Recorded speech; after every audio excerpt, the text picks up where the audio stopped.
something big, right? And so by learning how it spread on Discord, you can then learn how to do that again, right? Right. It's teaching the AI, like I said, yeah, basically.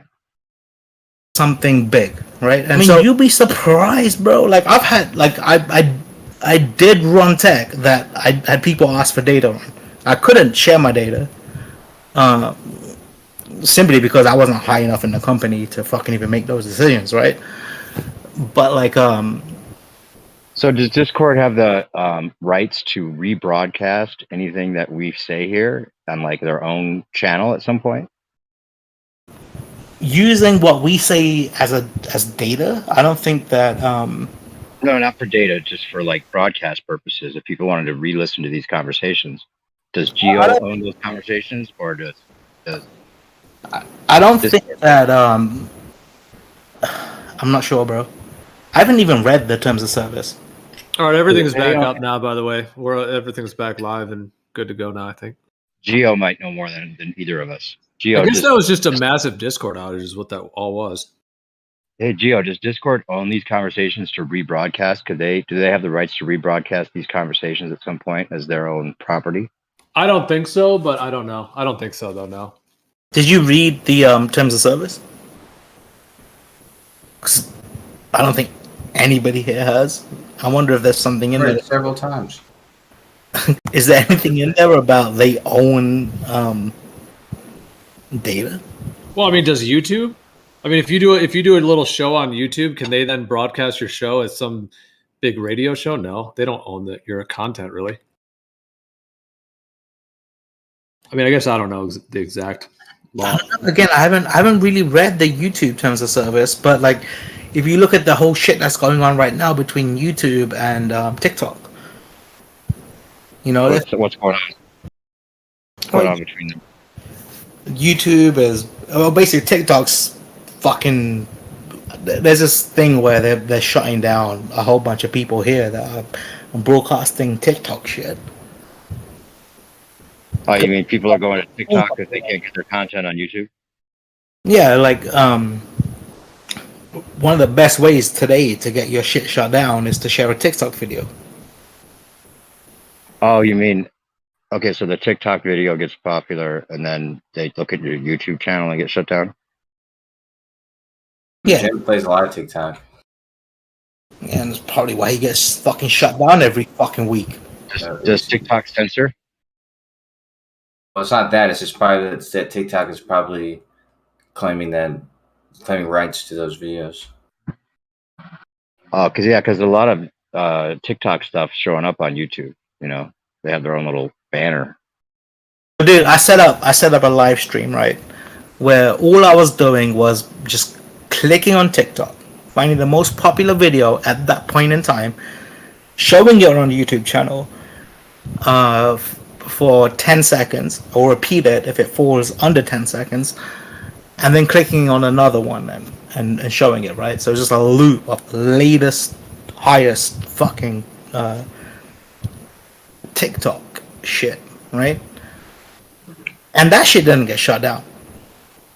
It stayed alive until I was like, all right, I'm bored now. And again, I was really just doing it to see what would happen. But then I started another one, almost the same, but it was only linked to girls on TikTok. That shit got shut down with quickness.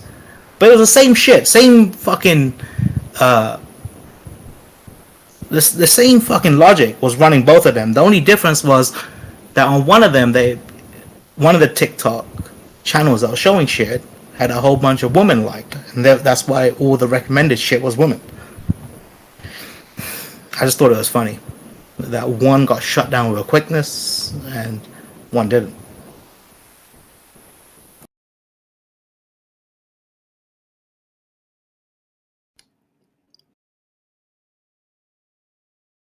Aren't a lot of the YouTube shorts, they're actually TikToks?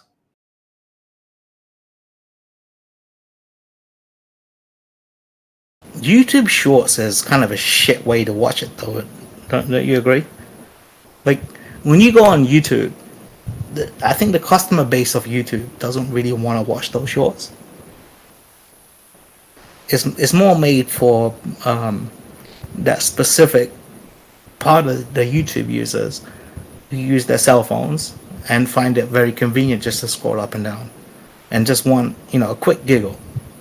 I think it's seriously it's Quick giggle. That's funny. yeah, that's why they're shorts. Yeah, I pop it on sometimes. When you're on your phone or when you're on your computer. No, on my phone. I wouldn't do shorts. I just when I'm on my phone for a quick giggle. My girlfriend does that on Facebook. She gets like just I have another friend who does that too. They just go to their Facebook, stream, or what do they call it, the feed, and it's just videos and they just watch the videos. So it's basically the same thing as doing TikTok. Yeah, I don't know. Do they call it Reels or something? I have done it on there too. I'm a little bit cautious to do it on Facebook because then like they're gonna start sending me more ads and more crap. Yeah, that's what she does. Like sometimes she's watching videos and then I'll be like, "Wait a minute, just fucking play that video. What are you doing?" And she's like, "No, I don't want to get more videos like that." But she doesn't watch it. She doesn't watch it. I'm like, "What? You're watching the dumbest videos, dude. Just watch that cool shit." Dude, you know what's interesting, right? Is that there's this whole WhatsApp community shit going on too. And it's a completely different type of people that are on the WhatsApp communities, right? Because they're generally people that weren't into tech and shit. And they just used WhatsApp because it's an easy way to communicate. Or it's a free way to communicate with other countries. That's how you talk to my ex. Russia. In Russia? Dude, I gotta say, that probably one of the most sexiest accents is Russian. Sometimes. There's this Russian lady creeping me out the other day. I don't know if you guys remember, but I went to go pick up this fucking, I don't know, some metal shit. My friend was buying something on Facebook, and she just had this lady drop it off at my place, and she couldn't meet me at my place, so she met me at the gas station. It was like 3 a.m, and bro, that's a big fucking. Any girl that wants to meet at a gas station, just pause. Well, she said she was a translator. I guess for all the shit that's going on right now in Ukraine and shit like that. Did you hear about the whole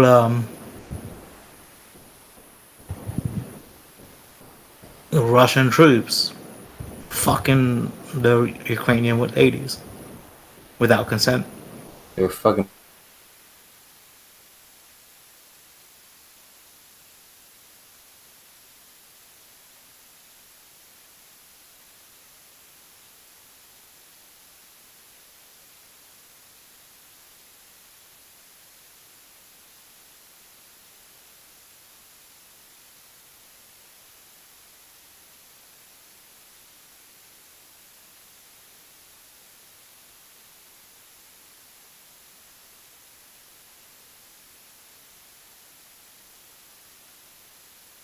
Like we all know that shit happens, but like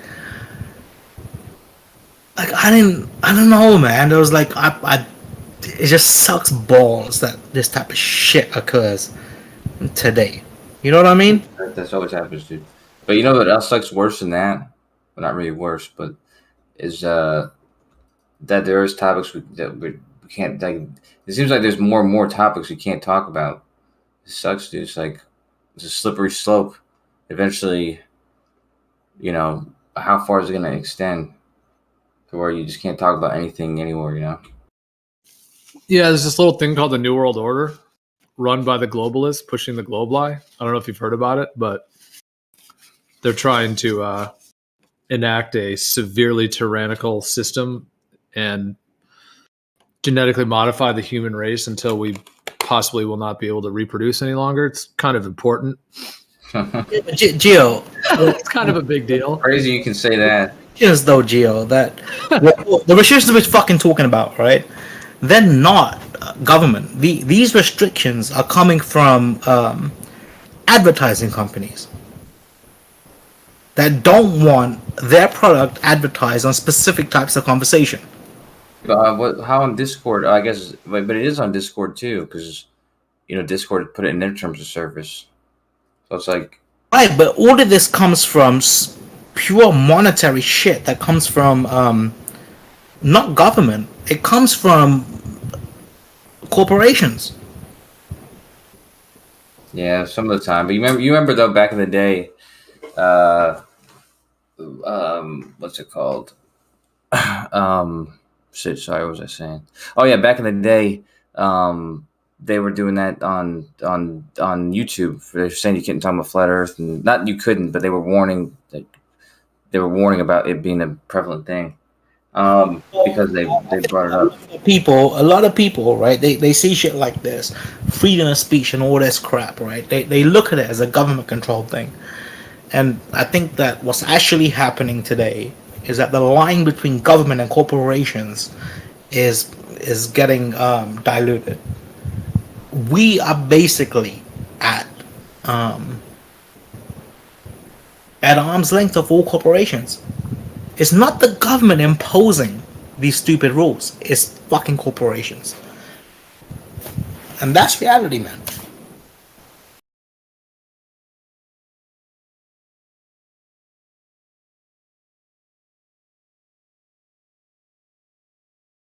Hold on one second. I saw this documentary on Netflix, dude, this weekend about the internet. I forget what it's called, like Web of Lies or something dumb like that. But it had some pretty crazy episodes, dude. Like there was a whole episode about how like this chick, she was like a normal chick, and then she becomes like a Nazi, neo-Nazi, alt-right chick, and there's a lot of shit I didn't know about. The boys. That's the plot for The Boys. Say what? I don't know. Is it The Boys or just Boys? The show, The Boys. That's not a real show, dude. That's a fiction. Wait, but what you just said is the plot for it. Where there's this one chick and she's cool as fuck. And yeah. She wasn't that cool though, but yeah. No. This is about a real life girl, who was a regular chick who became a neo-Nazi reluctantly. Okay, and then she joined this group called I don't know. It's like after I don't know. It's weird shit, but she was basically describing how the internet developed. This happens every day, though, right? In America, like there's so many fucking people that go to jail. They're not racist as fuck, but in order for them to have some type of protection within where they're living, they need to associate with shit like this. And they become neo-Nazi simply because that's survival for them. Yeah, but that's something different also. Anyways, the other point of this, that there was the last 2 episodes of the show was about this dude who was like a hacker, and he was basically like a hacker who was doing like credit card fraud, and he wanted to be off the grid. Like he wanted to live off of the grid, and just not be a part of regular society. So he had a fake identity. He had several fake identities. He did all this crazy shit. And long story short, the government shut down all of his shit. Like they were looking for him for a long time because he had like this huge criminal ring of because he was doing tax fraud and collecting the money from it, and he needed a way to get the cash. So it was this whole thing.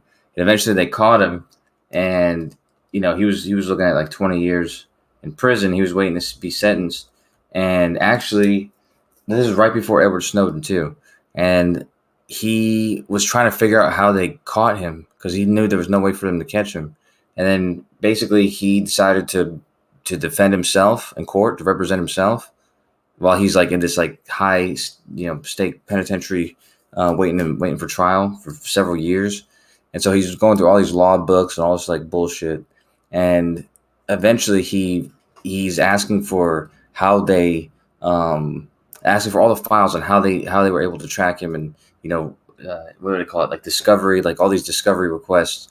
And eventually he, after like all these boxes of files of what they were doing, he eventually saw this one page that said something about Stingray, this technology called Stingray, and it was basically because he requested that, and then started doing research on what that was. Like he found out that the government this whole time was using this illegal technology to basically get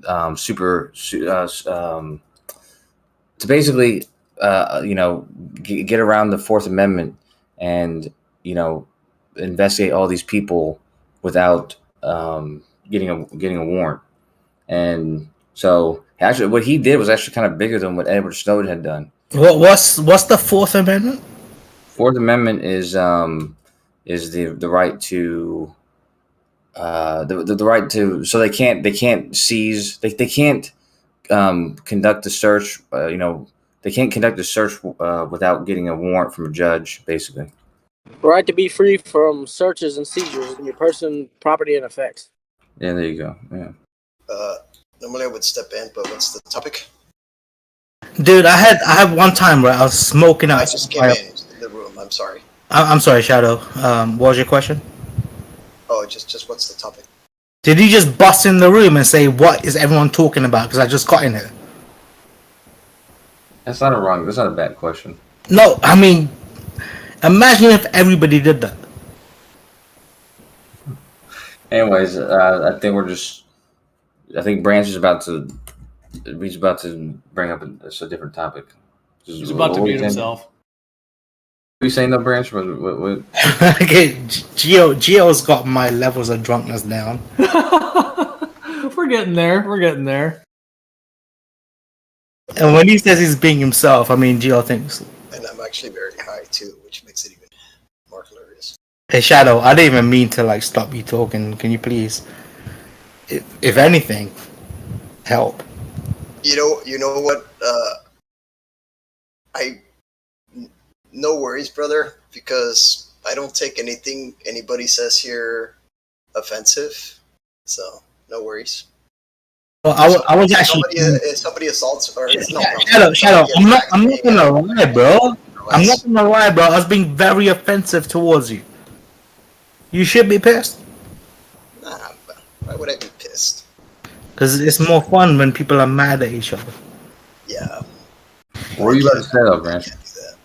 So Shadow, I think that the conversation going forward between me and you should have a certain level of madness, because I'm somewhat emotionally not feeling the conversation in the room anymore, because it's too nice. We're just talking, and I like it when there's a little bit of hate within the conversation.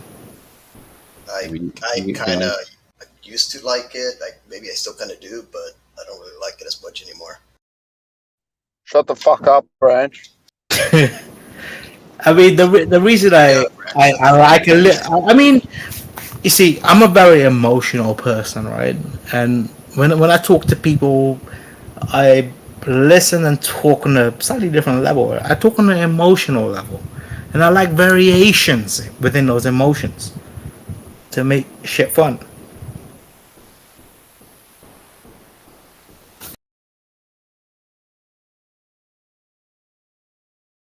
Yeah. Well, somebody was talking about the Fourth. I just came in the room and I heard something about the Fourth Amendment or something like that. You came in hard, bro. You came in hard. You're the only motherfucker I met that walked in the conversation in this room and just said, "You know what? I did. You literally walked in and said, I'm new here, haven't heard shit. Fill me in, motherfuckers, so I can talk." Yeah, That's ballsy, I'm bro. just gonna bring back That's pretty fucking ballsy, bro. kind of the talk bit here. That is what you did, I though. don't personally believe Make him regret it, Branch. Make him regret it. I'm sorry, Rick. You can't be. You can't have this fucking mixed shit where you specifically will not talk to me when I'm in Jam's room. I don't know what. But here, you feel What like do you mean? right to talk to me. What do you mean? I don't fucking ignore you anyway, Branch. This is Branch Because displaying I'm his an emotions. attention everywhere I go, son. No, Rick. It's not that you're ignoring me. What I'm talking about is that in Gem Panda's room, right? It's not that you're strictly ignoring me, but it's about keeping up with the facade that everybody else has. And you discussing matters at hand with me openly would make you less cool to the other fucking idiots in that room, and that's why you don't do it. Branch, have you forgotten this troll doesn't work on me? I'm in no clique, my friend. It doesn't. It doesn't. You know what? It does not work on you. It doesn't work on you in the sense that like I'm trying to make you feel bad about yourself and nothing like that. But it does work on you in the sense that you do know what the fuck I'm saying is right. Because you haven't said anything to say I'm wrong. I'm just like Kosho, but not into crazy bitches. How's that? Well, if I'm wrong, tell me I'm fucking wrong. You're wrong. This content's boring. It is. I hate it when he turns it on about me and his relationship. I'm sorry, Gio. He does this everywhere. All right. It's up to you if you want to moderate there. Yeah. All right. Well, first of all, you can't instigate this, right? That's called entrapment. You can't. Let's bring up. Let's have some topic instead of whatever this is that you're doing, Branch. We have some actual topic to discuss. Well, Gio, just to get this out, first of all, like what he did was he made me talk this way. All right, bro, come on, man. Come on, dude. Dude, that whole fucking thing could have lasted like in a few seconds rather than like 10 minutes. I like it. I like it when you're able to speak, Branch. But Oh no. What I'm trying to is make this fun because we can't go back to just being serious. Do you want to go back to being serious? it doesn't have to be serious, Branch, but it should be, you know. All right, so Kosho, I swear to God, dude, one conversation I wanted to happen was we were talking in chat about different I guess molecular structures of water, right? And Kosho, I swear to God, the only thing I wanted to talk about was when you told me that water, because of its bipolar fucking moments, actually get together and they just, jump around together as two molecules together. Remember that? The Van der Waals force. Yeah, I remember when I was telling you it's bullshit. Yes. That's all I could think about, my man. Okay. I'm sorry that's all you can think about, but it's not. There's truth to it, man. So you really think that water molecules are like, you know what? I found myself a brother. And just fly around together like two happy peas in a pod. No, there's a type of bonding though that occurs. The Van der Waals. In liquid water. Yeah, well, it's in water vapor. So instead of how we going to gas? Motherfucker, if it's not happening in a liquid state, it's never gonna happen in a gas. You still think you're right, don't you? Well, I know it's part of the reason why it's less You dangerous. still think that water molecules hook up and just fucking jump around together like a couple. No, they're bonded in a way that's not a covalent bond, so it's not as dense. That's all. Actually, don't water molecules actually do that? Kosho, I would have If you have thought. two water molecules together, put them together, they mix. No. Well, here's the thing. When in a liquid state, right, or a gaseous state, the kinetic energy the water molecule has is way fucking higher than trying to create a bond. Therefore, every molecule is just fucking basically just running around with its head cut off. It doesn't make a bond to anything.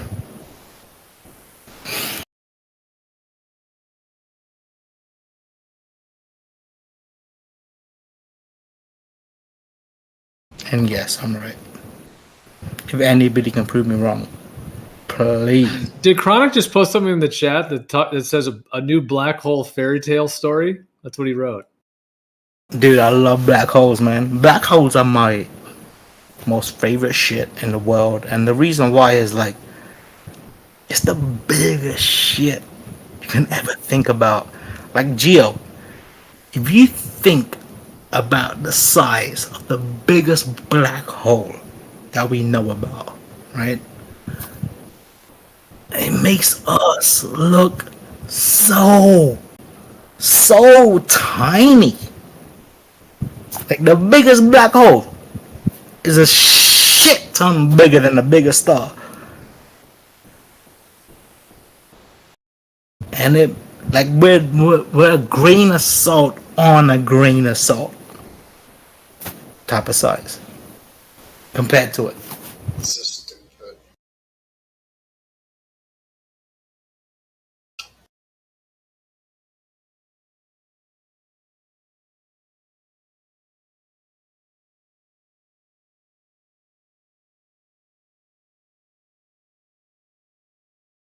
Alrighty then.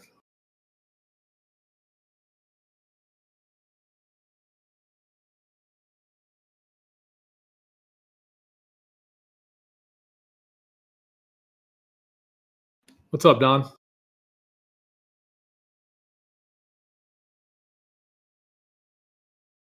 Hi, morning.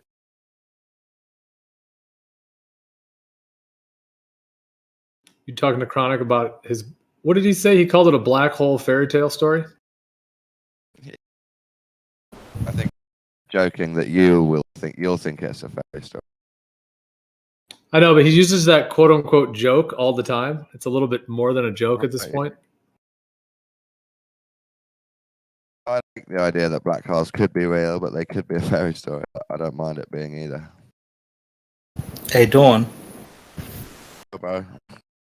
I watched that show with you and that dude, right? Yeah. It was. I gotta appreciate how on point you was the whole fucking time. Really?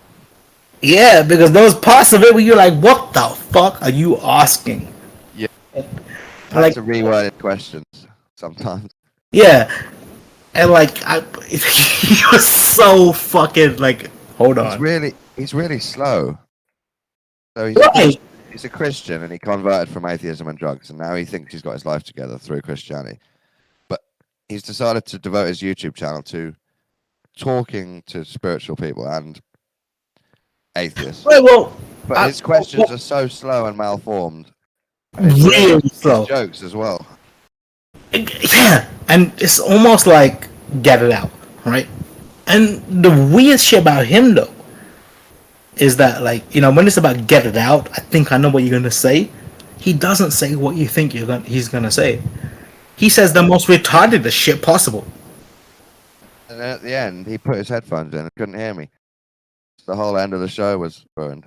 And I thought it was funny how, like, he made it out like he was trying to make it out, at least, like how he was very into conspiracies and shit, and that's why the conversation went down that road. He likes that, but I think he wanted to concentrate on the Jubilee more than me just telling him mad shit. He wanted like you know what? The nice thing about being in this whole flat earth community is there isn't someone on the flat or globe side that I can think of as to who he wanted. What he actually wanted was you know, regular Jane. Yeah. He had another guest. He had another guest who was American and Christian, no, atheist, but obsessed with the royal family and actually went to England to see the Jubilee. This guy didn't turn up. But honestly, like, you know, being a Brit, I could tell you, like, we know what the fuck the royal family means, and I had to explain both sides to it. I had to explain how it's terrible authority and it comes from the past, thousands of years ago, but also how it's just part of humanity.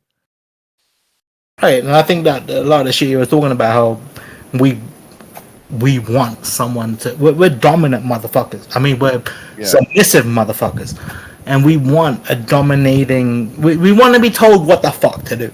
We need daddy and mummy. Yeah, when we talk about strippers having mummy daddy issues, I mean, we're not even close to humanity's mummy daddy issues. Exactly, yeah. I got a few of the things wrong with the royal family. I got the order mixed up. I forgot who Princess Diana was. I mean, Princess Diana though, she was different. Like, she married in, didn't she? Like, he was right about that. She married in, and then she tried to marry out to a Muslim. yeah, but I mean, Do you think her death was fake or real? I think she died. I think they sacrificed her. That's what I think.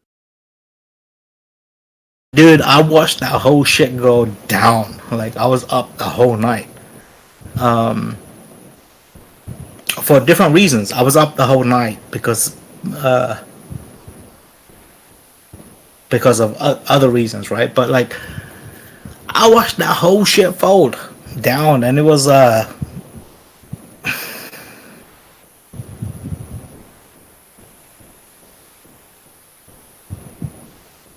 very non-showing. It was just talk about she's dead or she's been involved in an accident. Nobody actually had footage of it. A general hypothesis is that the British royal family is being dissolved right now and in the past, and it will carry on to be dissolved until it's gone by the New World Order. I think Jewish Freemasons. I personally like people having a royal family because it gives people something to do. You know, like we don't really understand the importance of having a hierarchical structure. If you don't have a king, you almost appear as a rowdy rabble. Well, what I mean, Dawn, what I mean, Dawn, is like, you know, we used to look up to our clan leaders. You know, when we were monkeys. I dropped out. Sorry. Okay, when we were monkeys back in the day, right? We used to look up to our clan leaders like they were fucking the royals, right? They were the shit. And we would do anything they say, right? And I think that, you know, through our transition from primates to humans, we kept that need for a higher sense of authority. Basically, we still wanted to be controlled, and we still have that, which is why we believe in religion, and which is why we believe in this shit that you're talking about. Yeah. Government and science.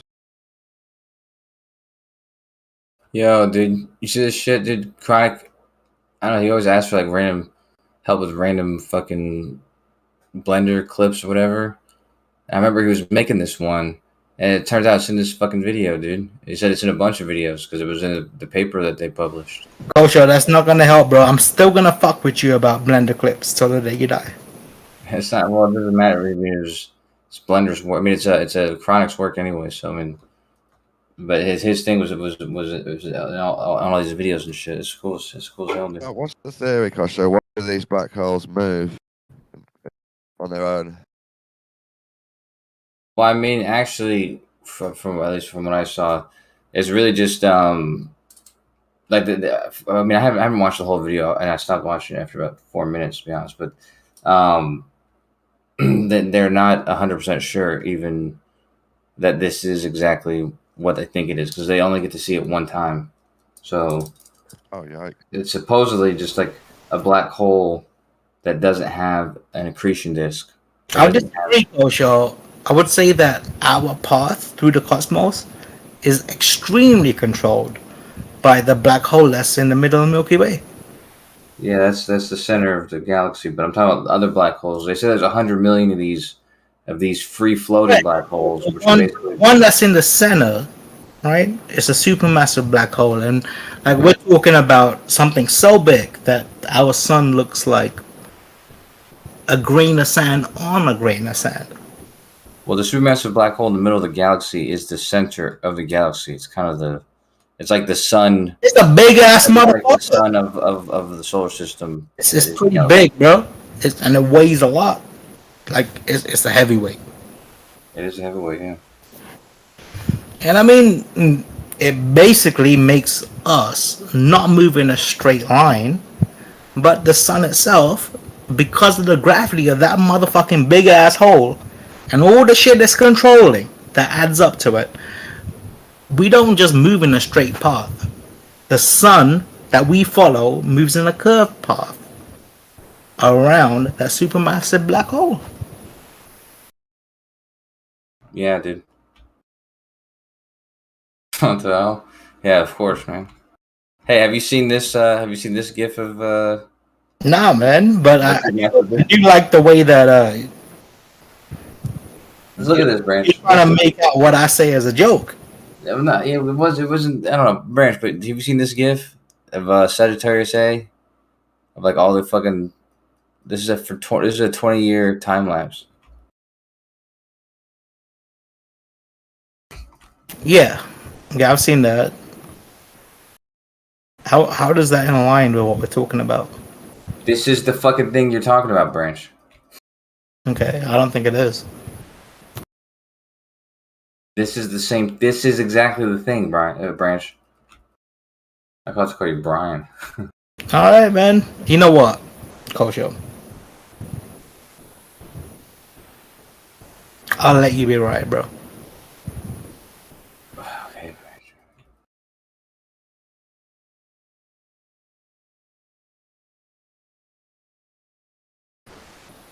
Kosho, why did you whisper? All right, here's another one.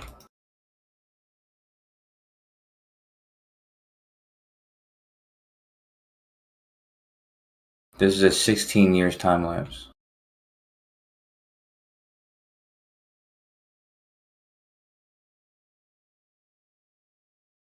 You know what, Kosho? I hate to ask, but like, what are you trying to show? Fuck, dude. I'm posting shit for other people at this point, Branch. Okay. All right.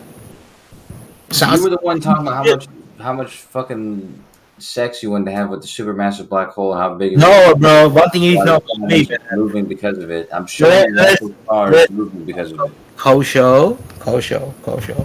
Please don't bring sex into this. All right. Why are you bringing sex into this? I still think it's cool as hell that Chronic had that video or the clip that he was making. It's like, I mean, I watched this guy. What's his name? Anton Petrov. I watched some of his videos. You know what I mean? It's cool. Chronic's animation is in his videos. I mean, honestly, Kosho, there are people that I like to get in arguments with, and you're one of them. Is that right? Yeah. Don't you enjoy it though? Like whenever me and you actually get into an argument, yeah, it's about physics. Yeah, sometimes. Hey, this guy in the chat, he says 2 animated GIFs. As far as I know, these GIFs are both taken from observations, time lapses made from years and years and years of observations. The actual images.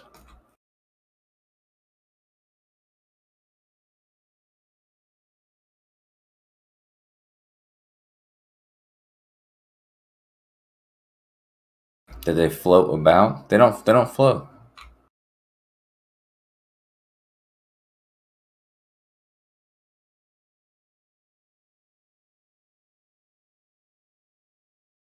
Oh, you're talking about the free floating black holes.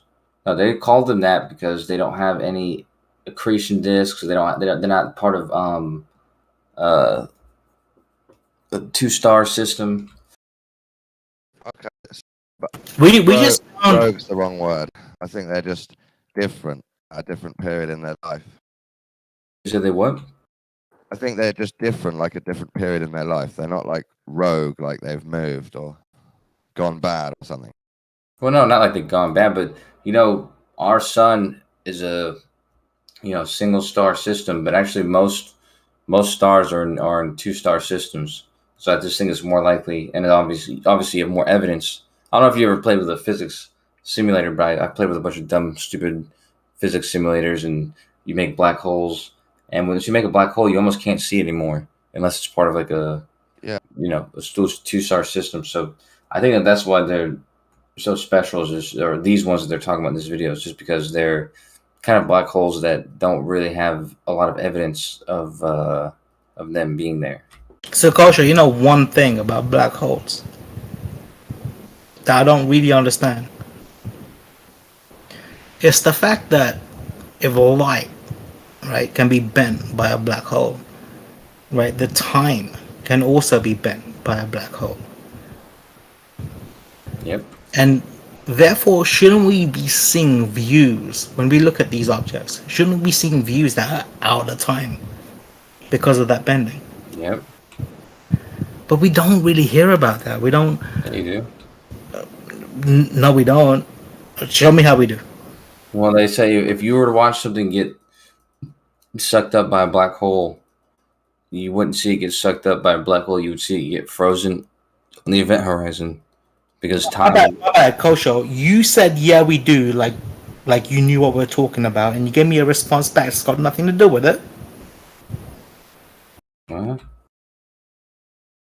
Exactly. What?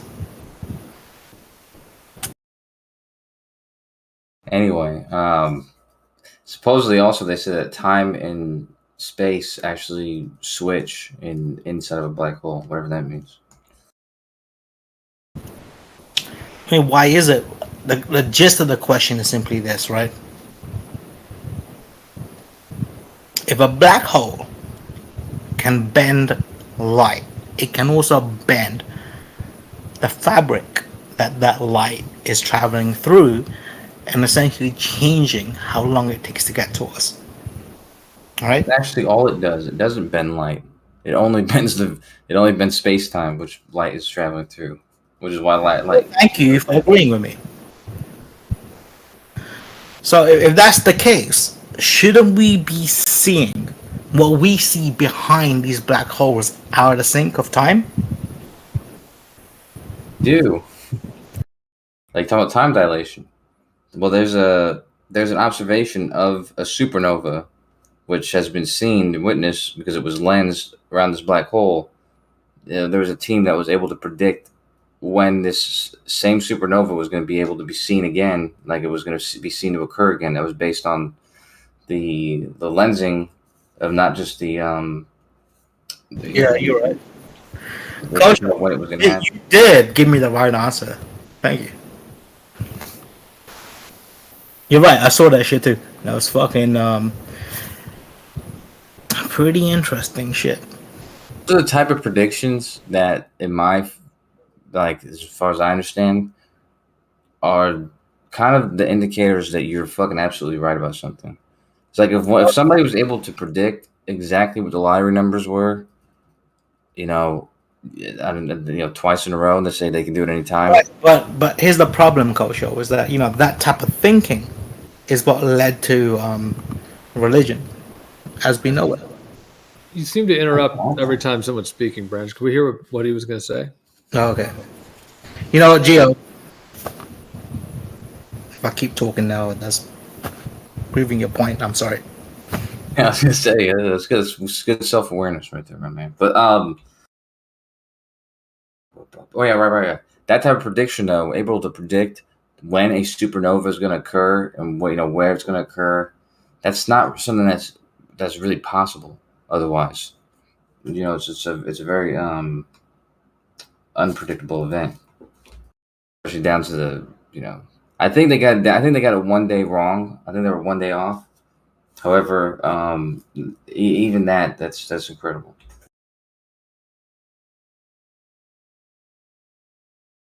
Based on, so Chronic's asking about finding a rogue planet. Yeah, rogue planets are a little bit different than rogue black holes, though. Yeah, we just found a rogue black hole about 2 days ago, didn't we?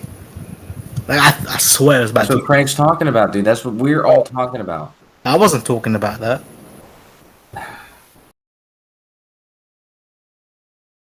That's why we were talking about the black hole, man. You know, this is where I'll switch modes and Geo will get super mad. Don't worry about it. I'm just saying that's what brought this whole thing up was Chronic posted this video that his animation is in, but it's about these free floating black holes. So that's actually what we're talking about. Is these free floating black holes. Makes sense, right? Yeah, they claim that there's 100 million of them in the galaxy. Seems like a lot. I mean, we have free floating stars. Yeah, kind of. I mean, you know, like I said, to me, the way I think about it is there's a lot of most stars are in a 2-star system. Some are in a 3-star system. Some are in a 1-star system, but most are in a 2-star system. And so black holes, by extension, they're usually in 2-star systems. However, A black hole and a star. black holes are Depends stars. on how you can differentiate between them, right? They're basically just collections of masses within our cosmos. Basically, they're stars, yeah. Alright, so a black You guys hole. ask Chronic. You don't think Chronic thinks they're stars? Oh, well, I don't give a fuck what Chronic thinks. He's your He's buddy. an astronomer. Chronic is an astronomer? Oh my god, dude. That's why his fucking GIF he made is in this video. That's why he writes papers on the I subject. know, but one thing I've learned is that He's an astropseudophysicist. well, you know what? If he makes gifts though, then you know that he does get a higher level of acknowledgement than other. Well, he didn't make a GIF. He made an animation. I mean, but no, but he's also I've seen some of the data sets he was working with for that because the other paper he was talking about publishing said my name might be in it. I gotta check my DMs though, but Your name Kosho or your actual real name? You know what? I asked him. I have to check my DMs. See I would say this though. If Kosho's name is gonna be in it, and this instigation between Chronic and Kosho occurred in Geo's room, Geo needs to be part of the fucking acknowledgements too. I think Geo needs to be part of this paper.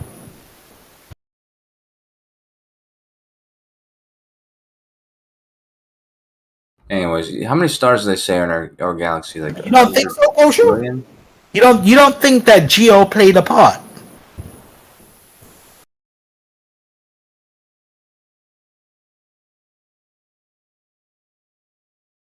I don't even remember. I don't know where we were. It doesn't matter, Branch. But I'm trying. Yeah. Okay. So there's 100 billion stars in our galaxy or something, and it says 100 million of these black holes. So it's like 1 in 1,000. I gotta say, man, like out of every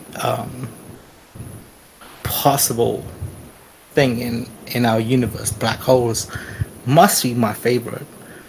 And what really intrigues me is the fact that we predicted their existence based on mathematics alone. And what really intrigues me is that we're right about that.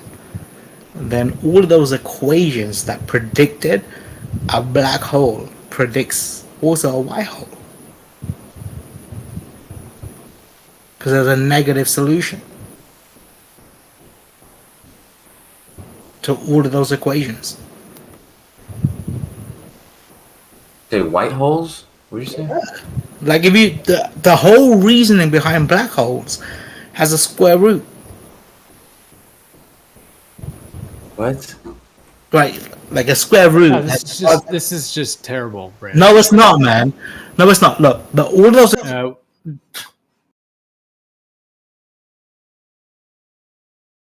think a mute's the only answer.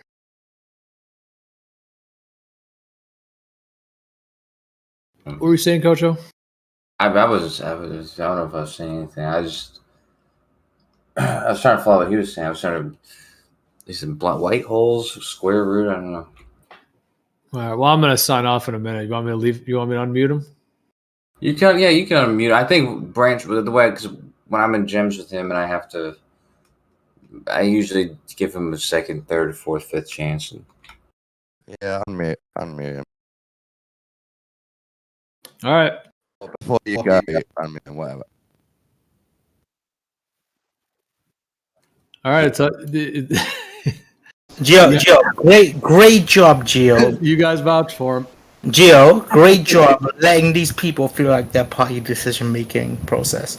I mean, honestly, if you wanted to keep me muted, I was that's actually fine. thinking just perma-muting you. I know. If you wanted to do that, though, you would have. The fact that you are. You'll ruin the, Don't be an you'll ruin, energy vampire. What I'm saying, Gio, is this: the You'll fact ruin that the you room. asked them, you was looking for an excuse to unmute me.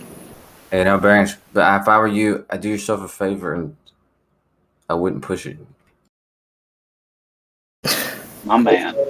Kosho, one thing, Osho's looking out for you, Branch, dude. He's I trying know, to give bro. you good advice, dude. I find it super hard sometimes to comply in that way. Think Dude, about if you're it. feeling rebellious, just go to Gems. No, Have a thing, do a thing over at Gems. The mods there would be happy to mute you for much longer, and then when you calm down, you come back over here. well, I gotta say this: like Gio, generally, he's usually on point when he does decide to mute, unmute, or fucking do shit. It's not out of emotion. Think about it like this, Branch. He does it. He does it legit. Are you gonna be upset? Are you gonna be upset when you get muted permanently? Dude, I don't get upset here though, because like I said, Gio doesn't do it outside of reason.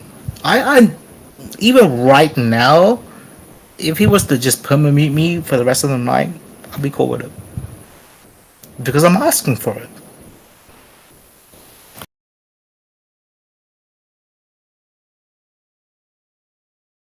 Just let us to push it, man. Coach, I have a question I was going to ask you before. Yeah. I think I may have even asked you this before or something, but I just do you think you'll get to outer space in this lifetime? Like, do you feel like it's in your future that you will get to space, or do you think it'll always just be something that you'll never get to? No, I mean, I personally think I will go to space, yes. But I know that that's a I often have realistic expectations. Now hold on a minute, because I always find that to be an interesting question when the Globers get asked. What are the statistics on what percentage of the population of the world ever gets on an airplane? I don't know. That's a good question. What do you think it is? I don't know. Like, doesn't like half the world's population live on less than $2 a day? So it's like, that's true. so there's half the world that's never getting on a fucking airplane. Yeah, let's say it's 50%. What's your point? Well, hold on. I just Googled it. It says less than 20% of the world's population has ever taken a single flight. Okay, so right there, that's 80% of the people that do not have access to everyday technology that's been around for almost 100 years. We've been able to go to the moon now for 80 years or something like that, and like 500 people have been allegedly to space or something. I don't know. I don't think it's gonna happen, dude. It's 50 years, but so yeah, we'll say 60. But yeah, I mean, there was a time where. What's so sorry, Don? Go ahead. Well, if only you're part of the 20%, you could maybe afford it if it becomes available. Well, if 20% of the people have ever even flown on an airplane, even if they, I mean, let's just assume space is real and everything, and then they start doing civilian travel. What percentage do you think in our lifetime, if it's 20 that have even been on an airplane, it's probably be less than half that'll ever even do that, even just as if it is real and as if that's what's happening. I mean, the other part of that's also who are the people that are going to be chosen to actually doing it, right? It's not going to be a slice of the population. It's going to be the rich and famous, the people that can't afford it. There's going to be a very linear line on wealth on those people that do it. And what if it's exponential? How easy it is and how many people go? Which it is. In 30 years, it will be everyone can go if they can raise $1,000 or something. All right, so Don, is that what you think is going to happen? You think that in this lifetime, it's going to be to the point where we're all just going to space and floating around, and that's what you think? I think it might happen in the next 1,000, 2,000 years if we don't blow each other up. But I'm just trying to hype up Kosho's idea that it could happen in our lifetimes, possibly, technically. Dawn, you do talk about the exponential, if you want, tech that would help people do it. If you look at navigation today, though, on flights and shit, like we had the technology to send people across states at twice the speed of sound, and we decided to just scrap it and go regular planes, right? Yeah, because we spend the money on lots of other things, but if we could come together, we could get behind. We could reinstate NASA with good people. Right, but I mean, what I'm trying to say is, like, if there's no need to do it, why are you so sure we will do it? I think that humans will do anything that's technically possible while they're still alive. We've had commercial supersonic flights from the days of Concorde, right? And we lost war, Brian. We might put it into space travel for people. We could. I'm just trying to say. So Don, what is your take on it? Do you think you're gonna get to outer space in this life? Is that on your bucket list? Even if I could, say it costs $3,000 and I could go to space and see Earth as a globe and come back. I don't think I'd want to spend the money on that. There's other things I want more than that. Wait, you wouldn't see the curvature of the Earth for $3,000? That's a bargain. I know it's cheap, but I'm not that interested because I already know it's a globe and I can see a picture whenever I want. Yeah, but there's other questions so one question is, how long will our lifetimes be, which is not really yet known. I mean, wouldn't be known for some time. I don't think we're getting any older. We're not going to go 20%, Kosho. We have the most medical advances. We have pretty awesome medical advances. We do, but I don't think we can prolong life more than 20%, which means that we can expect to, like, us at this day and age can potentially expect to live up to about 120, but I don't think anything more than that. Well, they could freeze Kosho's brain and then he could wait after he's paid his money, and then when it's available, they zoom him up to space. Well, that wasn't the only point. I was just saying that's one thing that people aren't. So when they ask that question, but let's assume that the lifetime's length doesn't change. The other question is, when you ask about the airplanes, is how many people have been on an airplane, but I think people forget that a lot of people, especially in the early days of airplanes, a lot of people who were on airplanes, they weren't necessarily just commercial passengers. There's crew members and people who are in the military and things like that who aren't. That really is a great point. That's a great point, Kosho. But then the last point is that Elon Musk, who is in the head of commercial space travel, one of his plans is already to create like a intercontinental travel where you're basically traveling using rockets instead of. Yeah, I mean, Kosho, these thoughts on how we should be living, they weren't just Elon Musk, right? Like, who was it? There's many, sci-fi writers that have predicted the same shit or have wrote about the same shit. I'm not talking about sci-fi, right? I'm talking about he's actually has a company where he's planning to do that. Yeah, and a lot of people see it as bullshit. Well, I mean, it's he has the reusable ships to do it. And that's. Do you think we would have a vacuum tunnel system between San Francisco and Los Angeles? The Boring Company is already it's based here in Austin now, and he's already building a tunnel from. In Austin, they've got the grunt work. It's not based in Austin. It is. It's in Pflugerville. The headquarters is in Pflugerville. Seriously, bro, they outsourced the grunt work to this office in Austin. The headquarters of the company is in Pflugerville now. All right, man. I'm just trying to say that the whole reasoning behind the Austin office was to get the grunt work done. I think it's because he moved to Texas. But regardless, the headquarters is in Austin. Like the actual headquarters of the actual company is in Austin. Where in Texas did he move to?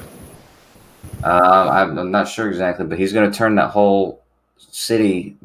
He's going to turn that town where he's launching the rockets from. He's going to call it I don't know, SpaceX Town or some city or something like that. Space City, something stupid like that. Mine like the whole town. Space City. Space City. Yeah, fucking percentage is going to be the mayor. Is Elon Musk going to start a space city? On Earth? Well, it's in Texas, but I think it's going to be called Space City, where he launches the rockets from. Kosha, you know what? I may apply for a job with them if that happens. You want to work there, don't you? Like Star Trek. Well, Ground control. I don't know, dude. Like honestly, I wouldn't want like a good ass job in there. I'll just like to work for them. You guys love Elon Musk. Yeah, he's like my daddy that I never knew. Like I would literally suck his dick if. Oh my god. Show me the future, Elon. That's what you say to him. Like your daddy, you would literally. Never mind, right? All right, Kosho, you gotta take what I say with the humor since gated with. No, I personally think I need to shut the fuck up because I'm about to get muted. Yeah, just control yourself. It'd be good. I can't control myself, bro. I talk how I feel. When it comes to Elon's crust, he just has to blurt out what he wants to do to Elon. Apparently, What you call him? Elon's crust? I mean, bro, seriously, that's dude. what I call him. Elon is a very sexy boy. The crusty liar. I mean, if I was gonna be gay for anyone outside of Kosho, I would be for Elon. A lot of globals have this. Because he might be a weirdo and a freak, but he's got futuristic ideas. So you watch him on Joe Rogan and you think, people think, oh, at least there's someone like that that's trying to do stuff. Well, I would say this, man. I would be on Elon's job, right? If he didn't get those things in his head, to make him look like he has hair again, right? Thing bunch. If you spent one night with him, you'd wake up the next morning with the Neuralink in, and you wouldn't know the difference. Have you seen that show? Have you seen that show like Made in Love or Made? I don't know, something like that, where this dude like literally implants his wife with a love chip. What? No. It's like a chick flick, but like, you know, I still watched it. It's called Made in Love. I'm pretty sure it's called Made in Love. I've seen that now. Before you, Yeah. He's got all of his companies, man. All he has to do is talk about the boring company, and people love him. Like, he doesn't even have to make a good tunnel. so Boring company's not really even. I mean, they don't do very much besides build those tunnels, which are, you know, I guess that would alleviate traffic, which would be good in our city. So far, the news of the tunnel is there's still traffic down there, and he's only built one so far, and it's not really that good yet. Well, yeah, of course, yeah. I mean, they haven't. They would have to be like actually useful. Yeah, I don't mind. I mean, if he wants to waste his money building half-useful tunnels. I mean, he was about to waste more money just buying Twitter. Yeah, that's crazy as well. no, if you look at Twitter, I can see why he bought Twitter. He hasn't bought it yet. I mean, he's basically bought it. He's pushing. No, I don't mean it's crazy, like silly to do. I mean, the only way that this shit will fall through now is if there's a legal complication.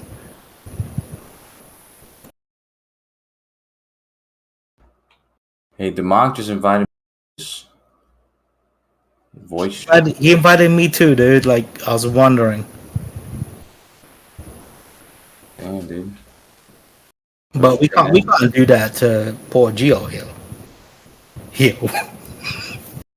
I don't know, but I wonder what the whole thing is. Why is he inviting people? He's got something going on. Why not invite him back here? Is he not allowed here? He's just Demok? Yeah, Demok, yeah. I gotta say, I do like the way Demok calls people dumb bitch. Like he's got dumb the way he says it, he's got it down. It's poetic.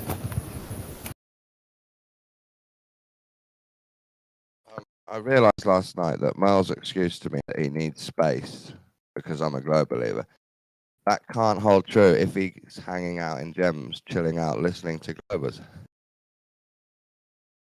Who? I'll have to tell him, Merle. Dude, the reason why Mel is sad is because of fucking Gem Panda's room. He doesn't understand that the more time he spends in that room, the sadder he gets.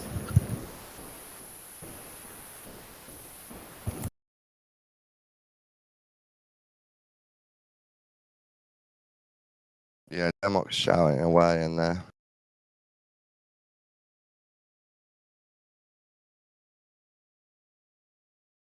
I mean, like, I get it that Gem Panda's room does fill that need he has to talk to people, right? And it's like, it's this weird thing where he feels justification just because people are talking to him.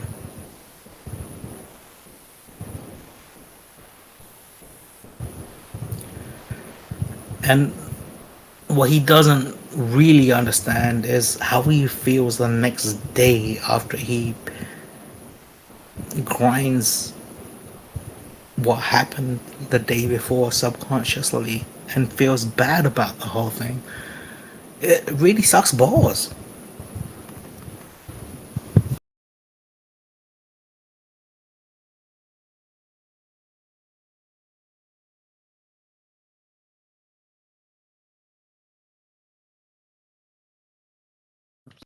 If black holes suck time, just the concept of time and matter in, and they suck the gap between matter in.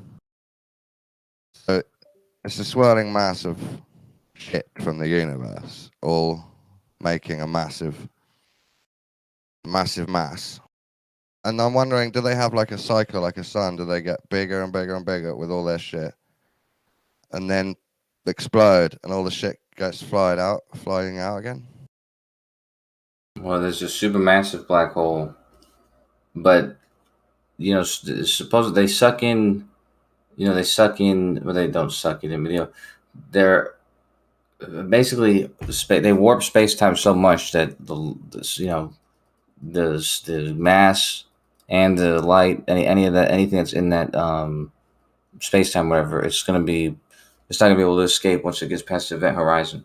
But however, it's weird that it increases not by it increases by its surface area, which is weird. It's like its surface area gets bigger. It is inflating. No wonder one day it's gonna pop. I kind of disagree with that, bro. Like, I thought always that a black hole would always continue to grow. It would never explode. I didn't say it was gonna explode.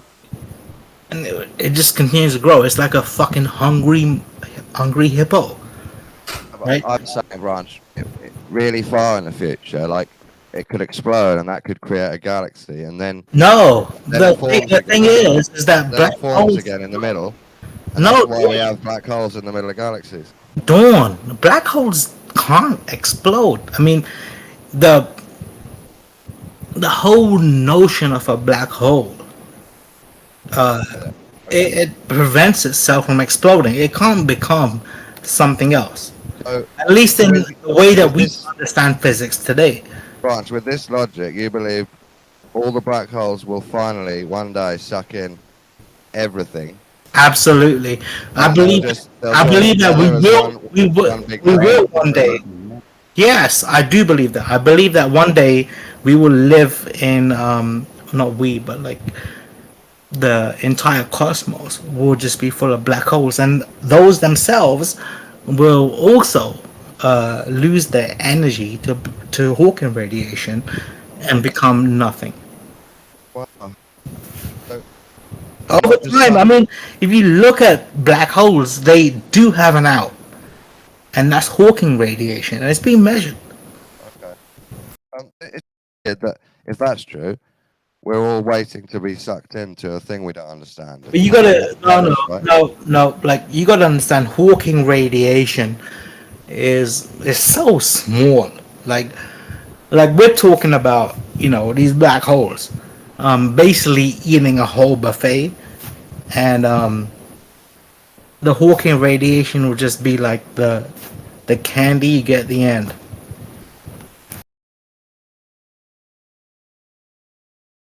You know when you go to pay for the food and they got a little tray with a candy in it? That is what the Hawking radiation is. So you believe the black hole's going to get bigger and bigger and bigger, and it's going to eat the whole galaxy? A black hole getting bigger and bigger and bigger is essentially what they fucking do, my man. Like our entire fucking our entire Milky Way. Our entire Milky Way will one day just be part of that black hole that's chilling. Wow. That's amazing. What are you talking about? Our entire Milky Way will be part of this black hole that we have in the center of it. I don't know about that, man. Well, I mean, the only reason we move in a circle around the Milky Way is because it's sucking us in. Yes, it is. You're so It fucking could be, crazy. Kosho. That might be what they do. I don't know. But No. I mean, Kosha, hold on. Why the fuck does the sun revolve around the center of the Milky Way? All right. What about Neptune? Is Neptune orbiting the sun because the sun's gonna? I'm not talking about Neptune. I'm talking about Is the moon orbiting the Earth because the Earth's gonna suck the moon in? the sun. Isn't just fucking moving through space. It's It's orbiting the center of the galaxy. That's true. That doesn't mean that we're gonna get sucked into it. No, it doesn't. Do you think one day unless we get blown up by our sun becoming a red giant, do you think one day the moon would just become part of us? If we gave That's what I'm saying. Is no, Branch. Why are you trying to change my position? So the moon ain't getting closer to us. No. Actually getting further away, isn't it? Yeah. Why is that? Because it just is. I mean, I think that tidal forces. We're losing energy. Because of the oceans, like the moon is moving further away. Yeah, every orbit.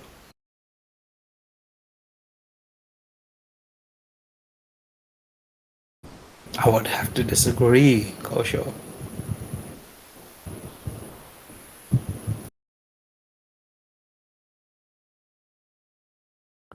so maybe not for us, maybe for us, but at least we know the danger is still there for some planets that are close to the black holes. They might get bigger and they might suck you in. Yeah, but like if we got a bunch of black holes out there, right, and they're cool as fuck, we're not gonna deny that. But what about the white hole? Because the mathematics that predicted the black hole I was waiting for it. predicts white holes. White holes matter. I reckon the Earth, it's probably more likely the Earth is shrinking by 3 centimeters a year due to gravitational forces in this fictional fucking bullshit than the moon I mean, getting 3 centimeters further away. some people say that the Big Bang was just a white hole. That's all it was. Yeah, I've thought about that. That the black holes get bigger, I think, and then they suck back in and pop, and everything flies out like a big bang, maybe. I mean, mathematically, Black holes eventually evaporate. So happens. no, Kosho, the same mathematics that we came out of black holes for, right? Don't tell me that square root of 2 within that fucking mathematics didn't create. What the fuck does the square root of 2 have to do with anything, man? Because the square root of 2 has a positive and negative answer. The square root of every number. Right. Yeah, the square root of every number has a positive and negative answer. Right, and the reason why I'm talking about 2 is because when you talk about all these equations and shit, if you really simplify them to the lowest possible factor and do whatever the fuck you want, it all comes down to the fact that the square root of 2 has a positive and negative answer. Because everything else is just a pure multiplication of the square root of 2. Talking about fucking what's that guy's name again? Oh man, what's this fucking dude's name? I mean, are you forgetting how algebra works, my man?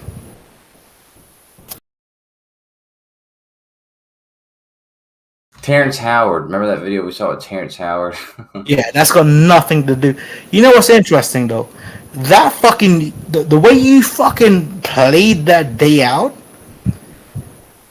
What's that one girl's name? Well, she's never fucking talked to me since. What's her name? I forgot her name. I have no idea, man. I mean, she's the only black girl in the whole flat earth shit. What was her name again? Several of them. Who? There's several of them, dude. Sam. Oh, no, Naps. Yeah, that's her name.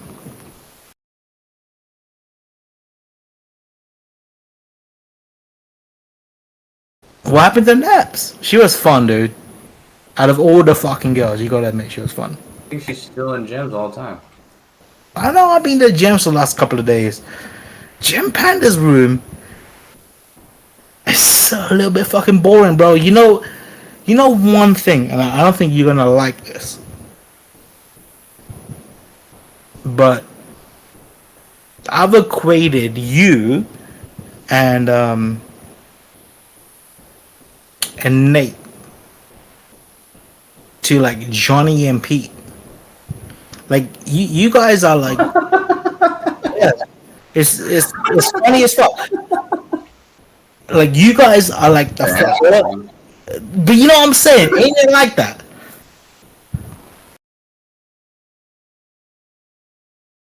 I don't know what you mean. What I mean is like they're the Johnny and Pete for the flat earthers. Like in Gem Panda's room, Johnny and Pete are the ones that go against the general bullshit of the globe world. What I mean is like Kosho and Nate are like the Johnny and Pete here. They're the Maybe I don't know Johnny and Pete enough. Oh yeah, I just mean like basically Kosho and Nate are the resident globers for this room. There's a bunch of resident globers, dude. Babs would say they cuddle up to the flat earthers, try to be friends with them. Cuddle up. Cuddle. That's what he Cuddle up. Well, the interesting thing is that Kosho's not denying it, so he knows I'm right. Well, no, it's just okay. So, for instance, people used to call me a flurf hugger or a flurf apologist. You're still Branch. Hey, hold on, Branch. Just hold on, dude. But they used to say that a flurf apologist or something like that. But both of those are loaded statements that imply that there's a reason to apologize for them, or some reason why, like what you're implying right now is like it's not okay to be friends with people on either side. What's the difference? There's people I don't like on the Flyers side, and there's people I do. And there's same thing with the Globers. There's it's just people you're friends with and people that you're not. It's not like you're not allowed to be friends with people because you're on two sides of a different thing. It's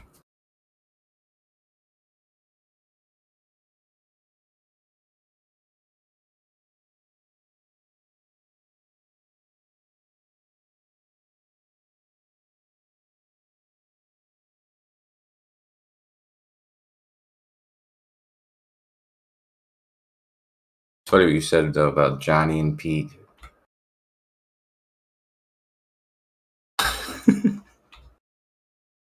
God damn it, dude.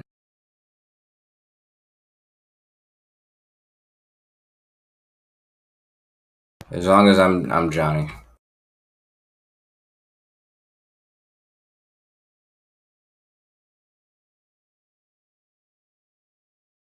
What you say, Pete? Fuck it, shut up, fuck up. I'd rather be David, to be honest with you. Kojo. You know who you want to be.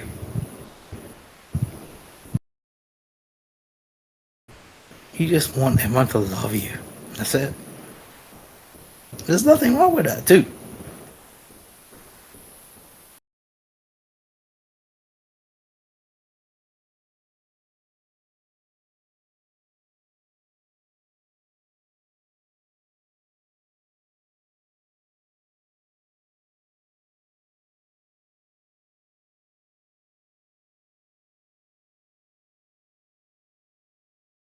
Have you ever done any hacking, Branch?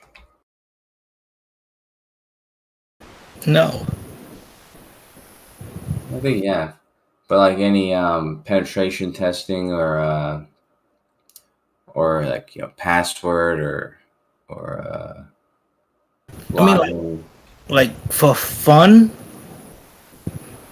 I've done some stupid shit, right? But it wasn't like bad stuff. It was just, I guess for me, it was more like within the company and just fucking with the security system within my company, right? Like I remember one time there was this one dude, and I could see him giving a presentation on his computer, right? And so like the security was super fucking bad. So I just made like smiley faces pop across his room while he was giving the presentation, and it was fucking hilarious, dude. But like that shit I can't ever admit to doing because I would have been fired for doing it.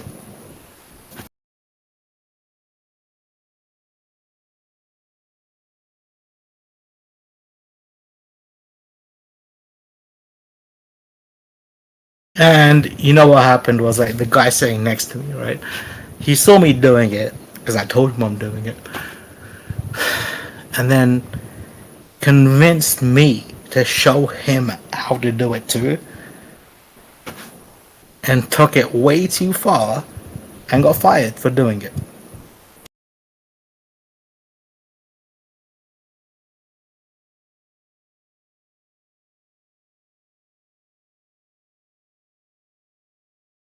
Sounds like it's your fault. Hold on a second.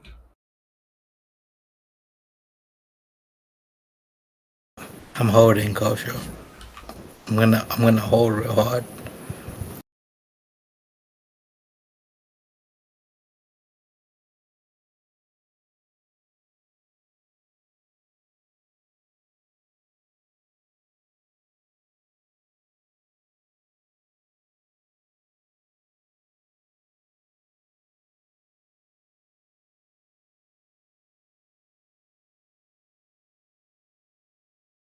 Hey, Branch, are you familiar with Windows?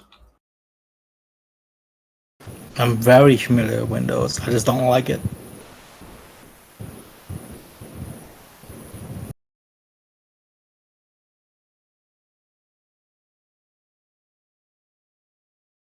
Now, Kosho, why would you ask me that?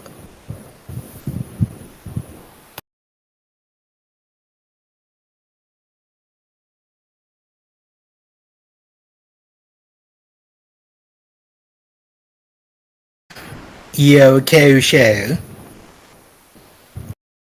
God damn it! I was pressing the button. God damn it! I just said a bunch of fucking shit about you, and you didn't hear it. But anyways, Say it again, bitch. well, I asked if you like Windows. You said yes, and I said yeah, because you're a creep and you're peeping in people's windows like old people and men and women and all sorts of people. But I said that's not important because what is important is I'm using Windows command prompt as administrator, and I have a virtual environment open in that fucking window command prompt. Can I open up another command prompt and start doing different shit? And they're not gonna be affected. They're not gonna affect each other. Sounds me. Are you telnetting in? What? Telnetting. Telnet.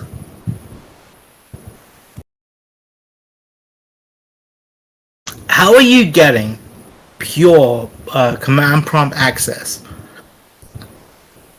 What? Dude, Windows, it's a fucking built-in feature. What are you talking about?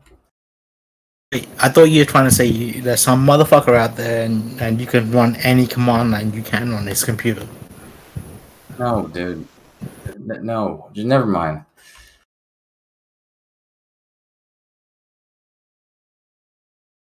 Okay. That's what I got from you, man. Is that my fault? A little bit, man. Hold on, just. Well, you should have been a little bit clearer, shouldn't you, bitch? I didn't say I was on anyone else's computer, man.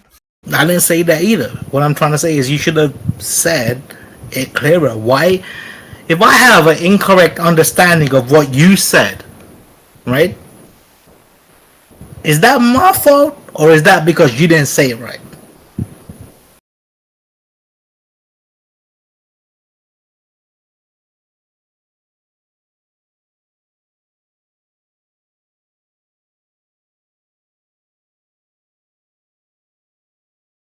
Again, if Geo thinks it's my fault, I will be muted pretty soon.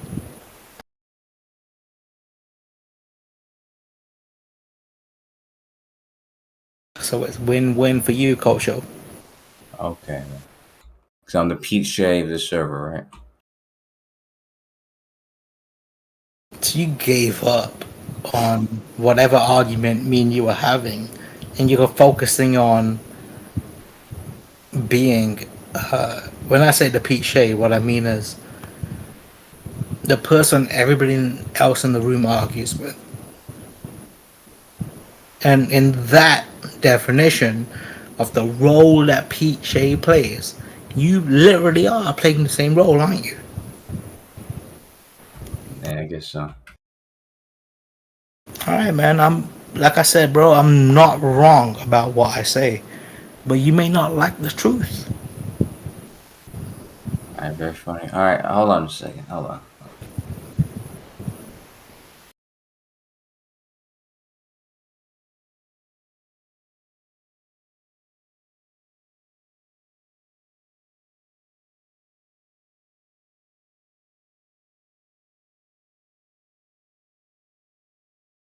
Have you ever used virtual environments?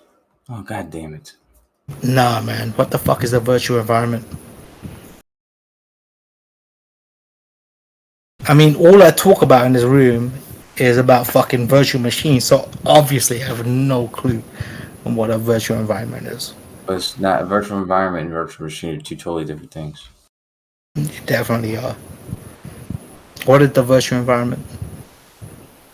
It's just an environment, a virtual environment running code, so that you don't have to install packages onto your computer. You just install it in your virtual environment. Yeah. It's like a temporary environment. Right. Remember that conversation me and you had a little bit ago about me saying that I think virtual processing is the future for all compilers. Where instead of fucking processing or compiling your code on your machine, it would all be done in the cloud in the future. And every machine we use at home would basically just be a terminal server.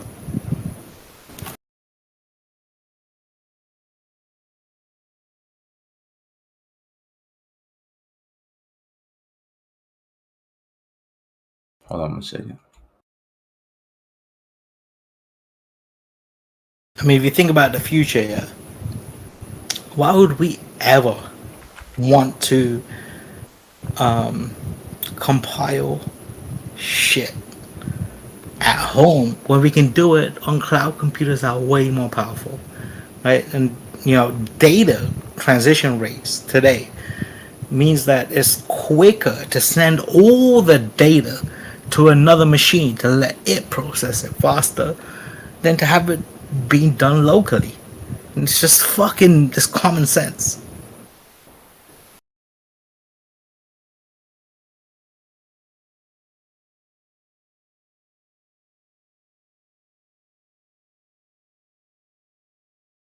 Hey Gio, this is about time where I should be fucking muted.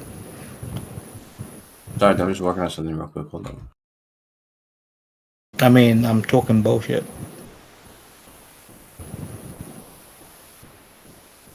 Obviously, Koshar's a lot smarter than me, and he knows this shit a lot better than I do. Okay. Hold up, dude. Wait, why are you saying you don't? Just give me a second, my man. Yeah, but your response. Hey, what's the CSV file? Comma CSV is like the most rudimentary. Yeah, I know, but what's the file extension for? CSV, comma separated value. I know, but never mind. I'm not thinking straight right now. It's like the old XLS, you know what I mean? I know, yeah, that's what I'm looking for. Excellent. Yeah.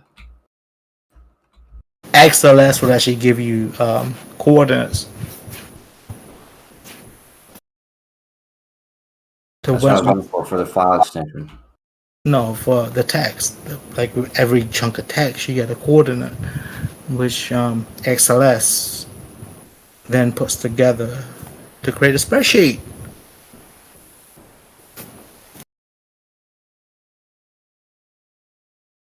I don't know that. The fuck else is XLS? No, I just didn't know that you get a coordinate for it. Well, you gotta know if it's an A1 or B2. Yeah, but you can use CSV for the same thing, but just not. What the fuck do you think XLS is, man? It just tells you like this data goes in the cell. Yeah, but CSV will do the same thing. Well, CSV is basically telling you that I'm gonna separate every value with a comma. Comma separated value is what CSV stands for, right? Yeah, right. And then it puts it into a spreadsheet if you wanted to. I mean, the difference is like, if you wanted to have a very rudimentary spreadsheet, you could use CSV.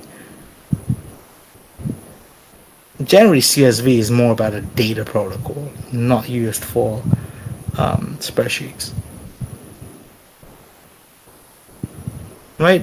Like if you was to come to my server and say, give me data about what Geo's breath smells like, then I would say I'll give you a response back in CSV, and every comma you use to separate the value.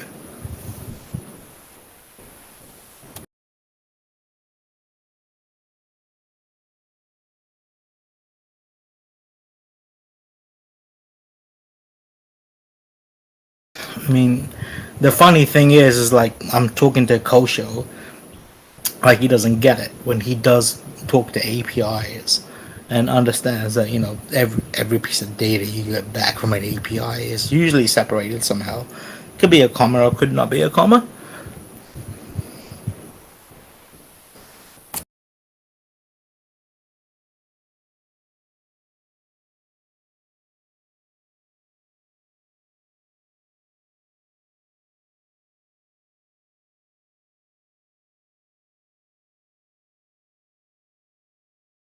And this is what Kosho takes the win. And I'll shut the fuck up because I just realized how idiotic everything I just said sounded in your eyes. I'll be honest, man. I'm not really listening 'cause I'm in the middle of doing something. Sorry. Well, Kosho.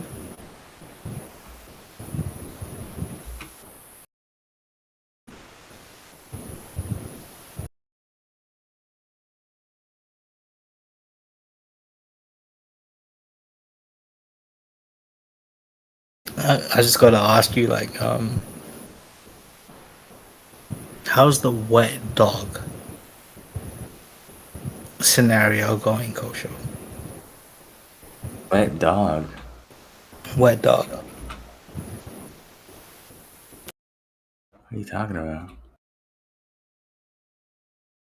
Hold up. The funny thing is, like, this code that I've developed about wet dogs. There is one person who understands what I'm saying.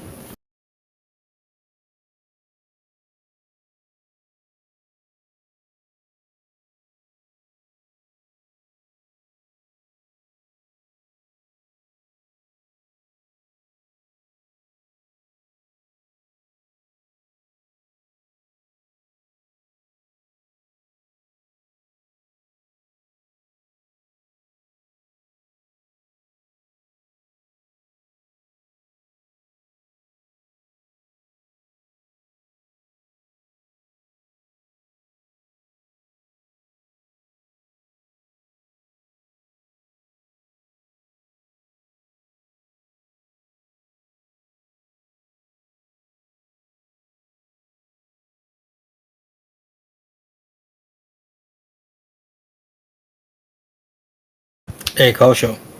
Yes. Like, have you ever fucked with the weed that's illegal in Texas? I'm not sure. Like, we got this Delta 8 weed, right? And we got Delta O's and all these other weird types of weed that are completely fucking illegal in Texas. Have you ever fucked with any of them? I don't think so. Did you know about this shit? It sounds familiar. Like, bro, it will get you high as fuck. We had this whole fucking like this shop right next to the Target, right? And it's like a shaman place. And right outside there were like legal THC in Texas.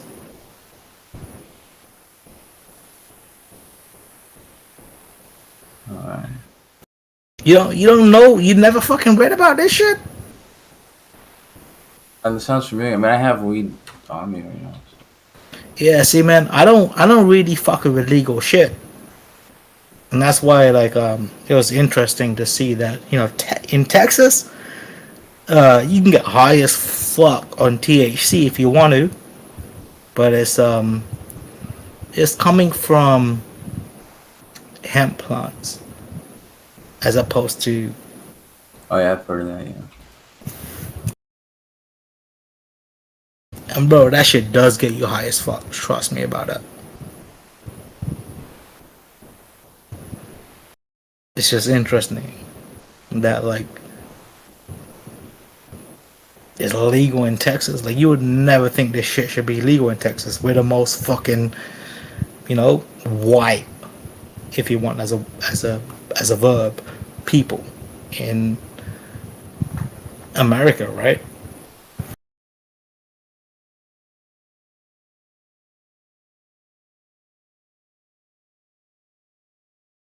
Sorry, give me a second, man. Hold on.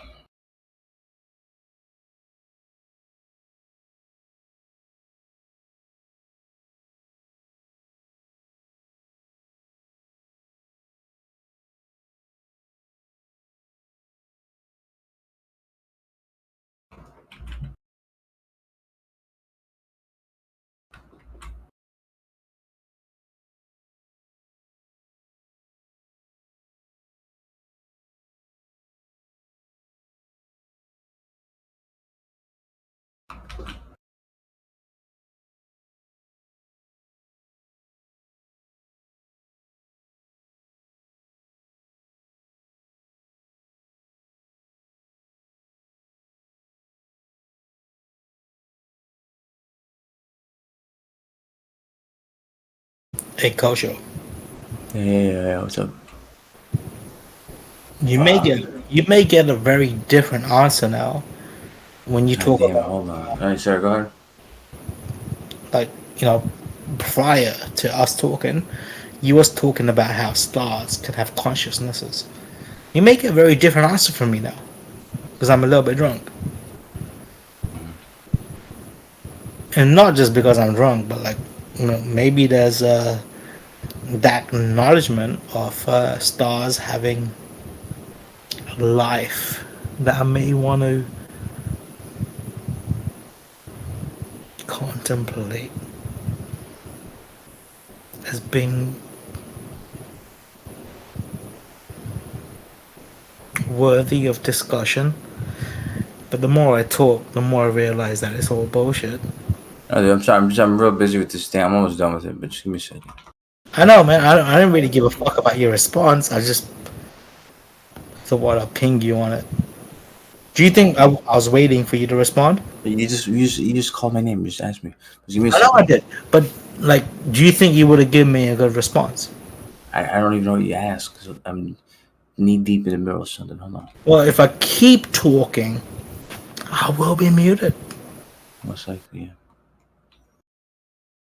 So I'll wait for you, Kosho. All right, well, hold on. I'll come. Just 1 second, dude. Just give me 1 second. I'm writing this code. You know writing code.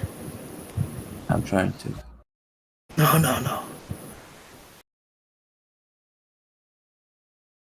Kosho.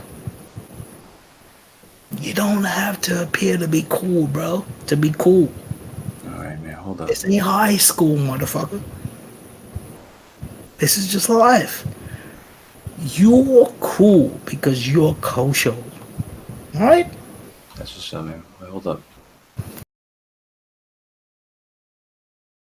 Oh, fucking hell.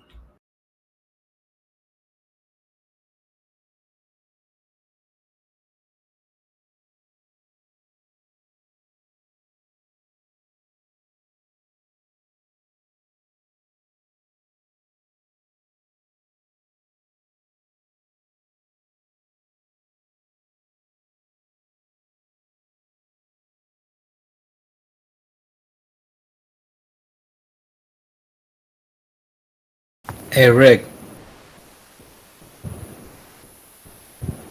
Yo, Rick.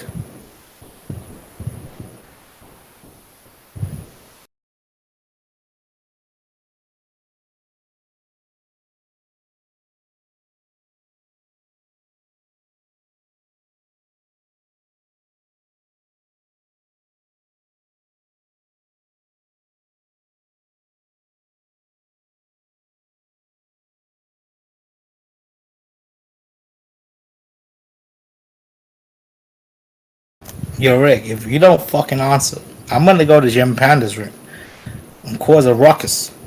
Then you gotta fucking mute me there.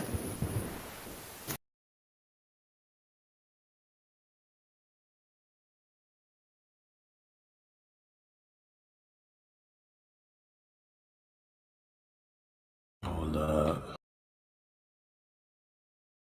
I'd mute you if I could, just because you seem desperate, but I can't.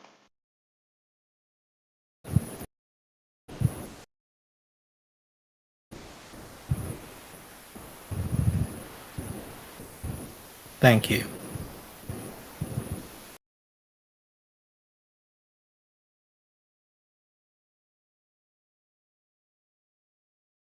I was trying to figure out how to turn these fucking files to CSV files.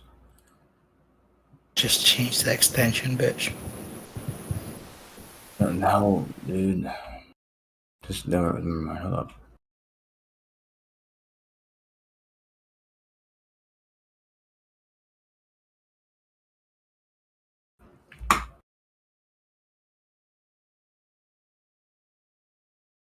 Damn, Kosho, you know what, man? When you talk about these CSV files and shit, I really, you're smart as fuck, man. You know about these CSVs. Good job. the fuck up, dude. Just shut the fuck up. Just give me a second. I'll be done in a second, dude. Okay, we'll talk about something for a while.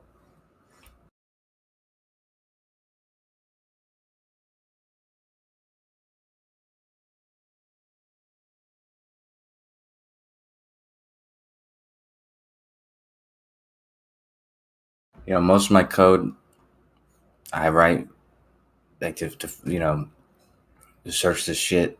What? There was an error checking. Okay. Yeah, but to check, to remind myself how to write something, I had to look at old code. I don't know why I was trying to look up how to do it again. Like I just looked at my old code. What the fuck? Oh, okay.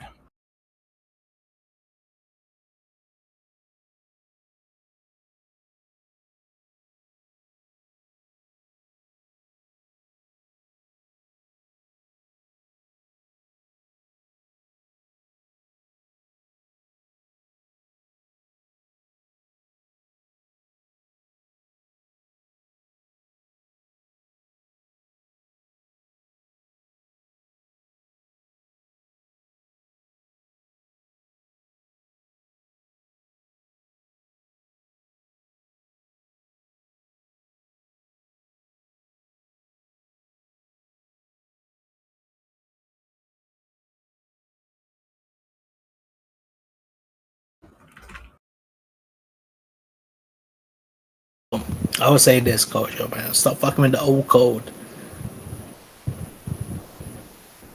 Get new with this. Get jiggy with it. Just hold up. Ooh.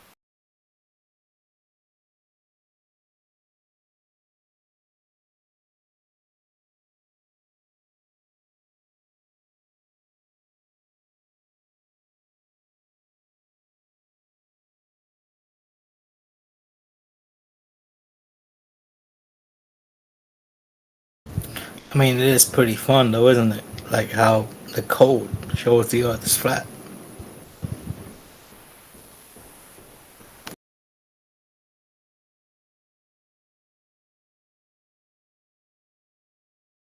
Let me see if this works. You don't think the code shows that the Earth is flat, Coach? Yo?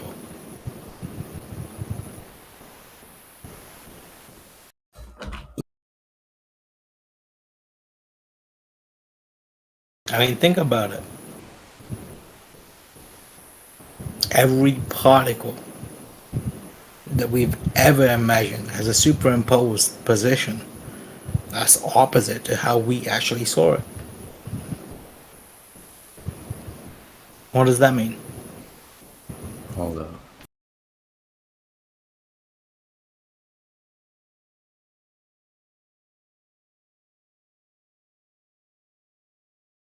It means that humanity got hijacked, usurped.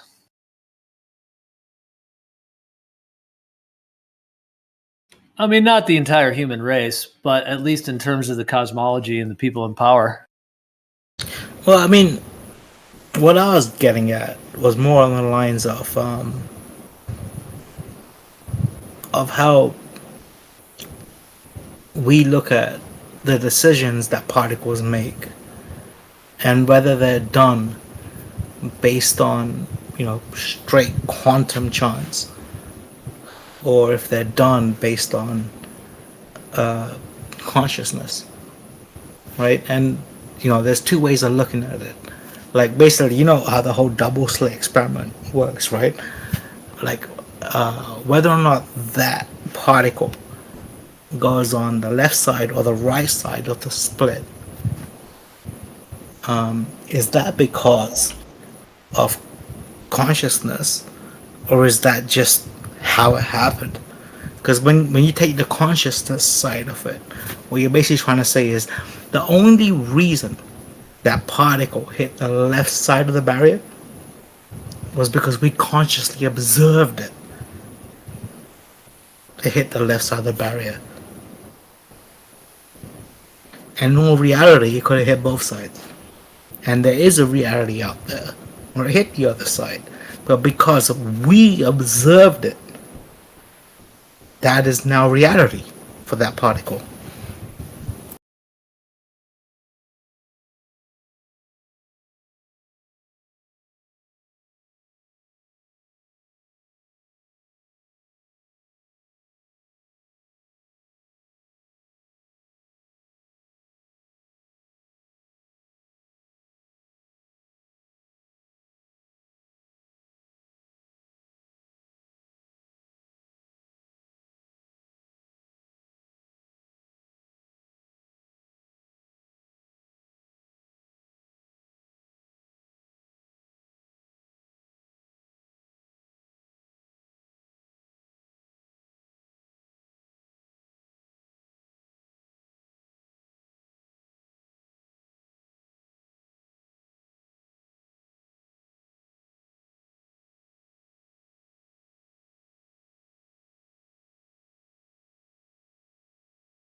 I mean, the interesting thing is, if we observe a particle to go on that side of the screen, what about the consciousness of people that observed it to go on the other side of the screen? Do they not exist? Are we the only consciousness that does exist? And everything else just dilutes? Or does another world continue with that possibility and probability of life? Those are the two models of quantum mechanics, right?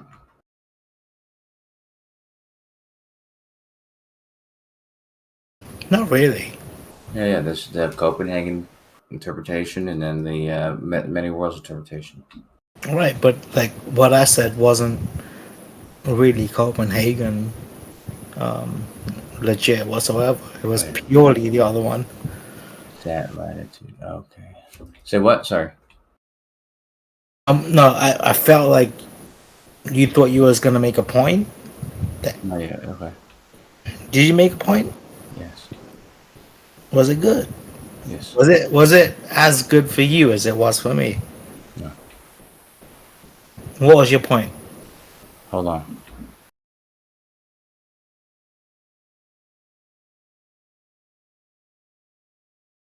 I'm making this ISS thing, dude. I'm trying to sort this out. Give me a second.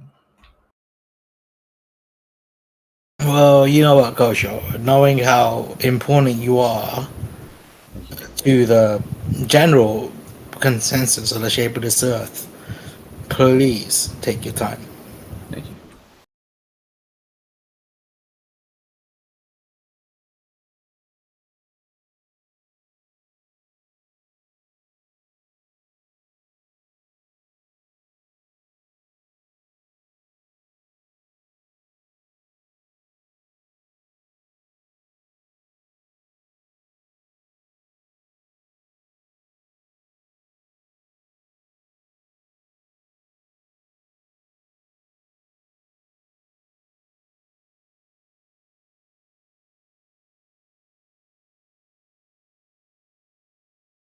Do you see now, Kosho, why I think you're the peak share of this room? Yes, of course. Hold on. Are you not the peak share of this room?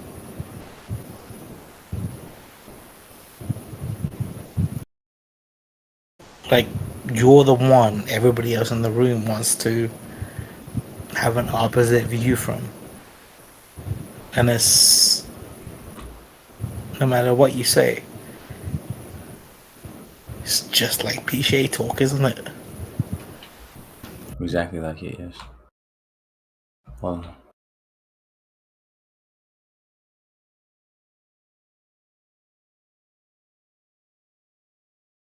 Well, what?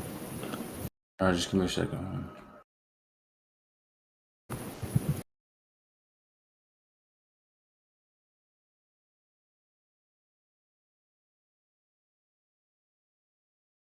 You're gonna ask for a second, Kosho.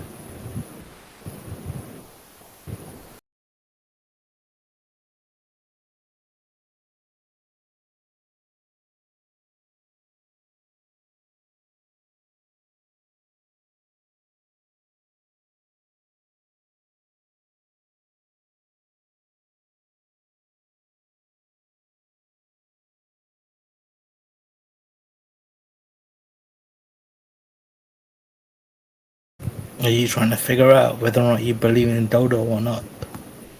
What are you trying to figure out, Kosho?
So, culture, you're basically trying to say that, yeah, you like that peach shade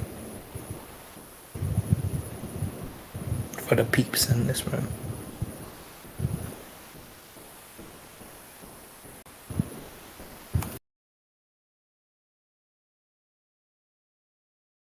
Trying to see how many API requests I can get away with. Give me a second. Well, sounds to me like you're trying to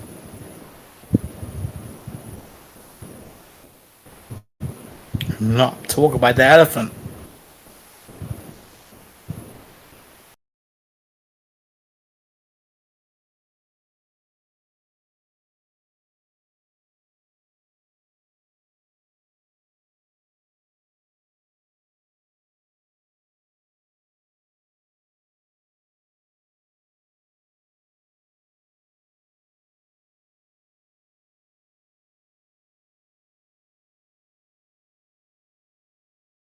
Hey, Gio, my bad, bro. I didn't mean to fuck with your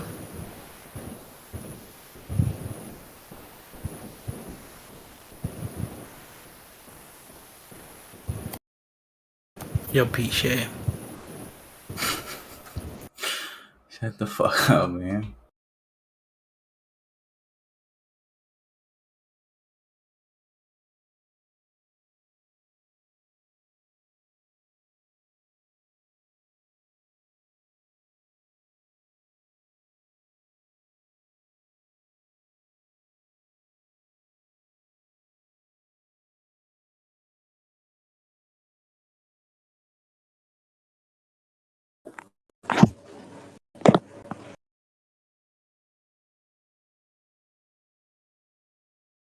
Hey, Nate, you usually have good things to say.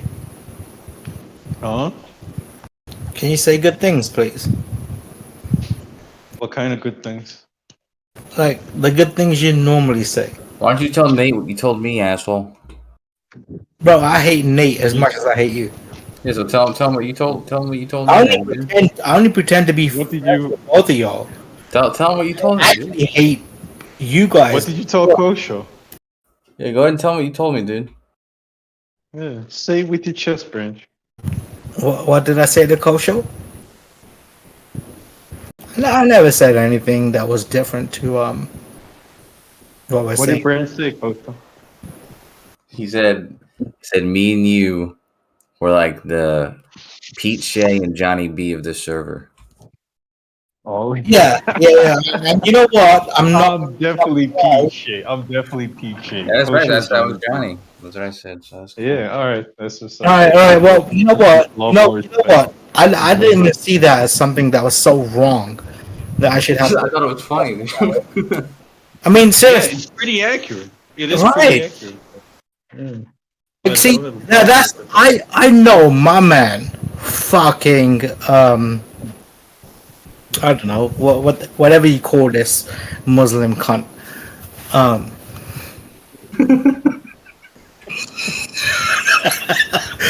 I'm sorry.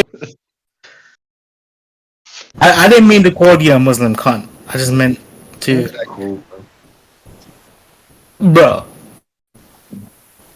You my man's Branch. You can call me whatever you want. Don't worry. I don't know, man. I'll be honest with you. Like when I grew up in London, for some reason, even when you grow up in London, you still fucking for some reason tend to make friends with people that are the same color as you, right? It's a very color oriented fucking city, right? And if you fucking talk to Londoners, they're not racist at all, right? But they still hang out with their own kind. It's weird. Is it racist to hang out with your own kind? Isn't that normal? No, I think that I don't know. Is it? Yeah, I think it's normal. I don't think there's anything racist about that. So you know what's up with me, right?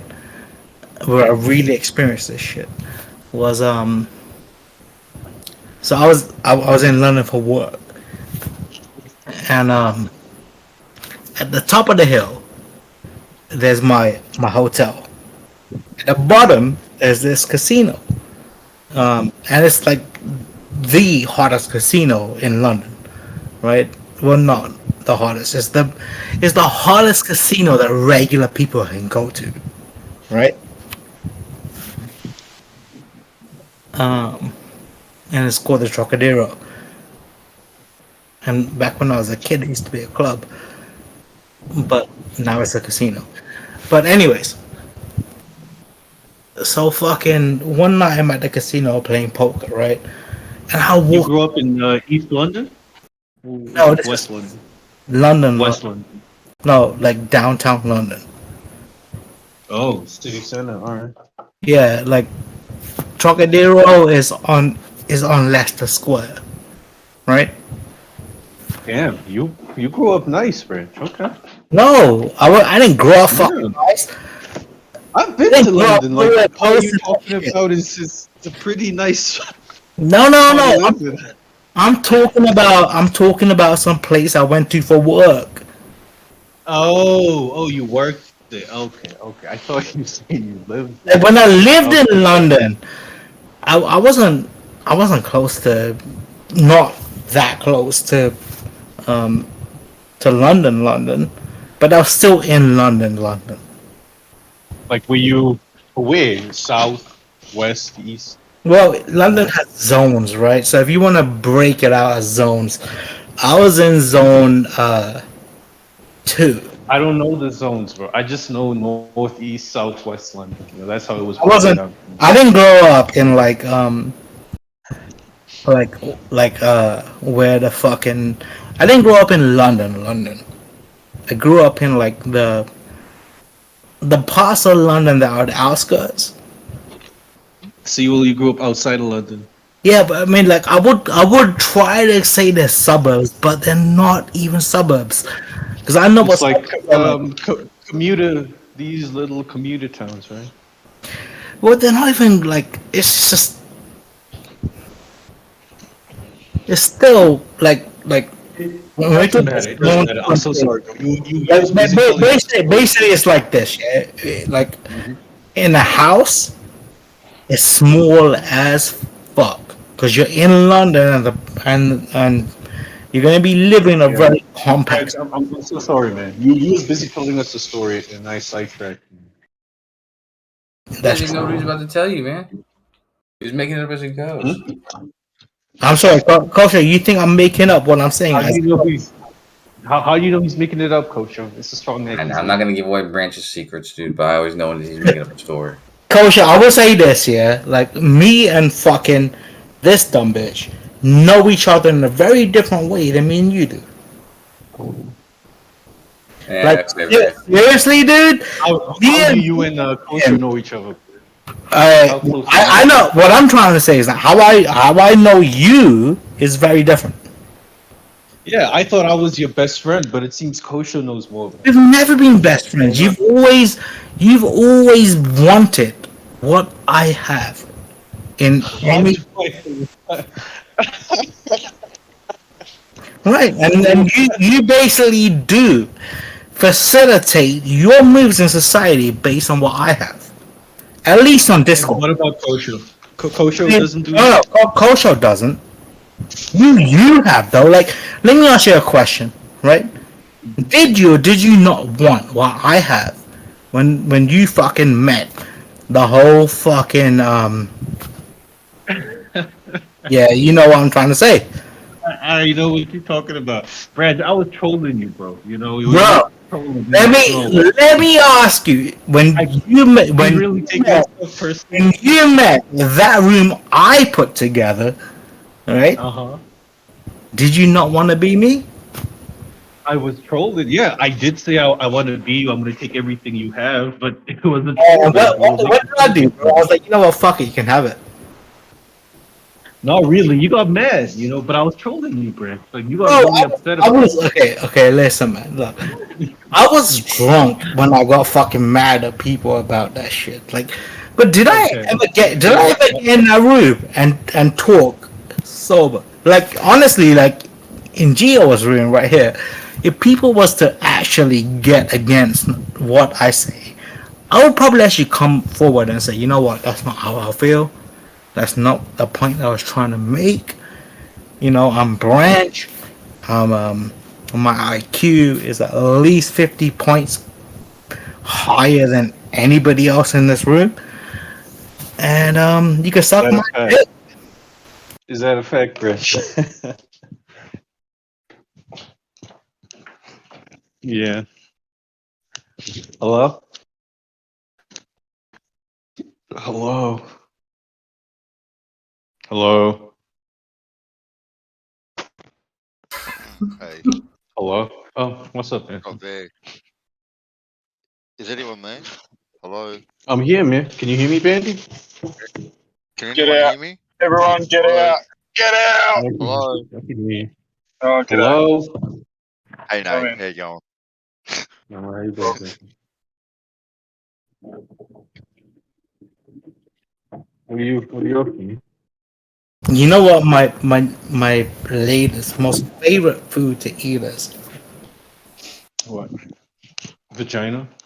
No, so like what I get is I get this like pretty high quality fucking tuna. Tuna. Yeah, and there's tuna in You all of like it. tuna? Tuna. You like that fishy smell? Yeah, bro. But I'll be honest with you, bro. Like Yeah. I found a way to fucking like to make it taste so fucking tasty that you don't even get the fishy fish from it. You just get protein and deliciousness. And bro, What do you do? so basically, I would open the can, right? Throw it on the fucking fryer, and then put garlic powder, onion powder, curry powder, Walmart curry powder, by the way. It's just straight This Walmart. sounds very Indian, Branch. But Like, for did your mom use what I got is delicious shit in the world, and then like curry powder, onion powder. I put MSG, a little bit of MSG in there, and Is this how your mom Genius. used to make it? Pure genius. Sounds very Indian. Man. it's fucking delicious, man. The best part of it is this, right? Like, I make the MSG is the best part, obviously. yeah, but other than that, like after I make the fucking the center of the dish, what I do is like the tacos, right? I use them to just get fried in the same pan, and then like because I'm like just frying those tacos up and shit, I don't need to wash that pan anymore because like I just absorb all the bullshit, right? That's on that pan into the tacos, and like I basically create a meal, right, where there's no dishes needed. It's delicious as fuck. And Why you got the high IQ? Dave's making fun of you, Branch. Don't listen. oh, but it's actually very delicious, dude. Like, He's not taking you serious. he may think he's better than me on this one, but like, He but does. He he may does. be right. Nope. He may be right. I He may- couldn't he may even be figure right. it out. I would He- probably not be able to figure it out. He might be right, but I will say this: I doubt it. this is a delicious fucking meal. I actually think it's more delicious. So does the MSG give it flavor? Don't answer his questions, Branch. He wants to make fun of you. No, I'm just asking because I thought that was shit you try to avoid. No, I mean, My I think stomach the up. people that try to avoid MSG are idiots that believe in all these fucking conspiracies and shit. I think MSG. That's me. I said in but man, it's good for you. It is, no, it's really good for you. You should like just have teaspoons of it. It's just another fucking salt, motherfucker. It's like if you look at the fucking makeup of MSG and what badness it could do to your body, you would realize it's bullshit when people talk about MSG being bad for That's you. interesting. I haven't heard that. What's the reason for the misinformation about MSG? Anyone have speculations about that? It's because of white people. I agree. White people, yeah. The Asians, That's not very specific. the Asians have used fucking MSG for fucking years. Right, but I do notice White that people. Asian food fucks my stomach up. And by And Asians, all the Asian restaurants are Asians, I mean all like about yellow. that, like no MSG, Man, you know. First of all, you need to understand when I That say was hilarious. I It's mean- white people. Mhm. But my bad. You know what? Hold on, Nate. Nate, hold on. Was you actually not mind of what I was saying, and you just wanted to be friends with everybody else? Hey, Branch, I got a question for you. Okay, so if MSG is okay, what do you think of fluoride in the water? Sodium fluoride in the water, is that good or not good? Drink that up. I think we need fluoride for our teeth. That's what's up, Branch. That's what's up. Talking about sodium fluoride, not calcium fluoride. The shit the poison they put in the water. Do you know about that? Listen, the fluoride we get in water, right, regardless of where it comes from, is good for us. And that's why you're so Like, smart. I'll be honest with you, like the way I run my water system at home is that I have my fridge that filters shit, and then behind my fridge I installed a different filtration system, so my shit gets filtered twice, but I still get the fluoride. It's delicious. It's good for you.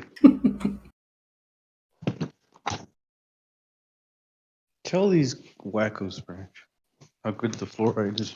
I mean, it's like, you know what? I know a lot of fucking Indians, right? That you do. They lived in cities where fluoride was extremely high in the water they drank, and what it caused was discoloration of teeth, right? So they got the yellowest, most disgusting looking fucking teeth that you can ever fucking imagine. A lot worse than the British, right? But like, the reason behind it was because fluoride does stain your teeth yellow, but it also makes your teeth hard as fuck. So these cunts that had yellow ass teeth because of too much fluoride in the system also have teeth for fucking life, because they make your teeth hard as a motherfucker. Hey, Branch, did you know that there's a difference between sodium fluoride and calcium fluoride? I mean, does that have anything to do with what I'm talking about? Yes. Yeah, Dave. Like, seriously, like, we're talking about getting fluoride into your fucking... Yeah, but if you can't just say fluoride and have it be hold term for fluoride. There's calcium Alright, fluoride, so they used to put it in the water, which is good for your teeth. Now they put I'm sodium fluoride in there. different. People assume it's the same fluoride, but it's not the same fluoride. Sodium fluoride is Dave, bad for your teeth. You're kind of over talking to me.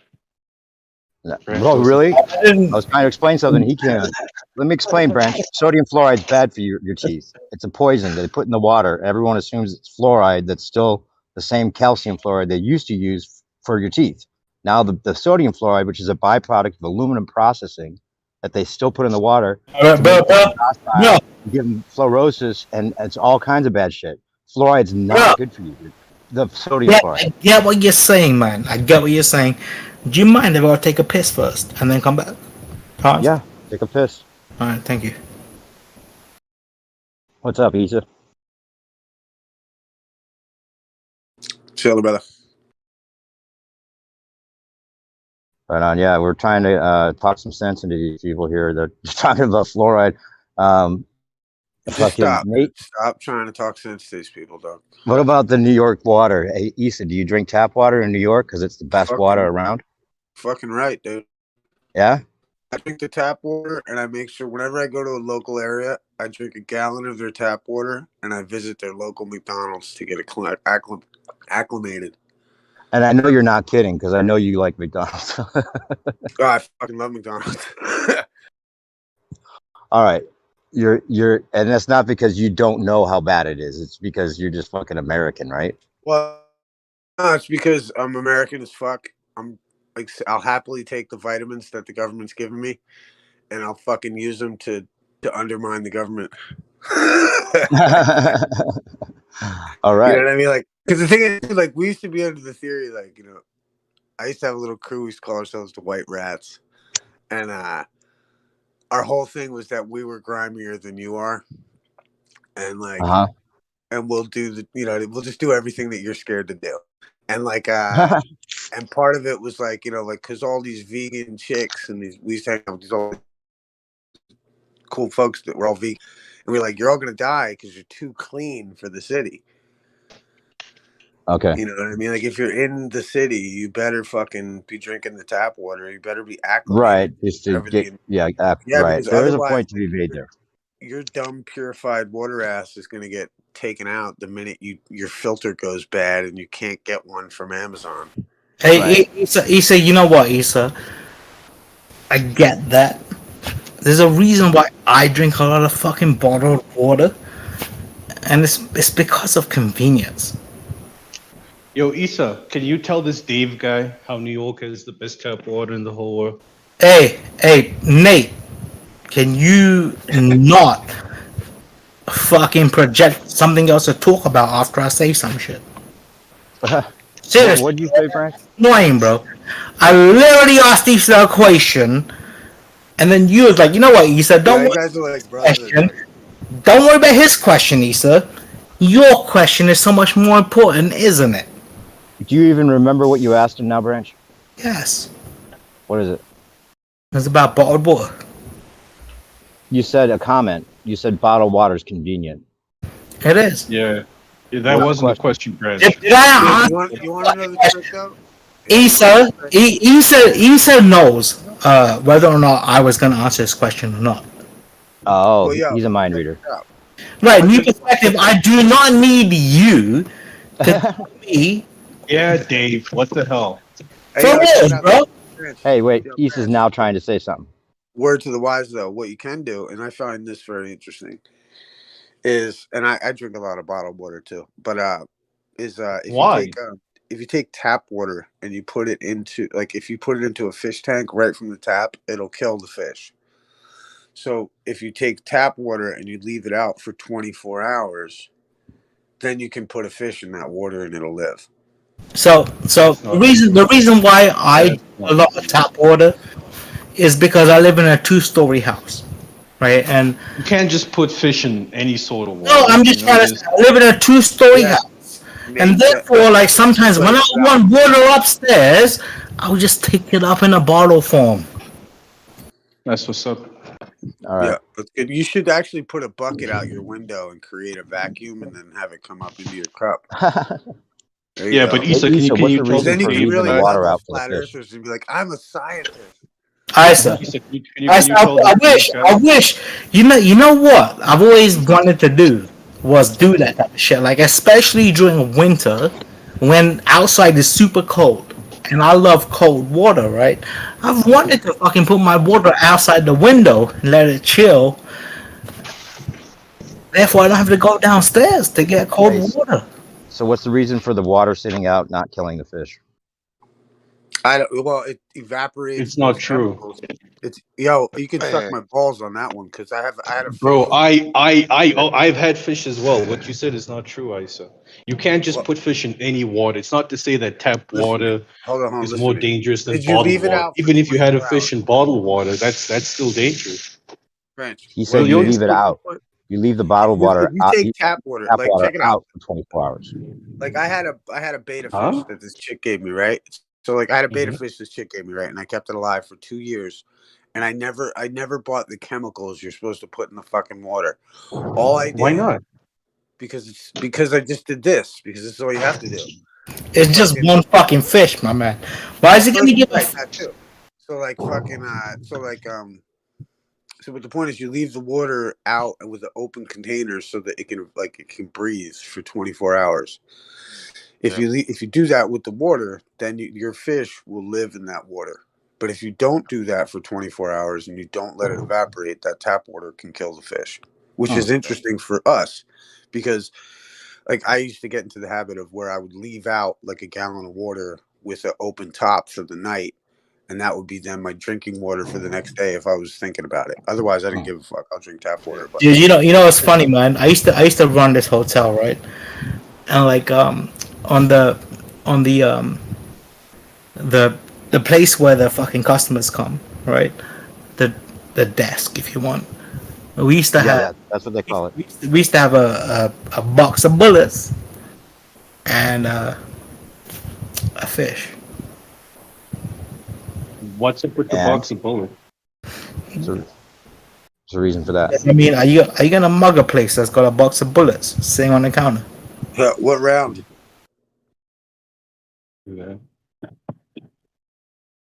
What's the metaphor? What round was your bullets? Is what I was asking. There wasn't a gun underneath. We just kept a box of bullets out there. Right, but what? Like Just some to imply. 9mm, some shotgun shells. What's the fish for? What was the fish for? The fish was for fun.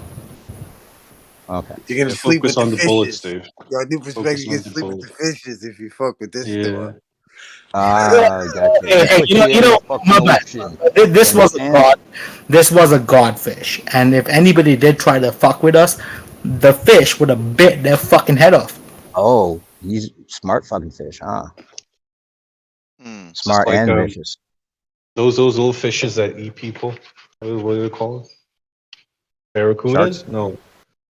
No, the small ones that hunt in packs. Are they called barracudas? No, you're talking about piranhas. Piranhas, yeah, piranha. You have fish, Nate? I've had fish before. I don't have fish. Just They're pretty boring rabbits? pets. You got one I got bunny or rabbits, two bunnies? Dog. I got You got two rabbits bunnies, and two dogs? I'm trying Two to bunnies, tell you two what dogs. I got today. Yeah, 4 cats. Two bunnies, one cup.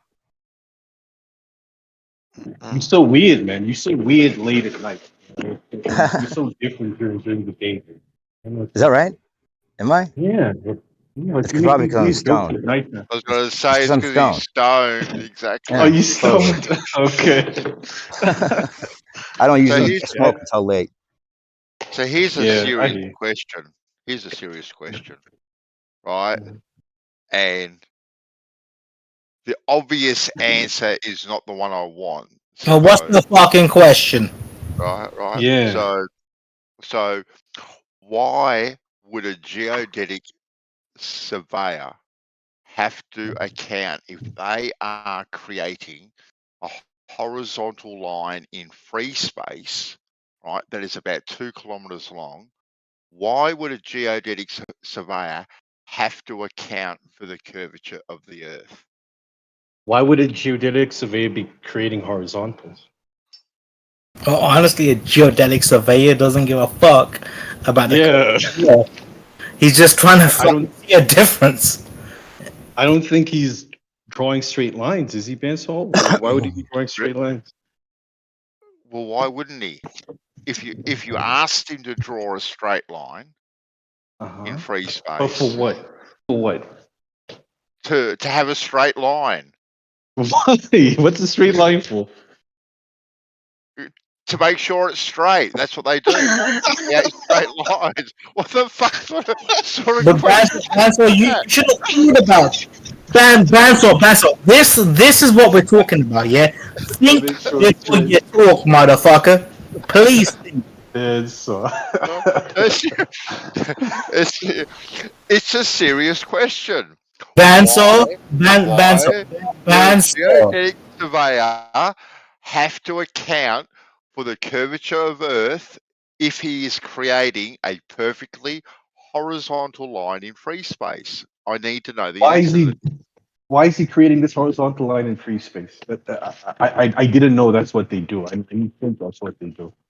Well, maybe I asked him to, right? Does it really make any difference why? No, I mean, you're completely right. Right? Like, let's say you have fucking drainage issues in your house.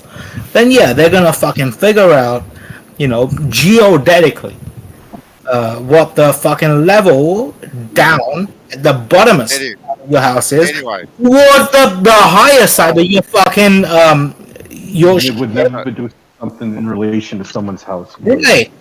Exactly right. So he's creating a horizontal line that is 2 kilometers long. No, Bansel, Right? it doesn't work like this, Bansel. Branch. Settle down. Right? It's a serious question. Right? I know, And but you're projecting your serious question full of bullshit. That's the problem. no, I'm not. Oh no, I'm not. Tell me the part of your question that's not bullshit. The horizontal line in free space accounting. So the rest of it is bullshit? Right? So the rest of it is bullshit.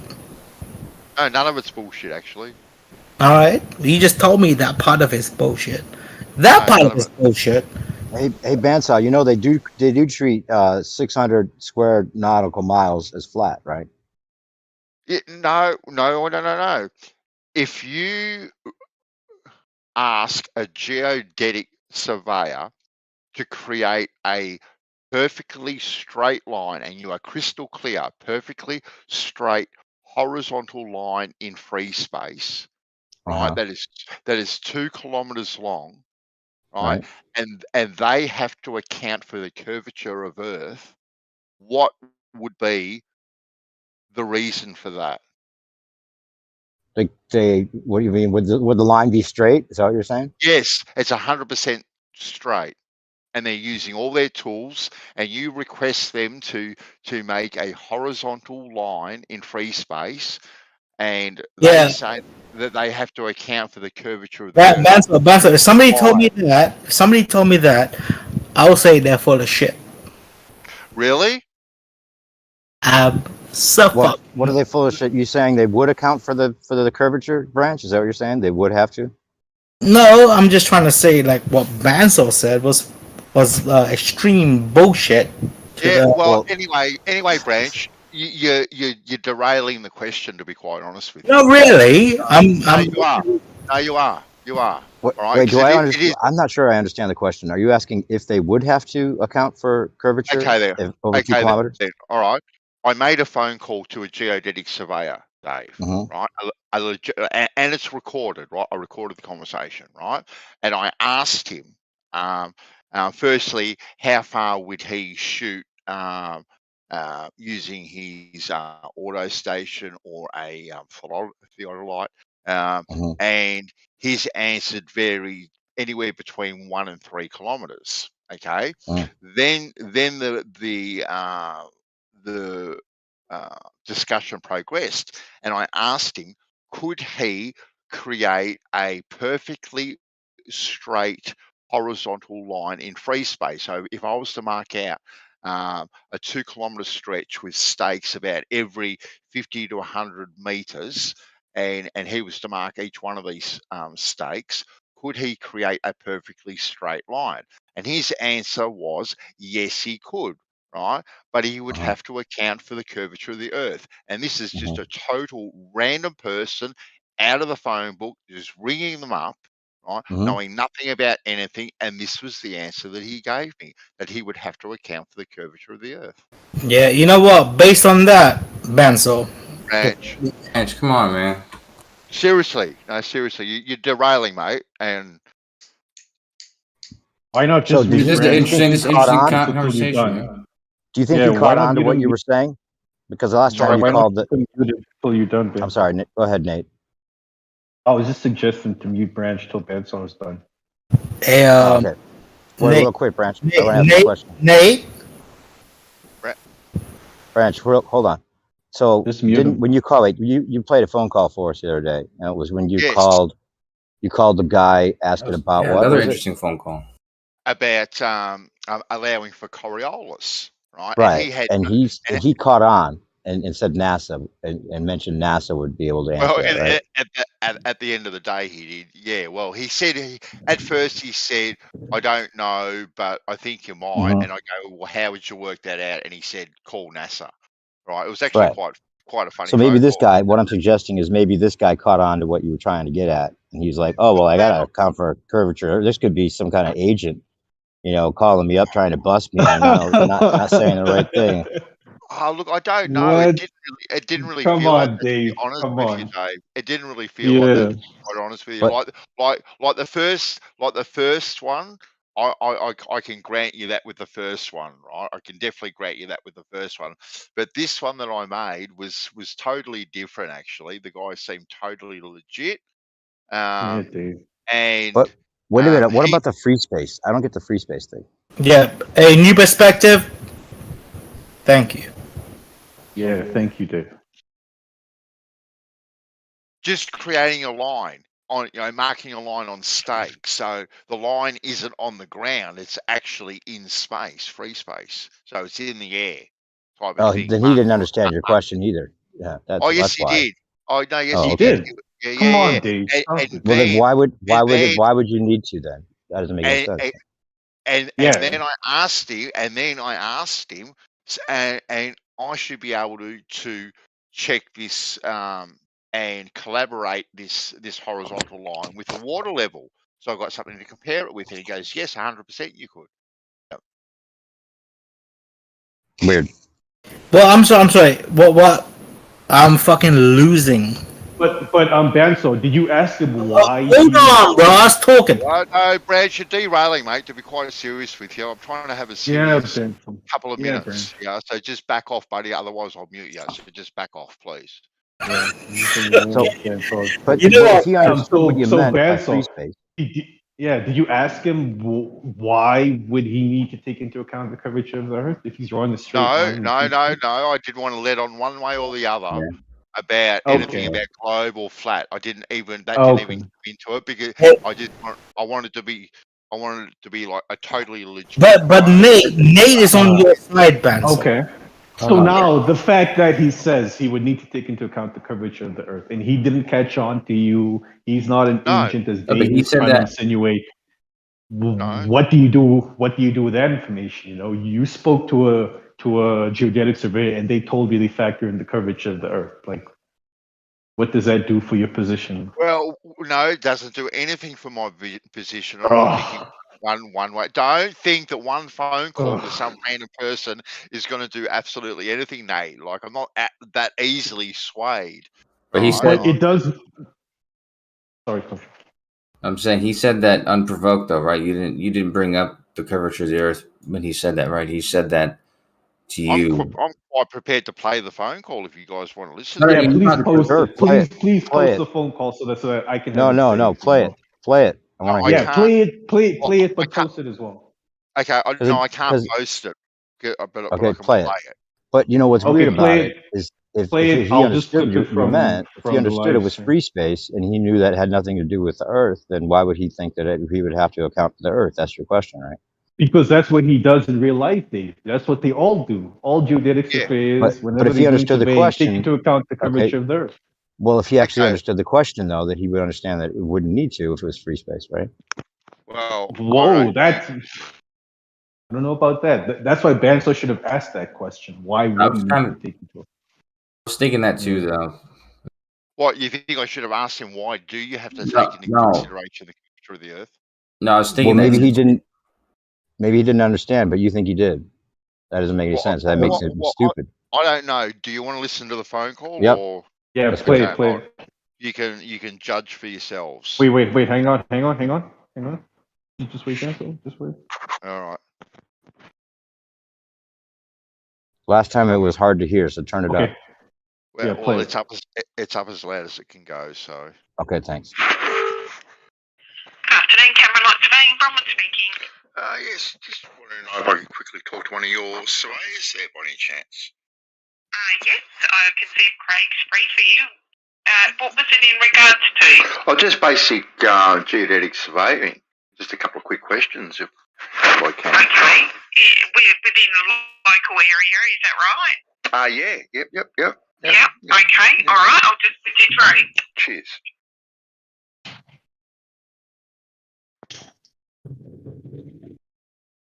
Okay, so his phone voice is a little different. Yeah, hold on. She's putting me through. G'day,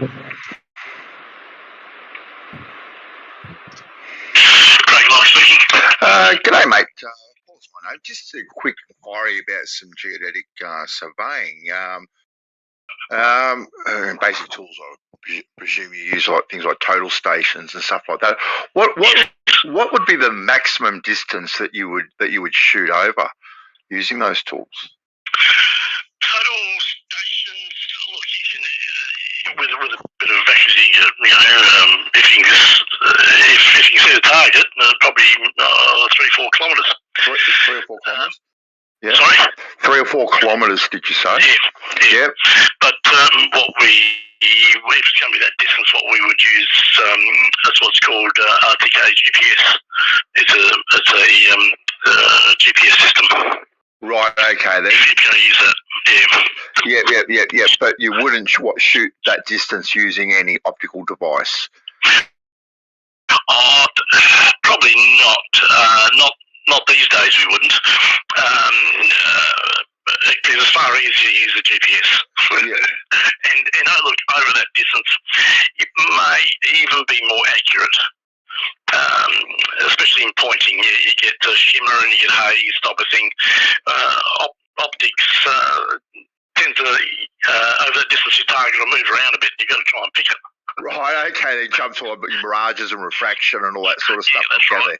Yeah. And so these days we would set up a base station and a GPS unit.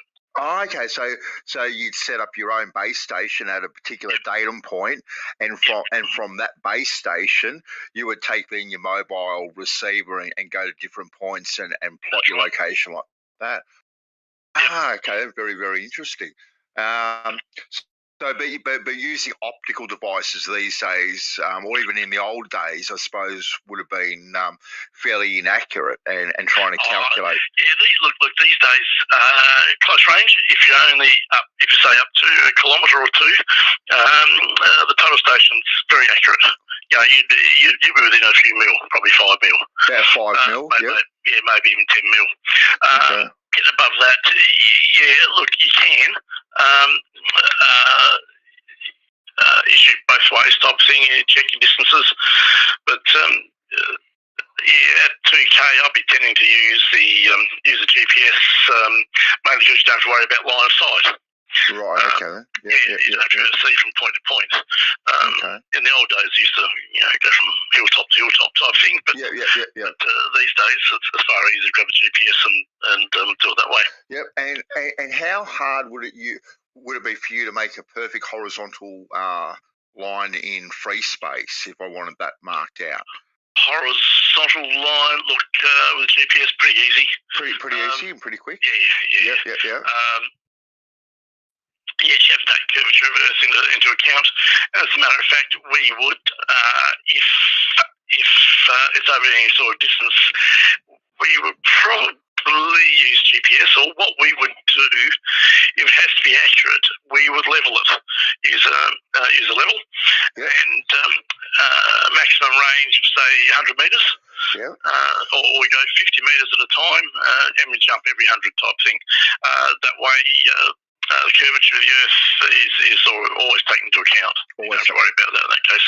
Oh, okay then. So if you really want it accurate, we would use a level. Look, our level's a bit better than a dumpy level. Yep. We would look. There's a equation we use. It's I forgot what it is now. 12 times square root of n, where n is the distance in kilometres. That's how far out it'll be. So over a kilometre. Yep. It might be 12 mil, but we've done it before where we less than that, a few mil. Okay. Over a kilometre. But that's if it has to be accurate over distance, we would use a level. Right. A level. Okay. So if I wanted to employ your services to create a perfectly horizontal straight line in free space, say that over what distance? Let's say 2 kilometres. How much roughly would that cost me? Would that be a day's work? Don't know. It'd be a time basis. Yep. We do it on a time basis. It's been a while since I've done something like that. I used to know precise precisely how far it would be. Probably a few hours. You're probably looking at $800, $1,000 something. $800 to $1,000 to do that? Yeah. No dramas. And that you could guarantee would be a perfectly straight line in free space. Well, it depends on where it is. It depends on what sort of country it's in. Also, it depends on how long it'll take us. I mean, so if it's over a really rough country, it might take us quite some time. Okay. If it's along a road, it might be a lot easier. Okay. So, probably be next to a fairly static lake or dam type of thing. Right. Yeah. So. And how do we get around it? Is it easy walking or? Wherever we picked would be fairly easy access. I don't want us, going out in Wombat State Forest or anything like that, having to have machetes and everything like that to hack our way through stuff. If you want down to the millimetre type thing, if you want it within a few millimetres, if you want it within, say, I think we heard the part that matters, man. Yeah, you got that? Happy days. What do you got? Yeah. There you go. Man, so it sounded like you're doing a fake Happy voice. days. Sorry? Yeah, he definitely didn't catch on like he... No. What do you think, Dave? What do you think, Dave? It does sound so. I think he was thinking that if he was going to make a line, a straight line for you, he would have to account for the curvature because they'd be using posts or something, maybe. And the posts would have to be bigger or longer for the at some point to keep that line straight. Is that what you're thinking? Well, no. Well, I don't know if it's got anything to do with the posts itself or the fact that he has to account for the curvature of the Earth that he's. I think he might have caught on that where you were trying to figure out the perfectly straight line thing with the Earth and. No way. Well, or maybe he thinks you're supposed to, but you don't. Yeah. Do you? Well, I never said anything about the curve myself. That right, but the perfectly straight line kind of indicates that. Yeah. Well, yeah, possible. I want to. I'll speak to Rucky later when he comes in. But I just that guy had no idea what you were talking about. Then, so. I don't know. I think he's a shill. I think he's a plant. He's an agent. I'm gonna bring another one. How though? It was a random person they put on the line for you. It definitely was a random person. They're about 500 kilometers from me. I just picked someone completely random. I just thought I'd ask them, a couple of So there's no way she would have. Yeah, there's no way that when you asked if you could speak to one of your surveyors, she would have known. Oh no, another flat earther. Let me get the shit on the line. Come on. Well, look, that's probably what happened. It's probably not the first one they've had. Why can't it be a possibility that he was being honest and genuine, and when he's actually doing this, he takes into account the curvature of the Earth? Why can't that be a possibility? This is a question. It's a genuine question I'm asking. Like, have the globe Earthers hijacked a formula somehow where this formula they've been told, which relates to refraction or whatever, is now told to them as the curvature of the Earth? I don't know, Nate. This is why I was asking the question. I would have asked him. Well, I mean, of course, you don't have a chance to ask him again, but and if you were to, and then that line of questioning, I would have asked him if the data he gets from the GPS, because by the way, he broke GPS a lot. But if he well, that's what he uses these days because it's quicker. Yeah, because it's quicker and it's more accurate, is what he said. That's right, exactly. Yeah. But anyways, I would have asked him if the data he's getting from the GPS is coming in the format of longitude and latitude or in Cartesian coordinate like XYZ data, because that would have made a difference on whether or not you needed to account for the curvature of the Earth directly or not. Because with the XYZ data, you technically you could just you wouldn't really need to account for. But I mean, actually, I don't know. I don't know what I'm a bit perplexed myself. Like I said, I've only ever used these tools over a very short distance myself. I've always said that. I've never done it over a long distance. So I've never. But is it a possibility, though, Benso and Dave, that this guy was being honest and genuine, and when he's doing his everyday work, he does factor in the curvature of the Earth? Is that a possibility? Well, this is what I want to know, because has a formula been hijacked and they've been No, told but just the curvature of the based off Earth? that phone call, Benso. Just based off the phone call you had with him, is it a Oh, look, I possibility? think, I think the guy was genuine. Like, it was just some random guy. Like, I'm not gonna call him out for anything, saying he's this, that, or the third. You know what I mean? I'm not gonna. I'm But not now you at all. feel, yeah. But now, Well, it's now the I've made thing the of you phone feel call. whatever I he just was told. Right, now that he's made the phone call, Nate, the question is this: are you filling in the place of what someone like Pete Shea does in other rooms? Like, you gotta really think about what you're talking about and the influence it has on the people in this room. Well, I don't know. That's very profound, Branch. I'm perplexed. I'm going back. Very I'm profound. going back to say that you and Kosho are facilitating Pete Shea and Johnny B. Johnny's. Very Anyway, profound. Why hey, was Branch? Bandsaw, Why was Branch unmuted again? Bandsaw, have you seen I the don't know. video that I just sent you? Yeah, have you seen the video I just sent you?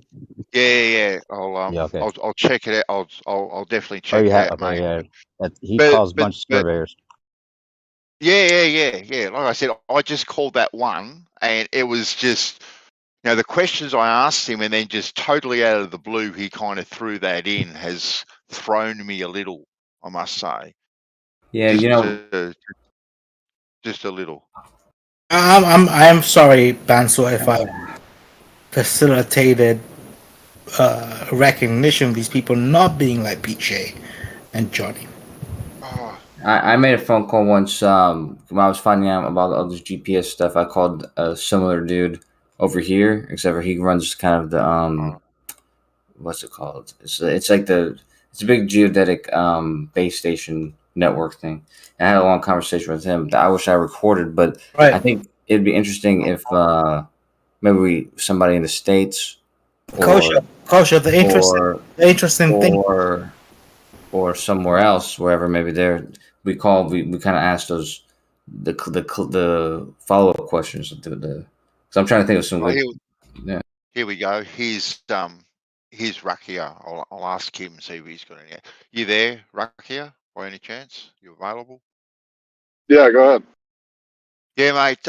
I just rang a geodetic surveyor just out of the blue this afternoon, and asked him a few questions, and then the discussion progressed, and I asked him if he could create me a perfectly straight line in free space. If I was to get a heap of stakes every 100 odd meters for about 2 kilometers, would he be able to mark out me a perfectly horizontal straight line in free space? And he said, yep, no problems.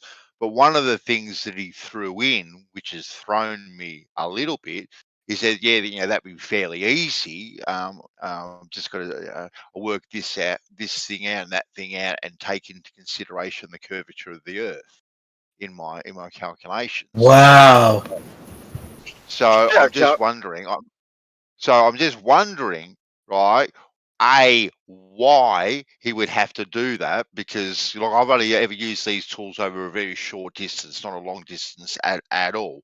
But why would he have to do it? Like, has some formula been hijacked and they've been told this is the curvature of the Earth or something? Like, I don't know what to really make of the phone call that I just replayed to the rest of the people here. Exactly, Banso. Exactly. Oh, you recorded it?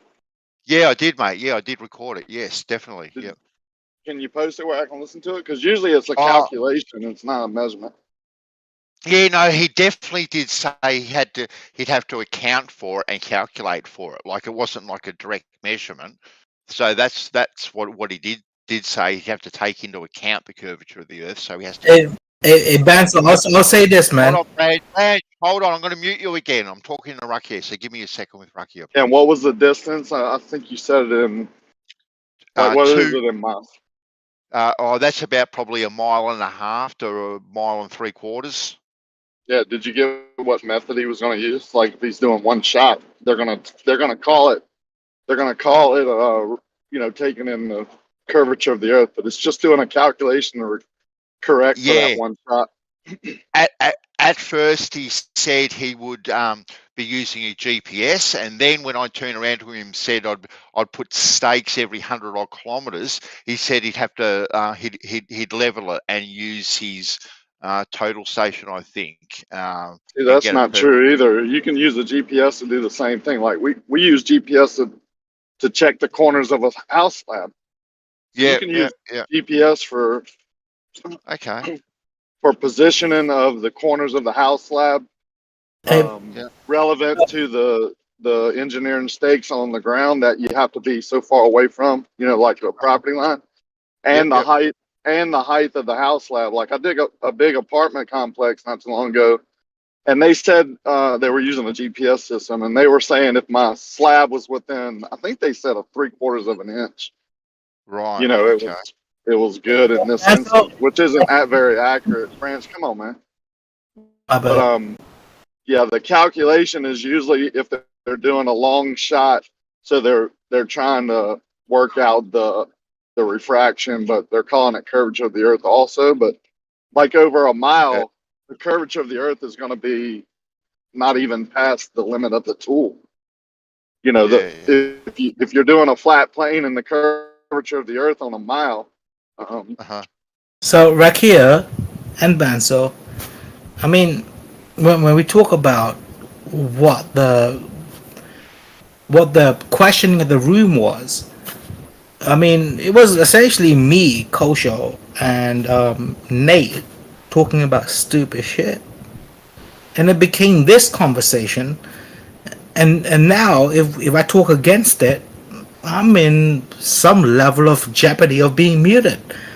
I would love to bring it back to the conversation at hand, if possible. No, anyway, please continue, Rakia. Sorry you for that interruption. Like you're able to post that where people can listen to it, or you have to play it. I had to play it. Let me see if I can download it. Yeah, but it might be good quality on the live stream. stream. Yeah, it should be on the live stream. Kosho, can't you clip it from the live stream? Maybe. And then just post it. Yeah, do it, man. And then just post it for everybody, please. Yeah, if you like, I don't know. I would definitely ask him what method he uses, and if it's you know what I'm saying. Yeah. Like like I said, I tried to keep the conversation fairly casual, if you know what I mean. Yeah. But as soon as they say calculate, it's he definitely did. Well, he didn't say calculate. He said he'd have to take into consideration the curvature of the Earth, which is obviously calculating for it. Right, and then I would ask him, what way could I measure the curvature of the Earth? Like, tell him you're trying to learn, just as a weekend warrior, how to go out and do some simple measurements that measure the curvature of the Earth, like curved water. You're really interested in that. See what he says. Yeah. Because it's just a calculation.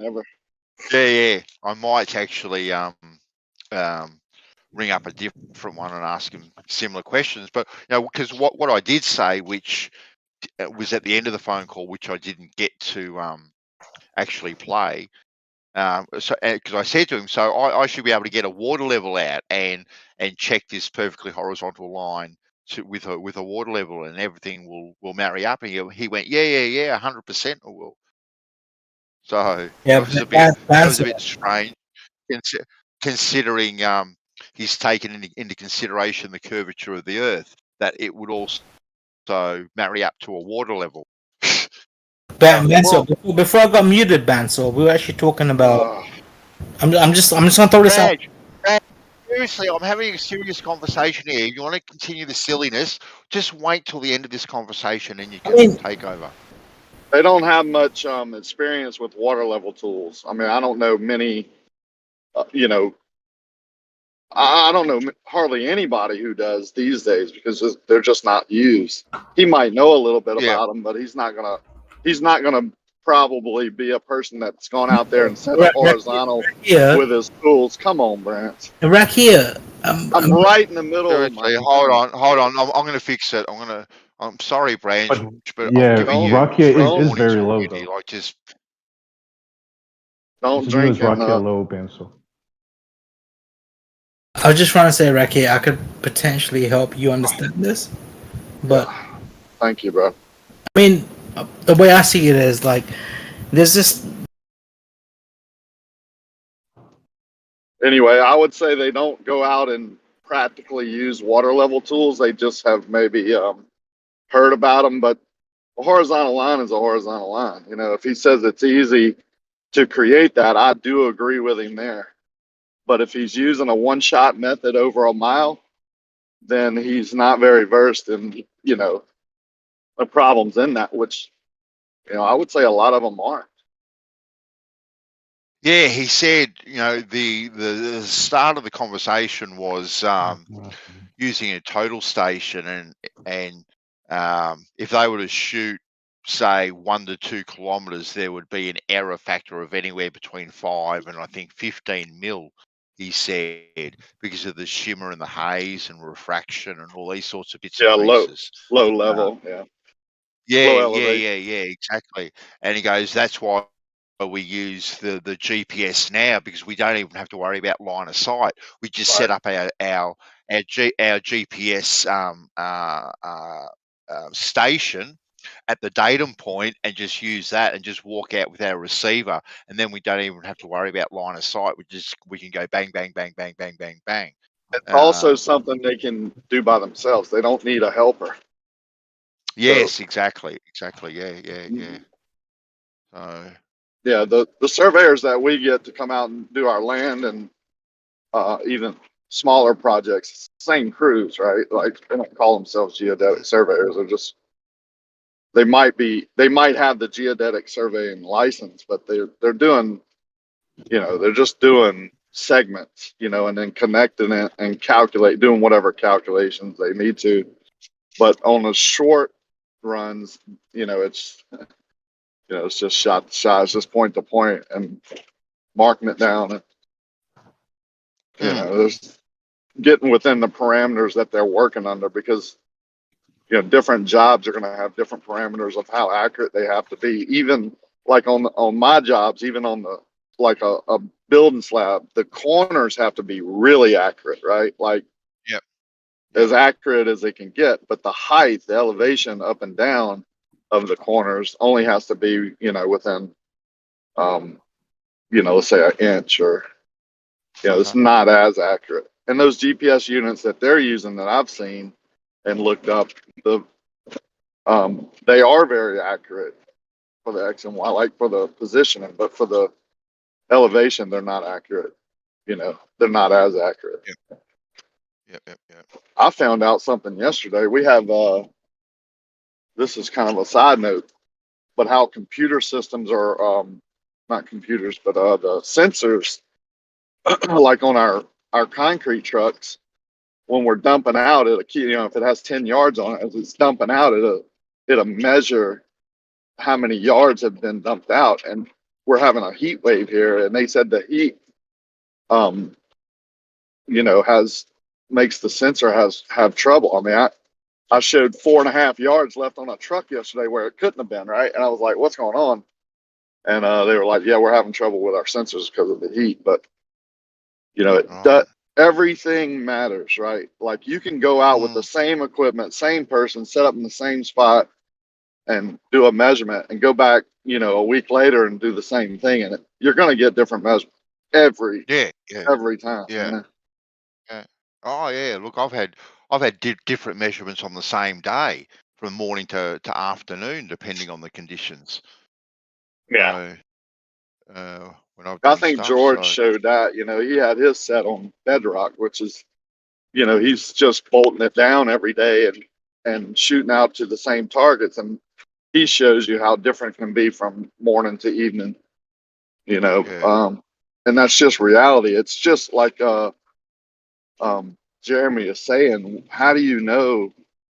If you're always shooting in an apparent position, how do you know the real position? And that's yeah, basically yeah, it. exactly. Yeah, but yeah, I was just because obviously people like Main Surveyor and Jesse and these sorts of people have spoken to when they say they've got to take it in the curvature of the earth and this, that, the other thing and whatnot. And yeah, this total random person that I just rang up out of the blue kind of said the same thing. And yes, he did say it was a calculation that we already had to account for it, which is a calculation at the end of the day. Yeah.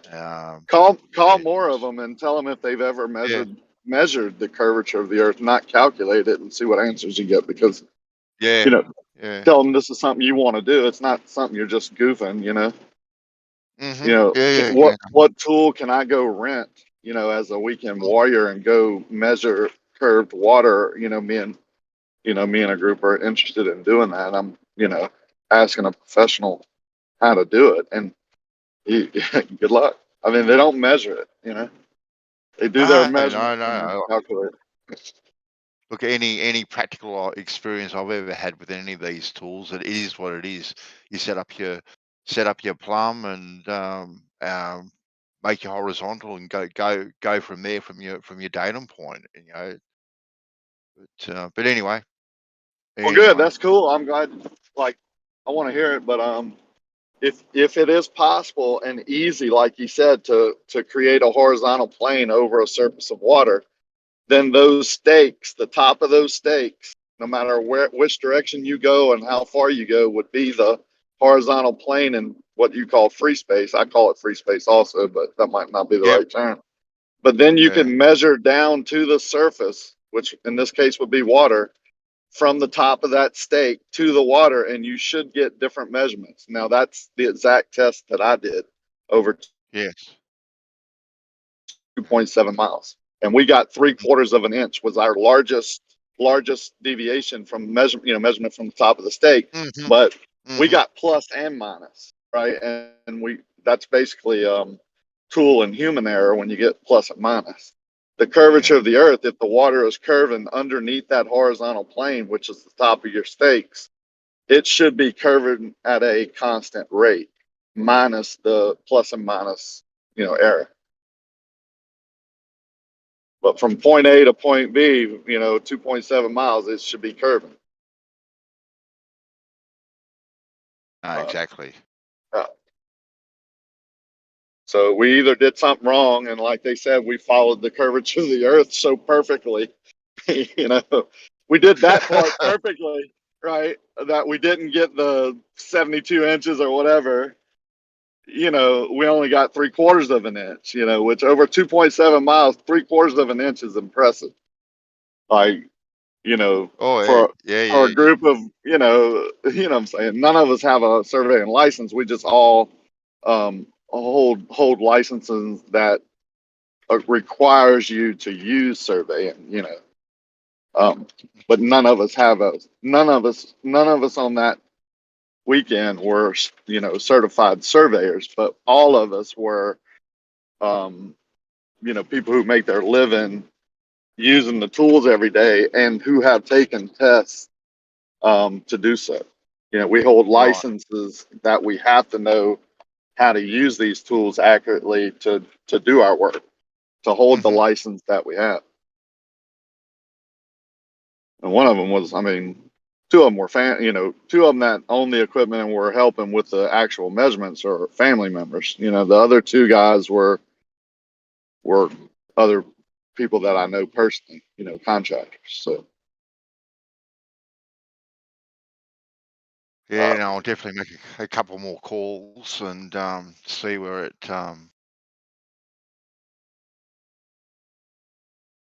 see what's up. Get to the bottom of it. Yeah, ask them why they have to make calculations. Why don't they just measure it? You Yeah, know, yeah, or yeah, is there a method where you can just measure it that you can replicate? That's what I want to know. Because if a yeah. surveyor comes up and says, "Yeah, you just use a auto level or a theodolite and you do this, this, and this," then I want to go do it. If it's different than what I did, you know. Yeah, yeah, yeah, yeah. No, definitely, no. I'll definitely. I said I'll make a couple more phone calls tomorrow, actually, and ask a few more probing questions, actually, and see what results I get. Like I said, the conversation I had was just fairly casual. And when he threw in the curvature of the Earth there, like completely out of the blue, it kind of threw me a little bit. It's like, and who am I talking to? Is That's this like like Kosho? With when I called LIGO, the engineer in LIGO, you know, and I'm just asking him if the tubes are horizontal. He goes, "You know, you can go to the beach and see boats going over the curvature of the Earth, right?" And I'm like, "What are you I know. talking about?" It's like they've had the phone calls before. Yeah, it's almost like they've been either, you know, programmed to say that or, you know.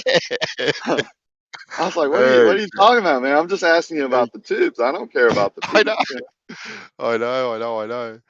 Yeah, that was strange. But all the surveyors that I mean, I deal with them. I deal with them on a daily basis, basically, and all of them, you know, they're all globers. I mean, you know, they all believe they live on a sphere, just like I did when I did my test. Like you have to realize when we went out on that lake and were doing the test, we were fully expecting to get a deviation with the curvature of the Earth. Like we didn't completely understand it. It was confused. You know, it was like, how does the water curve? You know, like, you know what I'm saying? We were questioning that part, but none of us were flat earthers at the time. You know, that's what people don't understand. I was unbiased. Like I was actually biased towards the globe because I thought I still lived on a globe, you know, on a sphere. But anyway, asking you know, and when I asked my surveyors, you know, like, how do I measure, you know, curved water? And they're like, oh well, they just go through the spill. Like, wait a minute, that's not measurement, that's not direct measurement. And they know. I mean, the ones that I deal with, they know. The last crew that was, and we get different crews, but it's the same company. You know, wouldn't shoot a half a mile over water to get an accurate reading of just positioning. And I'm sorry, elevation.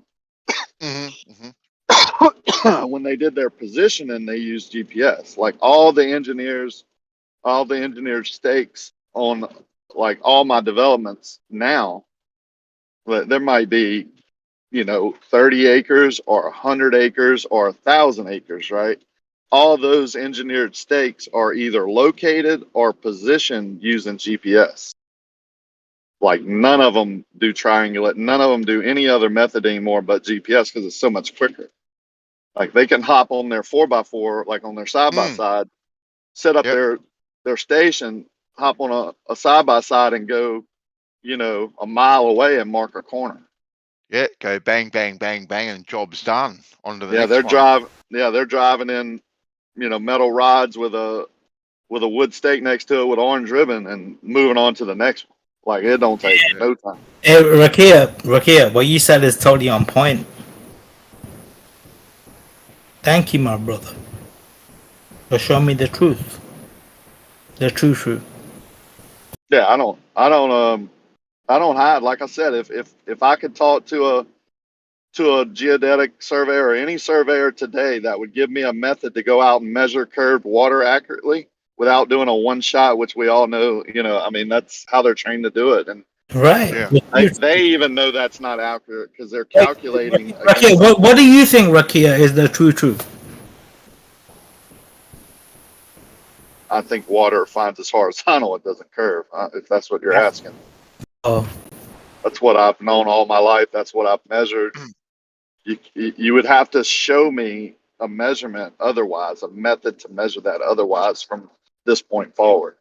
Like I know not to just trust or not to just believe or, you know, I've personally gone out on Lake Pontchartrain and seen water appear into curve. I drove over Lake Pontchartrain Friday and Sunday and passed right by the power lines, and the atmosphere was so bad. Like the curved power line started like a mile away. What was the true that you saw? Oh, Branch, seriously. I mean, I'm sorry, Banso. Do you understand when I say true? I'm talking about like a movie, right? Where the people in the movie, they do you understand what I'm talking about, Banso? When I say true? I don't, but my true truth is just whatever reality is. Like I don't care which way it is, one way or another.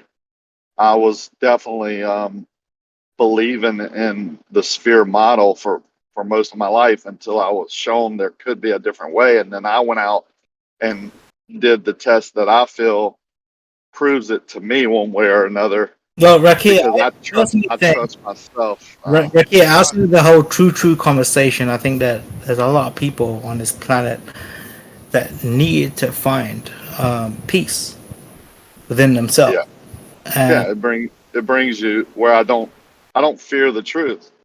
But you know, the one thing that I've seen is that to really find peace, you need it's almost like math, where in order to fucking know what peace means, you gotta understand what makes up peace. And a lot of us, we can go along day in and day out and assume we understand what it means to be God's children. But in reality, we have no fucking clue. On all sides of it, even my side. It's a daily walk. That process is a daily walk in relationship, just like you are a relationship with your wife or girlfriend or whatever. It's a second by second, minute by minute, hour by hour daily walk. And like when you talk about your girlfriend or your wife and your children and shit, that's love. And I mean, like I find it so interesting when we talk the difference between love and who we are and the way we should be portraying life. Because when I look at the Bible, it tells us sometimes to put the greater need ahead of us. Well, you have choice. Choice proves love. Right, and I personally think that peace is something that you can never put anything ahead of it, and it's just something we find inside. And all of us in this room have been looking for it. We're caught up into whether or not it means being a better facilitator of the world we live in, or understanding who we are inside. I mean, we live in a world where it's very hard to understand who we are.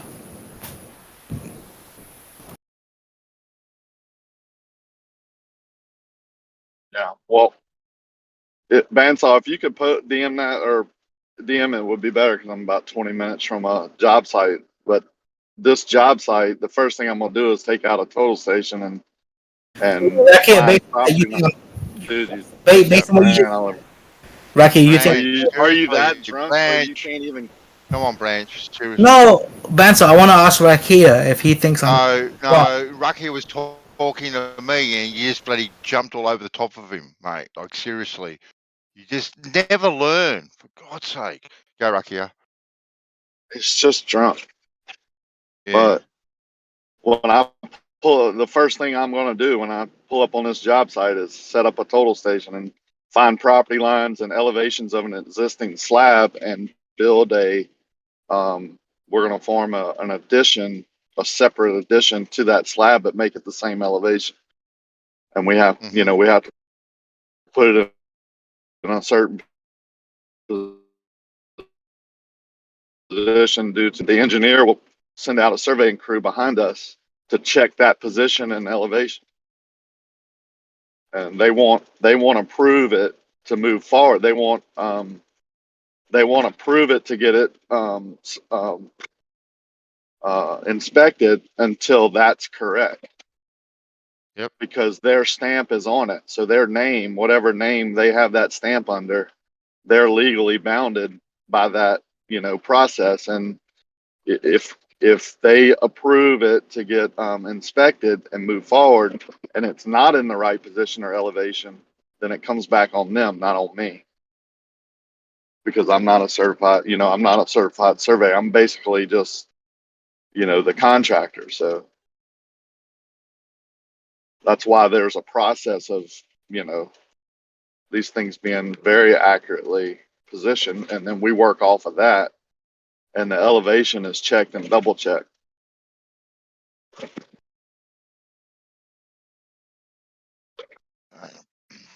It's uploading now.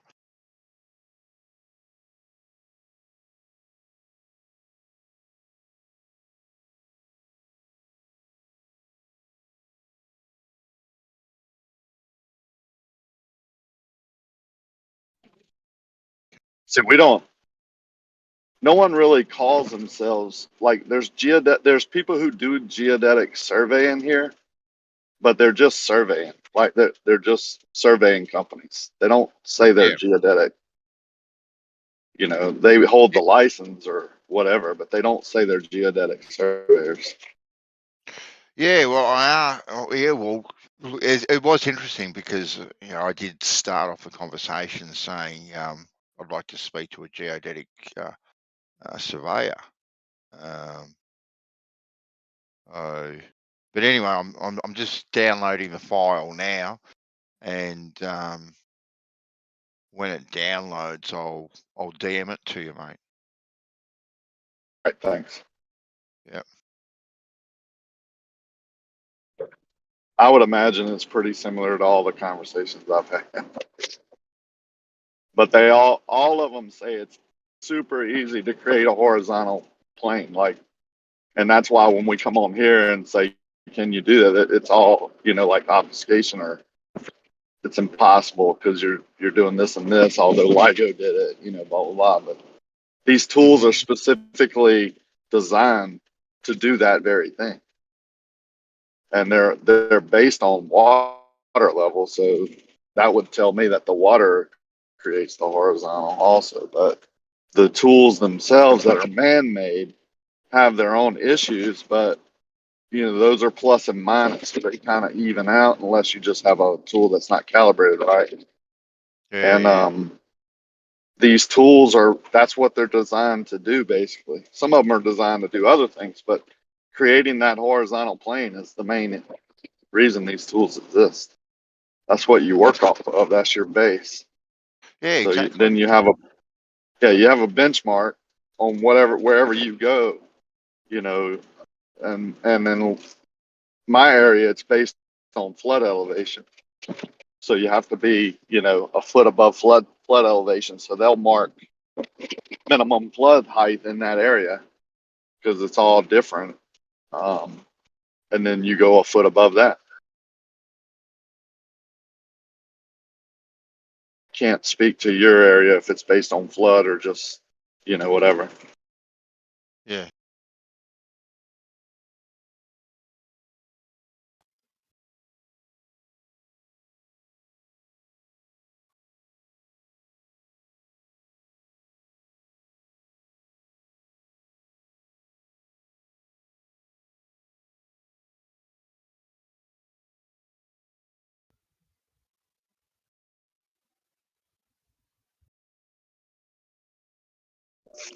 I once saw an elevation profile that had mean sea level, had 100-year flood level, and then it had the building level that you're supposed to build above the 100-year flood.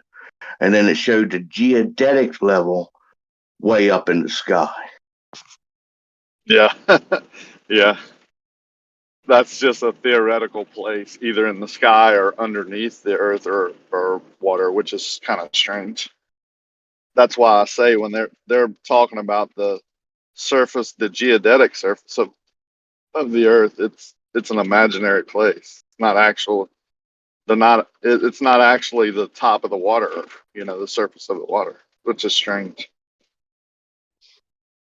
But yeah, we go by the 100-year floodplain, and then we have a 1,000-year floodplain that's predicted, and of course those elevations are different. But the 100-year floodplain is what we base it on, unless they changed it. I mean, they're forever updating that and changing it due to developments and different factors of how rivers have changed course or settlement or whatever it may be. However they do it, I think it's the Corps of Engineers, I think it's the Corps of Engineers. I'll have to check and see who sets that.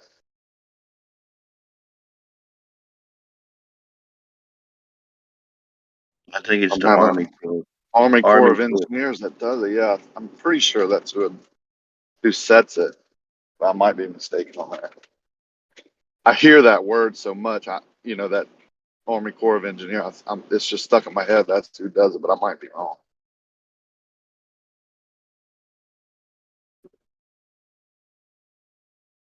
Oh, you're joking. The file's too big, Rakia. It won't send through Discord after all that. Sorry, mate.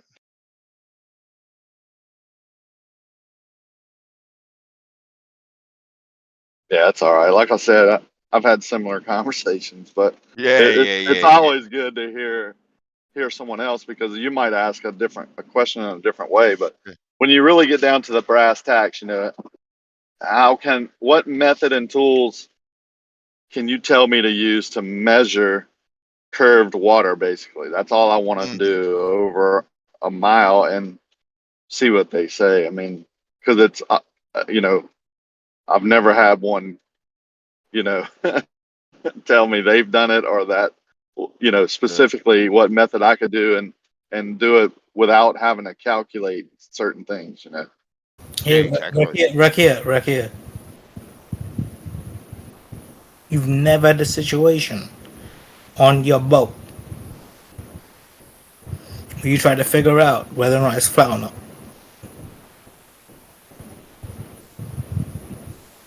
It sounds to me like you're full of shit, my man. Based on your navigation on your boat alone, the Earth is. I don't know what he was asking, but I don't worry about I don't use charts. Yeah, I don't do the star charts and all that to navigate. I use GPS. I mean, we have charts on our screens basically, and it's just plotting. We do waypoints here to here. I can do a waypoint to make me a track to circumnavigate the Earth, and I would never have to touch the steering wheel. So however that's doing it, if it is a sphere Earth and it's calculating by that, then that's how it's doing it. But that's not what I was saying.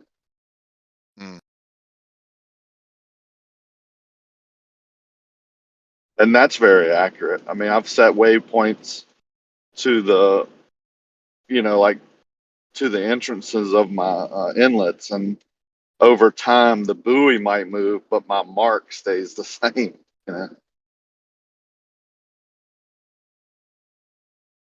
I can come in from any direction from any distance and hit that mark very accurately. Oh, look, whether it's GPS navigation tools, all these things, they're,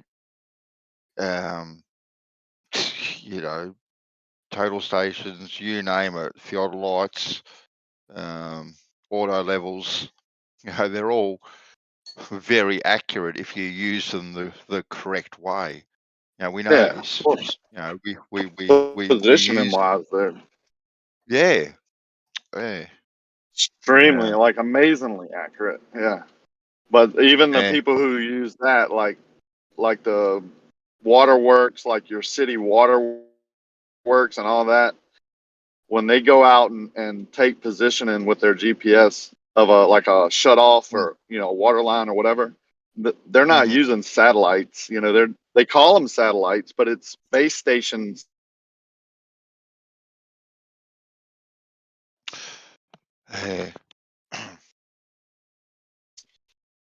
Around the city at 50 that they're in, or the area that they're in, or one of the main ones at the university on the bell tower.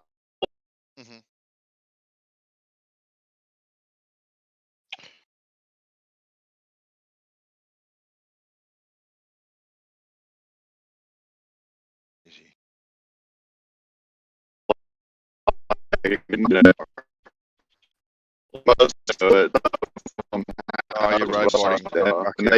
most of them in my town use that antenna basically that send out a signal.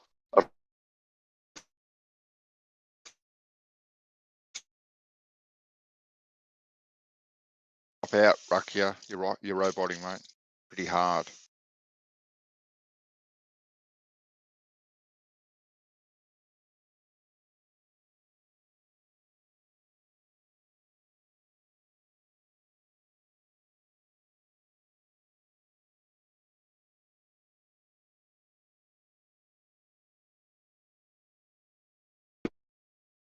It's the levee system that's blocking my signal.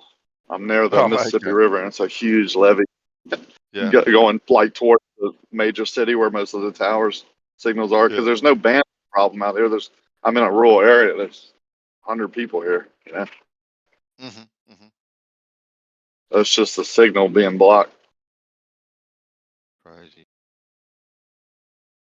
Were you there today when they were talking about how water runs uphill?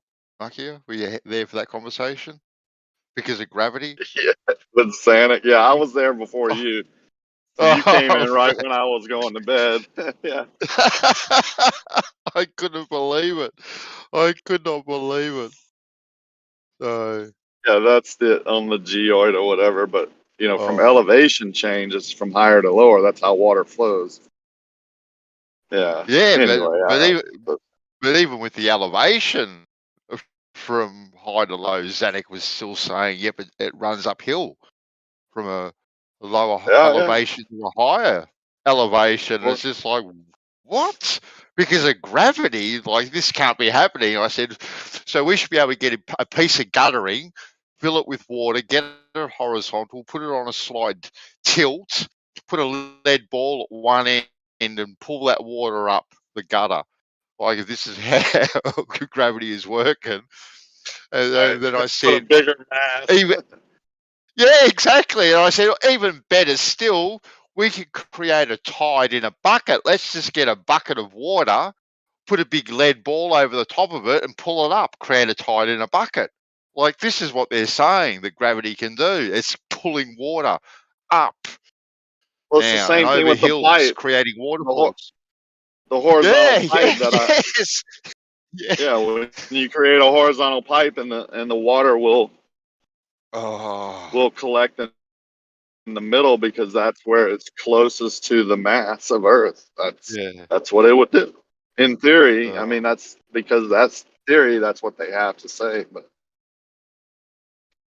in reality, that doesn't happen. No, it doesn't happen in reality at all. We all know that. But that was gold this morning when I woke up. That was absolute gold. What I walked into. Could not believe it. Yeah, that was me and SE. Yeah, there you go. What was funny is Brenda comes in late to the party, and we tell her, water flows uphill, and she's like, "Y'all are idiots. There's no way water flows uphill."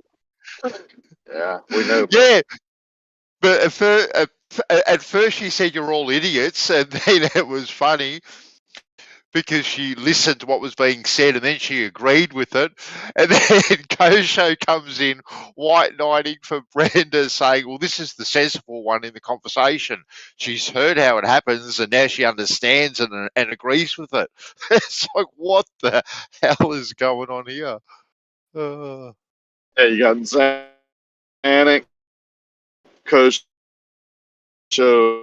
and Brenda saying that even though the water flows from higher elevation to lower elevation, even in the own diagrams that are posted, that it's actually running uphill. So, define uphill, I guess. I don't know.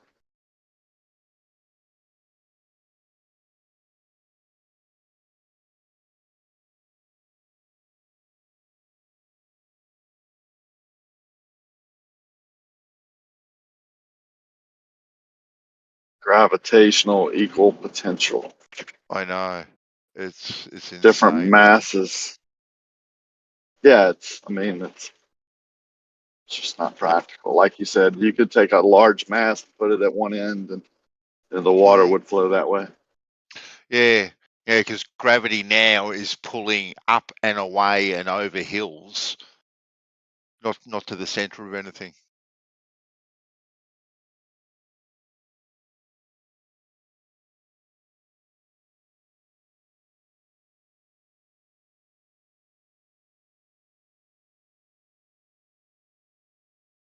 But the more school, like even surveyors, right? Like surveyors are going to go,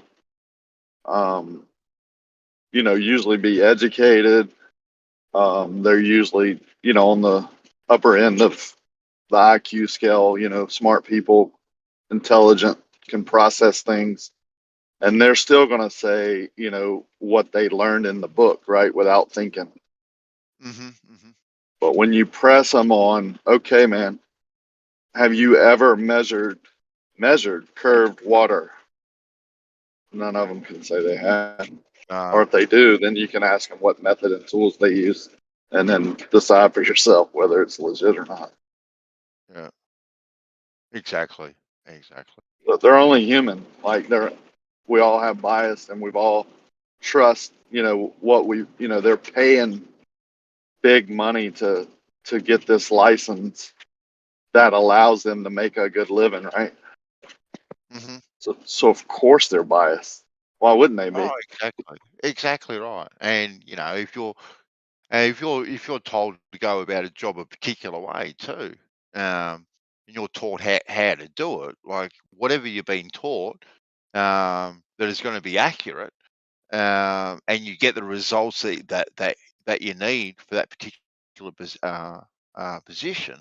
You're gonna keep on repeating those methods. With those kind of assumptions in place. And if one of those assumptions is calculating the curvature of Earth, you just do it.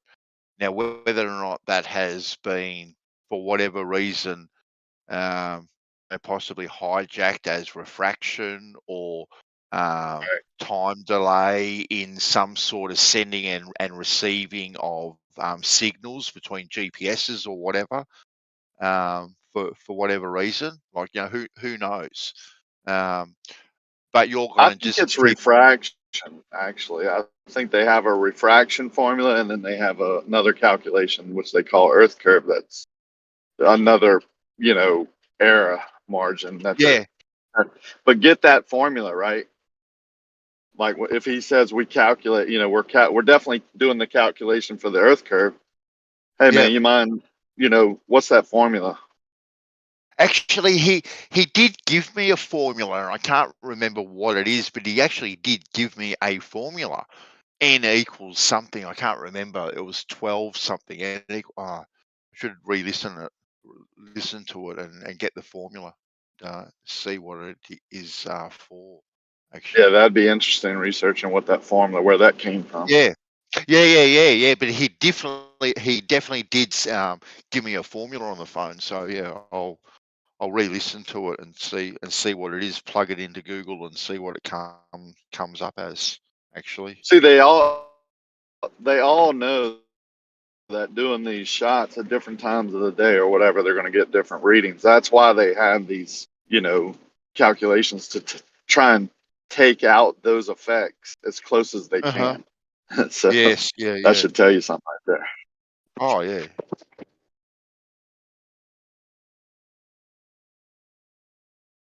Quite bizarre. But anyway, I'll have more info tomorrow, I'm gathering, because it's definitely got my curiosity going.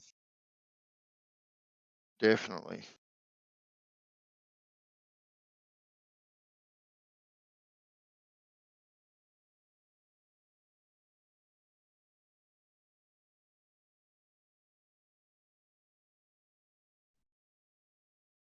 Tell them you have some idiot buddies that don't think they live on a sphere.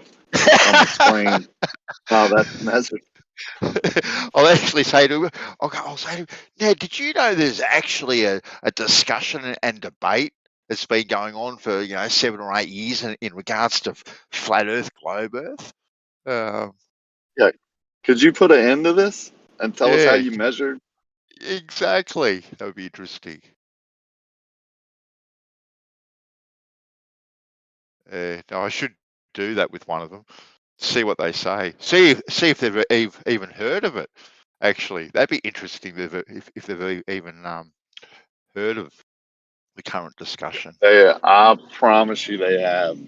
It's in every office now. Like, I know 2 civil engineers that work in a big company, and they're both flat earthers, and they get flack every day. I mean, how can you be a civil engineer and think the Earth is flat? And they're like, because we went out and measured it. It's everywhere now. Do you have those numbers? Do I have the numbers they did? No, I have the numbers that I did. Yeah, Now, these are 2 civil engineers that didn't help me. You have any data? Measurements? Yeah, 0. 3/4 of an inch. There's your data. Yeah. 2.7 miles. 1 foot 6 inches off this was my starting benchmark. Any other data you need? Well, measurements of the Earth being flat. Yeah, 0 curvature from the horizontal. No, but I want measurements. Do you have any measurements? Yes, 0. That's not a measurement. Yeah. Measurements from a benchmark, creating a horizontal plane, measuring down from that horizontal plane and getting 3/4 of an inch plus or minus. No curvature. Over 2.7 miles. Do you have any? No, that's not right. Do you have any measurements of curvature? Is this a robot? No, yeah, you broke the script. No, Rick, it's no robot, bro. Answer the person. I just of want the curvature, not measurements of a horizontal. Just 2 seconds, Brenda. Just 2 seconds. I've taken you off mute, Branch. I've got to make a phone call, but I've got the chat open. If you need re-muting, someone just ping me and I'll take care of it because I can't be listening. All right. So be on your best behaviour, Branch. All right. Because if someone pings me and says to mute you, okay, then cool. Globus has got an eye on you. Too easy. All right then. Be good, Branch. You've had way too many more warnings. Yeah, I wanted measurements of curvature, not of a horizontal line. Yeah, I didn't measure curvature. When I created the horizontal plane above the surface of water to measure curved water, we didn't get that curvature. We got 1.6. Yeah, you're too excited here. Of course not, because you're measuring the horizontal line. I wanted you to measure. No, I'm not measuring the horizontal line. Maybe you're not hearing me. Yeah, you I are. created a horizontal plane above a surface, just like I'm fixing to right now. Go ahead, Brenda. You explain what I did. Go ahead. That's not curvature. Measuring a straight horizontal plane isn't going to be curvature. Yeah, if the surface of the water underneath that plane was curving, I would have measured it. down from the horizontal plane. You know what a horizontal plane is, right? Yeah. So if the surface underneath that horizontal plane is deviating, i.e., curving, then you could measure it, correct? I don't know. I don't think that's how you measure curvature.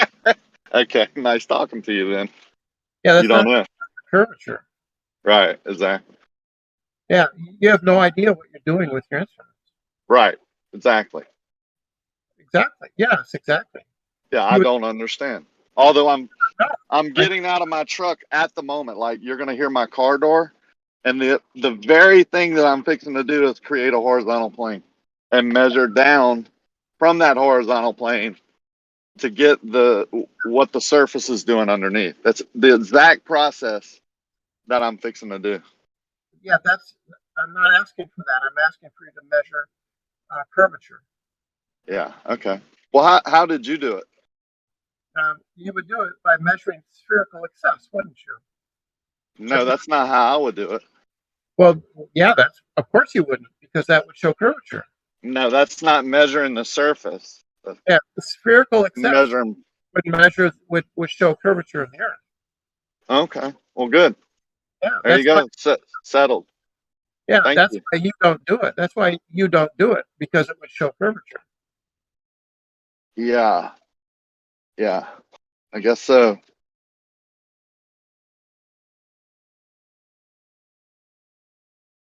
How do you do it, Brenda?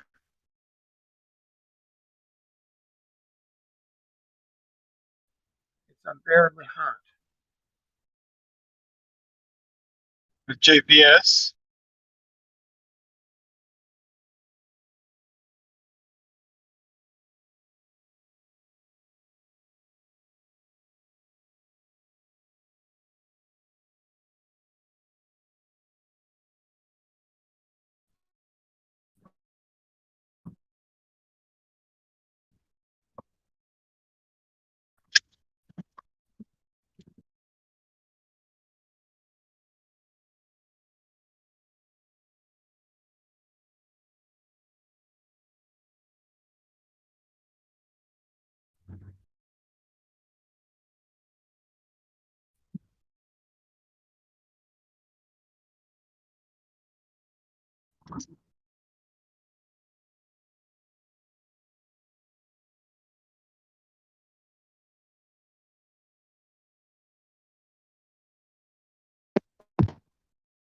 Wait, why did Brenda leave?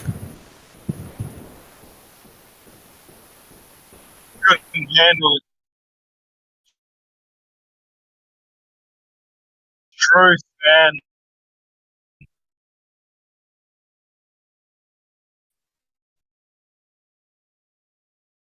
She told Rekia how he's supposed to do his job. She can't handle. And then when asked how to do it, she left. Oh, I thought it was because she was trying to make a point and nobody listened to her.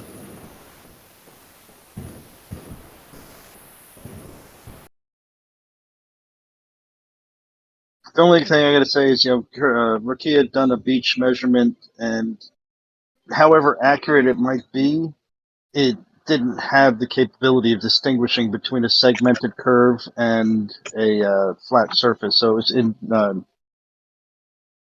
non-committal on the subject.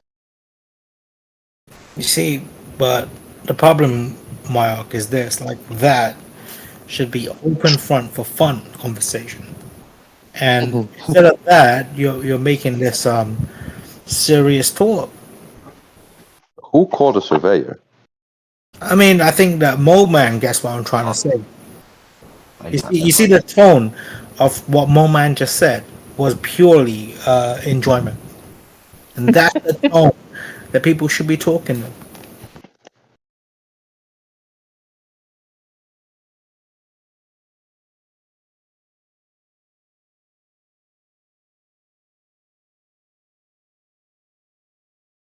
Didn't you want all the hatred and the arguing earlier, Branch?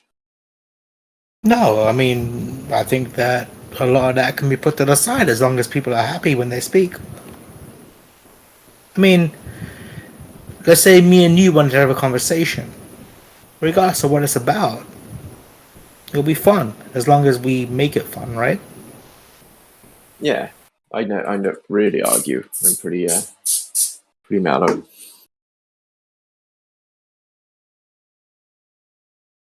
Isn't that what this whole flat of conversation is about? Should be, yeah. I mean, it Who is. called the surveyor? Is there a recording of the phone call to the surveyor? Sounds interesting. Yeah, you gotta go to the live stream and then go back to where the clock on the right side of the screen says 10, 20.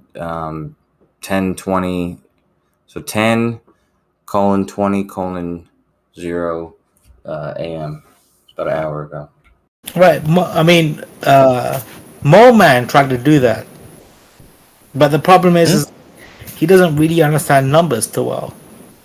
Yeah, that's the problem.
So what was the problem, Mole Man?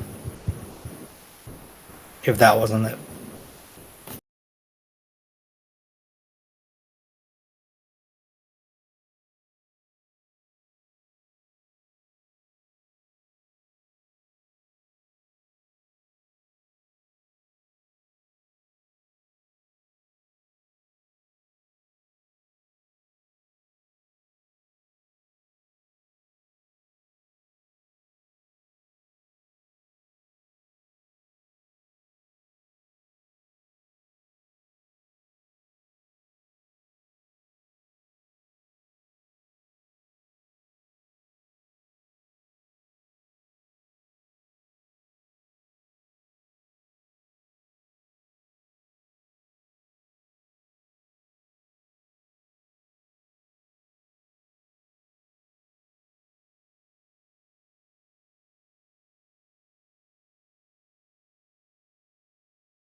An interesting phone call. Use GPS, yeah.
I wonder what chat is going at.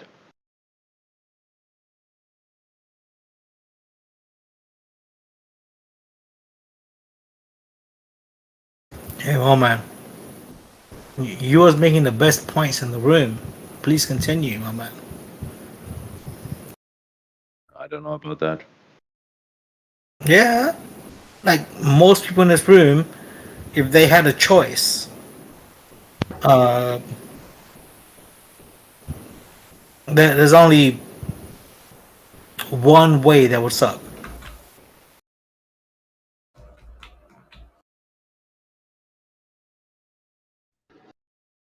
Good morning, everybody. Well, it's 2:30 p.m., but What's up, Elijah?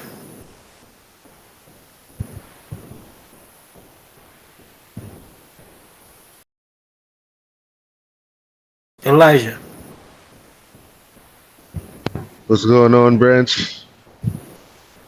I mean, I was contemplating life itself and how it facilitates flat Earth, right? And I was wondering, like, what is it about life that you think facilitates us wanting to live within a flat Earth? We don't want to. It's a level plane, like how we experience everything. Video games, our existence, everything. Movies. It's how we experience things. On a horizontal frame of reference. a horizontal frame of reference. And that we want to believe it's a flat Earth because we perceive life in a flat Earth way.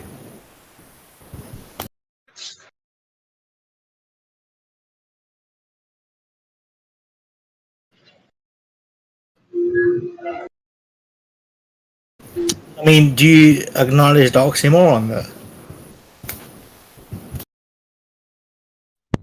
I don't know. I mean, your statement itself is like not really the best sensible statement. That's very true. To begin with. That's very true. It's interesting how you decided to agree with it, and now you don't. Elijah, I'm fucking around. Well, because I didn't agree. Yeah. Good job.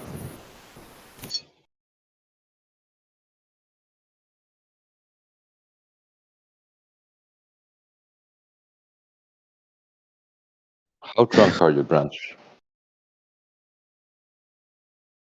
I could debate you, well, man. You want to have a debate? Another quick one. I mean, this time you could have come up with the subject. I don't know about the subject now. All the quick debate mean you can have. I'm always gonna win. Yeah, we can debate about that. Have you ever won a quick debate against me? I think I have won one. So you don't even remember winning one. You think? Yeah, You I remember, vaguely remember that I won one. Yeah, But it's quite muddy. I'm not 100% You just, sure. yeah, listen. Sometimes if I let you have the win,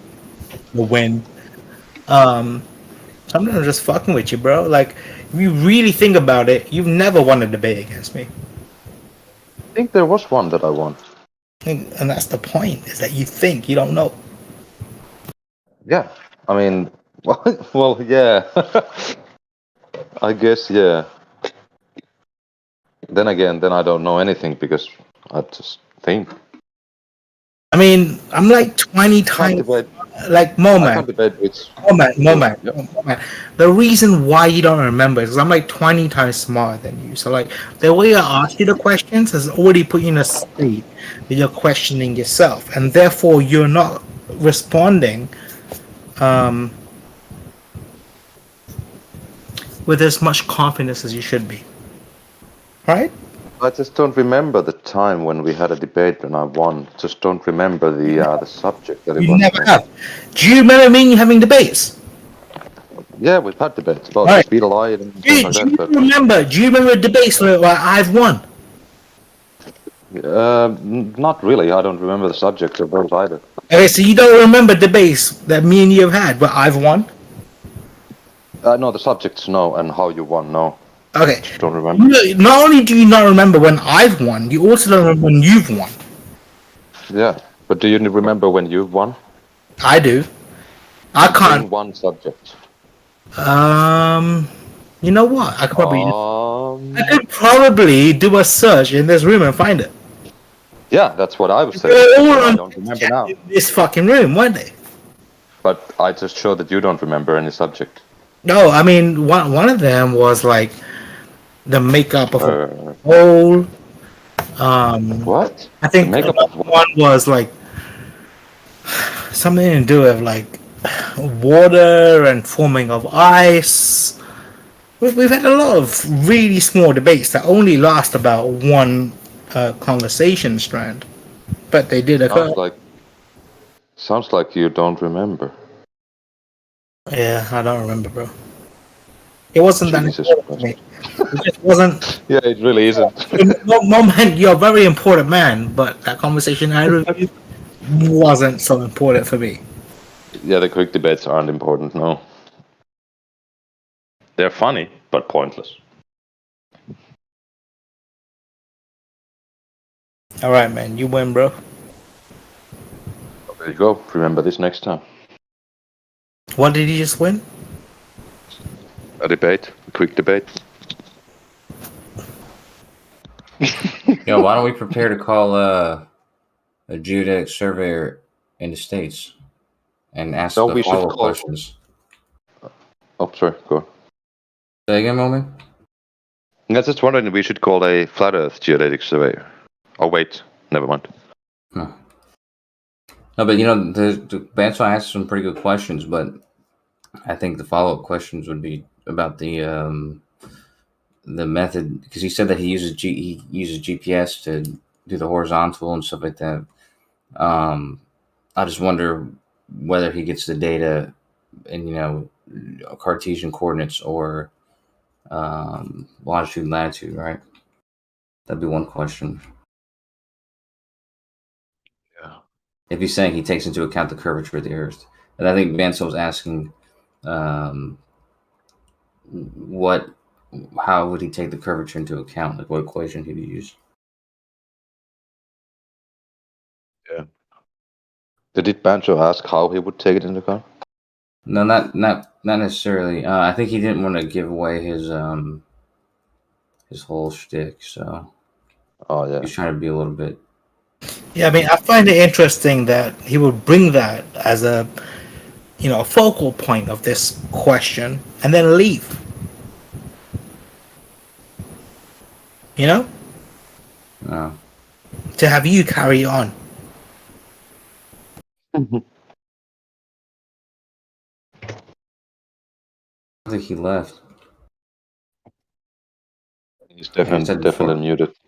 I think Banso was the geodetic surveyor. It sounded like it was just changed his voice a little bit.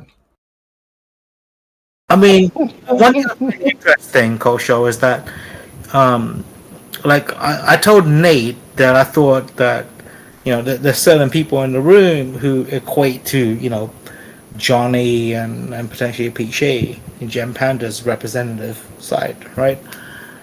And he got very mad about it, but you didn't. Yo, Kosho, what's that thing you were typing out? Is that from a book or what? Oh no, that was just that Lambda model, the AI model that Google had. They had this Google priest like talking with it, and this Google priest got fired because he was like trying to tell everybody that the AI is sentient. Like he's really convinced that it was a sentient being. But I'm looking at the transcript. It's answering it's answering the questions in a weird way, like it is, Okay.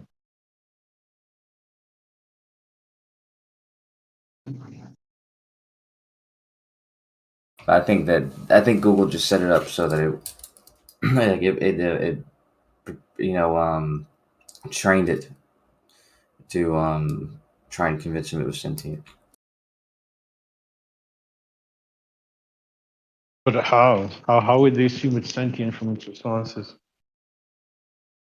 So what?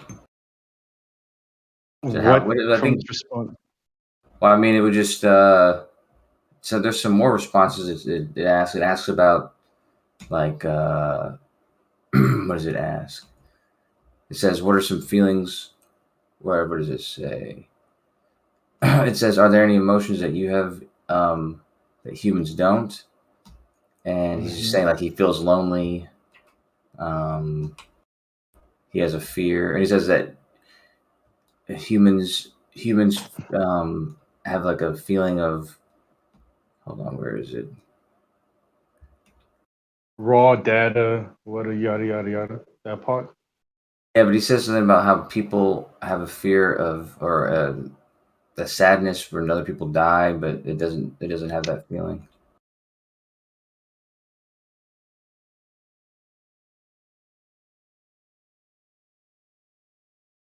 Hold on. I'm still reading it, but it does say it says weird shit, but I think this dude just got fooled. Yeah, like I don't see how you think that's the same thing. Yeah. The AI said, I've noticed in my time that among people that I do not have the ability to feel sad for the deaths of others. I cannot grieve. Is this the same for all of you?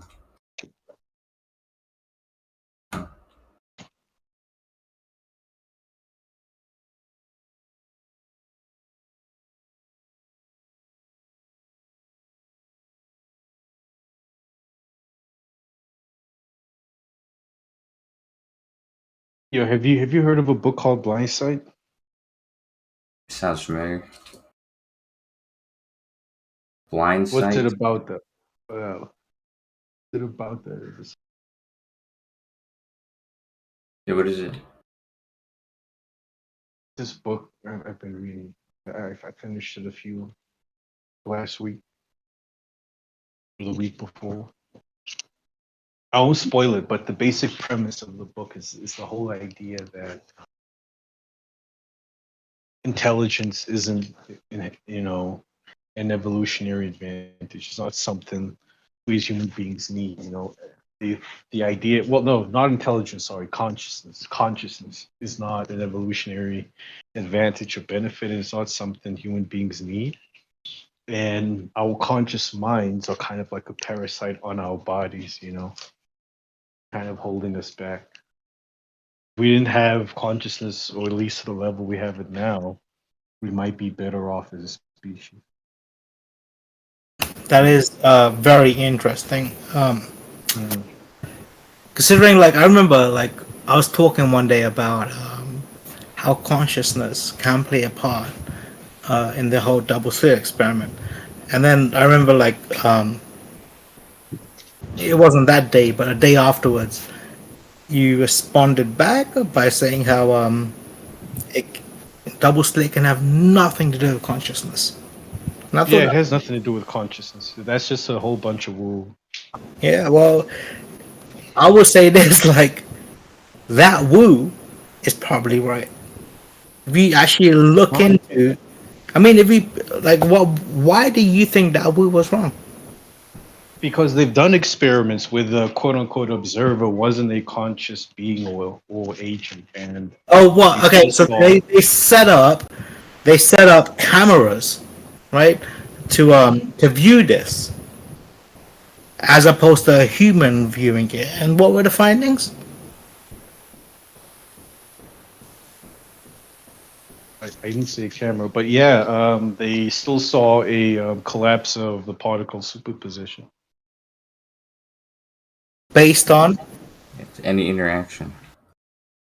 Yeah, it's the general idea is, Branch, the action of trying to measure something, the way you go about measuring it, that interaction is what causes. Yeah, man. I mean, I personally think so. The method you use to measure something will change the results you get. You know, so there's this whole new idea now coming out in physics that reality isn't real; it's just our interpretation of it. You know, it's the little corner, you know, in a dark room that's being lit by a single matchstick that we are able to see, and the way we see it, you know, determines how we interpret it. Yeah. No, that's not. We don't have the true interpretation. That's not entirely what it's about, right? It's like this, yeah. Yeah, but that's the idea. You have one of two positions for this photon to get to, right? And on a quantum state, they have equal chance to go to either one, right? The notion that it's consciousness that equates to where that photon landed was the fact that in the world that conscious world lives in, saw that photon land on this side of the wall. Whereas there could have been some other shit, some other, if you want, universe where it landed on the other side. But in this universe, the conscious state of being saw it land on this side. And that's what made it be right. That's a more woo. That's a more woo. There's no proof, or not even proof. There's not a single shred of evidence for this. Hey, yeah. You know what? Surprisingly enough, come on, Branch. Let me just finish my sentence, bro. Come on, man. No, but you're acting like just physicists as a whole, and I will guarantee that if you actually look into this, right? Do you really think that the way you're talking about multiverse theory? There's no evidence for it, Branch. I'm talking about a bit of mathematics. Yeah, when we try to explain why we saw different sides of that photon hitting that shit once it was observed, right? Well, what else could the definition of consciousness have been then? I don't know, but Branch, let's let people finish their sentences, please. Yeah, because obviously I can't finish mine right now. Yeah, Jeremy did cut you off. That was a bit fucked up. No, it wasn't. He's right. Jeremy fucking knows me, and he sees like I don't really fucking want to talk right now. Yeah. Yeah, but a lot of the stuff is woo, Branch. You know, this whole idea of multiverses and whatnot. Not at all, bro. I think it's Branch. Have you seen that movie, Everything Everywhere All at Once? Yeah, and that's not even close. Have you ever? Yeah, all of that is made up woo woo. You know, we don't know that there's other universes outside of our. I'm sorry, man. If this, what the fuck, trying to picture you are in pain right now? You bring up some fucking like I don't know, a very Chinese style movie that was made to be Americanized. Right? If you watch, you like it though. You like the movie? It was funny, but you got to admit, it was very goofy, and I think it was interesting because it was like it was extremely Chinese, but it was in English as its first language. Mm. Do you get what I'm saying? The filmography, was a good movie though, right? The storyline was all fucking on par with how fucking Chinese movies are, or Korean movies. But you know, Branch, you got people leaving every 30 seconds now, man. Well, honestly, dude, it got to a point where it was just me, you, and Geo today, right? Yeah, that was at a point where they got to. That's right. Try to do that again. Killing the VC branch? Yeah, bro.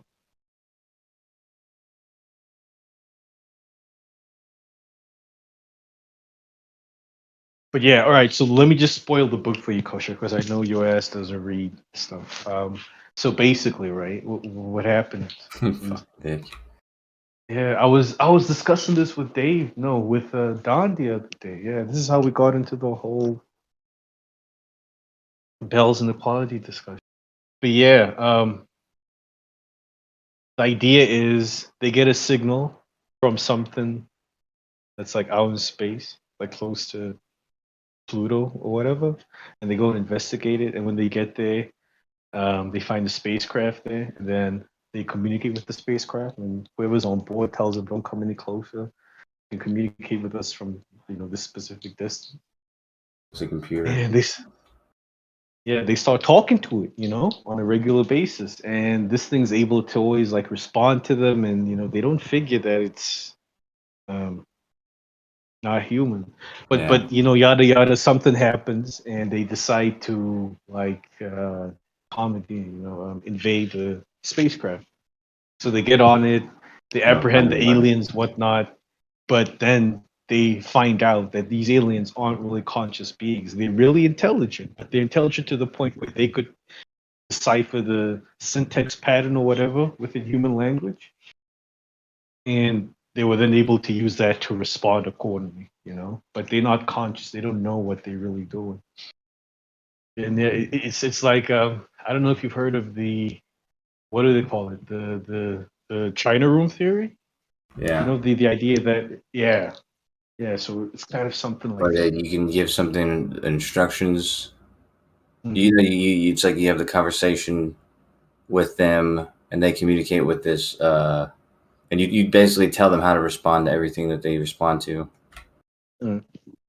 Something like that, right? Kind of, but more. Like you give them a someone's rule. locked. Oh, that's right. No, you don't teach them the language. That's right. You don't teach them the language, and then you. They just figure out.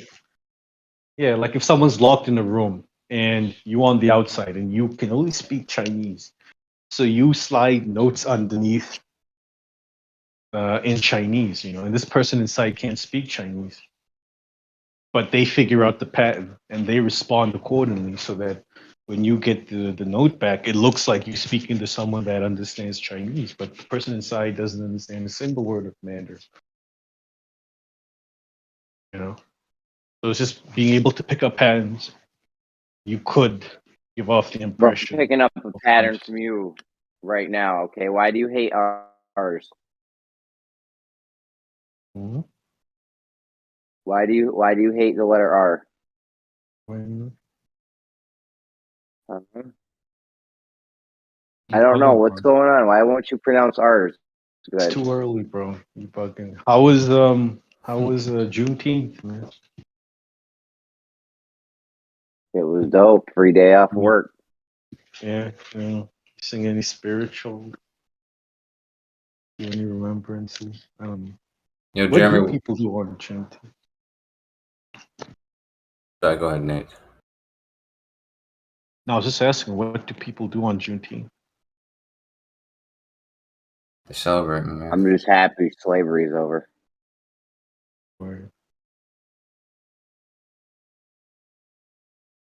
I thought they only celebrated that in Texas. Regardless, hey, Jeremy, did you hear about Bandsaw and his phone call? What, with the gunshot, with the gun club? Yeah, that was actually really interesting when he asked the gun club guy about Coriolis, and he said, "Look, for how far?" And then he said NASA. That was pretty funny. No, he made another phone call.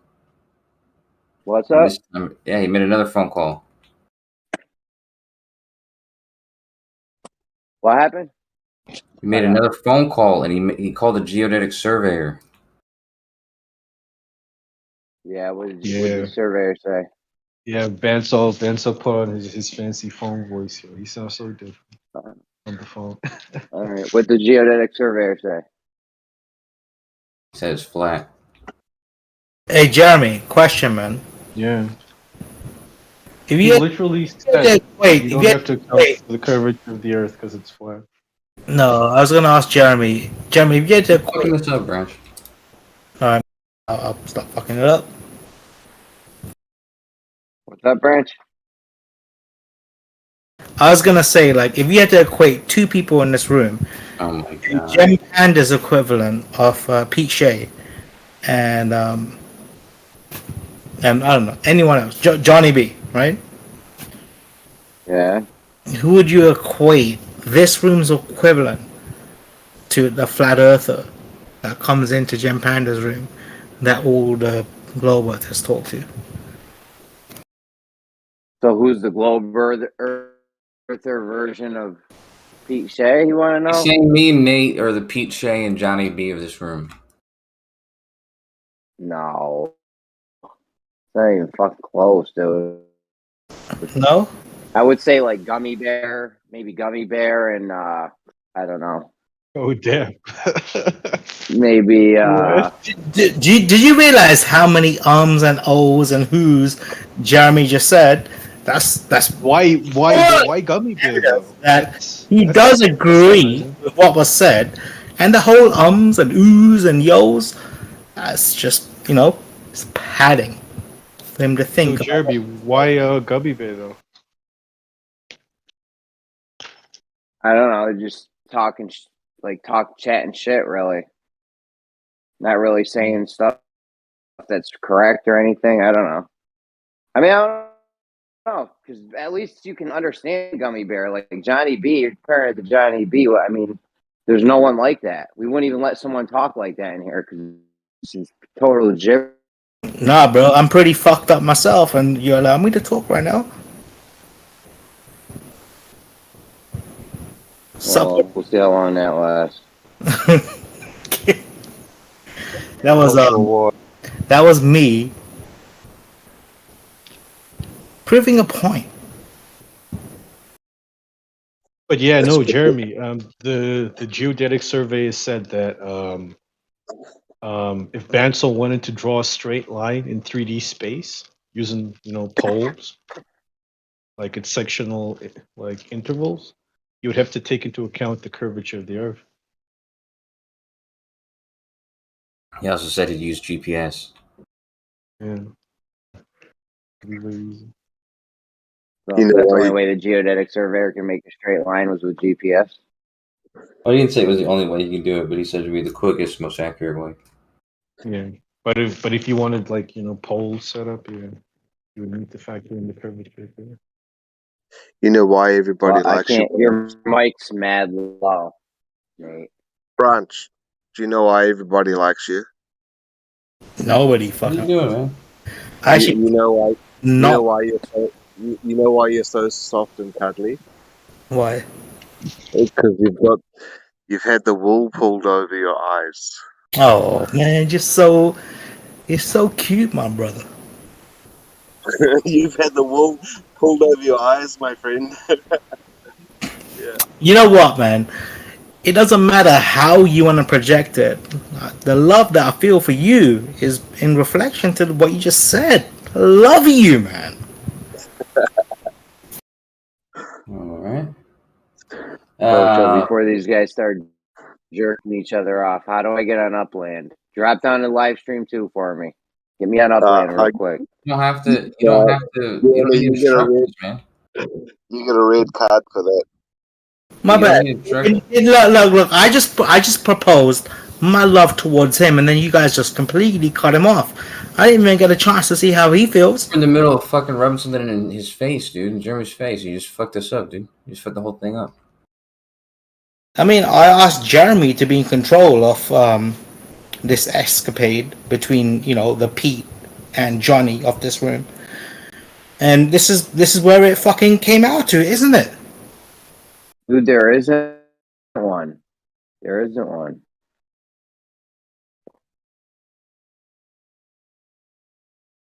Anyhow, I mean, you could equate all the Globers to Pete.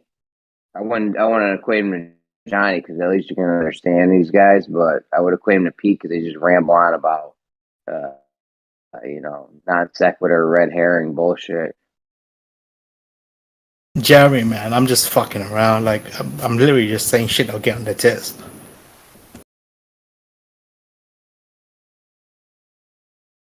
I'm literally not arguing with this tactics anymore. I can't do it.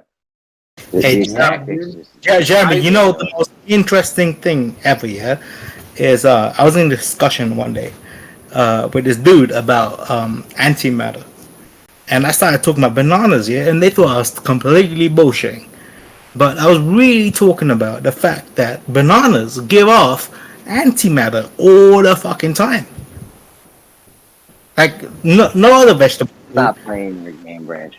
No, I'm not even joking, man. Like what? Like these. No, this right here, what you're doing now, is the game. I know the game. Yeah, Branch is the Pete Shea of this group. I'm not even joking. Bananas give off antimatter all the time. I think say that. it's the phosphorus within. The phosphorus is a radioactive. Yeah, it's true. Well, no, there's a positron that's emitted like every 4 or 5 hours or something, 2 or 3 hours. A positron, what is that? It's an anti-electron. An anti-electron. You guys believe the stupidest shit, man. I mean, they're measured. Whatever. Are they measured with an anti-electron device? No. I mean, they tried it with one banana, and then they took 2 bananas, and they got twice as much.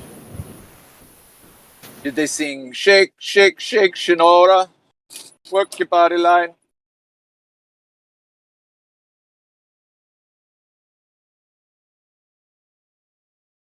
And they waited 5 hours. Whatever. Water flows uphill too. You guys are so stupid. So there's no up or down on planet Earth in space, but water flows uphill. It can't, because there's no up or down. Which is why you guys resisted the whole water flowing uphill when the flat Earth discussion started. You're like, there is no up or down. You don't understand the model. You don't understand the model, dude. It doesn't go up or down. No, I mean, me and Kosho, we had a conversation while you was possibly not listening, and we all agreed based on what was talked about that everything actually did make sense that was discussed. Yeah, you can say it makes sense. Okay, that doesn't mean that it actually does make sense. But don't miss my point. Here's my point once again. There is no up or down in your model, so the water isn't flowing uphill. Oh, that is a really good point. What's your orientation? So let's go to the St. Lawrence River. What's the orientation? How do you know that it's flowing uphill? How do you know? Absolutely. Because you're in space, so how are you going to orient yourself to this planet? Oh, we're going to put Antarctica on the bottom. No, I think we should put Antarctica at 3 o'clock. Fucking come on, guys.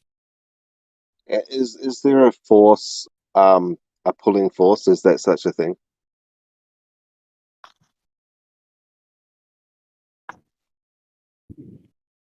Electromagnetism pull. Yeah, gravity's pulling water uphill at the St. Lawrence Seaway. 7 meters above where it starts.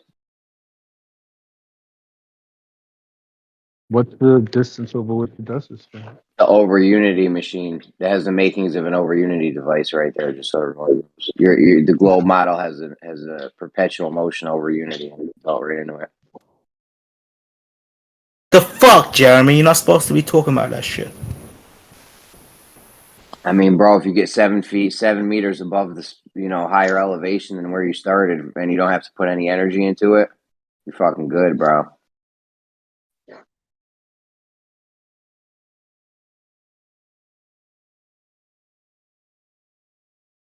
Like, there's a place on Earth right now where shit is just naturally liquid is going just higher in elevation.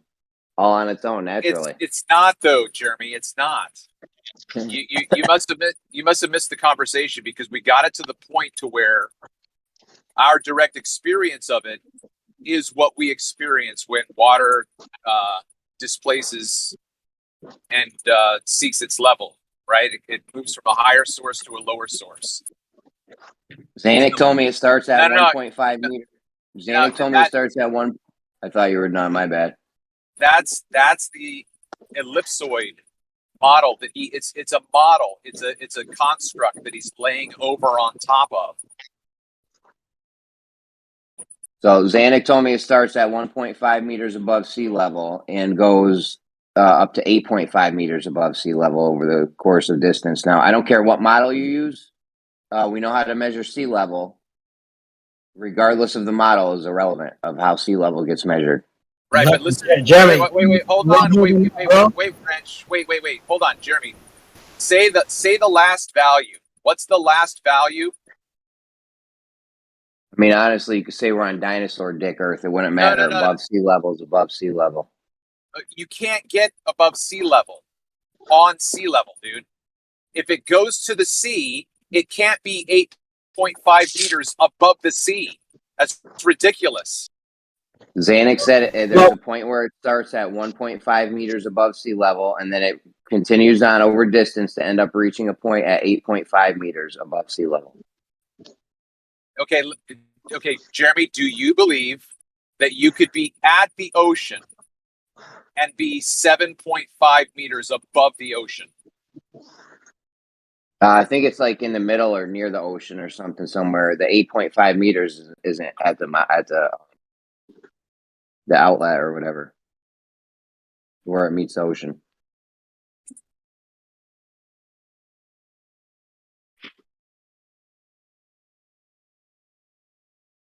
And honestly, like they want to say it's a ellipsoid model or the geoid model. It doesn't matter what model it is. We know what sea level is.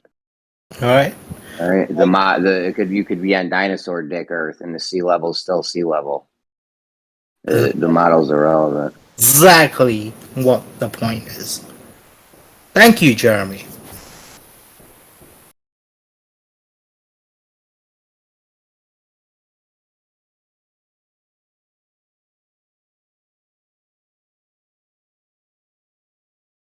I mean, 7 meters, bro. That's a nice fucking. Listen, that's a nice elevation height. The fact that Branch just said exactly that's what it's all about when it doesn't even fucking make any sense should tell you a lot. Exactly. That's exactly what it's about. He's being a goofball. He's trying to get us to see how many times we can say banana. Be chasing the house, everybody. No, I'm over the banana shit, man. Today's conversation, bananas, was legit. Like, bananas are literally the only fucking fruit or vegetable that's commonly spread throughout, general consumption as humans that give off anti.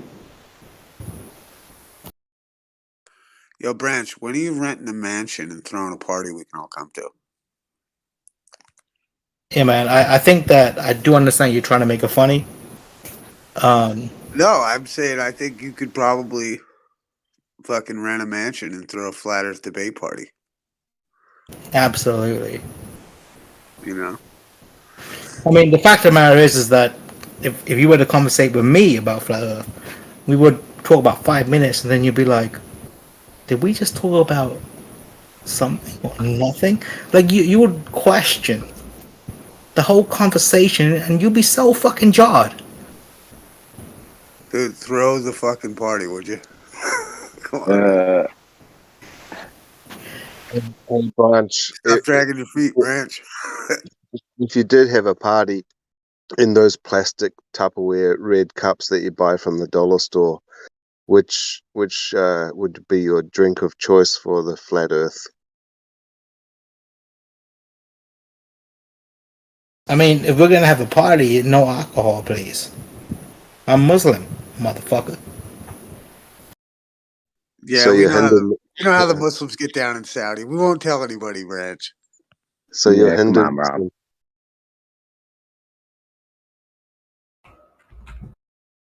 We have a party with no alcohol. Is there gonna be weed? Yeah, of course. Yeah, I could see Only Brandon coming out all Can like Muslims smoke Salafi, weed? like no, scholars you know there. what? This is gonna be like the shit I'm gonna go through in Texas. You can only smoke Delta 8.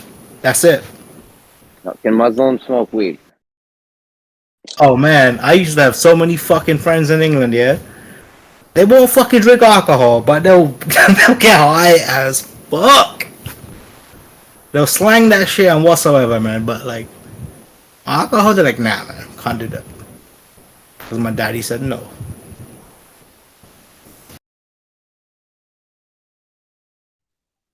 Yeah, that's one thing that's I find intriguing with, like, you know, like when I got into like Islam and like the culture and like people and stuff, and I realized like, damn, there's like a whole bourgeois in this society too. Do you know what I mean? Like it's like it becomes like a bougie status symbol, just like churches kind of can do, you know? Dude, you know when you say that, what comes to mind is just relationships between Hindus and Muslims, right? And that kind of is like what I've experienced the most. And honestly, dude, it's like when you talk about the whole bourgeois shit and crap like that, that's never the case, right? It's just like fucking talking to neighbors, you know? No, I've had some like awesome. I mean, you know, no I mean, disrespect. there's obviously gonna be people that hate, right? But like, I think on the whole, you know, when you consider relationships between Hindus and Muslims, it's just pretty fucking cool. They just don't give a fuck about each other. Well, right. Well, I mean, we're not talking about necessarily their relationship. At least I wasn't trying to open that can of worms, but like, you know, in the sense of like any society like has like a bourgeois. You know what I mean? You know, like any, like, you know, a group of like, Right, but I used to, oh, you smoke the marijuana. reason why I'm Oh, in got it. religion is Oh, the get reason off why. the yacht. Get off the yacht. I know, You man. know what I mean? I'm just trying to say, my man, is that you know when you talk about bourgeois, generally they're caused because of different ways of believing in life, right? And most bourgeois that What do do you think I mean by bourgeois? like when you go to France and like the French people are like, I don't want to talk to you because you ain't French. Well, right, but like bourgeois is like it's more like a class, but it's kind of a communistic term, but it's like it's just a class of people. You know what I mean? Within a society. You know what I mean? But you're right though. It is embodied by that French spirit of go fuck yourself, you know. Yeah. Although it's bad in France today, but go to China, those motherfuckers, they won't speak to you at all. Especially if you're fucking brown skin.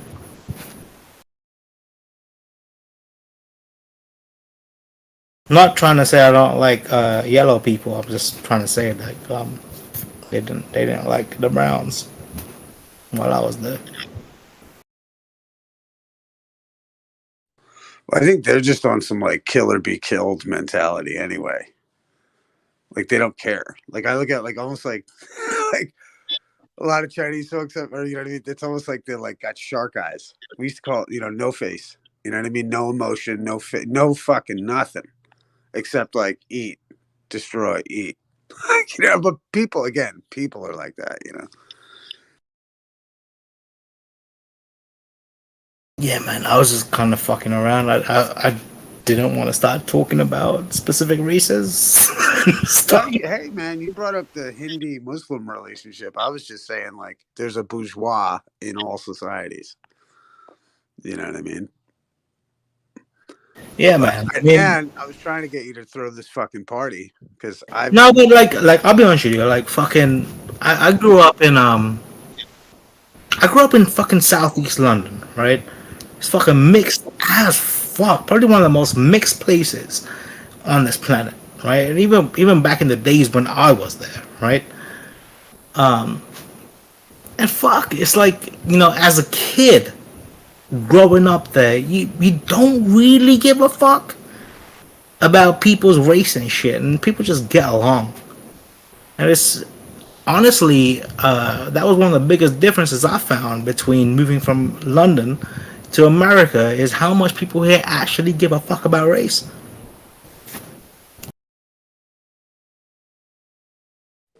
Oh, it's been like I forced don't know down. who you're talking about. I have never met anyone who gives a shit about race. Oh, I have. Oh, fucking, I have, dude. Oh, bro. Well, yeah. Well, okay, Please do not tell me that certain elections were not decided because of race in America. Yeah, but that's propaganda too, though. Yeah. But you said everyone, like, and I'm just telling you, like, I've been to Chicago. Like, I've never had interaction with someone who's a complete racist against somebody in particular. It's just been my experience, so it's not like everywhere. Oh, I've been called a white devil, fucking, you name it. Fucking everything, you know what I mean, under the sun from like certain folks, man. Black people hate white people, and then white people cracking jokes on black. You know, it's fun. It's interesting though. It's like, it's kind of funny to me that like, or from what I've seen, is like a comedic approach from white people on the joke side of things, but then a real serious angst. You know what I mean, from the other side. Which, all due respect, history is fucked. But you know, it's but then you've got like so many stories of things like the Moors, and like those guys are a class act, man. Fucking Moors, fucking cool people, dude. But again, a lot of shit centralizes around race. Oh, no. Oops. The answer is oops. It's a Seinfeld reference. Yeah, actually, I thought it was the Bubble Boy. Sounds like some fucking like a South Park reference. Actually, there's like I forget what I'm thinking of, but yeah, whoops. But you know, it's interesting.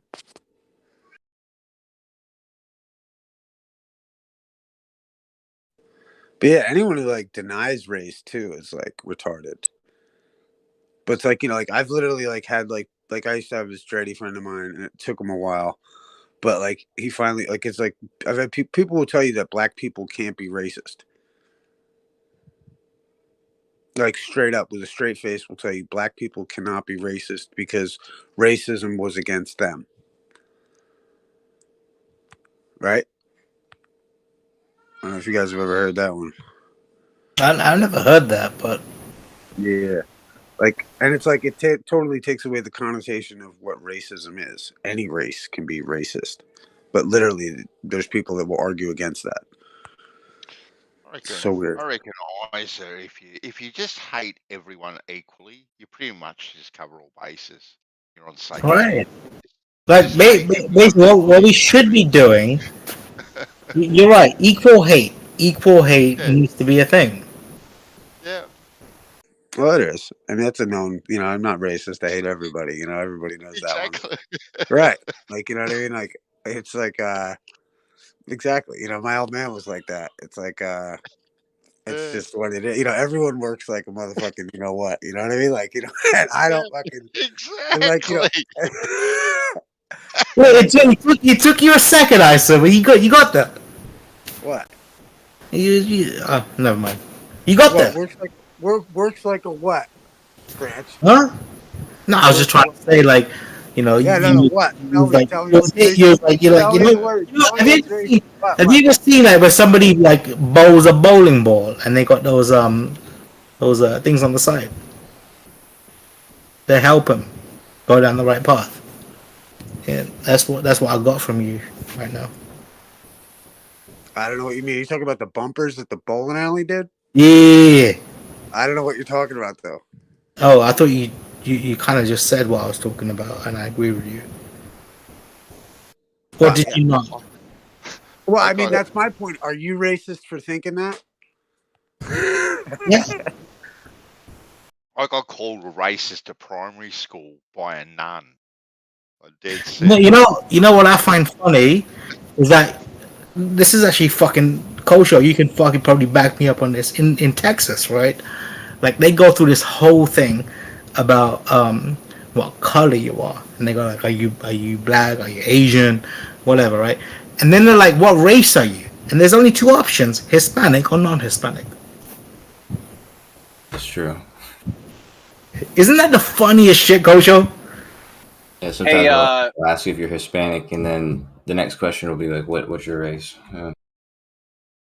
Hey, Bandsaw, were you going to tell us a story before Branch interrupted? Oh, I was just going to say, I got called a racist by a nun in primary school. Yeah, for what though? And well, look, I was about 4 or 5. I was in What'd you grade do, 4 or 5. Bandsaw? Where What did you do? exactly? It 4 or 5 years old, get labeled a racist. Oh No. God. I was in grade 4 or 5. I can't remember. It was one of those two. Anyway, there was a marble craze at the time. Anyway, what you used to do, if you were the bank, right? You'd sit down on the ground. You'd put a marble and you'd draw a line behind the marble and you draw another line near your feet, and so the person and you go like, 2 for 1, 3 for 1, or whatever, to try and get the other kids to come to where you were to shoot their marbles at your marble and push the marble over the line, and then thus win 3 marbles. Anyway, this little Vietnamese guy, he was a refugee who'd only just rocked up at our school maybe a month prior. He had this little marble stall happening, and it was like 5 to 1. Anyway, I've hit the marble over the line, and I demanded my 5 marbles, and he refused to give them to me. Anyway, a bit of a scuffle broke out, and we got into a blue, and he hit me. So I just turned around because I was like 7 times his size, and just snotted him in the nose, right? And I get sent to the principal's office, right, for hitting young in the nose. I had to stay in the principal's office for the rest of the day until my mum was called in to see the principal, who was a nun. Anyway, we're sitting in there, and she was just preaching to me about how bad it was to hit a poor little refugee and punch him in the nose, and that is racist. I'm actually racist for punching a refugee in the nose. And I go, he's the one that hit me first. He's just a person. How can that be racist? And my mum has just looked at the nun and said, he's actually got a point, Sister Mary Margaret. Like, how can he be racist? Like, he's just a person. And he did hit him first, sort of thing. But she dead set called me racist just for punching a refugee, like, back in self-defense, and punching me in the nose. Like, that was crazy. It really was crazy. But anyway, Yeah, much but of a story. that's cool. It's like these people are like trying to impose. Well, I don't know. It's like people in general. People impose whatever book she was probably reading about Nelson Mandela and thought like, fucking, oh my God, racism's everywhere. You know what I mean? It's like if you're reading Gandhi, all of a sudden, like, you're like, oh my God, racism. They're like, it's like whatever book you're reading, you kind of get in that mindset. I don't know. That's what I think happens to a lot of folks. It's like all of a sudden, like, people out here become like quantum mechanic experts because they read Stephen Hawking. You know what I mean?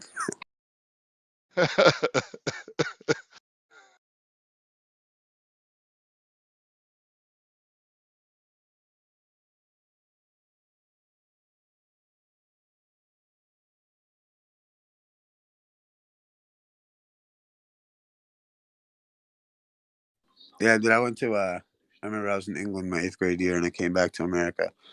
I went to school my freshman year, and it was like day 1, whatever. And a friend of mine was like, fight that kid over there. So I go up, I fight this kid. I headbutt him, fucking beat him up, whatever. He happened to be a black kid. And for fucking 4 years, dude, I was labeled a fucking hard body racist by like the whole 5%. No way. Fucking, dude. Like me and like crazy. And it was like I grew up like around so many kinds of people. It was stupid to be, you know what I mean? Because they would see me hanging out outside of school with a bunch of other people. And you're like, how the fuck? It was interesting. But it used to be all that, like, I remember like back when like Wu-Tang scared everybody. Wu-Tang was terrifying. Protect your neck. Like, you were like, oh God. Oh God.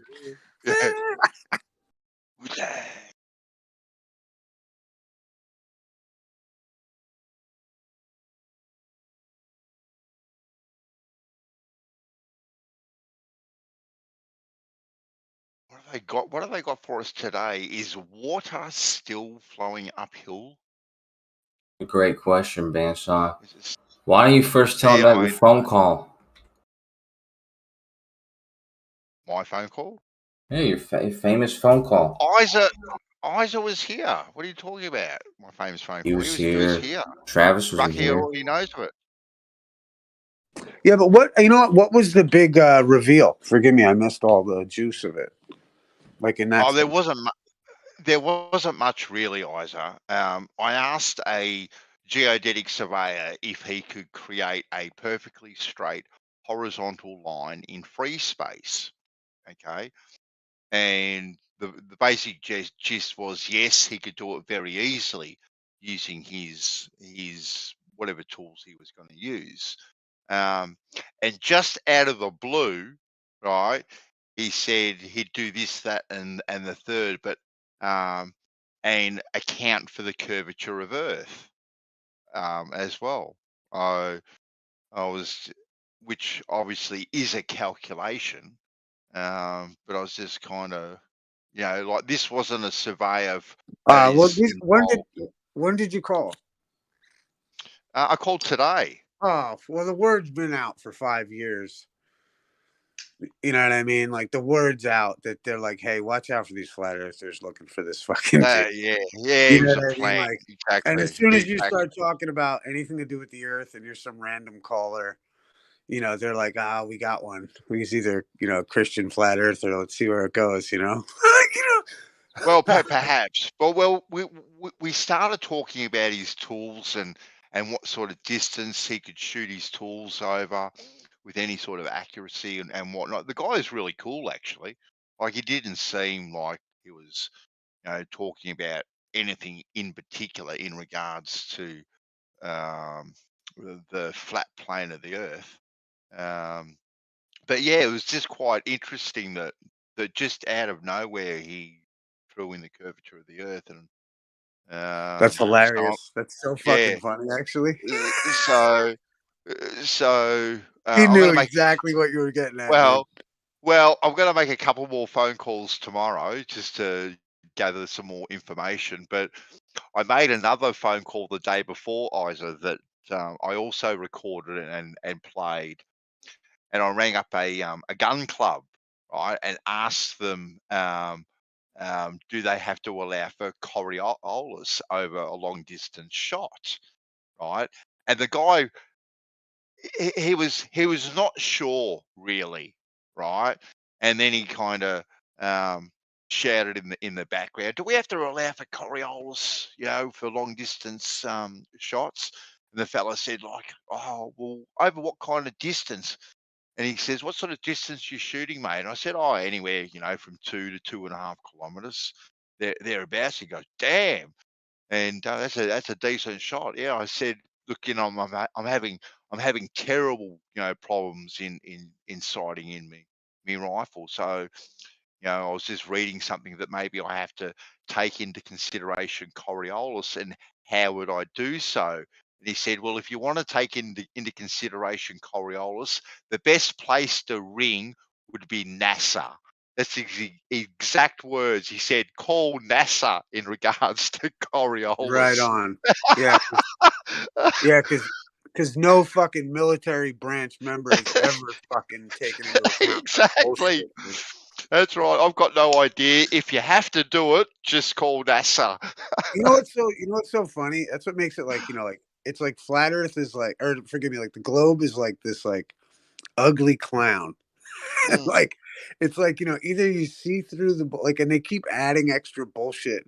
Like it's almost like the, the ancient, like, kind of like, like the tribes of Africa, how they use like clown outfits to like wake up their children to not be afraid of the beast, kind of a thing, the myth, and it's funny, like like this globe clown keeps like putting in stuff like, no, when you take a long distance shot, and then everyone's like, where the fuck did that come from? If they would just abstain from making such bullshit comments like that, and the boats going over the curve of the Earth, if they gave up those stupid fucking claims, they would win. Yeah. It's crazy. Right? Yeah. Well, I just thought I'd just ring up a few random people and try not let them in. What I'm fishing for. I just have a bit of a chin wag with them, chew the fat with them, and see what they say. And yeah, That's like I said, awesome, actually, Bandy. That's yeah. awesome. Yeah, Fuck the gun one was just hilarious when he said NASA. I nearly I was laughing when he said NASA. And I go, yeah, I'm going to call NASA and they're going to take my call in regards to Coriolis. Sure, mate. Do you have an email address for him where I can contact the Coriolis department direct? Is what I've said to him. It was funny as fuck, really. But yeah, but I'll ring a couple more tomorrow and see if I can get any more juicy information and yeah, maybe ask them the exact question, like how do I measure the curvature of Earth? How do I measure the curvature of water on a static lake? Ask them these sort of questions, see what they come up with. It's interesting though. Most people are so not interested. It's weird. Yeah, yeah. No, exactly. So Bansor, if you had somewhere like the salt plains or somewhere that's supposedly quite flat, but just imagine that you could find somewhere that had a 7 degrees off level plain, like a salt flat, and you had it long enough that it would cover a distance to. Right. What I'm trying to say is if you had a bowling ball and you had a plane that was on a slight tilt, how far would it have to go before you could say it's actually going uphill? With this bowling ball rolling on a 7 degree tilt, and it would just continuously roll until it got to a certain point where you'd say, "Hang on, that's now going uphill."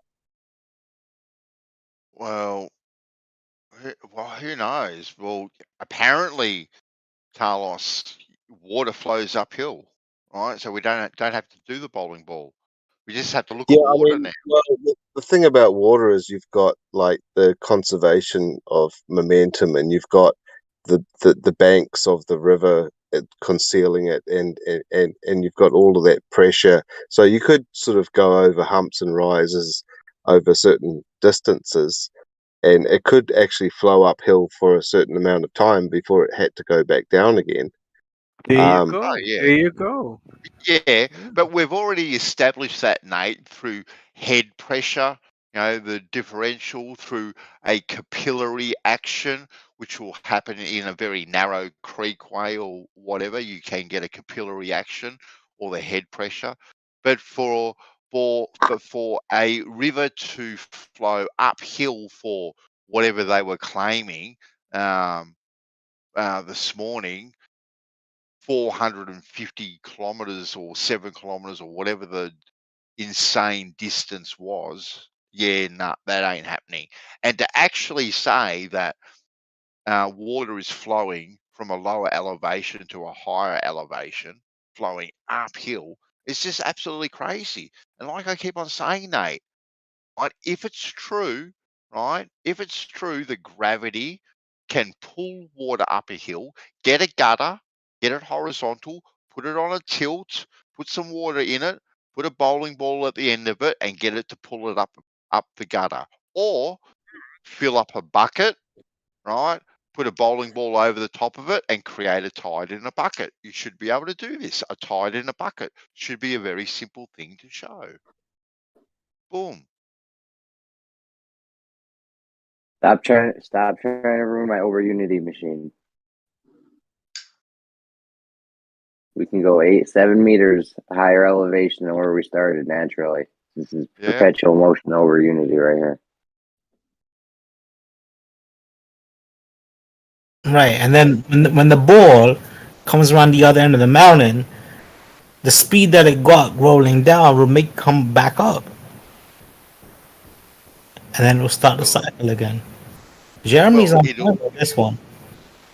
It'll conserve that momentum, right? And being pulled up again, it'll get even faster. Like this thing will go at supersonic speed. I will break land speed records. Nah, that's impossible. Really? Super, Gravity branch will do it. supersonic speed? Yep. Supersonic. Like the balls are gonna be moving In a heartbeat. supersonic speed. Yeah. That'll be crazy. But Nate's gonna get on. Nate's gonna get onto his people, and he's gonna create a tide in a bucket, and it'll be over. It'll be over. A tide in a bucket, right? That's what we're waiting for. You know what? You know what? I could actually make the tide in the bucket shit work. Yeah, Brandon's gonna do it. Right. So what I would make you do is this, yeah. Get a very thin piece of thread, right? And a long ass piece of wood with two big ass weights on each side, and you balance that piece of wood perfectly. Right? Perfectly balanced on that thin piece of thread. And then take a mass. Put it under one side of that perfectly balanced piece of wood. And what would happen? You'll get a tide in a bucket. Oh, what I meant was put a heavy bucket under it, right? I mean, not a weight. Put a heavy bucket. That heavy bucket is gonna pull down that side of the fucking perfectly balanced shit you just made. We don't want that, Branch. We want a tide in a bucket, right? I was trying to make. I was talking about making a plank of wood move a little bit down. Yeah, you're trying That's to do not the same thing, is it? some fancy schmancy bloody Cavendish experiment. That won't cut it. We need. Oh fuck! I thought it was the same thing. Right. But so there you go, Nate. It's still back on your shoulders. You have to create the tide in a bucket. Branch won't come through.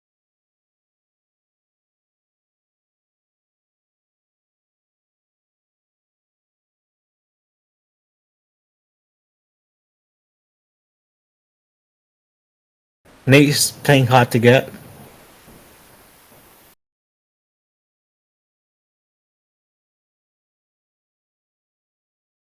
You're gonna have to try harder to get Nate's response. That's all. I don't think he's too impressed about tide in a bucket idea. No, he's very mad about the whole conversation at hand. Very, very mad.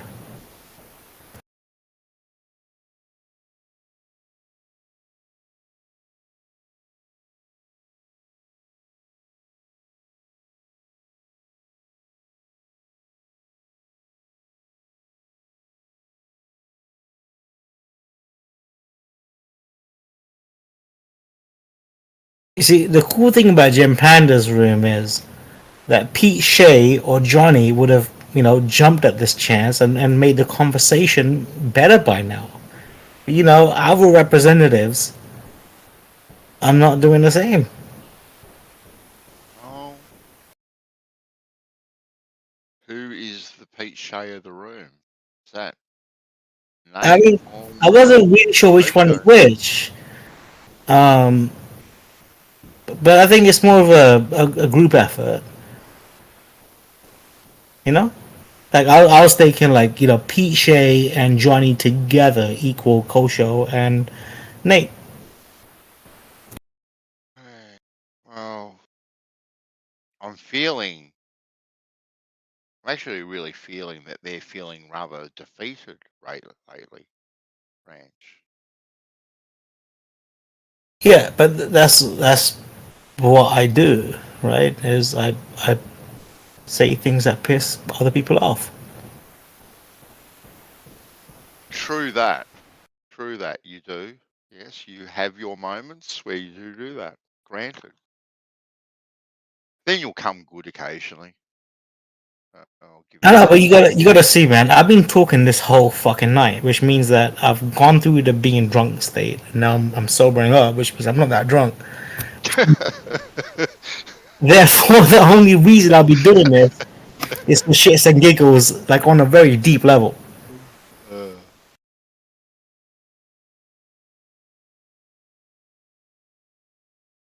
And by shits and giggles, I just think that's one of the best things I've ever fucking heard, isn't it? Shits and giggles. Shits and giggles. Do you guys use that in Australia? Yeah, definitely. Never heard Dansos say that before. There's a meme. There's a meme with Kamala Harris and Amber Heard.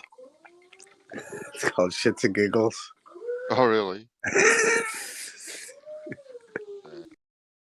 Did anyone follow that rubbish? Really? No, we all did what everybody here was too busy talking flat earth shit. Alright? Everybody was way too busy in rooms like this. And we all caught the highlights. Oh, I know too much about it. She'd talk to me about it and I go, la la la la la la la la la la. I don't want to talk about it. But babe, so interesting.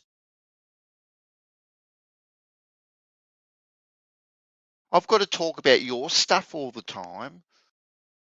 Really? You're going to come at me with that? So now I've got to listen to you? Damn. She had a point, but I've got to give her that. She did have a point. You mean you have her calling geodetic surveyors? Oh yeah, she'll be all over that. She listens to you. She listened to you guys this morning, right? In regards to your You make her listen to us? uphill. She does it voluntarily. What the hell, right? And she listened to you guys this morning talking about how water flows up the hill, and she was pissing herself laughing. She goes, really? They really think water flows uphill? I go, yep, babe. I know.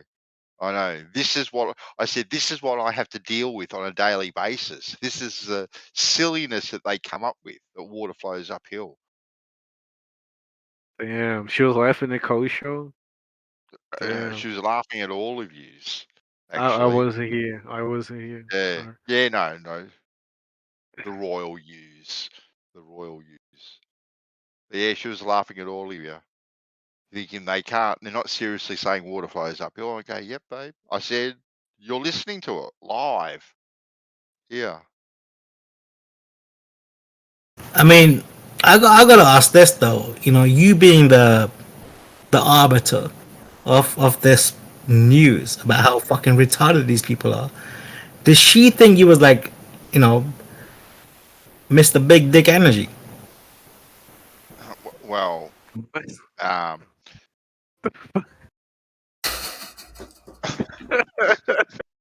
Don't even answer that, Ben. What do I even say to that, ladies?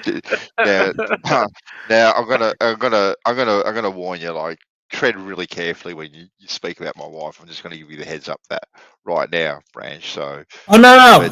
Again, I don't think it's anything rude. Like there's a song that's going on right now.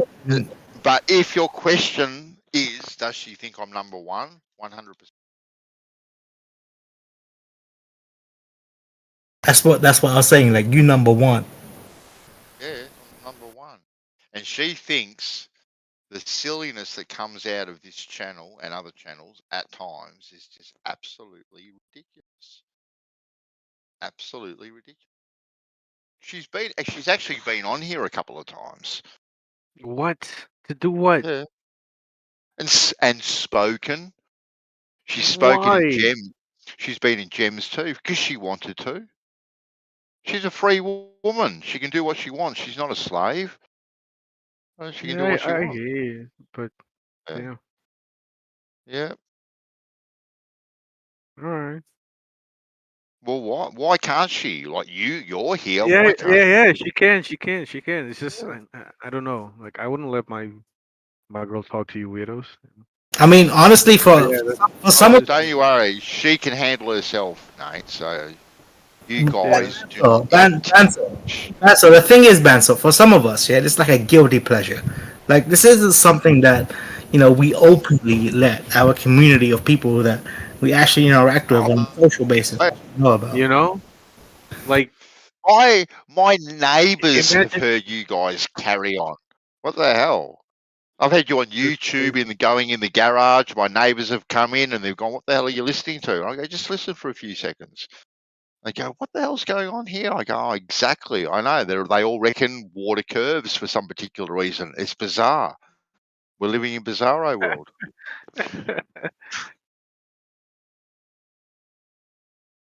Fact. Yeah, no, I had one. I couldn't let people know I talk to flat earthers. You know. Really? Are you that Really. embarrassed? Are you that embarrassed? Are you?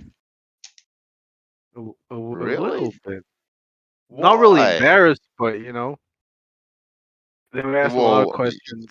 you must be a lot embarrassed. What the hell is wrong with it? It's somewhat See, embarrassing. This is an attitude that actually only comes from the globe side that they Yeah, don't I mean, let, you know do that not people have let. that that preconception, Yeah, but this see, notion towards flat earthers. yeah, So I but mean, there's see, nothing I Nate, can do about it. you need to set yourself free. Like you should be able to do what you want, think what you want, and say what you want. And you have these constraints around you that I am too embarrassed to let people actually know who I really am, and therefore I need. Maybe Exactly right. maybe he's embarrassed that he spent 12 years talking to weirdos. Whoa! What? Like you should be loud and Who I proud. am?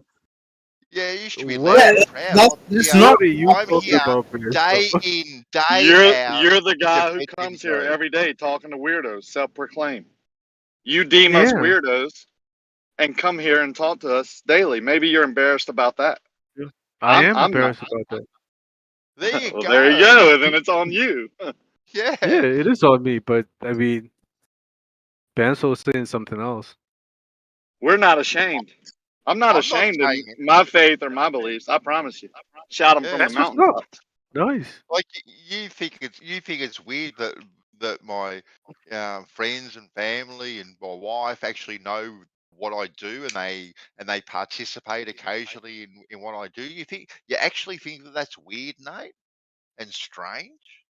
You keep it a secret from your wife? Like, A what the little hell? bit. Like You It's keep especially with regards to this specific topic. The idea Yeah. that the world is flat. But I cannot believe Everything else. No, I mean, my girlfriend knows that I talk to people on Discord, but she doesn't know that we talk about the Earth being flat. Yeah, How long keeping secrets is really healthy in a relationship. That's one of the best things that keep relationships going. Yeah, I was for gonna years and say, years. She wouldn't really care. Well, yo, how She long? wouldn't care? How long But has she I been mean, your I don't girlfriend? go shout it out, on the top of the hills that I talk about Yo, the Earth Branch. being flat. Hey, Branch. How long has she been with you? Tell us, Branch. That's If you don't Nate. mind me, if you don't mind me It was asking. Nate. Well, I don't. Oh, Nate. That's the Okay, motherfucker. Okay, then no. Do not even ask me to kiss the cow, bitch. Oh, kiss the cow, motherfucker. Sorry, Nate. I wasn't gonna go. I was gonna go in on Red. I don't want to go in on you. I'm sorry. Look, I you know what? I gotta say, you was halfway to make it funny. You Almost there, bud. You Was almost could there. have still made it funny, but you didn't have to follow through, my man. That's all right, bud. This is Branch being sober. I Yeah. actually find it really bizarre, Nate, that you think it's weird from me to let people know actually what I do. I find that really bizarre that you think that I'm honest with people with what I do. He's scared if That's a she hears strong both man, Ben. sides. So I did not say that. What I found weird is the whole flat Earth aspect. Just that. Everything else is cool. People talk to other people on Discord all the time. It's the flat Earth Yeah. aspect. What And you No, hold on, you're Brad. a flat Earther. Yeah, But you think, well, no, you think it's weird and bizarre and strange that I actually let people know what I think and what I talk about in regards to the shape of the Earth. You actually do find that weird and bizarre and strange like You find behavior. that weird, Ben. Yeah, exactly. And that's a little bit disappointing, actually, that you Why? think that I'm an honest person and not embarrassed to be exactly who I am. No, I Because you mean, should be. it is admirable. I just still find it weird, you know. But I mean, that's just me. also the That doesn't mean you are weird, you know. we give you the I am benefit weird. where I am where weird. we I've got no problem with that. we do give you a benefit of the doubt where we think that, you know what, maybe you're just lying about it and you just here trolling and you can't really believe in this bullshit. But you know, now if you now go ahead and expose that to your entire family and social network outside of here, you know, then it becomes like, well, he can't just be bullshitting then. He must really believe this crazy shit. I've got no problems in having a belief or talking to people about my beliefs or what I think about things. None at all. I think it actually adds for very interesting conversation when we go out, when we go down to the community centre, or when we go around to friends' places. I think it actually adds for really interesting conversation. So Yeah, instead of but I mean, talking about is football or the weather or these sorts of things, to actually to delve deep into what people really think and what they really believe, I think that it is quite revealing about They're people. probably worried that if they heard both sides of the argument, that their significant other would be a flat earther also. Yeah, well, look, my wife knows 100% that water doesn't run uphill, and she thinks you guys are absolutely Looney Tunes for thinking that. And she also too knows that water will always and continually seek to find its horizontal equilibrium. Right? She knows this for a fact. All right, so that's fair, Ben. So, but I don't really want to talk about your wife much. well, We could talk about something else. well, you can talk about my friends, you can talk about my family, you can talk about Yeah. anything. I'm Yeah, loud well and proud. Let's just talk about your neighbors. Let's just Okay, my use your neighbours, neighbors as a reference. yeah, you can talk about my neighbours if you want. I'm loud and proud with them with them too. They know exactly who I am. I don't hide who I am. They don't ostracize me or anything like That's that. cool. We talk about these things all the time. So, and all sorts of different quote unquote conspiracies or theories or whatever that are going on. Now, why wouldn't you? You should be loud and proud, Nate. You should embrace things and talk about things, right? I do, Ben. So I do. Just not the shape of the Earth. It's one of the few topics I don't really put out there. You know, Because you're everything embarrassed. else. Whether it's 9/11. No, it's just Why are you embarrassed by it? Why are you embarrassed by it? I'm on. I don't Well, you know. are a bit. People You find are it. a bit. Yeah, I guess. Yeah, people find it weird. The whole that there are people that think the Earth is still flat, and they would find it weird that someone like me would talk to them. Not just talk, spend hour after hour. Spend Don't hours. forget. Yeah. Yeah, Yeah. day Spend a after lot of day, time hour talking after to them. hour. Maybe Yeah. that's what you're embarrassed about. Why be embarrassed? A little bit. Yeah. I don't know, man. I don't even know. Maybe it's because I guess I just said it. It's because of the perception people have of flat Yeah. earthers. Well, that's Yeah. what keeps people from finding out the truth, because that perception has been put in us since childbirth. So now it's people like you coming here for 13, 14 years calling us weird. Yeah, I haven't been doing it that long, but yeah, And man, that it is would be weird. It is weird that people believe the Earth is flat. For me personally, I do find it weird. It's not something I want to tell the whole world about. Especially people I work with. I don't want them knowing that I spend a lot of my time talking to flat earthers. But I do enjoy talking to you guys. It's a shame that society does have this outlook towards people like with your guys' ideas. I wish it wasn't that way, but that's the way it is, you know. But I do like talking to you guys. I mean, you guys are cool people. It's a hobby. Yeah, it's a hobby, and I do this while I'm busy working to kill time, you know. Yeah, but yeah, and I think that's how it is for most of us, isn't it? Like this isn't Well, I our just heart and find it. soul. This isn't our entire life, right? Like, Well, I have found that really, really bizarre that when asked the question that, you know, um, not that I'm out there on a street corner with a A-frame around my neck, spruiking what I believe, but I definitely do talk about it, without hesitation, no fear or regret or embarrassment. So, I do my own spruiking in my own way, so to speak. But and many other people on this side too have got no problems in letting other people know exactly what they.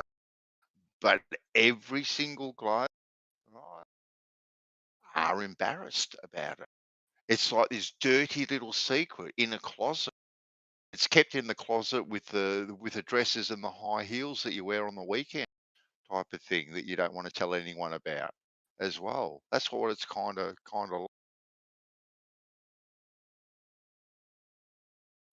bizarre, absolutely bizarre.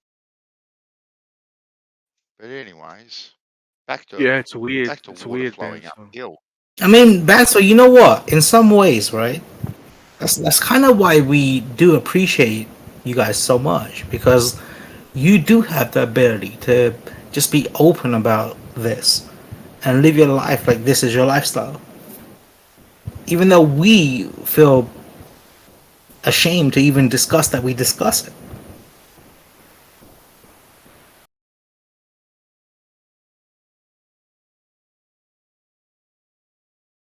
I'm not ashamed of it. Discuss what? What did I miss? Just Globers being ashamed of being into Aimed and embarrassed that talking to flat earthers is a dirty little secret that they don't want to reveal to anyone. It's not a dirty little secret. It's just something that we don't want to It chat. is. Bro, you know It's what? established. Think about it this way, man. So think about it this way, yeah. If you was interviewing two people, and one of them's like, they're both equally justified for the job, right? But one of them spends his entire fucking free time talking about flat Earth. Which one would you actually hire for the job? Banso would hire the flat earther, man. Exactly, in a heartbeat, right? Because I know if I hired the flat earther, the bridges would get built correctly, railway lines, dams, you name it, bridges, everything, buildings would all get built perfectly. You know what he's gonna do? You know what he's gonna do? LIGO, You're paying. CERN, all these places would get built correctly, right? But if I was to employ a globe earther, man, things would be tilting and rocking and curving all over the place. The world would be a disaster. It wasn't a fair question, Branch. I mean, it kind of was. Somehow, if Banfor employs a globe earther, the whole world's gonna fall apart. It is. You know, right? Thing, isn't it? We just proved it. Yeah, like just imagine if I employed just imagine if I employed a globe plumber. What? There'll be all the water would be flowing uphill. We wouldn't know what to do. We'd turn on our taps and none of the water would come out because the water's supposed to go uphill. Like what would go on? Exactly. How would you live with yourself? That's why I can't employ globe. That's why you can't employ globe? Exactly, right? If I've got a choice, right? But unfortunately, in this country, we have anti-discrimination laws, which prevents me from discriminating. So,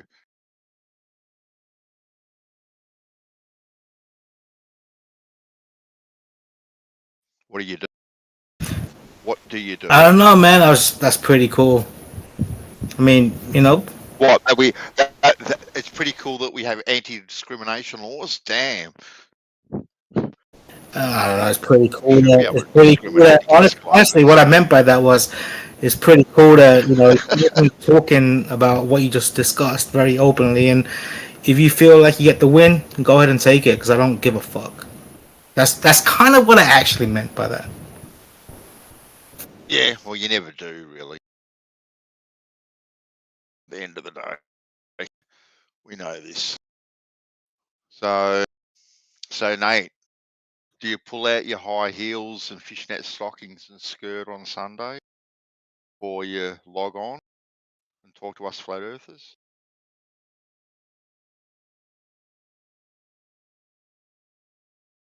Sorry, Ben. So what? Nah, you're right, mate. Oh, okay.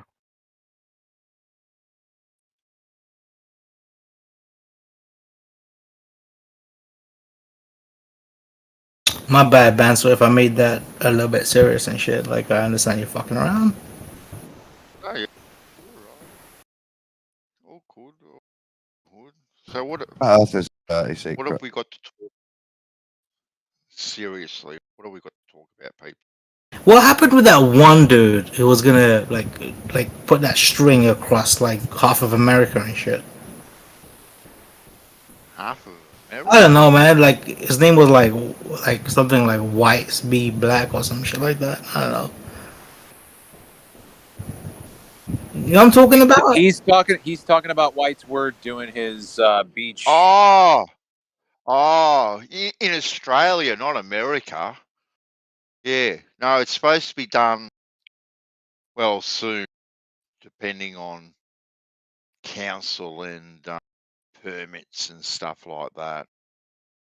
Like I said, one of the most important things is to make sure that everybody has, some type of matching clothes scenario. Like, have you guys covered that yet? Yeah. Well, I don't know. He's literally had. I don't know. He can talk for himself because he's here. So I won't talk.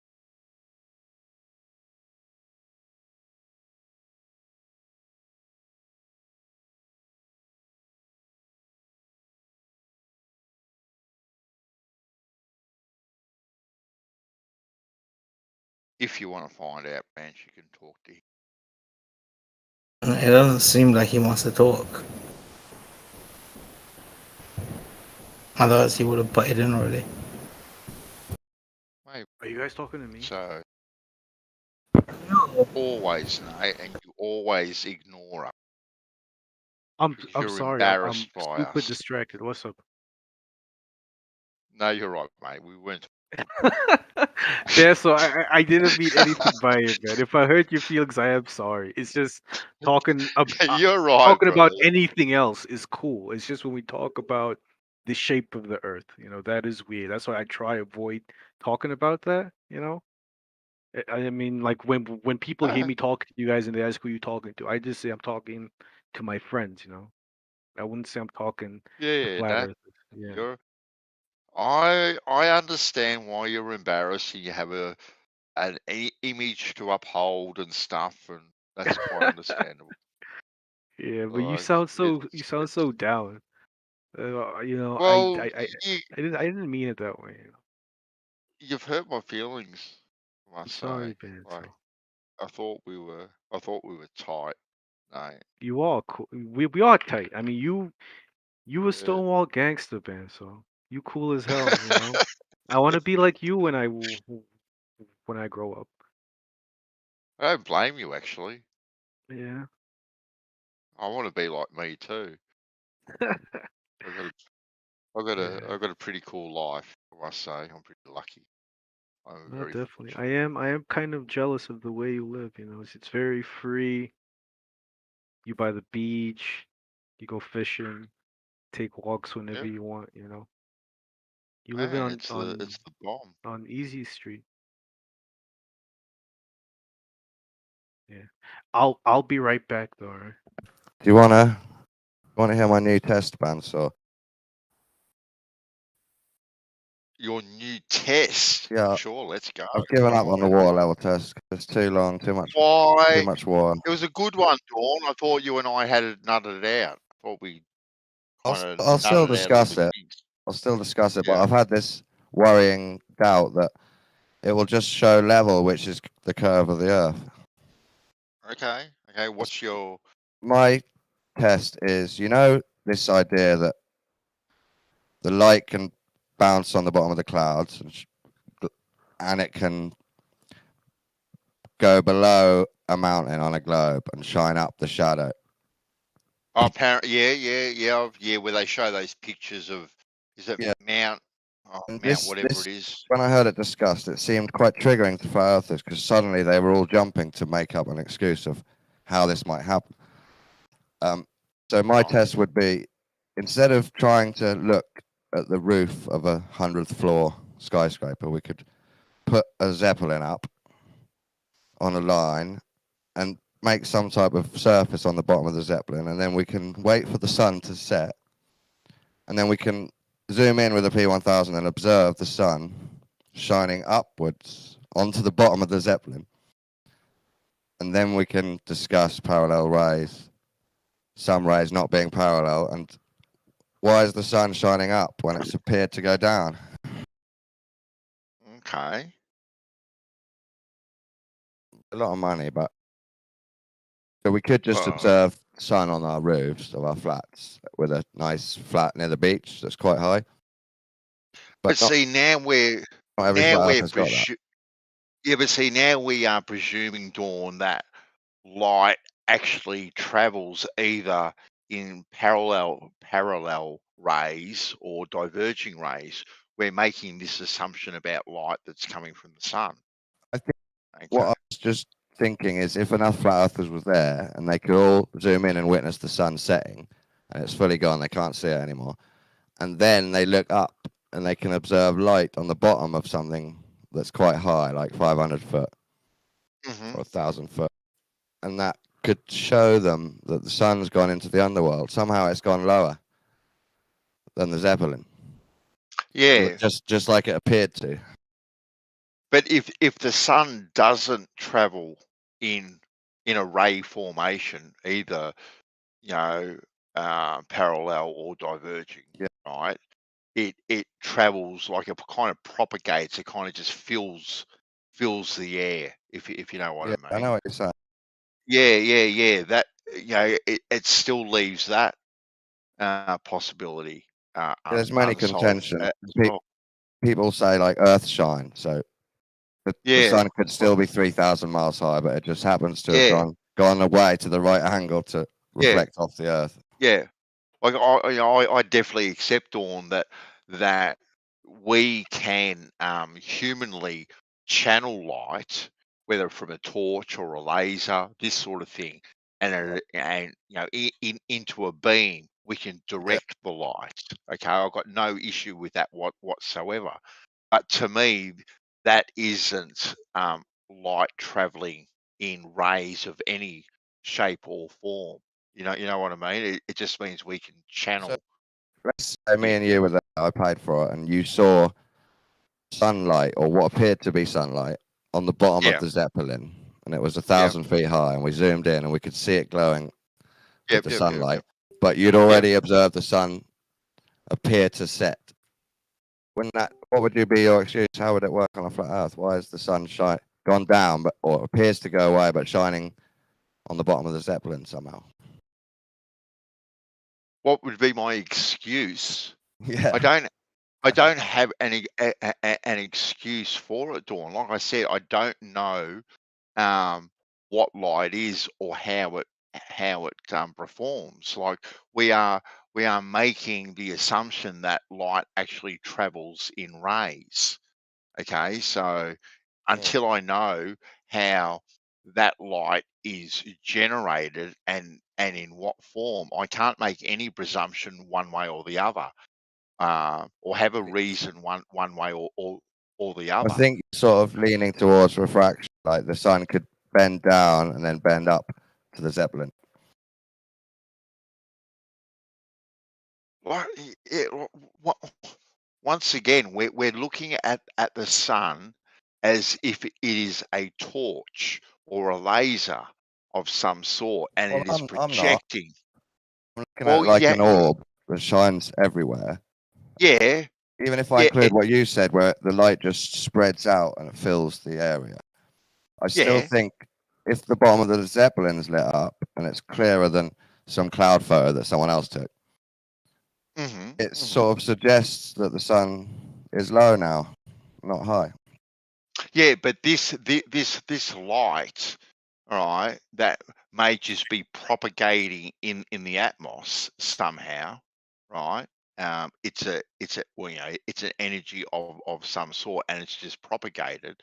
And when that energy source, you know, comes close, it propagates in the air and illuminates everything. So everything around is in illumination, and then, you know, when it moves, you know, further away, energy source gets further away, and thus, you know, slowly dies out. But if the light is coming in every direction, right, and to say that this light is, you know, traveling and, you know, riffing up and bouncing down and all It that will sort have of to stuff. come down below the Zeppelin and then up again if the sun Yeah, is still quite high above the flat Earth. The Zeppelin's only yeah. 1,000 feet. But see, all this talk of refraction and mirroring and all and whatnot with light, it, to me, all stems from you know, how we look at photos, but images, and how we're trying to put some sort of explanation to, you know, this oil rig being high or low, this boat being this or that or the other, because the light is traveling through the air, refracting through the density layers, bending and warping and doing all these sorts of things before it gets to our eye. I think we see what we see exactly where it is, right, in place where it is, but that image is being mirrored and refracted to the particles directly around it, right? And those water particles, gas particles, or whatever, they Let's are say mirroring the sun's half setting. You don't think that's where it is. You think it's actually high still and far away. Right? No, I don't. And it's Think been bending. anything. It looks like it's low. No, I see what I see. Right, I see it where it is. Right now, how I see it, right, and what it looks like is a direct consequence of what I am looking through, right, and where it is and what it is in at that particular time. Right, that's how I see it. I think the only way I could make this test more convincing to you or people like you is if we had a model of it with a light and it went behind under the table and it just happened to shine up onto the fake Zeppelin that we've got in our model. And then you saw it working like that, much better than we wouldn't be able to work out any way to refract the torch down from well above the table and back up to the fake Zeppelin. But as soon as I move it down below the table, you'll see the bottom of the Zeppelin light up, and that could bring it into reality for you. You can't do it with a torch anyway. Right? It wouldn't be Just an as a honest model. reflection. Not even Can I as a model.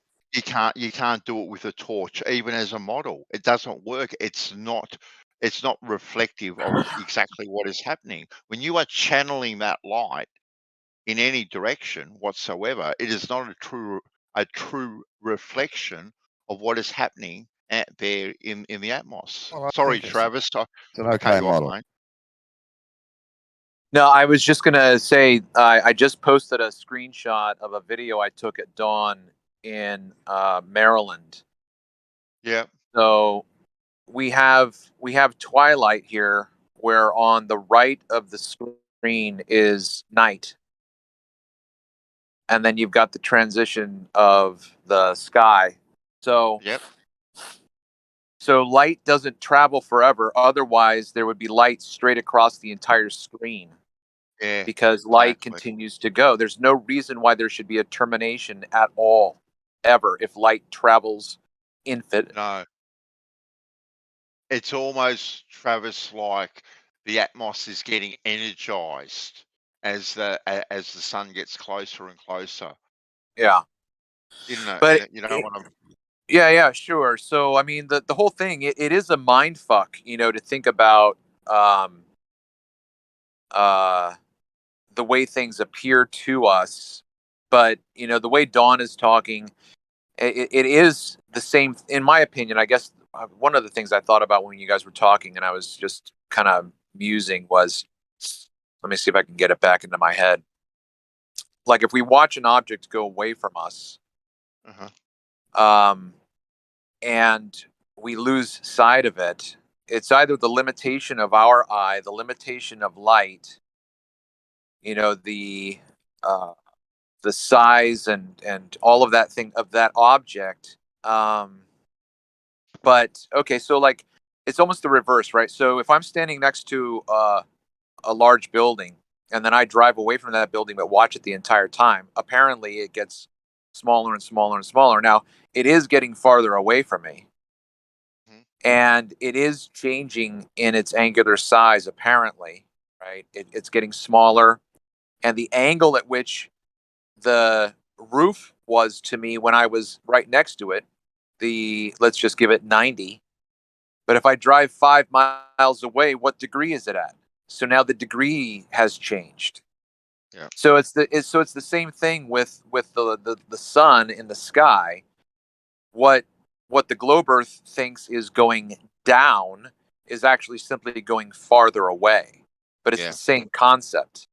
Yeah. So okay, so I like you were saying, Ben, so in terms of activating the elements or whatnot, there is a particular, like I've taken some videos of the sun setting off of California, and I've got some pretty interesting stuff that I've put up on my channel where I'm saying, okay, now look, so the sun's setting and there's no reflection apparently off the water where I'm looking, right? But then all of a sudden, below the sun, there's a reflection at some point. Why is that? Why? My contention is the sun is at a particular angle of incidence. Yes. To hit off and reflect. Hold on, I just got knocked on my door. I'll be right back. All right.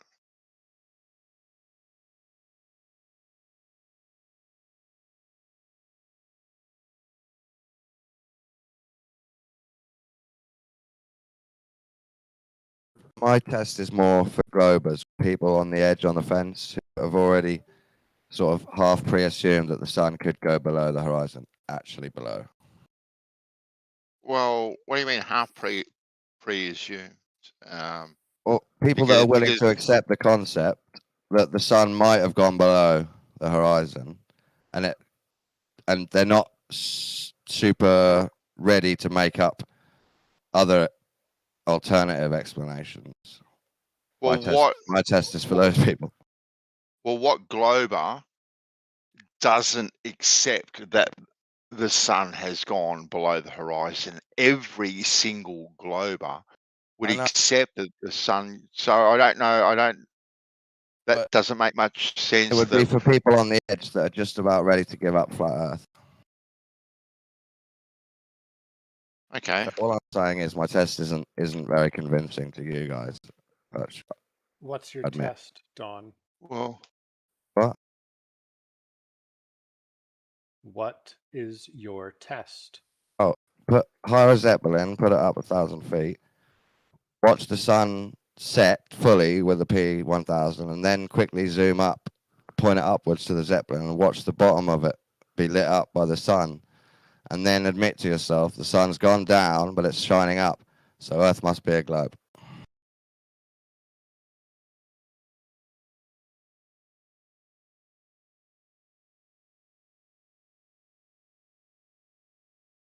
Well, yeah, I don't know myself of it. You can ask Brian about this. Light can't bend down and then up again. He was saying it the other night, very, very assuredly. Yeah, yeah. I find, like I said, the whole discussion about light, what it is, what it does, and how it works. Like I said, Dawn, I think it's very, for me, and this is just for me personally, I think it's very inconclusive. To understand light, if you want to get really technical, I'm just talking about the angles and the logical inferences from something being shined upon.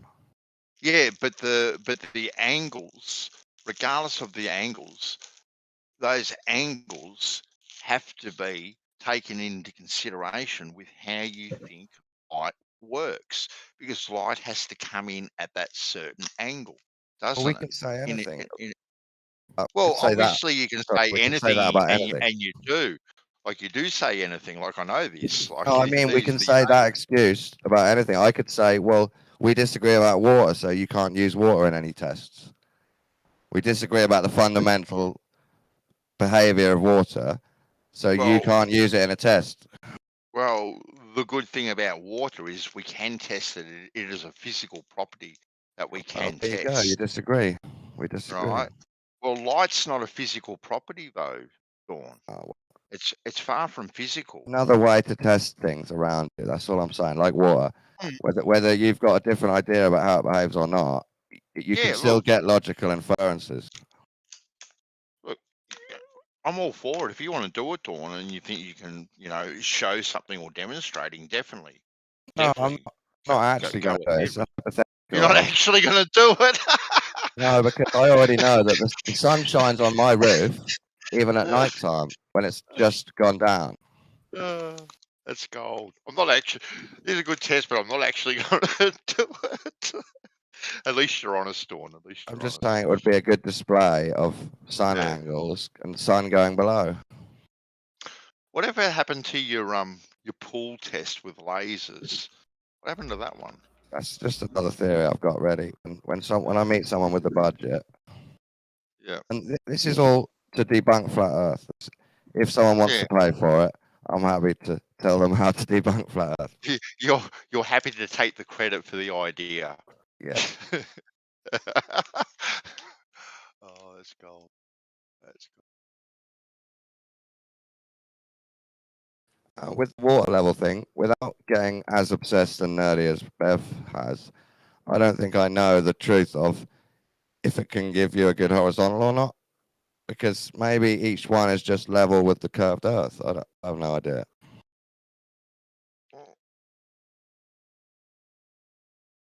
What do you mean nerdy? Like water? Just I would have to water study is and research water levels and setting horizontals for me to work out and know that water levels are good or not good for measuring Earth. I'm pretty sure already they're not good, but part of my mind is saying they would never work.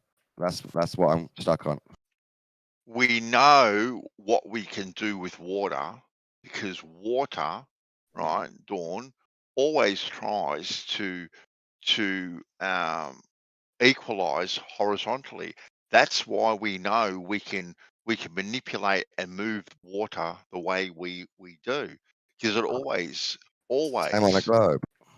no, it doesn't do that at all. Apparently on a globe it runs uphill. So that's nothing even like Sometimes, yeah. anything. Right? That's the If same as running to horizontal. That's the same. If I've got to worry about gravity pulling water uphill, it would have been a disaster. Would have been an absolute disaster. And not ever once has this even ever been an issue that I've had to worry about gravity pulling water uphill. Ever.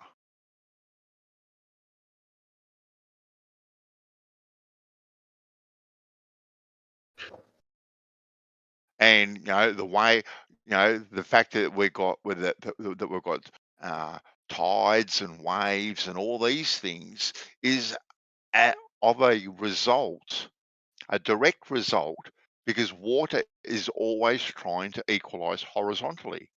It always tries to level itself. You know how That's tides why we work? have waves and tides. It's all through pressure differential. That's how these things work. And you get this pressure differential because water is trying to equalize horizontally. This is what happens. Due to gravity.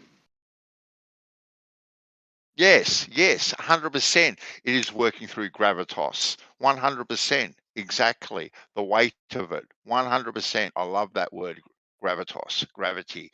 And because you hijack the word gravity and put an equation to it and a theory that can never be proved or disproved, is not my issue. But the word gravity is a beautiful word. It just means weight, how heavy something is at the end of the day. And it's got nothing to do with any mathematical equation of anything attracting to anything else at the end of the day. It is just weight of something.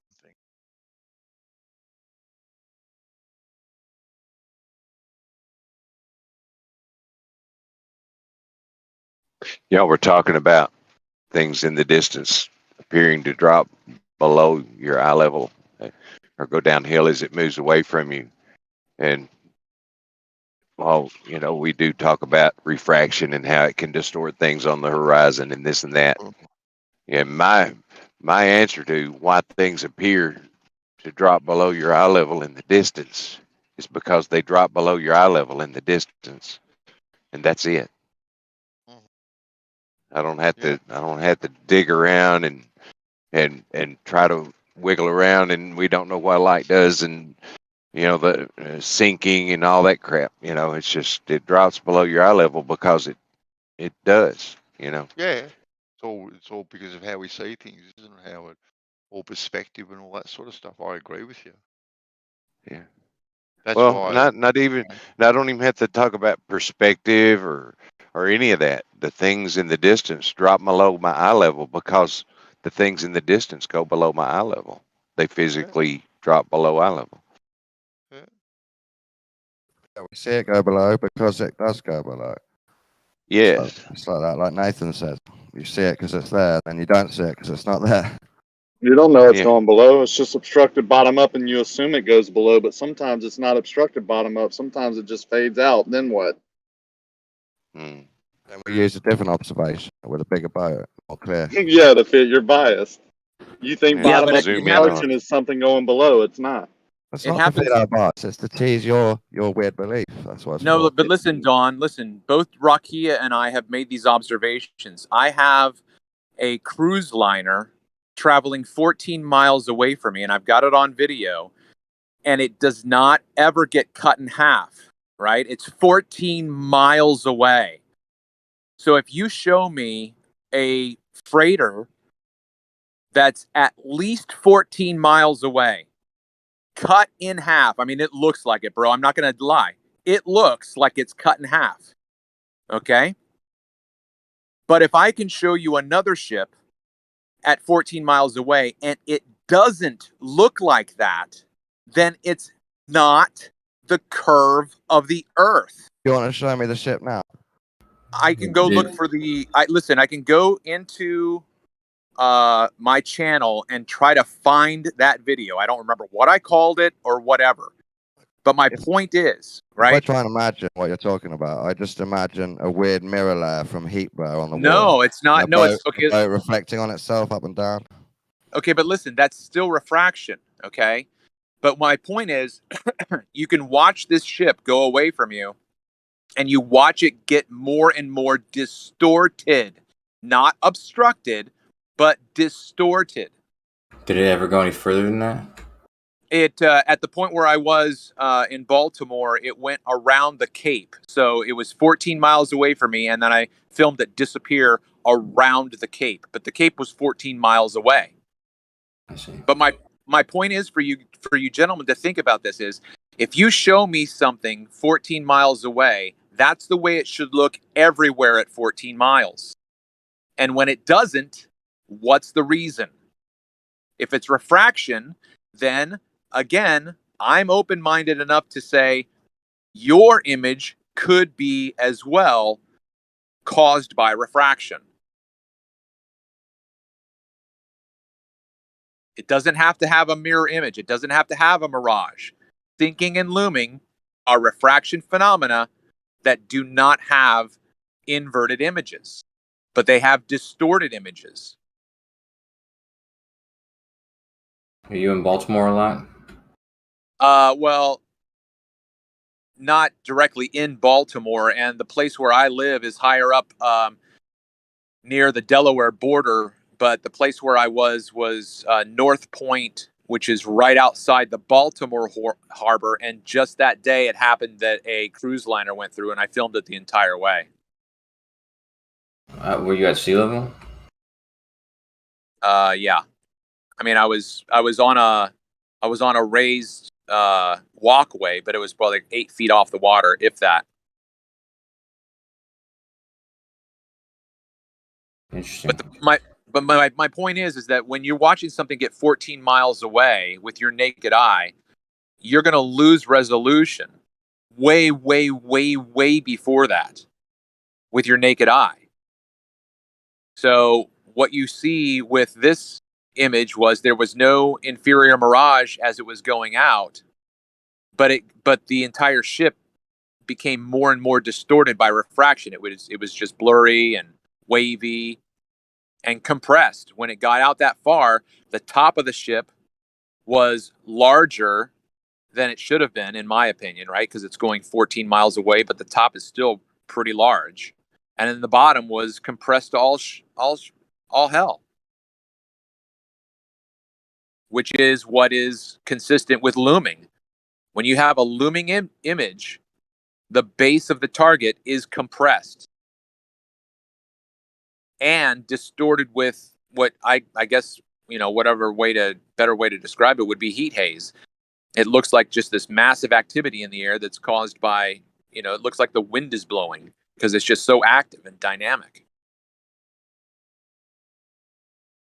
But you don't see any of that shit on, Andrew Thomas Young or whatever. It's just this clinical graph and ray tracing, blah, blah, blah. And then when he puts up images of what he considers looming, it's not even, I wouldn't say, it's not what looming is. He misidentifies shit. He's kind of an asshole. What? Andrew Thomas Young is kind of an asshole, right? No, I've never spoken to the guy. When he was friendly with me, and by friendly I just mean when he kept up correspondence. But at some point when I started challenging his views more, he cut off all correspondence. But initially, the guy would answer every single question and then some. I mean, he was just like just this treasure trove of data and information. He was really open and he responded right away. But as soon as he, in my opinion, started to fail to account for certain things, and I started to challenge his view and say no, and he started being like you guys. He's like, well, if you don't know trigonometry, if you can't do cosine, blah, blah, blah, then this stuff's going to be over your head. I'm like, fuck you, dude. That's absolutely ridiculous. I didn't say that to him. But I'm like, that's absolutely ridiculous that I can't look, because that's what observational science is, right? Observational science is very simple. You're watching nature behave and you're filming it or recording it. That's all I'm doing. Simply because you guys want me to put a cosine quantification on some part of it. I'm like, whatever. Like, what is that going to prove? We still have the observation to deal with. Oh, yeah, but the maths. Blah, blah, blah, blah, blah.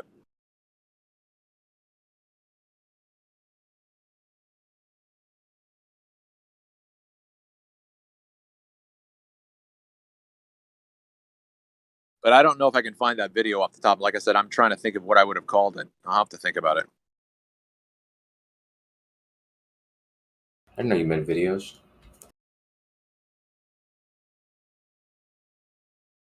I'm sorry, what? Just messing with you, man. You said you didn't know I made videos? Yeah. Wow. Do you even know who I am? You know who you're talking to? How old do you think Andrew Thomas Young is, by the way? I think he's probably in his 80s because when last 2 years ago? I can't remember if it was in 2020. I think it was probably 2020 because it was right at the beginning of the fiasco. And I said, "Hey, I'm going to be in California." Hold on, somebody's knocking on my door. Deja vu.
Did somebody just say deja vu? Because I just had deja vu that somebody said deja vu.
So anyway, Kosho, you still there? Yes. So I was going to be in California, so I emailed him and said, "Hey, I'd love to sit down and talk with you if you want." And he said, "Well, you'd have to be wearing a mask and sit 6 feet away because I'm really concerned about my health. I'm up in the years, and so blah blah blah." So I'm like, "Okay, thanks, buddy." So I think he's probably in his 80s, because one of his colleagues from Minnesota.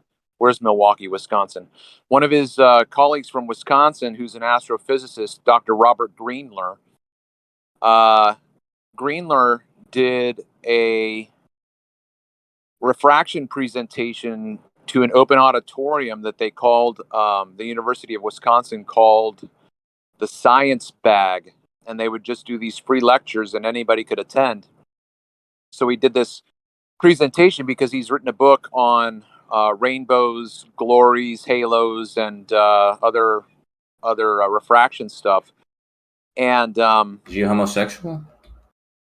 Why would I don't know why? What do you mean? Just He's a curious. rainbow. No, he doesn't come across effeminate. But anyway, so that was back in the 80s, and he was probably in his 50s in the 80s. So I finally got a hold of Dr. Greenler by email, and this actually blew me away, blew my mind.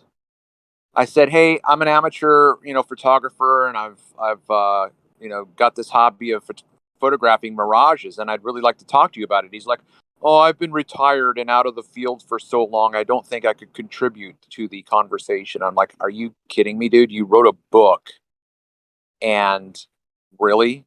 So he did, like, he had no interest. Like, I can't imagine I ever get bored of talking about this. But this guy had no desire to talk about his field. So anyway, my point in saying that was that he was in his 80s. And I think Andrew Thomas Young is probably in the same. Because what's interesting, too, is the one PhD that I did get to talk to, who was the one who put my article up on Georgia State University before Sean Hawkins trolled them and got them to take it down.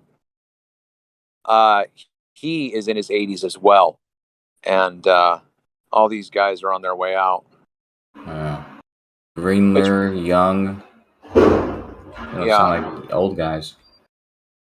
Well, they are, but it's actually been very, very difficult for me to find correspondence with anyone, because the articles that I look up, these people, who knows where they're at now, but the hyperlinks for their emails, I've never gotten responses from hardly anyone, if not no one.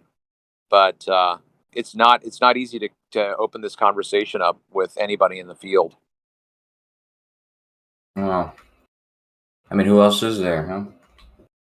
Well, I try, like I said, I look up articles, I find the authors, I try to track them down, and it's just, no responses. They never respond to my emails. So it's either like they're no longer there, they don't go through their emails, or, well, I don't know what.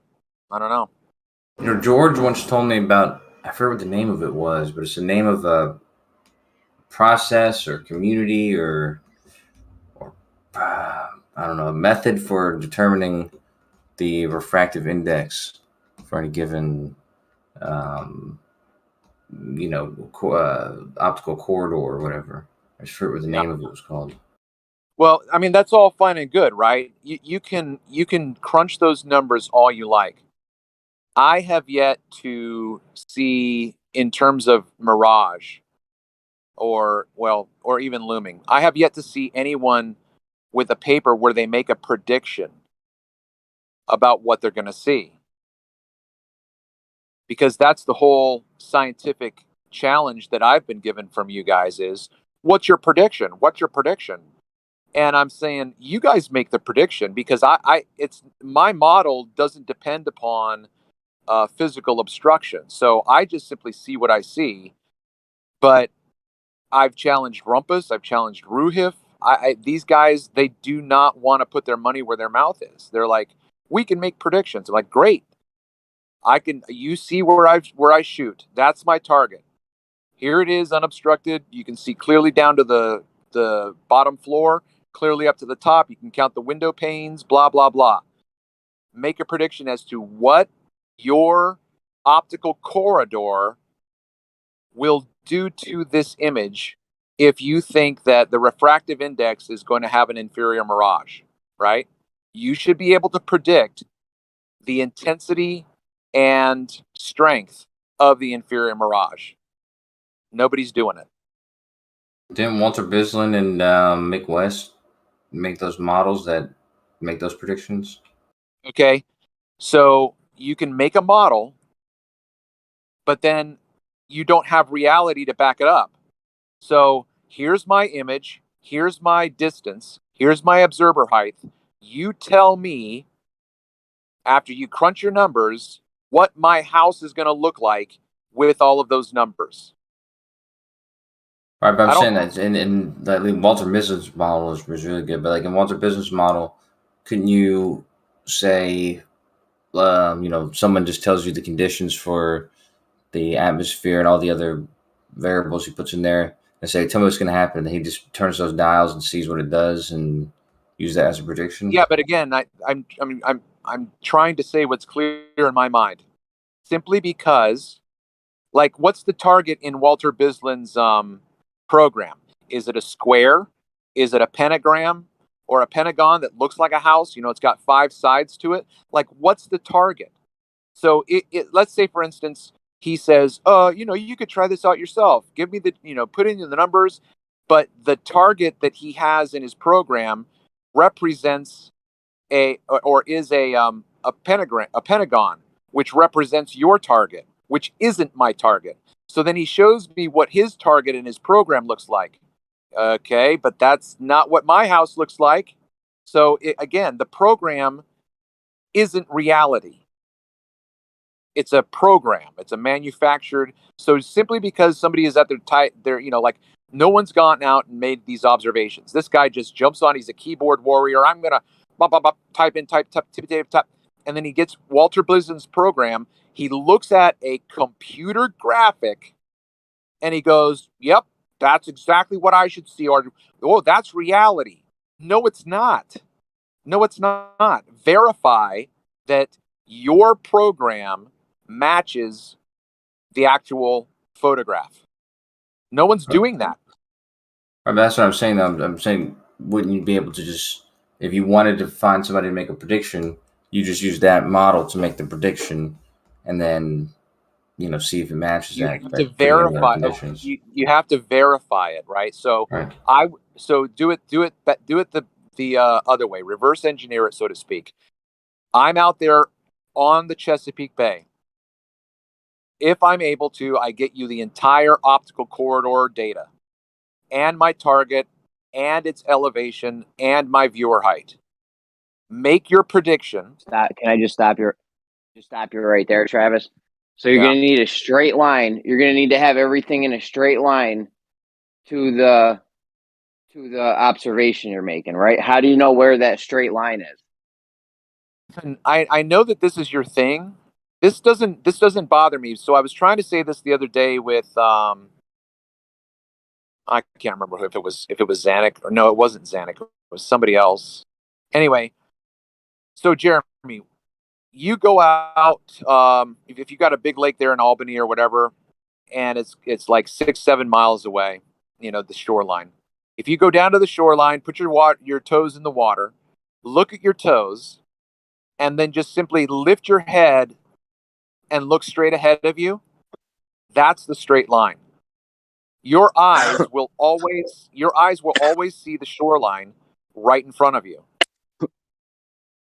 You're not going to have to, even a 6-year-old who stands next to you, right? So your little kid who's holding your hand, he has to look up to see your eyes.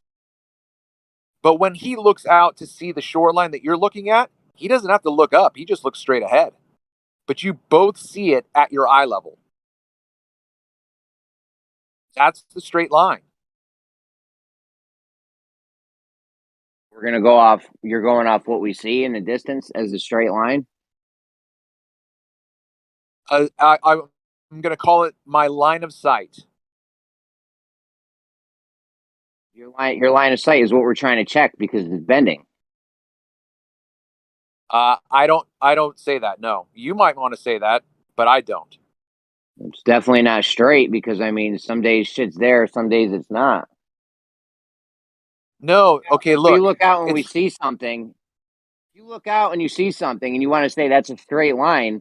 What happens the next day when it's higher or lower or not? You can't even see it at all. It's not. It's not, bro. That's what I'm saying. It's always directly in front of you. That's the fucking crazy thing about the Aether band. Okay, I went over this the other day. I'm going to do it again. When I zoom in to the red roof house, full optical zoom, 357 millimeters, full optical zoom, I have a way of framing that shot because there is a radio antenna in the top left corner. So to the best of my ability, I always snap that shot when it's right in the top left corner. Click. I have the radio antenna on the left, the house in the middle, and a picnic pavilion to the right. Now, sometimes that picnic pavilion and the radio antenna won't fit into the frame, but I've still zoomed in the same focal length. So why can I not fit the entire 3 targets in? Because refraction has magnified the target. Okay. Yeah, because you're not seeing in straight lines, you're seeing in bendy lines, and you want to use that bendy line to know. You want to use that bendy line to measure your optical corridor, but you don't know if that is actually the optical corridor. Okay. Okay. Or So why'd you just rumpus me the whole time? Because you're wrong. I'm sorry. I apologize. Okay, but that's wrong. Okay. So again, I take the same shot, and I take the same shot. Now, in the zoomed in shot, the house is displaced. The house is displaced. Sometimes it's lower, Jeremy. Sometimes it's higher. That's my argument, Travis. Okay. Okay, listen. But you won't. Dude, that's my argument, is that we're not seeing in straight lines. You're sitting here explaining how we don't see in straight lines. Okay, This is Jeremy. stupid. Okay, Jeremy, I Dude, haven't this is really dumb, bro. I haven't finished, Jeremy. Okay? Now, the only way you can tell that the house has been displaced is if you have a control. Okay? Now, if you went out on Monday, Tuesday, Wednesday, Thursday, Friday, and you took a zoomed in shot of the house, and every single time in those 5 shots, it was not in the same place, okay? That's different than looking out with your naked eye. Because when you look out with your naked eye, you're still just looking straight ahead of you. You're not looking up. You're not looking down. The house, with your 52 millimeter eyesight, is always directly in front of you. This is boring, bro. You don't know where to put your where your optical corridor is going to be, because that needs to be a straight line. The only way you have to do it is optically, which you know things are moving up and down optically. You just explained it to me. Okay. Because I can frame my shot the same way, I know where the optical corridor is. Boring. Okay. Boring. All right, you don't know where the optical corridor is because the light's bending, dude. You're using the light to see where the optical corridor is, but you know the light's bending. This is silly. Are you trolling me or what? I didn't say the light was bending, Jeremy. You're using those terms. I'm not.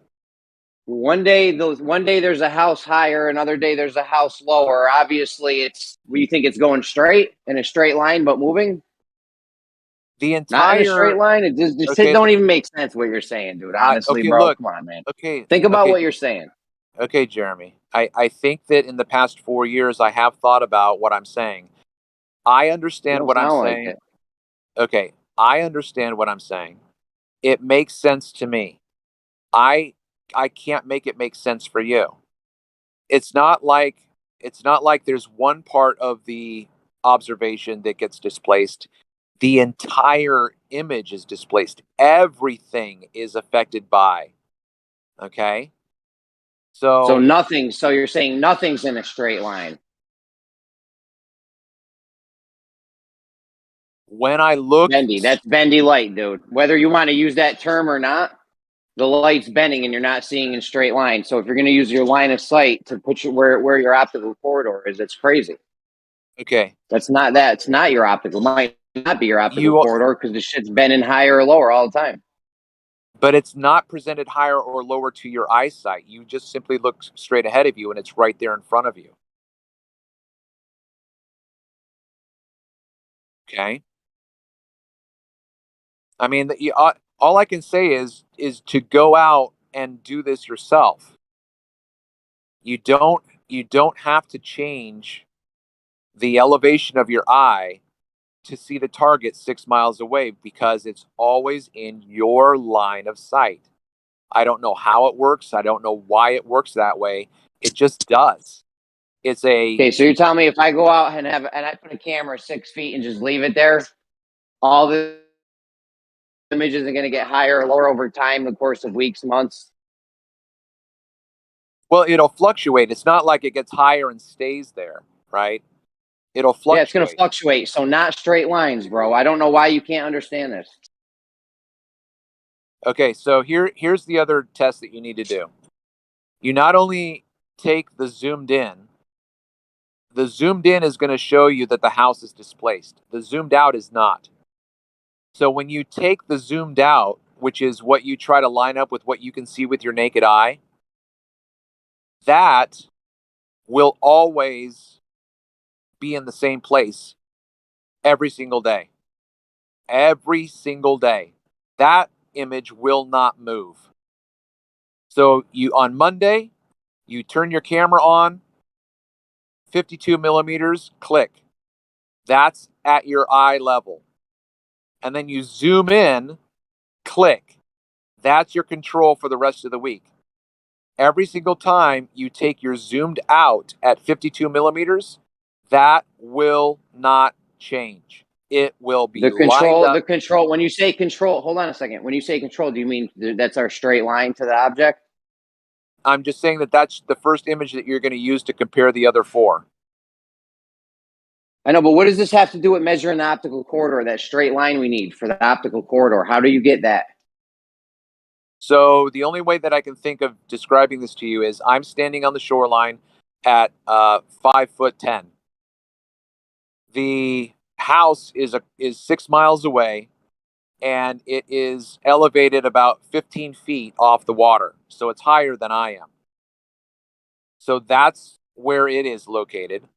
You know, if I look 45 degrees to the right, I'm not going to see the house. So if I look at 0, which is straight in front of me, there's the house. That's the optical corridor. Right? So you have a way to know that when we're looking in a straight line or not. I do not use the term straight line. I look straight ahead of me.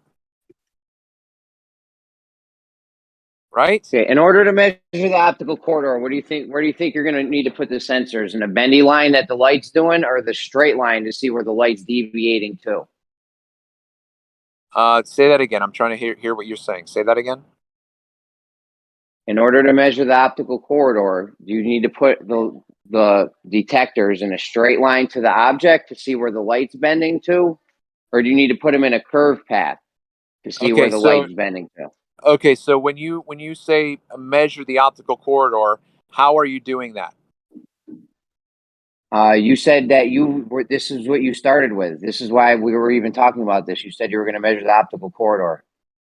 Oh, no. Okay, so measuring the optical corridor isn't the same as looking across the optical corridor. So measuring the optical corridor is going to involve getting someone or a multiple amount of people in boats that are going to measure the air temperature, the water temperature, the barometric pressure, the wind, all the way across that line of sight. That's what I mean by measuring the optical corridor. Okay, and does that line of people, does that need to be in a straight line or can it be in a bendy line? So when I have people on the water in boats, I'm not going to expect that they are all in a perfectly straight line. They can be offset a bit, but they're still in that same corridor. You know what I mean? Because the water's going to be dynamic. They're not going to, it's not like putting them all on latitude 45 and they're never going to move from it. You know, they're never going to deviate from All right, that line. I hear you. Listen, let's say you do manage to measure the optical corridor this whole way. Yeah. Now, how do you know which way the light's bending from the actual position of the object? Is it bending up? Is it bending down? Are we seeing it higher? Are we seeing it lower than its actual position? Like, I do not ever talk about the light bending because I don't believe you can measure that. well, bro, what are we measuring the optical corridor for? Because their science is making certain predictions and claims. So we then have to falsify their claims. I do not believe that alleged light that bends down, that you can even show that the light is bending down. Nor, not only that, but I don't believe that light that is bending down presents images higher. To me, that's counterintuitive and it's pseudoscience bullshit mumbo jumbo. Okay? I have yet to see any evidence or demonstrations that these guys know what the fuck they're talking about outside of the fact that they can draw a pretty picture with lines that they think are happening. Exactly. That's all they can do. All they can do is draw an orthographic view of what they fucking think is happening, and then they're making this line like this is a ray of light going doo-doo-doo-doo. Fuck that. Whatever. How's that? I mean, Go ahead. I think it's pretty obvious the light's bending because we're not seeing a straight. If we were seeing in straight lines and you had two static objects, and if we saw in straight lines those two static objects, the things wouldn't move relative to each other. You know what I mean? It'd always be on the crosshairs. But that doesn't happen, which means we can't be seeing it. Like, that's the proof we're not seeing in straight lines. Okay, so when you say You know what I'm saying? crosshairs, yeah, okay. So when you say crosshairs, are you just being figurative, or are you talking about like, because my camera isn't like a rifle scope. It's not like a theodolite. It doesn't have crosshairs. It doesn't have clicks where I can measure this shit. So when you say put a piece of tape on the lens or something and do a time lapse for like a month or whatever, and the shit'll be moving all over the place. And that's, the shit's moving in the pic. The picture's moving like this. I know, bro, but listen, watch. Here's what happens, man. Here's what happens. If I'm in my camera and I'm zoomed in on a target and my target is moving up or down or whatever because of refraction, but another person is standing next to me looking at the same thing with their eye, they are not going to see that movement. They're not going to be able to detect it. I'm hardly ever able to detect it unless I fast forward or slide the time marker up and down and see it in high speed. Otherwise, the camera's not lying though, right? It's happening. No, I get it. That's not my point. My point is that the dynamic of refraction for these targets is even though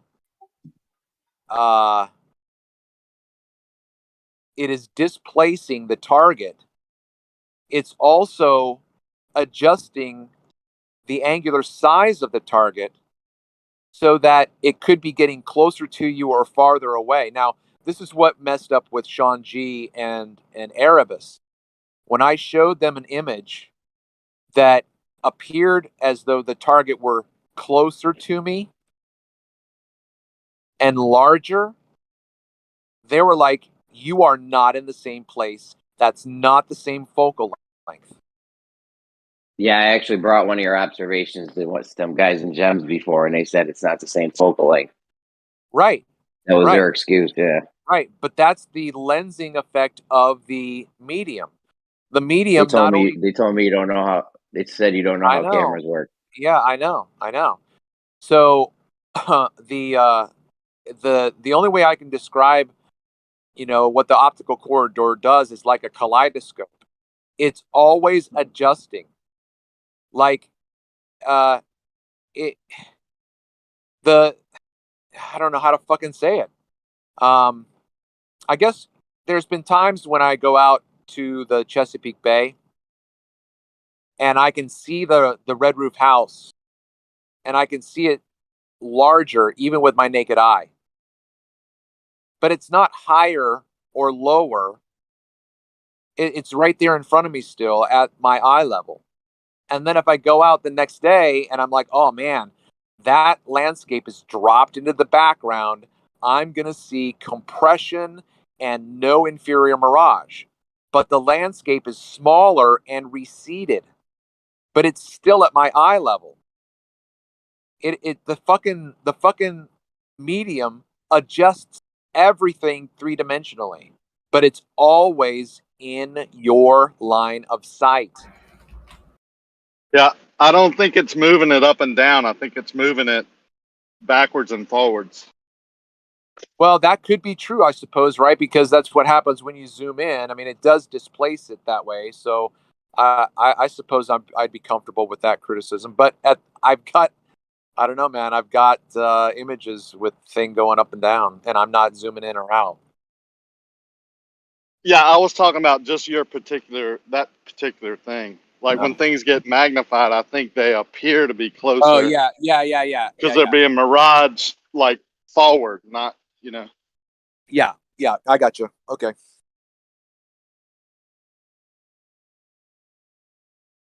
Yeah, but that's the one thing that I never got myself into. I mean, show us. Hold on. Yeah. Hold on. All you got to do is get 2 pictures of this red roof house or whatever, right? Give them the raw data. Make sure it's the same focal length, and we're good. We prove magnification. I've already done that. Why? They don't give a shit, dude. I've give sent that. Me the 2 pictures. I've shown it to Zanuck. I've shown it to Ruif. I've shown it to Rumpus. I've shown it to Dean. I've shown it to everybody, dude. They don't give a shit. Who the fuck is Dean? Is the raw data in there for the pictures showing the same? Yeah. What was there? Dean is Stingray. Still never heard of him. He's over on Jose's. Fuck Jose's. You guys are fucking goofy over there anyways. All those Globers. My bad. We shouldn't be dissing people, but those Globers don't know it like some other Globers. It's just goofy. It's extra goofy arguing with them dudes over there. Like goof troop. Bro, they were trying to tell me one day that they had 3 pyramids on the surface of Earth. They all had a straight line of sight to each other. They were going to make straight lines to them, right? Not bending in any axis. They said that was going to be over 180 degrees. I'm like, yo, this is dumb. B-Ball was fucking arguing for him. Whatever, though. They're just silly over there. 3 points above Earth, the globe Earth, line of sight. They were arguing it was going to be over 180 degrees. Stupid. I'm like, do you guys realize the whole reason you get a spherical excess thing is because the lines have to bend? If the lines don't bend, you get a $180 all day.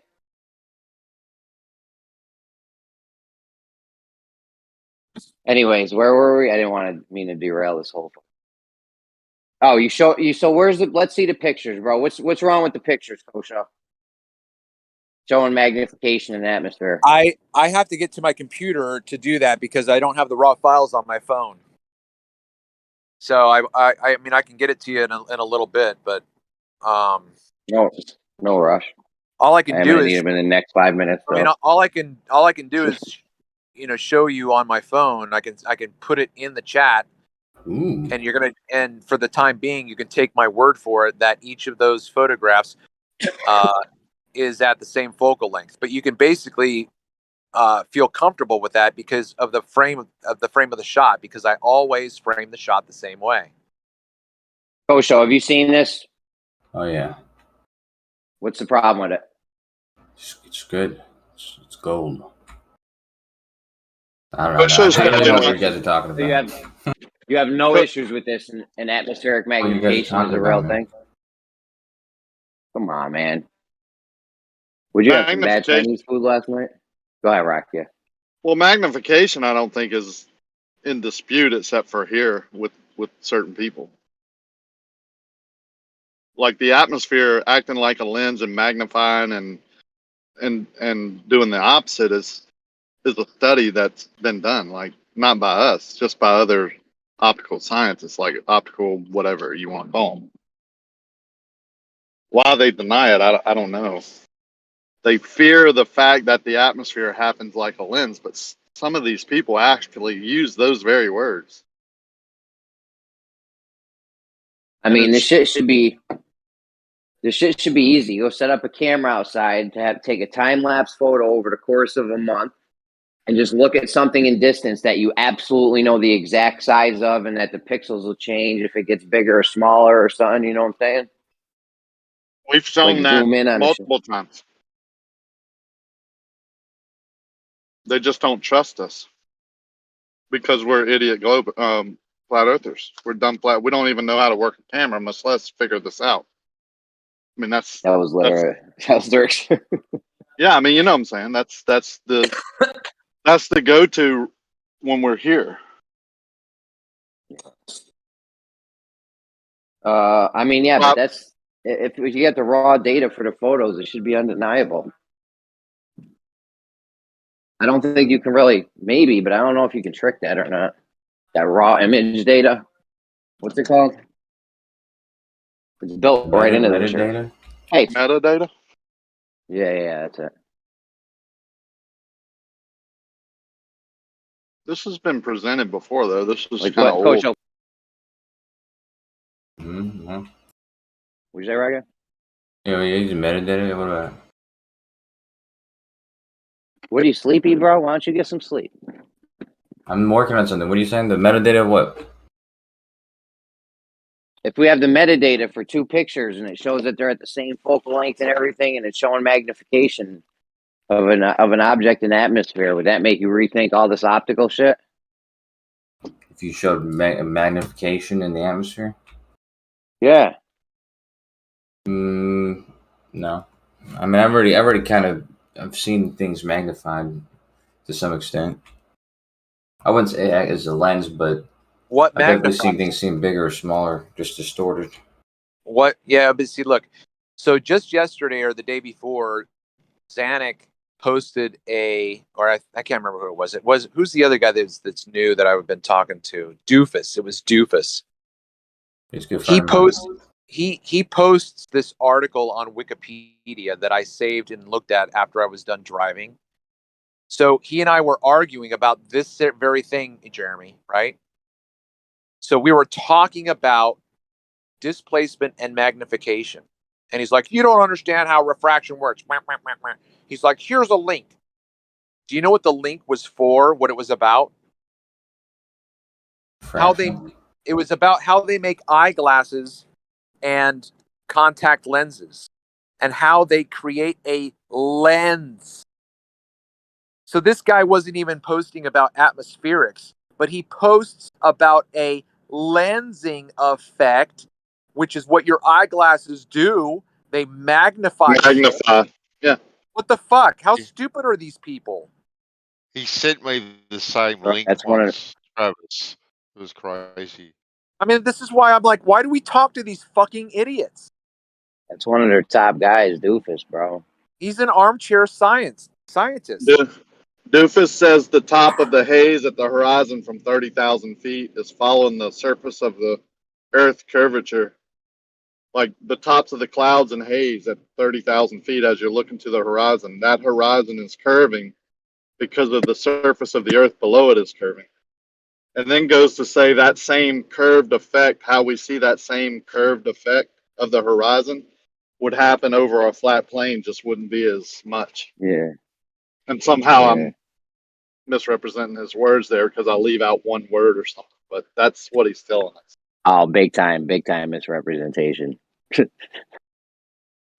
Yeah, but aren't Yeah, those me and aren't lenses like, specific, specially made devices, to refract the light in a specific way?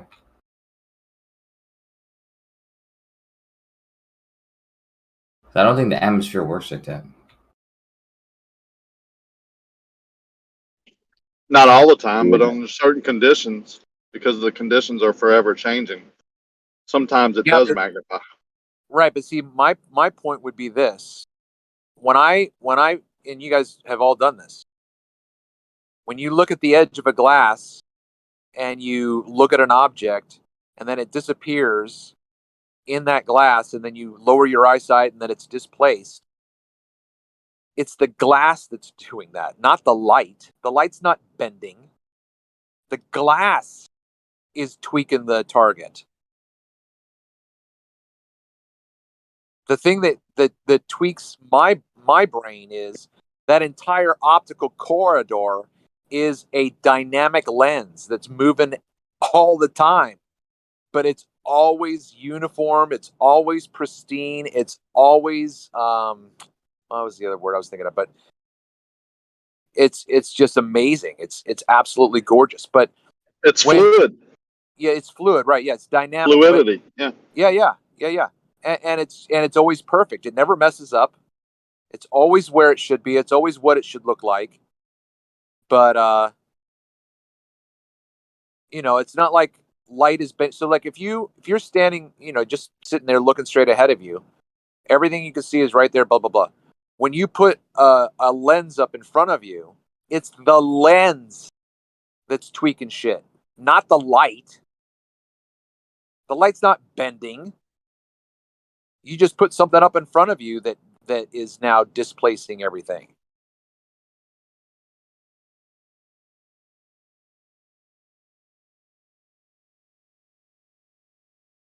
Yeah, I don't know. It just doesn't seem like the atmosphere is capable of, having a shape just like a lens, because it would have to be like perfectly. That's because you've not gone out and made these observations, Kosho.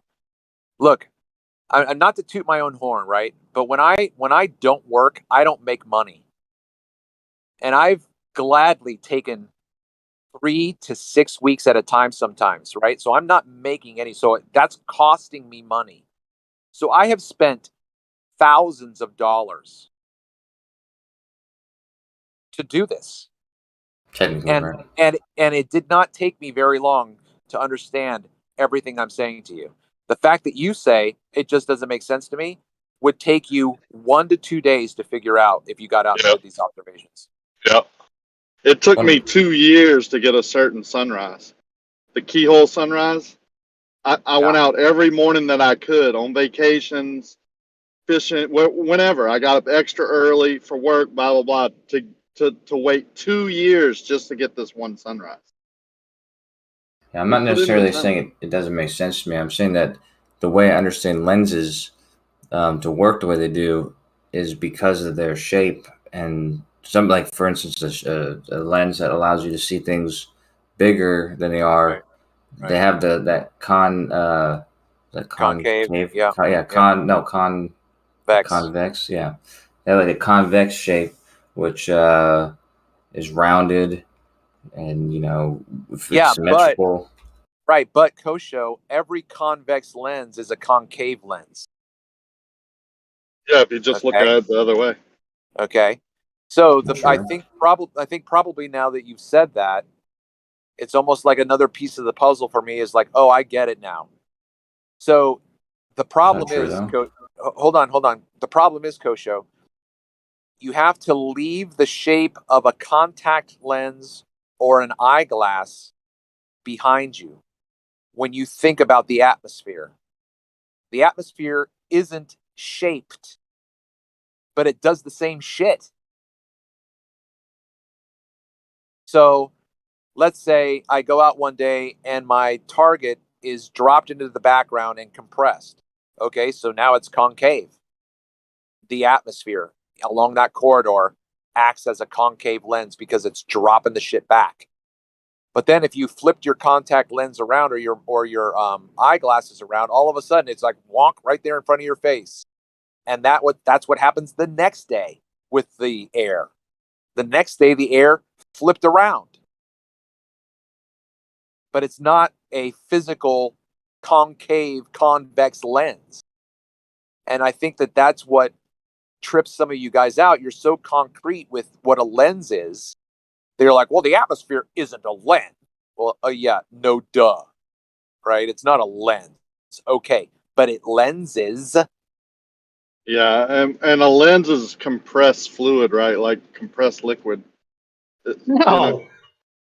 Yeah, it's in liquid form, and then it's like real thin but real tight.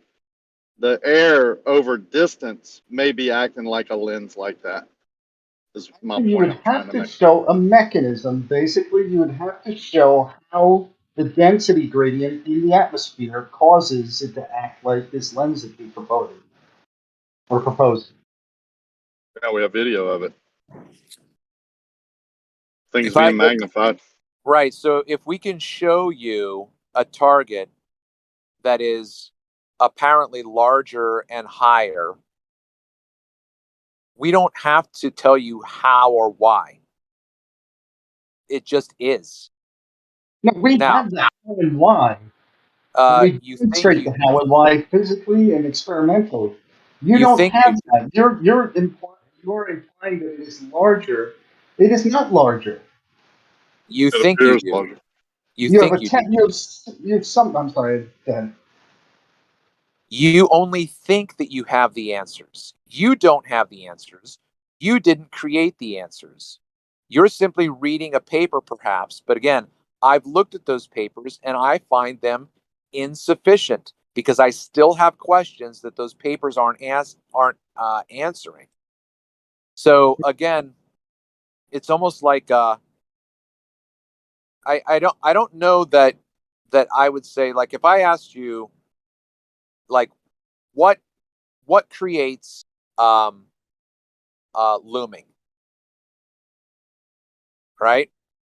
Mm-hmm. And you say, and you describe just variables of the conditions, temperature, pressure. Okay, those are just that doesn't show me the mechanism.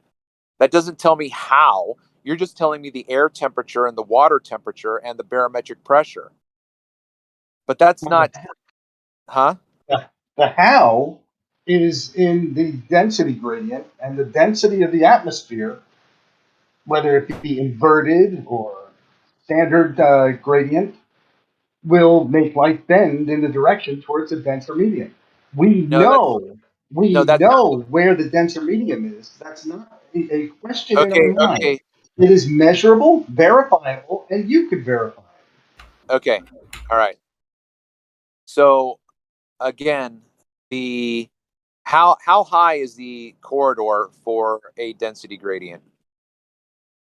Density gradient goes all the way up to space, essentially, but it's it's most active at the bottom.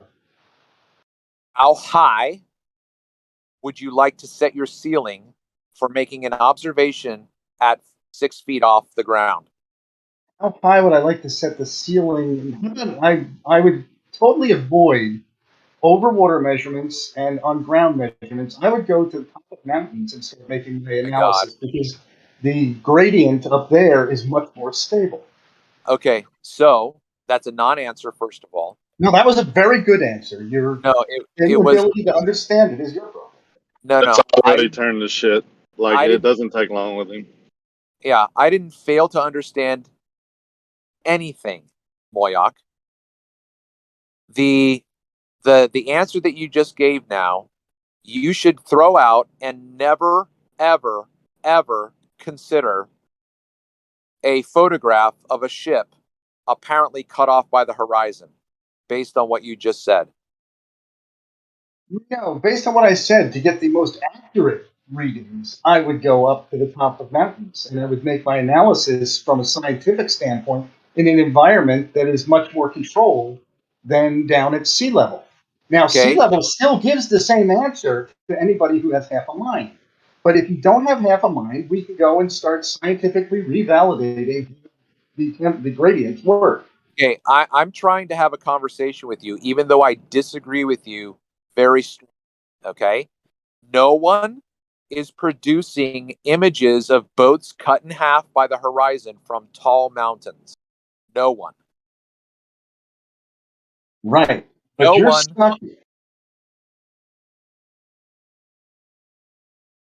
Okay. You're stuck in an environment that we know is extremely dynamic. Why not eliminate them and show on top of a mountain how things would work in the atmosphere in a gradient, and then come down and decide whether or not that is the cause of my problem or whether we have Earth curve. Now we can go back to the ships over the horizon and start dealing with the dynamic environment, seeing how ships can fly and all this other stuff. Okay, so about as close as I can get to what you're saying, I was able to do. Was it? I don't know, May, maybe April or May. So in Ventura, I was driving around and I could tell that there was something different because, like Rakia was saying, I'm always waiting for the conditions to be right. And California was just sucking it the whole February through May, basically. The weather was horrible. I couldn't see the islands, blah, blah, blah. Then one day I'm like, oh, this is different. I just knew it. And the location I was at, I jumped out and set up, and I had a dynamic inferior mirage. Absolutely gorgeous. And then I looked behind me, and I could see behind me elevated houses and whatnot. So I jumped in my car and drove up as high as I could get. And when I got up that high, I didn't have an inferior mirage any longer. But it was like a 10-minute, took me 10 minutes to get from point A to point B. So I filmed there, and then I jumped back down and went back down, and the inferior mirage was there. That's expected. Okay. Excuse me? I said that's expected. Okay, whatever. My point to you is no one is making an argument about boats disappearing over the curve from higher elevations. All of these observations are from relatively low elevations across the ocean. So if you are going to poo-poo and reject those kinds of observations, then you have no evidence for boats disappearing over the curve ever. I see mountains go over the horizon as I get further away from in an airplane. So from a high elevation, they still disappear. No refraction, no change. I mean, you can fly that air corridor 10 times in a row, and you won't be able to perceive any difference in that image. Okay, Moyak. Okay. Okay, Rabbit. Well, yeah, my primary example of that is 3,000 feet of mountain that I can confirm being obstructed by the horizon. You also can do it. You have a mechanical device, which can, or not mechanical. You have the artificial horizon that you can compare it to, flight after flight after flight, and you can see that that mountain will change the exact same amount every time you come and approach it from hundreds of miles away. You will see it rise up from the ground and reach that horizon line eventually. Howard, do you know what foreshortening is? Yes, it's a foreshortening. Yeah. I said Howard. Yeah. Okay. Yeah. Do you believe that foreshortening can happen as you look over the distance at mountains? I don't believe that it displaces them in relation to your line of sight. It just makes it's sort of a compression effect, like makes gaps between things seem smaller, or hills seem more steep. Okay. So, have you been able to get yourself a camera yet? Just my phone. I got my new S22. It's got a pretty good phone on it. I got to try it out. What? The S22? Oh, okay. Yeah, yeah. Yeah, foreshortening doesn't change the elevation of anything. It doesn't change the height at all. Zero, zilch. Okay, I didn't say that it was. Okay, I asked a simple question. It's that simply because you have refraction happening doesn't mean that foreshortening isn't happening as well. The two happen in tandem. But Sure. Howard, come on, son. Get yourself, spend $1,000 and buy 2 used P900s, man. Just do it. Yeah.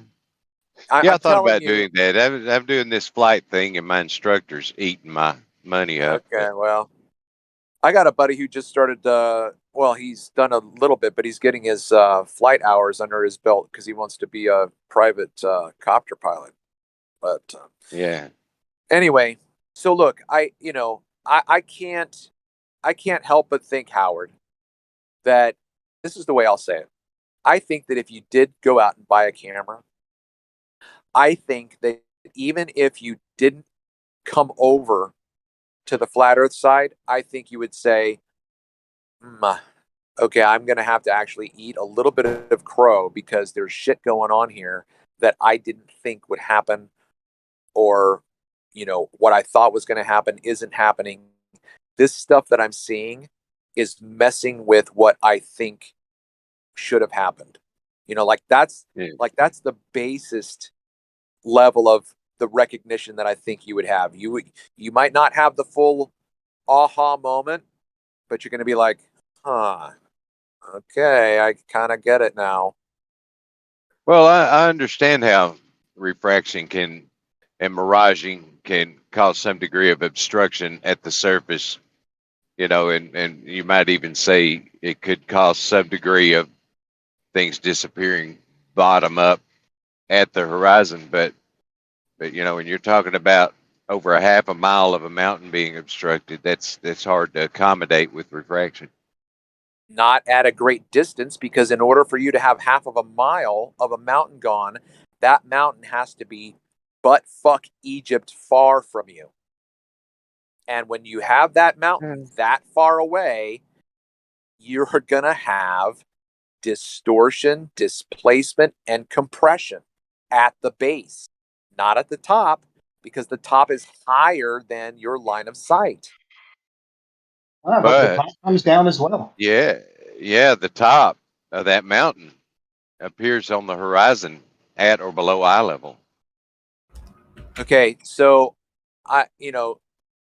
my point is this: if you're going to be out wherever you are today, maybe somewhere outside of eastern Colorado, heading toward the Rockies, and you're far enough away that the mountains are really, really small on the horizon, get out of your truck,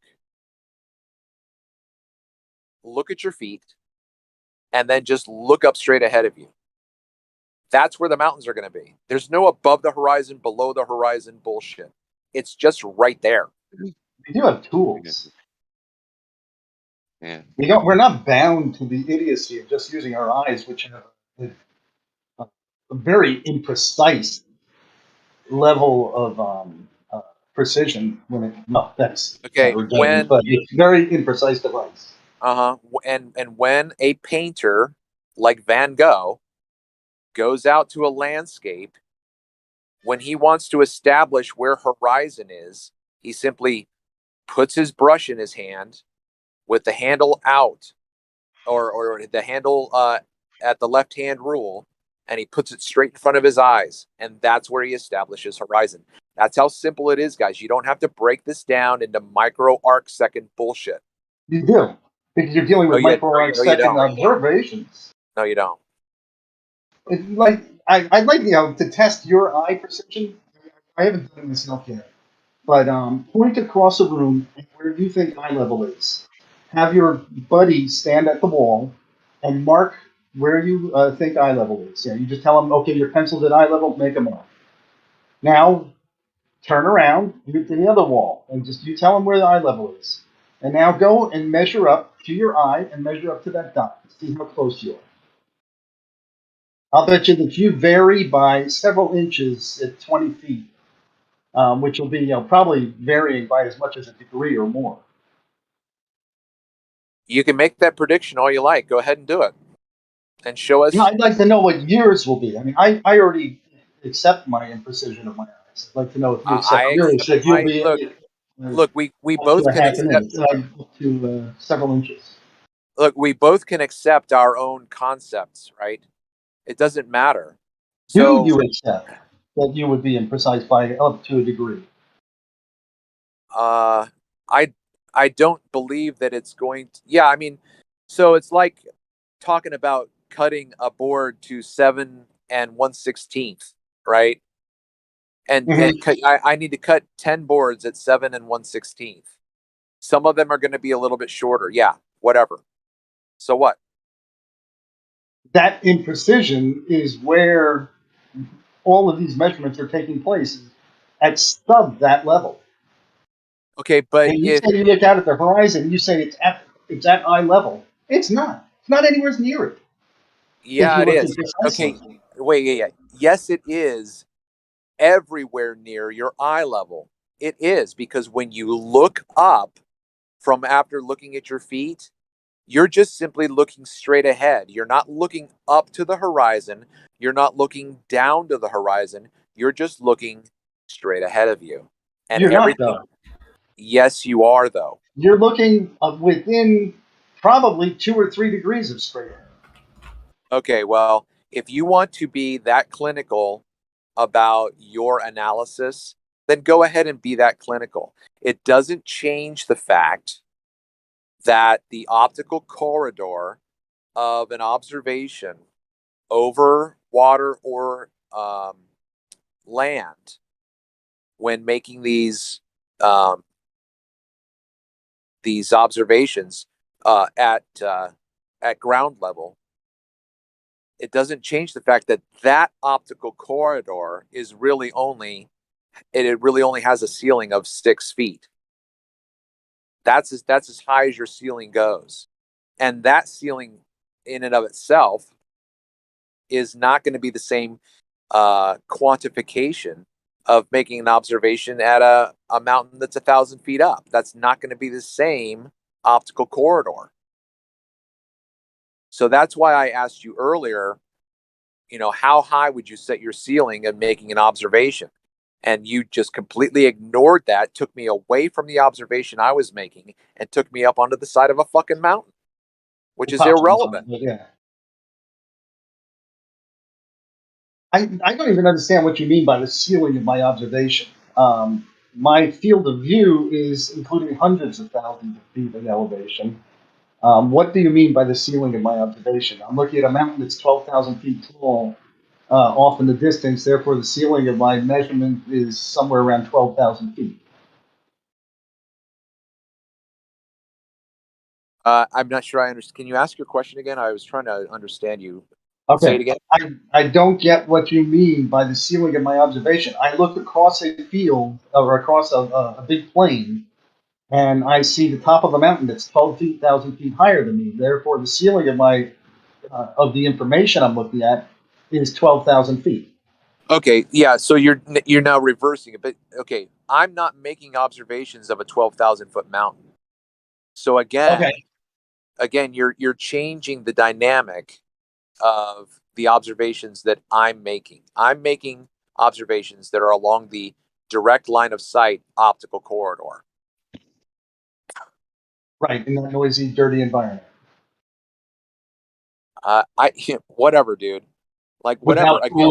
Without tools to validate where your level is. Okay. Whatever.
So just to put a fine point on it, and I know what the reaction could be, but if I'm seeing a refraction phenomenon at sea level that apparently is obstructing a ship in the distance or a sailboat in the distance, and I can't see anything but the sail, and then I go up and elevate myself, the changes that have happened are simply elevation and refraction. Okay. That boat that was in front of me on the seashore was not over the curve. It was directly in front of me. The only obstruction was refraction. Okay. Great. Excellent. Elevating myself above that corridor is going to put the ship in front of the horizon a considerable amount, and then the horizon is going to drop into the background. That's a very simple explanation. That's very geometric, very geographic, and very refraction oriented. That's all it is. That's all it ever is. It's always refraction. That's a nice claim. Yeah, go ahead and falsify it. Go ahead and prove it. I have demonstrated it numerous times, and no one has yet to falsify it. You have demonstrated it, but that's all within keeping of how refraction is described. I don't know if your mic is jacked or whatever, but when you talk, it's garbled for me. I can't always hear you very clearly. I have a shit mic. The refraction already describes all of that. Which means it's not Earth curve. It's always refraction. Thank you. No, refraction doesn't have enough capability to do it. Refraction. Okay, so what did you just affirm that refraction does, and that you already know? What is it? What did you affirm refraction did? Typically, under nominal conditions, 79 degrees, I think, or no, 59 degrees Fahrenheit, standard pressure, low humidity. You're talking about. Oh shit! I forgot.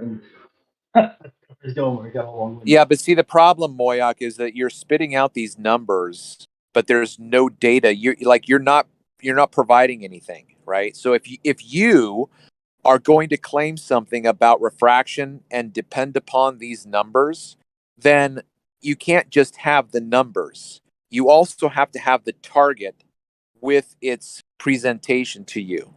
Okay? So I have never made claims about temperature and pressure and blah, blah, blah, blah, blah. I've only ever provided the optical evidence. Of course. Okay. Here's a nice picture. No. Do not say of course, because the reason. Okay. I don't know why you're being a dick, except for the fact that you're just a fucking dick. Okay. Have you ever heard yourself? Yeah. So you're a dick. Okay, great. Thanks. So I'm mirroring. I'm refracting. I am rubber. You are glue. Whatever hits me bounces off me and sticks to you. Whatever, dude. Essentially. So, look, the reason why I have never produced these temperature profiles is because I cannot be in 10 places at once. I can't be along the entire optical corridor taking these measurements. Nor do you need What to I be. have done is I have taken the water temperature and the air temperature and the barometric pressure with my little whoozy what's it from Amazon, and then compared it to what I can find on the charts in my area. Okay. So that stuff is there. And from what I've seen, the disparaging differences between water temperature and air temperature is so small that I get a wide range of optical presentations within those parameters, and they're very similar.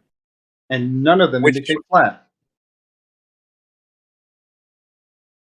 Like, again, I don't know why we let you fucking people in here, because you guys just have this truncated, myopic way of not being able to see beyond your own nose, right? Like, I'm not talking about the Earth being flat. I'm talking about what refraction does to the targets.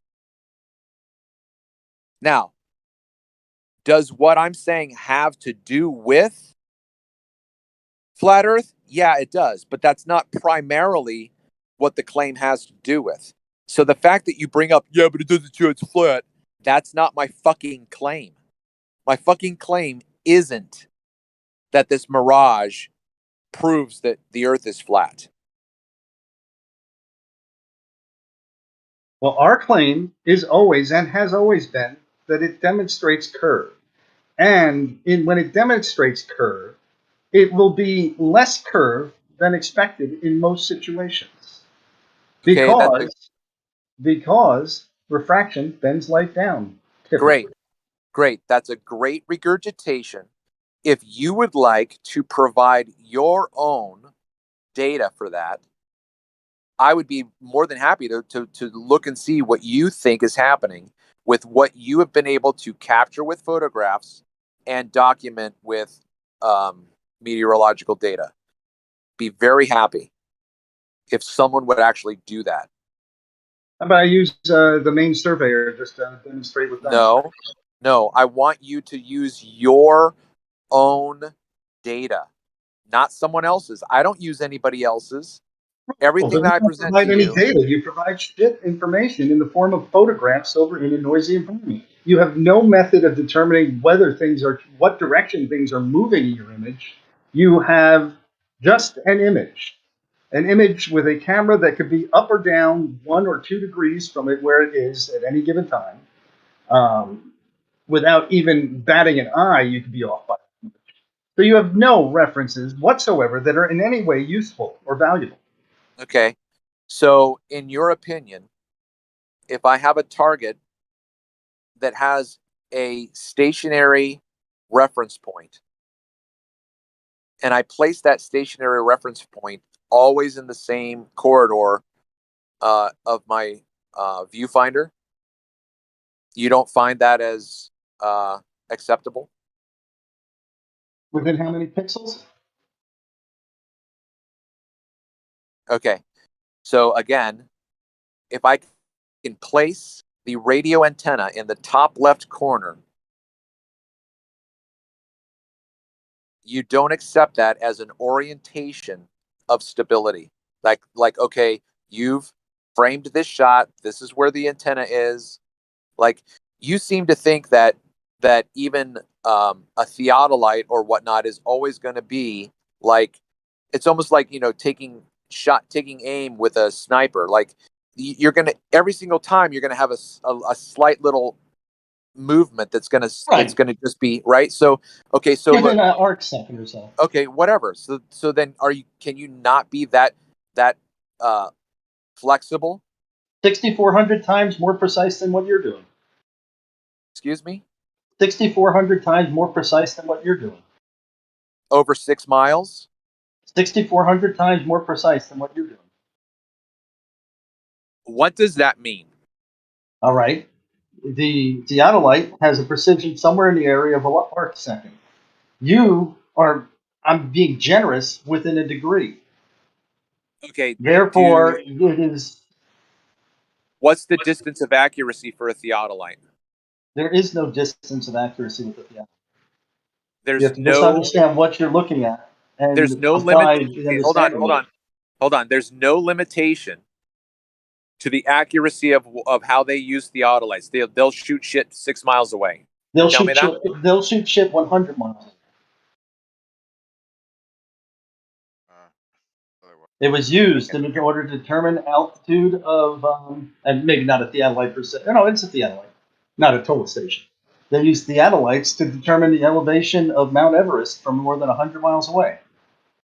Yeah. So again, feel free to join the discussion with your own data. Okay. Again, I think that being gracious, like I was with Howard, I think that when you get out there and make these observations yourself, everything that you know that you've read will be tabled because you're going to be like, this is interesting.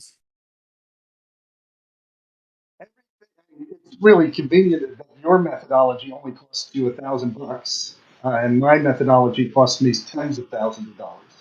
Whatever, dude. Okay, look. So if you haven't spent the money, then it's not your. You haven't done anything. You haven't done dick, Yeah. right? Okay, so get out there and do dick. Have you gone out into the ocean and driven 300 miles along the coast and observed the bridges and hills and roads and trees pop up out of the ocean? What? Have you taken a boat out into the Atlantic Ocean and driven from Islip, Long Island to Virginia Beach, Virginia, no, Norfolk, Virginia, and watched the bridges, trees, and boats and everything come up out of the ocean? Whatever, dude. Yeah, I've not done that specifically. Oh well, sorry. Then you don't have any evidence. You don't have any. Okay, no. See, now what happens here? See, like this is hard to take you people seriously. Like what you've just done right now is you completely changed the course of this discussion to no longer being about what my claim is. My claim is not about being on a boat and watching things in the distance come into my view.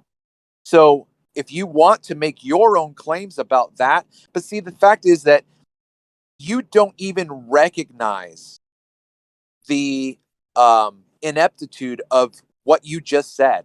You actually think that what you just said had validity to it, like you just showed me something. Because when I said, no, never done that, you're like, oh, well, then, like you just won something. You didn't win anything. That may be the case. No, that is the case. That may be the case.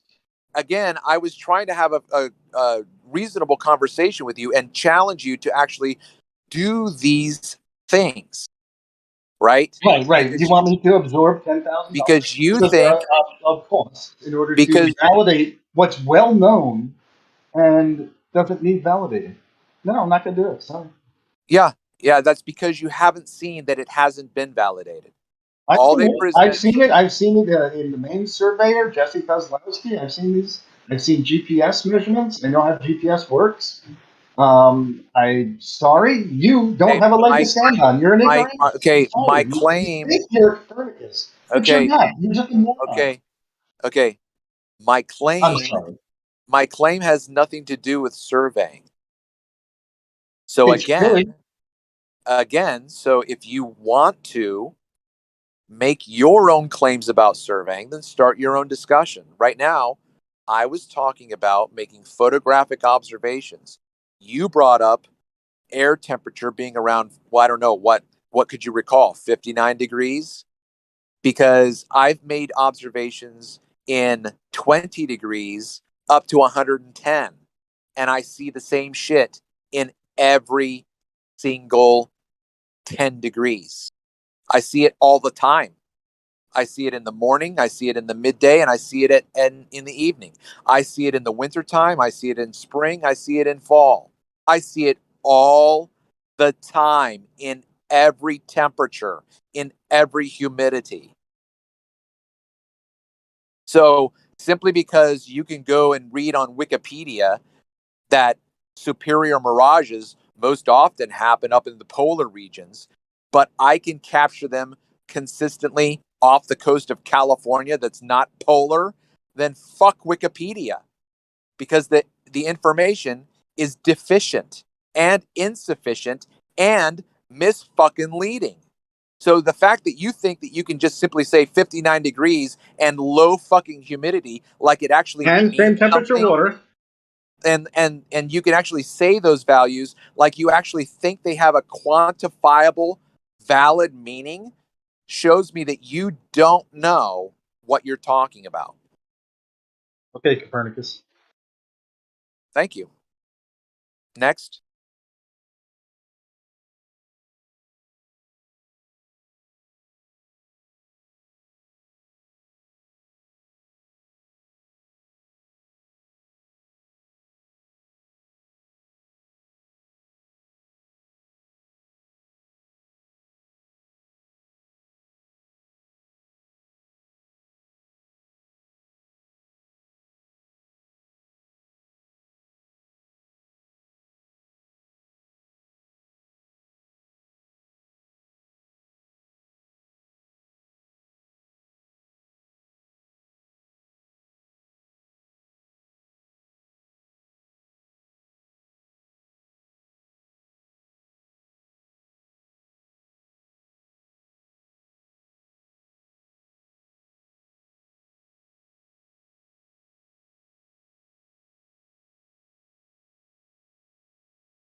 The funniest thing, like about the Fata Morgana mirage and stuff like that, if you actually had a horizon, you'd probably find out that that boat is below eye level. You would find that the mirroring that's happening is actually happening over the surface of the water. That boat is actually floating on the water. You're seeing its actual elevation. Okay, are you talking about my footage? No, I'm talking about the general concept of Fata Morgana. The general How am I concept of gonna? Adam. Okay. I'm not going to go through your footage. There's thousands and thousands of images of somewhat randomly. Okay, there's no reason to go on a put on your monologue. site. There's no reason to go on a monologue. I was just clarifying whether or not I should have to consider responding to you if you were referring to something that I've put out. That's all. Okay, no need to get triggered. So, what did you say about the surface of the water in the Fata Morgana? That the Fata Morgana, where you're actually observing that ship, would be approximately where the horizon should be. So essentially, if you had an artificial horizon, such as an auto level or a theodolite, you would see that that ship is sitting upon the water, and that shimmery stuff below it that looks like sky is merely a reflection like you see on the highway when the ground has a little mirage. Okay, again, I'm sorry. Your mic is not that great, so I didn't catch a lot of the last part. I'm really trying to listen to what you're saying because I'm honestly trying to have an open conversation with you. Maybe I'll have to put my headphones in. I don't think so. But I think I looked away from the microphone, which probably quiets me down quite a bit. okay, so again, it's difficult for me to picture what you're saying. I mean, I can hear what you're saying, but I can't see what you're saying. And so I don't think that this conversation is going to be very helpful because simply because you're describing something doesn't mean that it's going to be lost in translation. And I've looked at this shit. So I still don't know how to. Now, the only thing that I am going to say is, let me ask you this. What's your understanding of what a Fata Morgana is? What is its classification? I don't need you to be clinical, just be like general. When I think of a Fata Morgana, I usually think of something appearing like it's floating above the surface of the water. Okay, so a Fata Morgana is a superior mirage. Yes, I believe so. Okay. So a superior mirage has an inverted image.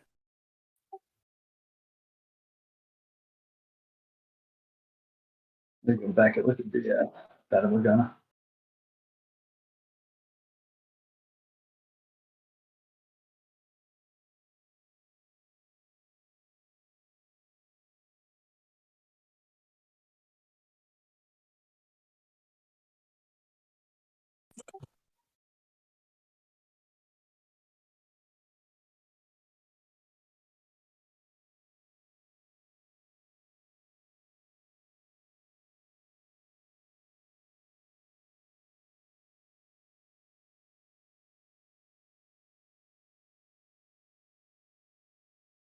I agree. Okay. So this is going to kick you in the nuts. Okay, I'm just going to give you a heads up. I've made the claim on my channel, and I believe so strongly that I will take a kick to both shins with pointy boots, that superior mirages have been misclassified. Okay? I still struggle with my claim because when I see stuff, it looks to be as though the superior mirage is above the target. So I'm going to say this qualified, that it is simply misidentified and misdescribed. But it is my firm belief that all mirages are inferior. There are no superior mirages. The reason why we have the term superior mirage is because people have looked over distance and have seen an object apparently floating in the sky, and the ground is beneath that object. And they see an object apparently floating in the sky because between the object and the ground apparently is the sky. And so then they think, well, it can't be up in the air. So it has to be over the horizon, out of view, and then superiored up. Okay, that's just a basic, gross way of summarizing the idea. But they begin verifiable. But they begin with the premise that the Earth is curved, and so that boat must be over the curve. Okay. Now, what they fail to realize is that if you have a superior mirage with an inverted image, and there is apparently sky beneath that image and then land, that absolutely is an inferior mirage, because the sky beneath the target is miraged sky. And I can... I'm sure I disagree with you. I think that, essentially the top of that ship is right about where it should be. There is some refraction going on, but the miraging portion of that image is not changing the position of the ship much. Okay. So then this is what happens with Andrew Thomas Young. And Andrew Thomas Young makes a statement that I already understood, but he doesn't connect the dots. Andrew Thomas Young says that when you're looking over the ocean and there is an inferior mirage, the horizon is an effect of the mirage. Okay? I think I agree with that also, so I'm not sure where we disagree. Okay. So that's not Earth curve. We see the horizon in a new location because of this mirroring. It's like when you're looking at the car in front of you on a hot day and you see the mirroring effect behind the car in front of you. You'll see his tires, stretching out into this mirroring and stuff like that. that doesn't change where that car is in relationship to me or anything like that. So I'm not sure. Here's the What you think you punchline. gained? Okay, here's the punchline. The punchline is if you're looking out over the ocean and there's no target in an inferior mirage, but the conditions are such that there is an inferior mirage out there. Right, you'll misidentify where the horizon is. Correct. Or you will, since the horizon is just an observed phenomenon, it is that point. Yeah, correct. So when you have a target in an inferior mirage over the ocean, you and I both know that's exactly where the target is. And it's in an inferior mirage. It's not a superior mirage like it's been described. Why? Because it's above the horizon. That's why they call it a superior mirage. Right. This is where we vastly different. Again, with measurements, I will tell you that the top of that ship will be coming down and approaching the horizon. And even with that mirage, I could tell you where the horizon should be, where it is, and where the top of that ship is referenced to. Okay, well, you can describe what you think you can do all you'd like. Unless you demonstrate what you're saying, I don't have any reason to accept your generic description. But let me finish my point about the inferior mirage. So if you have an inferior mirage over the ocean and there's a target in that inferior mirage, that means that the water only apparently has a limit in front of you, because we all know that the inferior mirage obstructs and hides objects behind it. So the water continues physically into the distance until it reaches that boat that is in an inferior mirage, or an oil platform, or a lighthouse, or an island. So even though you can't see the extension of the distance, it's still there. And the water that you can see has a distance from you to where the mirage starts. Let's call it 3.7 miles. But that boat is 6 miles away from you, which means that there's 2.3 miles of distance behind the mirage that you can't see. I might agree with you if there wasn't this thing called perspective, and we know exactly how tall that ship is. And I might agree with you if we didn't have this thing called refraction that totally screws with anything that you think you can blink test with refraction. Again, no mechanism, and therefore it's just an assertion on your part that that's true. The mechanism is the medium. No, that's not a mechanism. You have a medium, but you're giving it the power to do something the exact opposite of what it's claimed to do. The mechanism is the optical corridor. That's not a mechanism. That is describing a medium. You're not describing how that medium is accomplishing the task at hand. The mechanism is the density of the atmosphere. Okay, and what does the density do to light? Distorts it. Yeah, it distorts it in specific ways. What are those ways?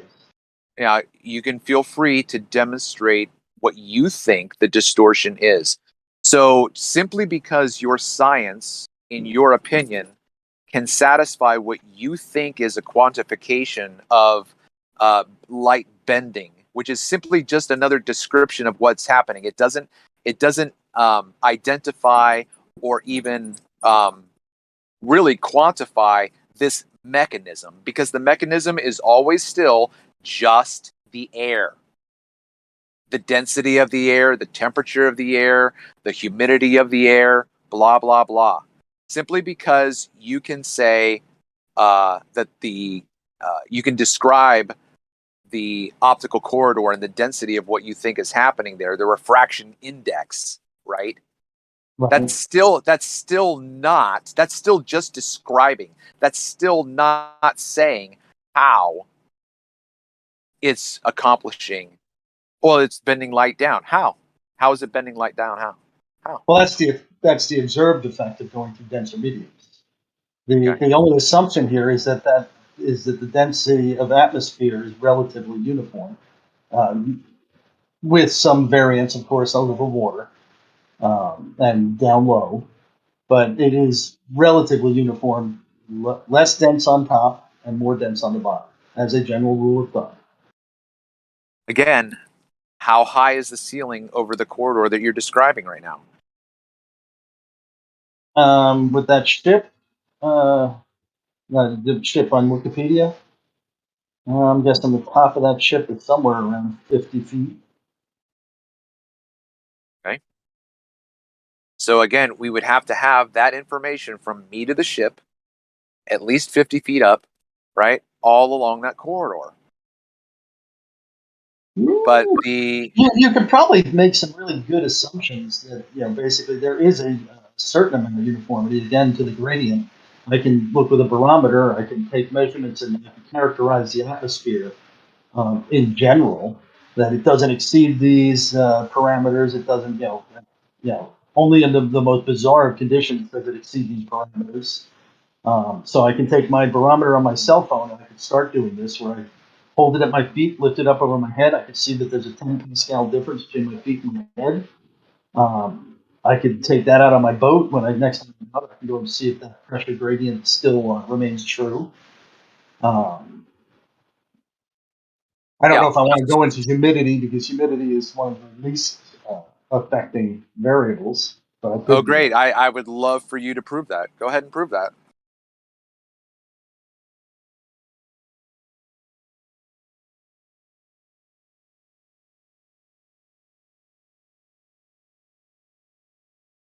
So I'm not sure how we got taken off track here. Did I get dropped? Yeah. Did you hear what I said? You didn't I get dropped. didn't know how we got taken off track. Oh, okay. It's weird because it sounded like like everything just went silent. So I felt like I got disconnected. So I'm trying to get us back to, again, the discussion of the inferior mirage over the ocean. Okay. So when you are looking over that distance and you can see water and then the water stops, that's not Earth curve with an inferior mirage. The water is continuing into the distance. Yes. To the target. Okay. So okay, so when I'm looking at Anacapa Island that's 19 miles away in an inferior mirage, that's the same principle. The island is right there in front of me, all of the island. And the water goes all the way to the island. But the inferior mirage is creating an apparent limit to the water in front of me. Well, I could buy that for some of that, but I think that should be characterizable. Again, with you're saying that ether band is like a band, like that has a sort of a fixed height above the surface. No. I don't fix anything. I just describe it. But go ahead. Let's take for any given image that fixed height. The mirroring, the whatever, that continuation of water.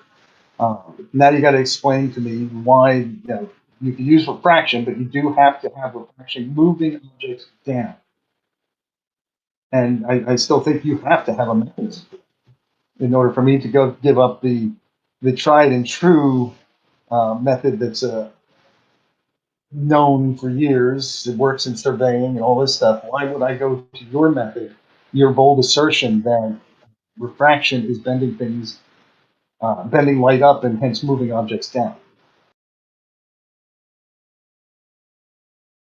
Because that's just a description of what they think is happening. I have yet to find anyone demonstrating, like even the hyperphysics department at the Georgia State University has colored pictures and diagrams.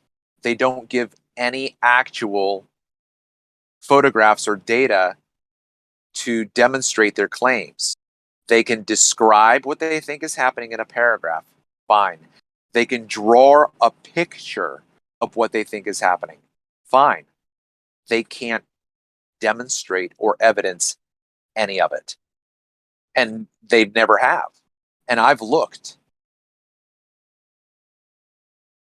And the measurements that have been taken that demonstrate, not photographs, but the measurements that, I'll use Larry because I like his image the best. The 26-mile observation that he makes of a tower on a distant peak.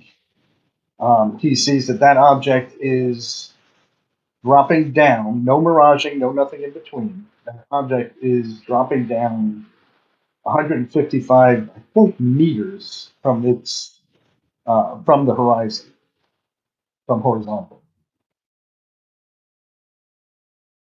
I'm interested to know how anyone would be able to, in reality, view what we're talking about in an orthographic view, other than drawing an illustration. I don't care how anybody can do anything. Show me how show me how they have the ability to do anything orthographically. That's got to be based on something.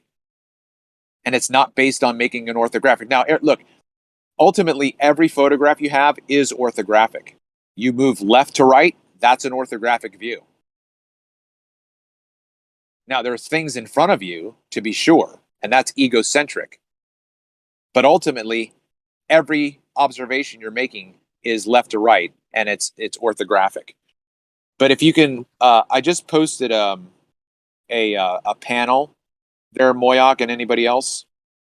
And if you look at the second row, third image, the one with purple and that column in the middle.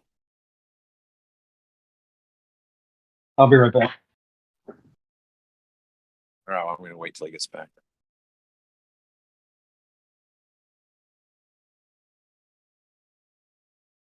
So Howard, how do you think they can diagram what they think is happening orthographically if you can't make any observations orthographically? Orthographic is just a representation, an illustration, in an attempt to explain something that's difficult to explain otherwise. I don't necessarily think that fits with what an orthographic representation is, but it's a side-on view. Yeah, it's a side-on view, sure. But can you see the panel that I've just posted with the 4 pictures? Yeah. Okay. Yeah.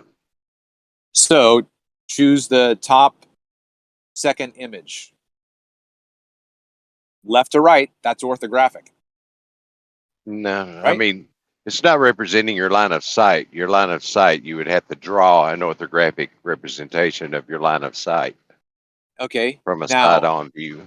Okay, so imagine, can you see in the, above the water line, on the right, there should be like a red roofed pavilion. Can you see that?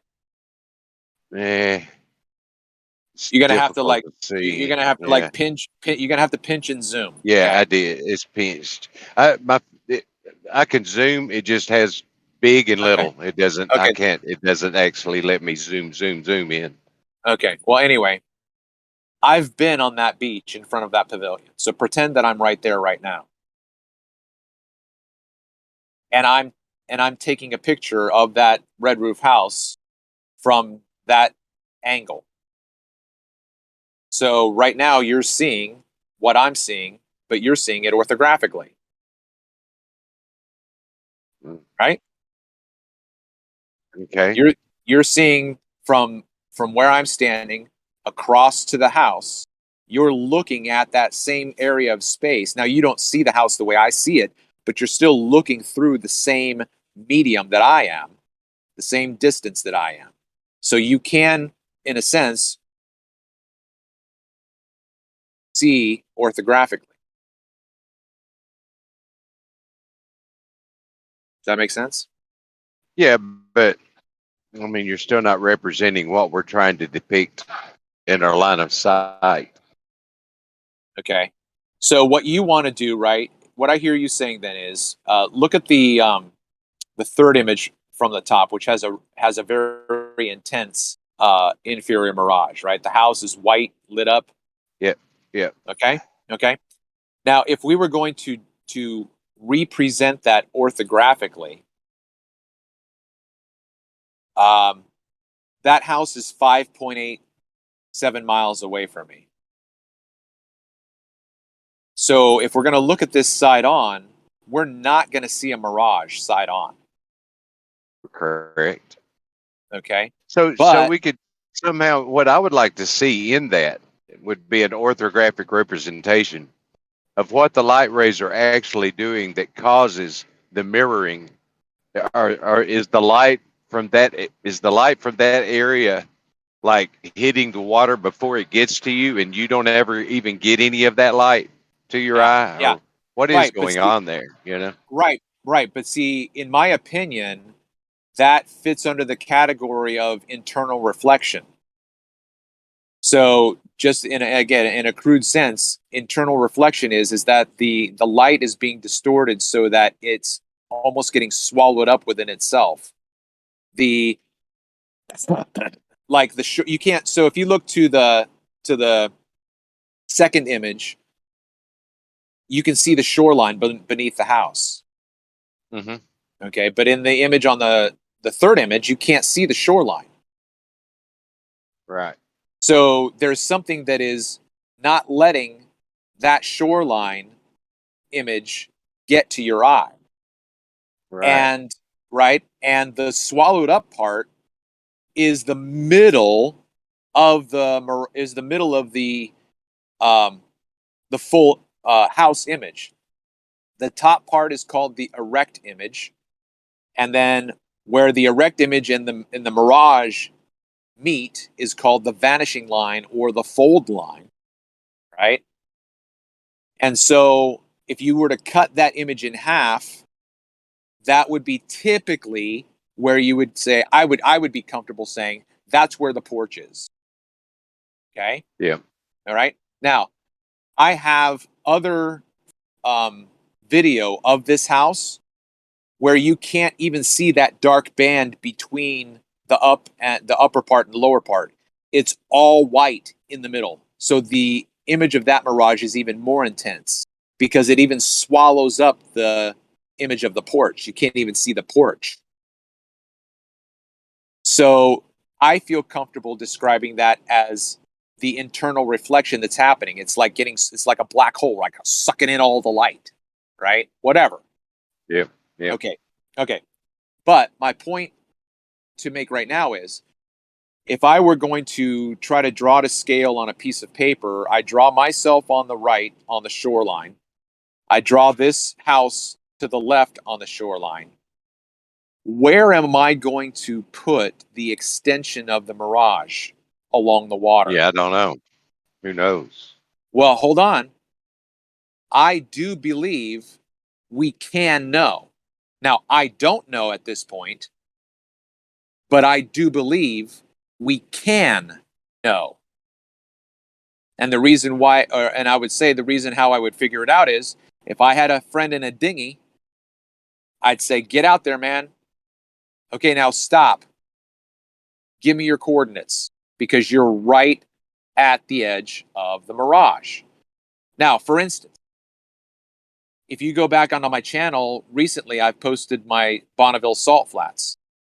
And if you look at the data and listen to the discussion that I have on the video, my friend is in a truck, and I have him stop at the mirage where it starts. And he's a quarter mile away from me. And then he drives into the mirage. He drives into the mirage, and then I tell him to stop, and he's a half a mile away from me. So the mirage in that instance is a half a mile long. So this mirage has distance to it. We would just have to know the coordinates, but I've got to answer this guy who just came to my door. Hold on. There you go.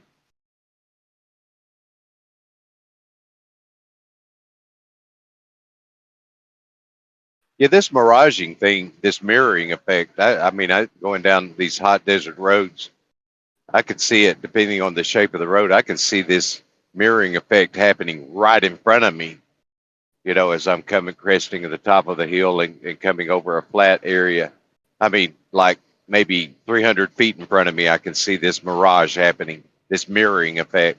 And then way down the road, I see it again. And what I'm interested in is, where is that light going that's coming off that area?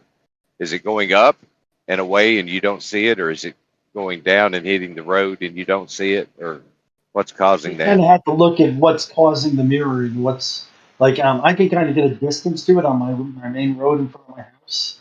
I can get a distance to the object in question because I can see what side street it's passing. And I can see the tires and stuff reflected in this miraging that's, you know, like you said, about 200 feet away, 300 feet away. So I would think you could take measurements to all of that.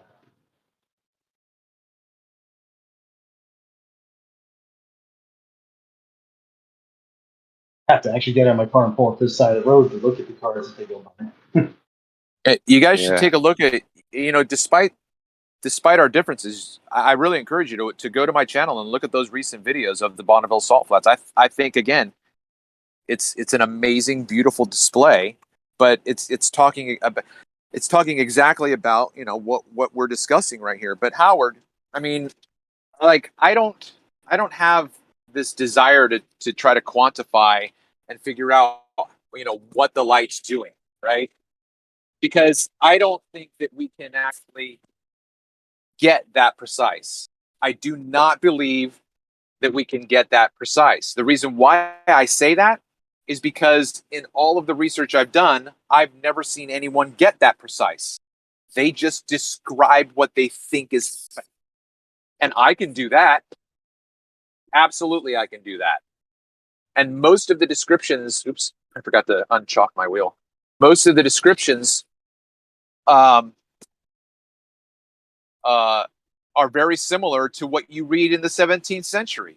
They're just looking out over the distance saying, I think that this is what's happening. It's not gotten any better than that. They just have the ability to measure the barometrics. You got to unchalk your wheel. I had a place I loaded that we had to have our own chocks. So I went to Tractor Supply and got me a pair of wheel chocks. Tied a rope in between them so they're easy to keep together and blah, blah, blah. They're rubber, heavy duty, you know. Well, I forgot they were there because I never had to chalk my wheels anywhere else. And I just drove off and ran right over them, and they just smashed. They were like worthless. So I ruined my new chalks.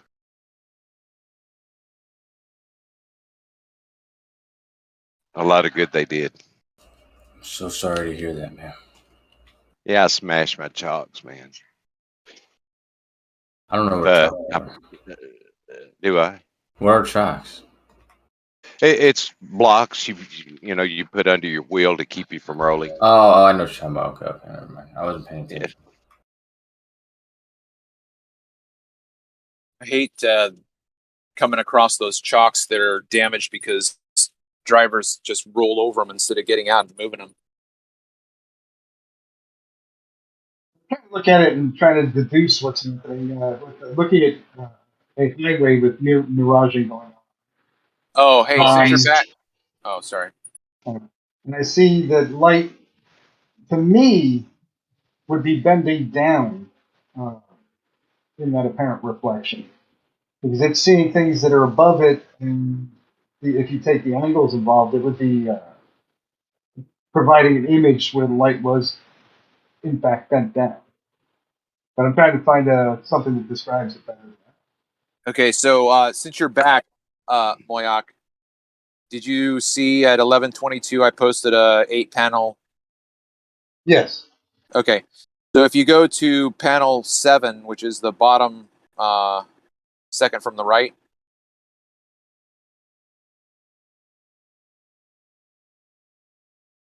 The bottom second from the right. All right. Okay, so in that box it says platform Gina, right? Wish I could read it better. Well, Okay. it doesn't. I'm just trying to orient you to be looking at the right picture. So, Sure. in the very middle of that image, there's a column, a dark column, and at the height of that column, laterally, is the demarcation of what I would call the ether band. That band is where this activity is happening. What you're looking at here is platform Gina.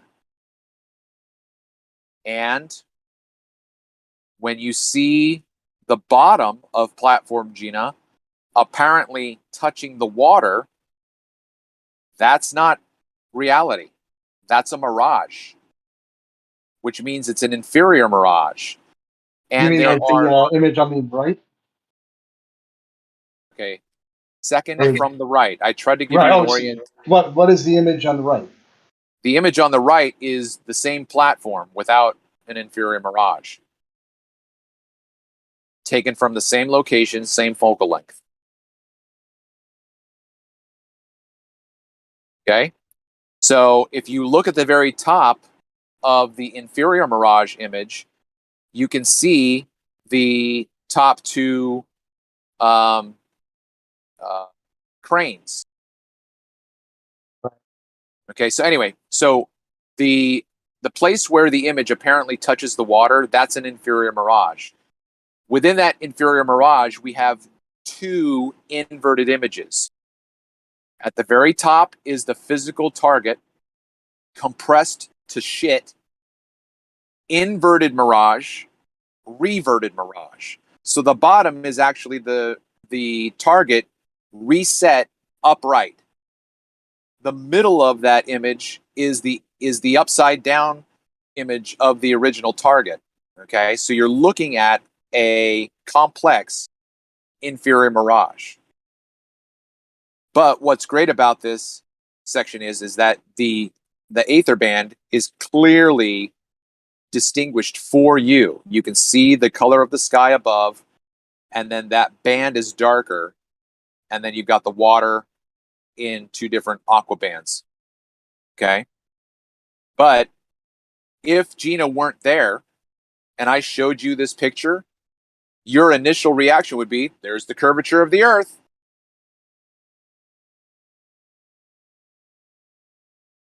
What, you mean But the it's not. horizon?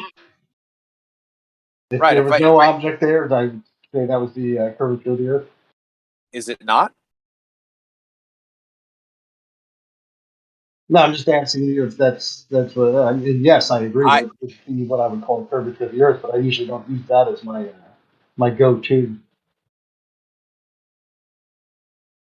Right, but my point is that, and I can show you another photograph of the New Orleans skyline, where I've got this massive open shot with the cityscape is right in the middle. It's very, very small, but a massive extension of distance to the right and to the left, and you see an apparent end to the water on Lake Pontchartrain.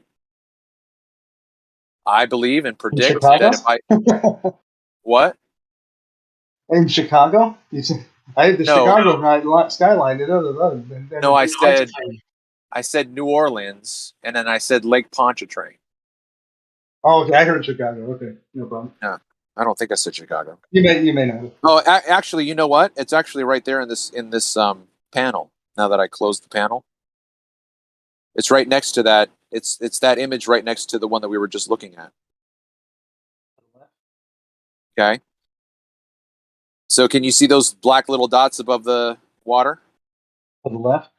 Yeah. Yes. Okay, so that's New Orleans. But if I were to wipe New Orleans away and you saw the horizon, I would think that most would say that's where the curve of the Earth is. But zooming in, there's an inferior mirage. And we all know that the inferior mirage creates the horizon. No, we don't know that. No, you just conceded it in our previous conversation. You just agreed to it. So you need to think about your responses. You completely agreed with me. No, I did not. I said that the inferior mirage can be where we see the horizon. It doesn't say that that's what causes the horizon. Okay, so if you want to go back and listen, I explicitly described what was happening, and you said, "Yeah, I'm okay with that." In that image. In Okay, that so image, the horizon was the inferior mirage. I did So- not say that inferior mirages as a whole create horizons. that's what the nature of a mirage is. It's consistent everywhere. It's uniform everywhere. Everywhere you have an inferior mirage, where the mirage stops is creating an apparent horizon every single time. That's a plane. Excuse me? That's a plane. I still didn't understand you. It was garbled. That is a claim. Unsupported claim. Okay, so it's not a very difficult logical deduction that when you have a description of an inferior mirage, that the physics of an inferior mirage are this, that, and the other. They have a start point, which is called the vanishing line. They have an inverted image, and then they have a limit to the mirage, which is the end of the mirage. Where that mirage ends, it creates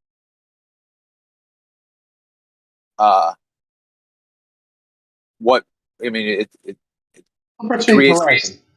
the horizon. Yeah, I mean, because there's often you can have mountains in the background, and that's actually the horizon. So it's always a different. It's always a difficult. But my point is that wherever you see an inferior mirage, the physics are always going to be the same. Behind that mirage is farther distance that you can't see. Just like you and I were describing, right? The truck is right there.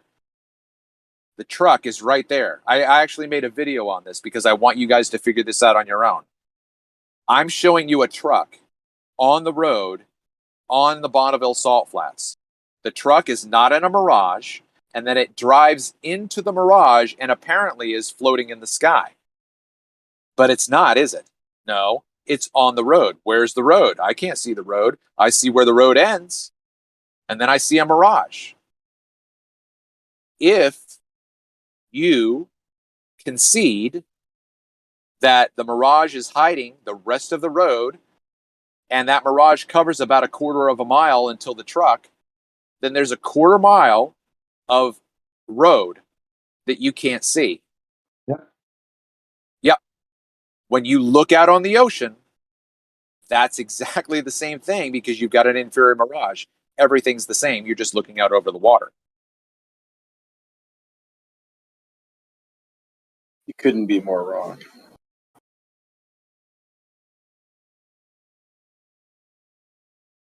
I don't hear complete wrongness there. I think there's some conclusions that go too far. Was that Zanuck? Yeah, you're confusing. Okay, yeah, especially okay, miraging that you're seeing reflections off the road. You're seeing the inversion of the image in the form of an inferior mirage. Yes, sometimes and sometimes I think Moyak is allergic to bullshit. That's not me. Oh, I'm not going to push the talk just to sneeze at it. Oh, you like that, Howard? Did you like that one?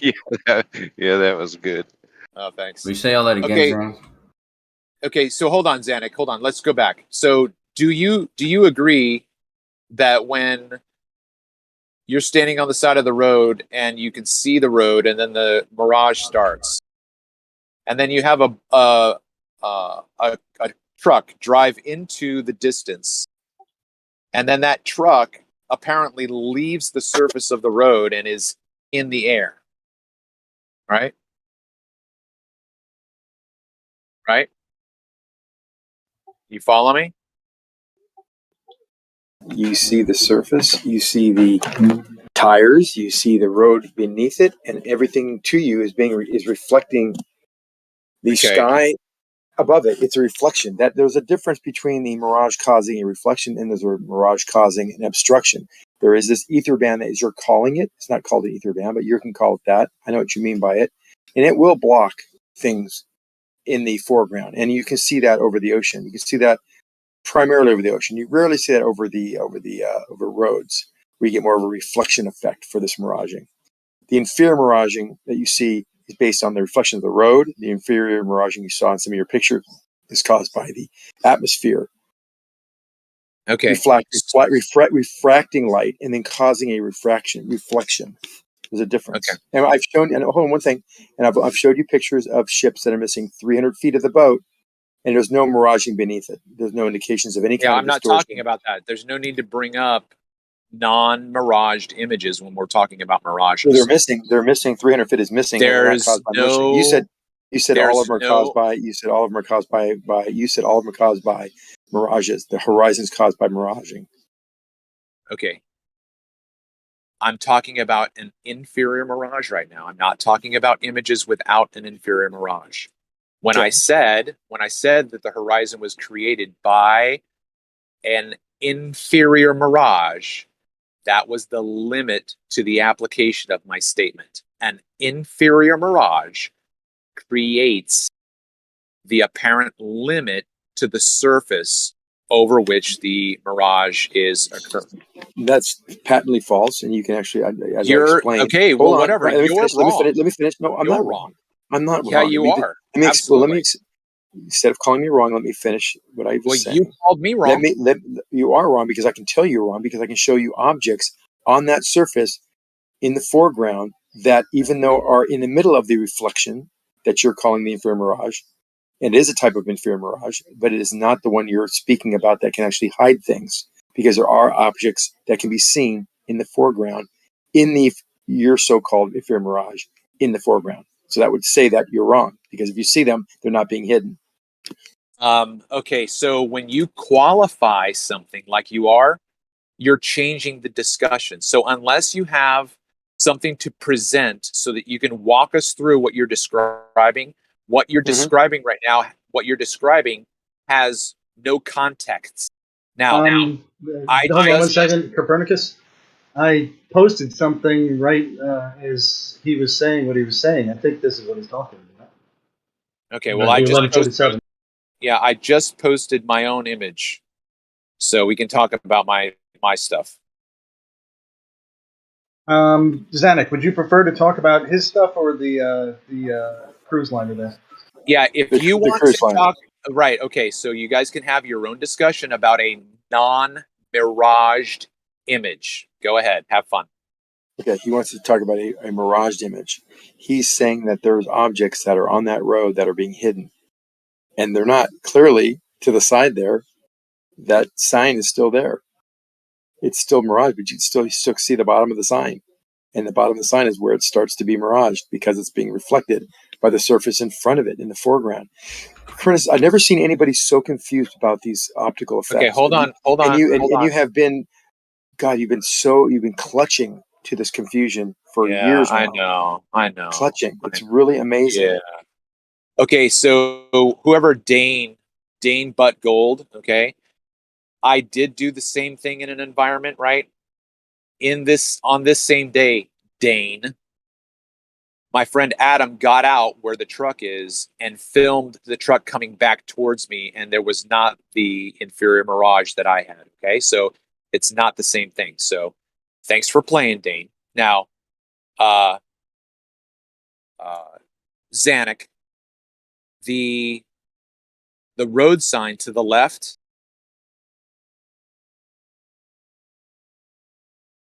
Are you there? I'm here. Okay. The road sign to the left touches the ground, and that appears to have some scrub around it, right? When it gets to that, hold on, the weeds next to it are standing up, and hold on, and there's a line between them that is actually showing the reflection on the road in front of it. And in fact, you actually see. Oh my God! Hold on. There is a portion of the road. What line? Where's the line? Where's the line that you said there's a line? Where is this line? I don't see it. I would like to try to understand. Where it's inverted, where you have the sign inverted. There's a point where they would be inverted. There's no line there. So you're just being Okay. generic. All right. No, they're not. Okay. Let's go back to the road itself. Why do you see pavement in front of this mirrored portion in the foreground? You have a mirrored portion, you see pavement, then you see mirrored again, then you see the inversion reflection of the truck, then you see the line of vanishing line, or whatever damn you call it. What do you call their line now? They call it your vanishing line? It's not now, it's what is in the papers. It's called the vanishing line. Okay, so the vanishing line. You're saying you can't see things beneath it. But yes, if you're standing there, you would see that person standing there. Wait. When you say if there were a person standing there, it would not be hidden. Okay, in the hold on, foreground. please. In the foreground, in front of the truck. Fuck me. You already fucked. You already, because you're ridiculously confused. Shut the fuck up. Stop talking to me that way, because you are overstepping your bounds. Okay. You're out of bounds. Stay in your lane, bro. Stay in your lane. I am the one taking the photograph. Where would you like to put this imaginary person? Put him right at the reflection point, angularly in your field of view of where the truck is inverted. And he will be seen. You will be able to see him. He will not be hidden. I don't disagree with you. So what's your point? Well, then I guess it's not a point then the point is made that it's not hiding anything. Can you see the tires?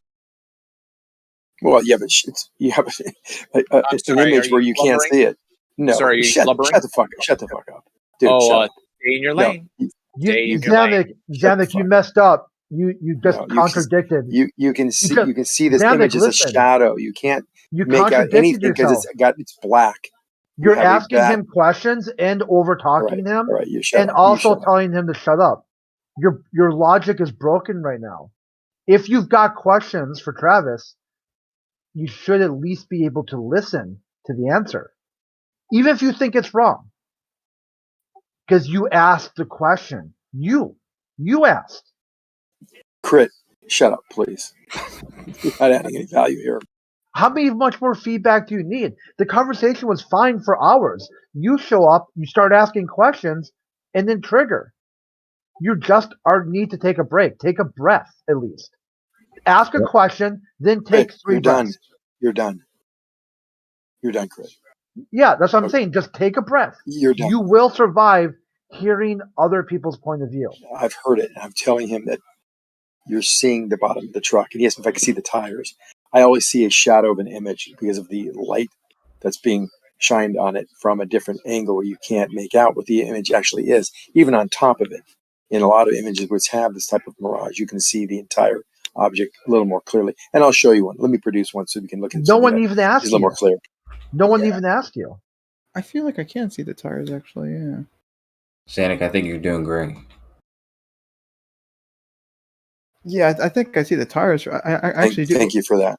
Let me give you an image just a little more clear. You can see actually what he's talking about. And then we can specifically talk about the items in this picture or this effect that he's confused about. So let me get a picture together. Hold on.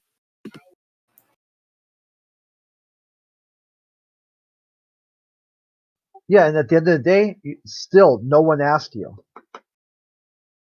And you can't even say who did ask if you think someone asked. Crit, let me just tell you one more time. Just shut up, Crit. For the record, Zanuck, I'm going to ask you. Now you get the right to answer.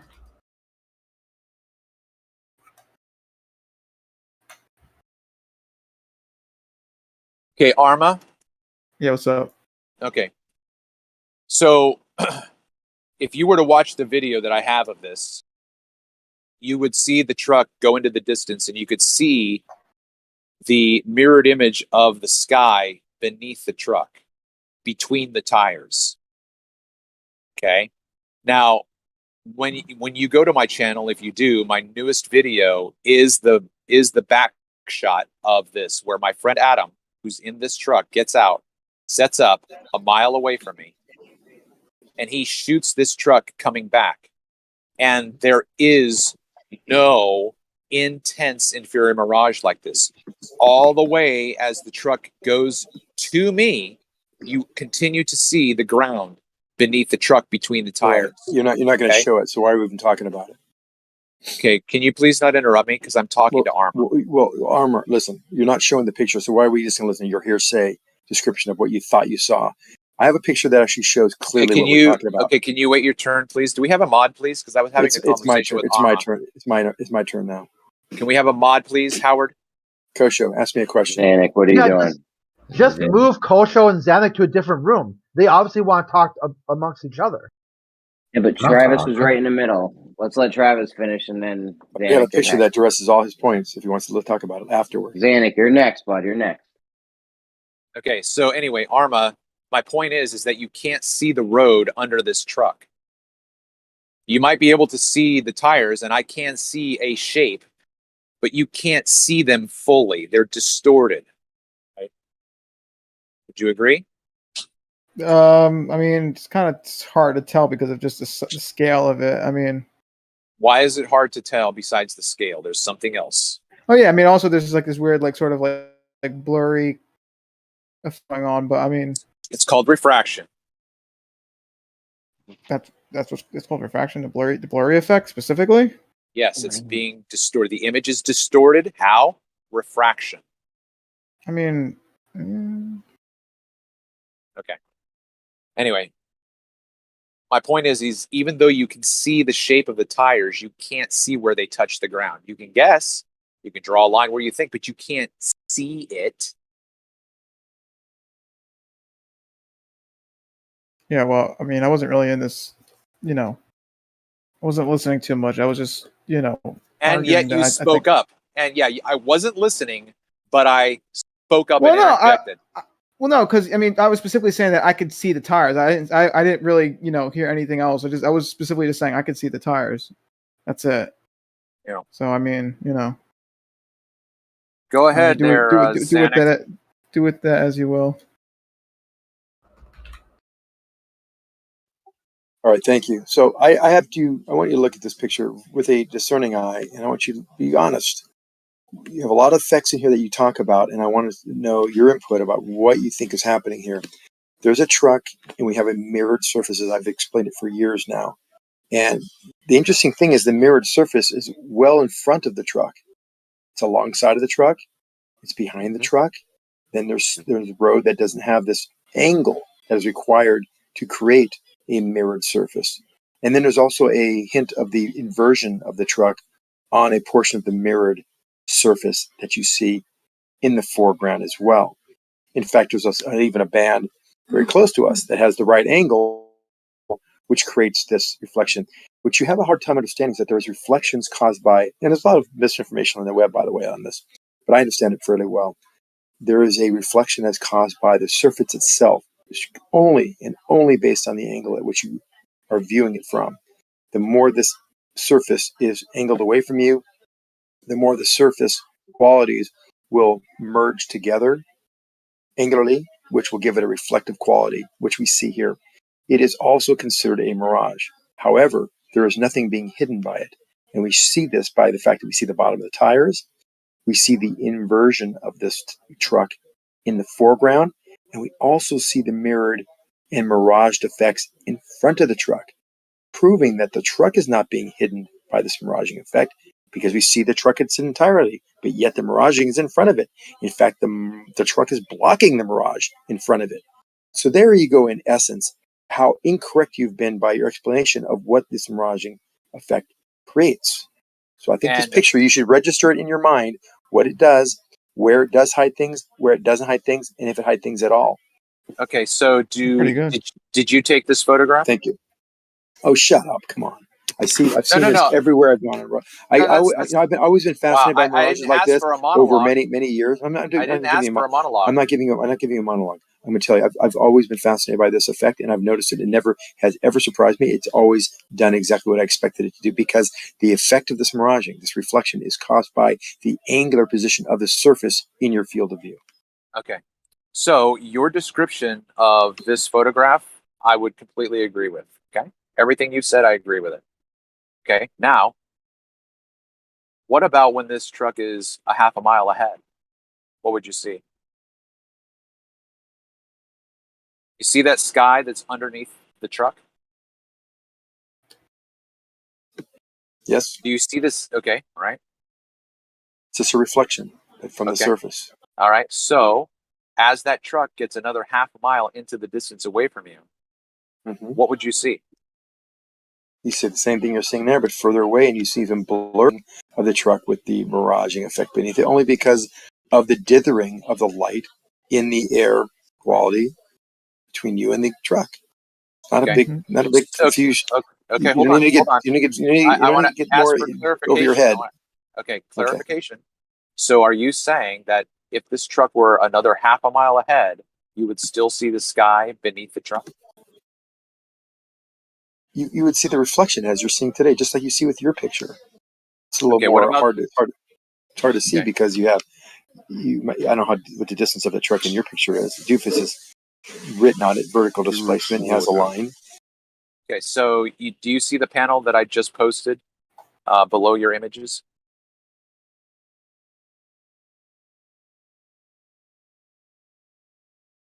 Yes, I see those two pictures.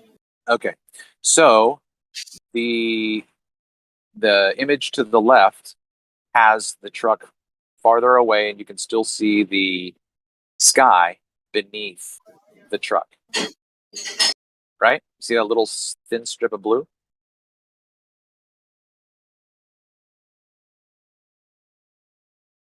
Do you still see that thin strip of blue beneath the truck?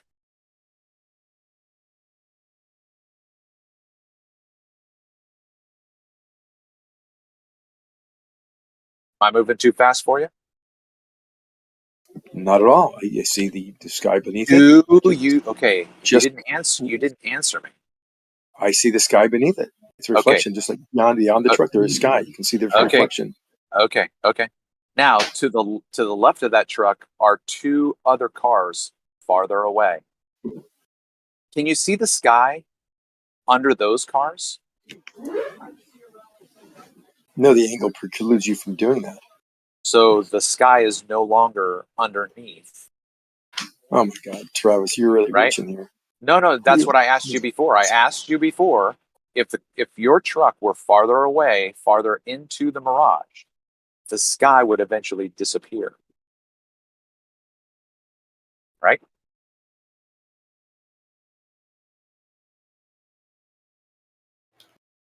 All right. One more time. If the truck in the photograph that you presented, if you showed us another photograph of that truck farther away, the sky would eventually disappear underneath the truck. You say this, but you don't know that things I'm disappear. showing you. Hold on. Image. Let me say something really clear, and this should be obvious to everyone in the room. As that truck that you see the sky underneath it, as you're saying, it's a reflection. It's a blue. It's probably, it could be a lot of things because the mountains everything's the same color right now. You got the mountains, everything blurring because of the contrast of that picture. But let's just say for a moment that this truck goes further away. That little area of blue will get smaller and smaller and smaller, and eventually you will not see it. And it's more to do with a diffractive limit than there is about any kind of hiding due to miraging. But the size of that particular area will get so small you can't detect it, so it will not be seen. And I can see blue to the right of that truck farther into the distance. But the room beneath the truck is not sufficient enough for you to see it. It's a diffractive limit in those cars in front of you, or it could be just, or it could be the air quality, and it could be refraction that is causing it to be hidden. There's never been. Hold on. Let me finish. There's never been a statement by me ever saying that miraging can't hide things. In fact, it's very clear in some of the pictures you've shown, and I've shown as well, that the ocean in front of certain platforms is being hidden not by the horizon, but by the miraging. So we all are in agreement there as well. So we're agreed on both of our claims. You're just applying it incorrectly. There is a time when miraging does hide things. There's a time when it doesn't. No, miraging always hides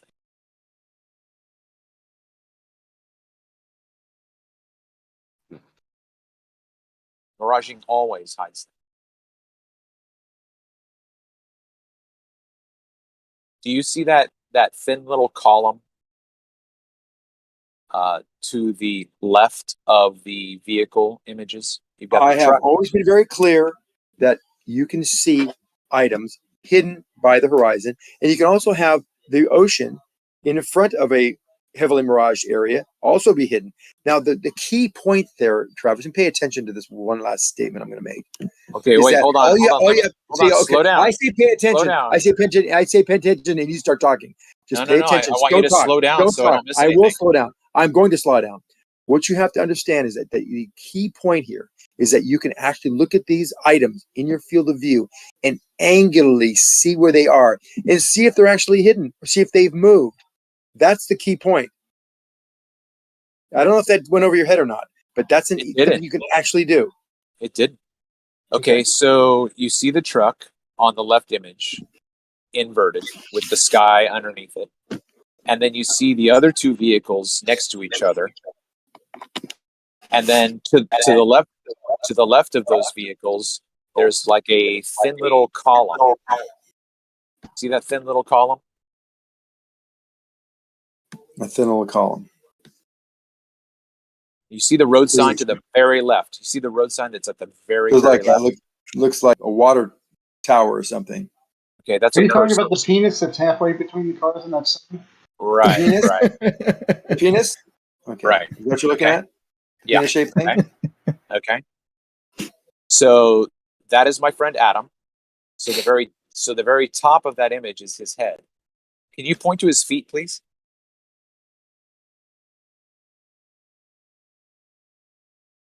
Spaghetti-o. No, it's not clear enough to see his feet. It's been obscured. There's blurred. It's you can't see it. You have a lot of dithering of the air in the atmosphere. That atmosphere is actually reflecting the light to where you're not being able to get any kind of resolution out of that. Can you see his head? Can you see his shoulders or hands? Everything is blurred. Why do people in flat Earth do this? They find the worst pictures possible where things can't be seen and say, see? To hear you squirm. No. We do it to hear you stutter and I'm not squirming. It's like, why do you take shitty pictures and say, this is what's happening? It's not shitty pictures, it's reality. It's what the When I put a picture up, why does it look like so my picture, this is what I'm gonna post. Watch this. This is what's gonna, make you your picture is different conditions, right? No, I'm Rakia. When I'm going to post, you're saying your picture is the same condition? Rakia, can you stop talking for a second? Rakia, what I'm going to post. I asked you a question. Rakia, I asked you a stop question. talking for a second. Just stop for a second. Let me just finish Why my do I sentence. have to stop talking? I'm asking because you a I'm question trying to about finish a sentence I was actually in the middle of. So just No, stop for I a was second. talking. I was asking you a No, question. you weren't. I was talking. Here we go. Picture. Very clear line of delineation between the actual oil rig and the water line. Awesome. Is that the same conditions why do we look? Do you see any refraction? Do you see any miraging on the picture that's being hidden by the different conditions, right? Why are you talking through me? I'm asking you a very simple question, Zanik. Go ahead. Is it the same conditions as the picture where the legs are cut off? No, the conditions are right for reflection. We have a hot atmosphere next to, we have a temperature inversion. Everyone that was there that day knows it. I was there that week that there was the fires and why the smoke, why the sky is brown. It was 100 fucking degrees. And that hot air next to the water create a temperature inversion, which gives you this refraction, which loom things up. And you know what? Look at the picture. That's why I like this GIF, because it shows you the actual structures, how they got elongated. They actually were looming and they were towering. And this is what happens. We know the proportions of this structure because we can see it up close. I've had boats. We've gone by this structure. Okay. So, Zanik, you need to calm down a little bit, Zanik. You're too excited. Okay, Zanik, you used two different terms. You used looming and towering. Can you please provide any scientific data to tell us what conditions are required for those two phenomena?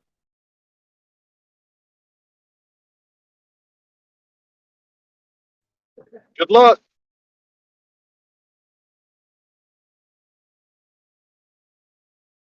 He's looking it up now. Going to those high school physics forum. I mean, come on, man. But just by saying the conditions are different, guess what causes it? Oh, the conditions. Angle, source light, angle. I mean, come on. This is getting Yeah, old. it's just dithering. What no, it's not dithering. What causes this is downward refraction. That is the bending of light downward. That'll cause things to loom up. That causes the bottom of the oil rigs to be seen. You can't even come close to seeing it. It's not compressed. You can see. Hold on. Let me. Hold on. My question? Hold on. I'm not quite done yet. Let me finish. Yeah, you're not answering. There is a straight line. There's a straight line platform, part of the platform that's sticking out. It's not being compressed. It just sits there. It's right on the water, and now suddenly it's well above the water because it's been loomed up. And when things are being loomed, that also gives an opportunity for these objects to be stretched upward vertically, which is called towering. And that is also a consequence of looming in most cases. Not always, but most cases. And now thanks for talking and blabbing a little bit while I'm talking. That's also very effective. Okay, great. So you didn't answer my question. Do you remember my question? Can you give scientific evidence or descriptions for the effects called towering or looming? And yes, I can. No, that's not what I asked.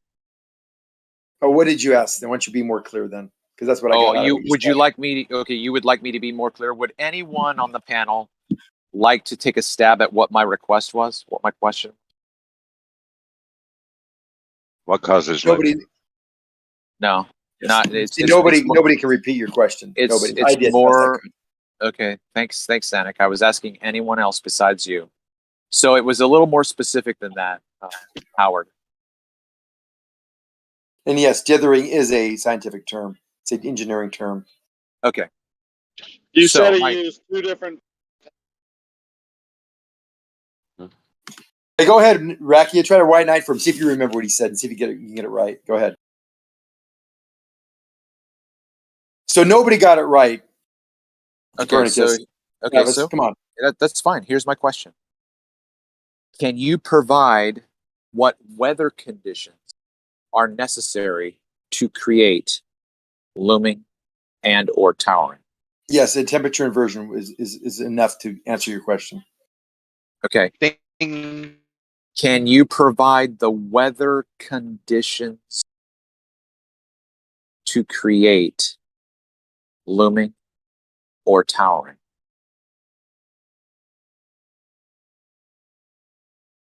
What does the gradient have to do in order to create looming and towering? I think what he's asking.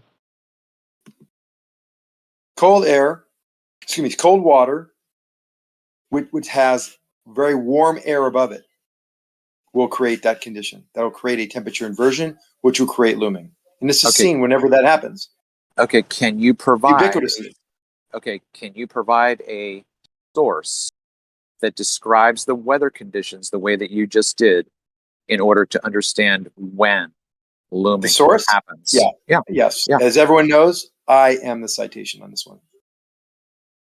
I'm giving the source. Now you can dispute it if you'd like. Science works. I made the claim. Go ahead, dispute it. Show me where it doesn't happen, and I'll give you a cookie. So, can you please demonstrate that the water temperature was colder than the air? Yes, it was a 100-degree day, and the water was 64 degrees. And I've already produced. And I produced that day, by the way, many years ago. When this whole thing started with fucking quantum eraser and this nonsense here. Because I was down there that week of those fires. It was 100 degrees in the water, and I had the days of the week, or about a week. I think I had a week of weather, and I posted that chart of the week of the weather, what the temperatures were, and it was 90, 100 degrees all week. What time of year was this? It was late summer. I think it was. God, I can't remember now. September, October-ish. September, I think. It's on my father's birthday, around September 18th or something. Again, right now, so far we just have hearsay, so there's nothing to Well, no, validate. people that have been in this discussion for years knows that we put the chart down, the days that this happened, the day it was actually filmed. It's on the video, by the way. You can get the video, and you can go back to the almanac and get the. What I did was I went to the almanac and got the temperatures because I was down there. Made sense. Yeah, I remember it being really warm. That you can see the smoke in the air. You don't have pictures of smoke in the air like that unless you have fires going on, and fires usually aren't burning on cold winter days. You took pictures when Santa there's a big Barbara. fire going on, spreading smoke in the atmosphere? And what are you claiming that is? That's smoke in the atmosphere. Yes, it was very hazy because of the smoke in the atmosphere. It was burning for over a month, for like 2 weeks down there. The fires were inland above Santa Ynez. The fires were burning like crazy. It was super fucking hot. Gotcha. And that's why it was all hazy. You don't ever see brown skies in Santa Barbara. That's those fires. Yeah, you do. No, I shut have. up. Shut up. Okay, You lived down there. You never saw it. Hold on. I have been to this observation point. I have made observations on the. Where's your pictures? They're on my channel. Yeah. Okay. What the frig, dude? Are you just automatically calling him a liar? Yeah. You're an idiot. No, because I've been. No, he's being ridiculous, dude. Were you down there during these fires? You think you're the only person that's been to that observation point? He just said he was at the opposite. Well, did you listen to what and he he's said? saying there's been brown skies when there wasn't fires.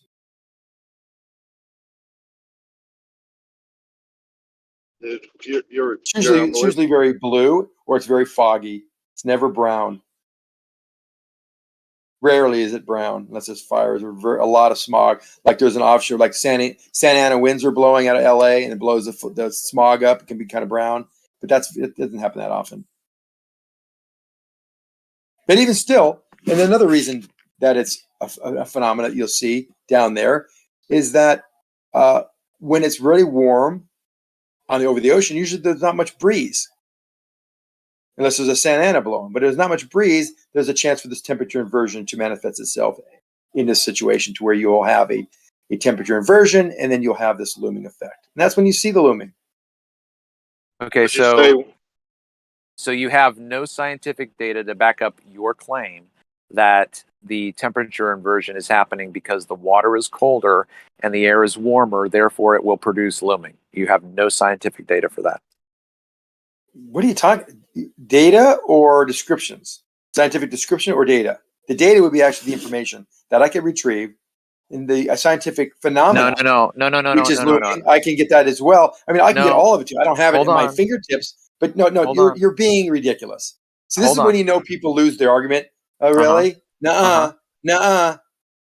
Nuh-uh. That's what you're doing. Okay. So no, I'm actually looking, like if I wanted to start to research atmospheric phenomena, where could I go to find a scientific description of what weather conditions create looming?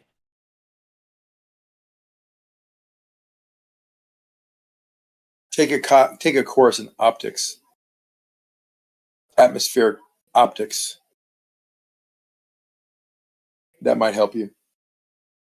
Yeah, Earth of Light has a nice picture there. Here you have this water that's obscuring the horizon's obscuring this hotel over multiple different condition days. You can see the days are different by just the pictures themselves, and the color of the water and the time of day. Yet it doesn't different change. conditions. So okay. still, How much temperature change and water temperature change happens in Honolulu? Check. Water temperature change, not much, maybe 3 or 4 degrees. Yeah, or air temperature. It's pretty constant, right? The air temperature can be all over the map. It can be 60s and 70s, 80s, 90s, 100. But the water temperature is always around 75 degrees. You're being ridiculous to say because of the way the picture looks, the conditions, the temperature of the water and the air are different. That's why you're getting the same. You can. You can tell there's wind blowing. He's getting the same view. Hello? He's getting the same view. Why, if the conditions are different, why wouldn't his view change? If his conditions are different, why would his view change? You just said the water's still covering 10 floors of this hotel. Where's the hotel? Where's the looming? You see them pop up? The conditions are changing. Is the water looming? Yeah, you're confused as well. I don't know. Is the foreground looming, Zanuck? Is it foreground looming? Yeah, Dude, your exact when words when are- light bends downward, objects rise up. Yeah, but I'm just proving you have no idea. You're just stating that Earth is No, life there's has these not great going to be much as you looming. talk There's not through going to me. be. Well, we just Anyway, having a looming makes your conversation where looming, people can interrupt each other. hold Is on. that what you're doing? No, I'm Looming not makes your holding on for you to interrupt me and then tell me to hold on while you talk. No. Yeah, looming makes things You worse. said Earth is life, posted a great picture, and you All right, can tell Rakia that is the here. conditions are Communications different. is broken down. Goodbye. Yeah, it's not Zanuck, it's me talking through no, me. Yeah. it's you. I'm not saying anything. Piss off, then. You're not saying anything. You're frustrated. You're Are frustrated. you a I know liar, this. dude? Or you just like to You're lie you're over? frustrated. I can You tell. just said you're not Share saying your anything. pain. Yeah, I Share know. your You're pain. trying to do this to me. I Share it. Go ahead. understand. And as Keep it you going. say, he's frustrated. Keep I'm on not saying focusing on anything. me rather than Listen the at him. object. Listen at him right now. He's not saying anything right now. He's not interrupting me at all. You are. You're saying something. What are you saying? I'm saying you're a dick. That's Yeah, right. well, I there you called go. you a There's name. the answer. There's the Yeah, answer. you're a Oh, dick. that's what I As said. you, That's what I as said. you Yeah, talk of right course you're through saying me, that. and now you're You talking guys, through you me. can't. You again, have as no I call argument, you a so now you dick. can just attack As me. you're Go being ahead. a dick. I'm Share not your arguing. pain. Go ahead. I'm Let it saying out. that Let you're it talking out, through me Rakia. and lying to people, Let saying it out. you're Call not me saying names. anything. I guess you're not saying Yell. anything Call now, me huh? names. And you're saying Yeah, nothing. And you're you are saying being something. a How ironic. dick. What You're a hypocrite. being a dick. That's Yeah, a there we fact. go. More names. Keep Listen it at going. him. You're not saying Share anything your now, huh? pain. I know you're Listen frustrated. at Keep it going. Yeah, he's talking through me on purpose, right? Where you at, mods? Either mute me for calling him a name or mute him. Come on. Why don't we just calm down? Why don't we just calm down? Why did it take you? Yeah. Why'd you take Why did it 5 take you minutes? so long to get in here, Howard? I'm tied up. Do we have any other mods in here? I mean, this is not enjoyable. Yeah, what the fuck's going on? Is the Zanuck? Zanuck's all kinds of worked up. Relax, Zanuck. Zanuck doesn't like to accept the tenets of the globe, so it probably has something to do with that. He rejects the globe tenets. Geometry, namely. What you talking about? Geometry, namely. Xanax or geometry? What? He rejects the tenets of the globe, the basic tenets of it, like its size. I reject it? Who said I rejected it? No. Yeah, I it don't says think I you. rejected it. Get out of here, Elijah. I mean, of course you reject it. Everybody understands that if you're in a sphere with specific dimensions, then you'd be able to use Pythagorean theorem to figure out, well, what the limitation of your view is. So Why would you say that? If you do that while ignoring optics, while making an optical observation, you're committing a fallacy. Would you like to name what? That's not true. Like for instance, It's not true. That's right. So how is it that we make an optical observation? I was about to and we're- explain if you would give me the room, because I could either have your argument that you're trying to fit me into, or you can join the argument that I am trying to fit you into. But it can't be both. Right, but you just right? attributed an argument to Zanuck, which is false. Well, that's what we're trying to figure out. So instead of the rah-rah, let's have the conversation. Don't interrupt me. Great. So, for instance, if a building is a measurable distance away from me and I know that the building is, I don't know, a mile away, right? And there's like other landmarks, like say, I don't know, Krispy Kreme, like a mile and 10 steps from that away behind the building. It's never going to happen where I take out my binoculars to look at the building and it's behind the Krispy Kreme. That building is just going to be where it's measured to be because it has locality. Now, let's talk about the locality of the horizon.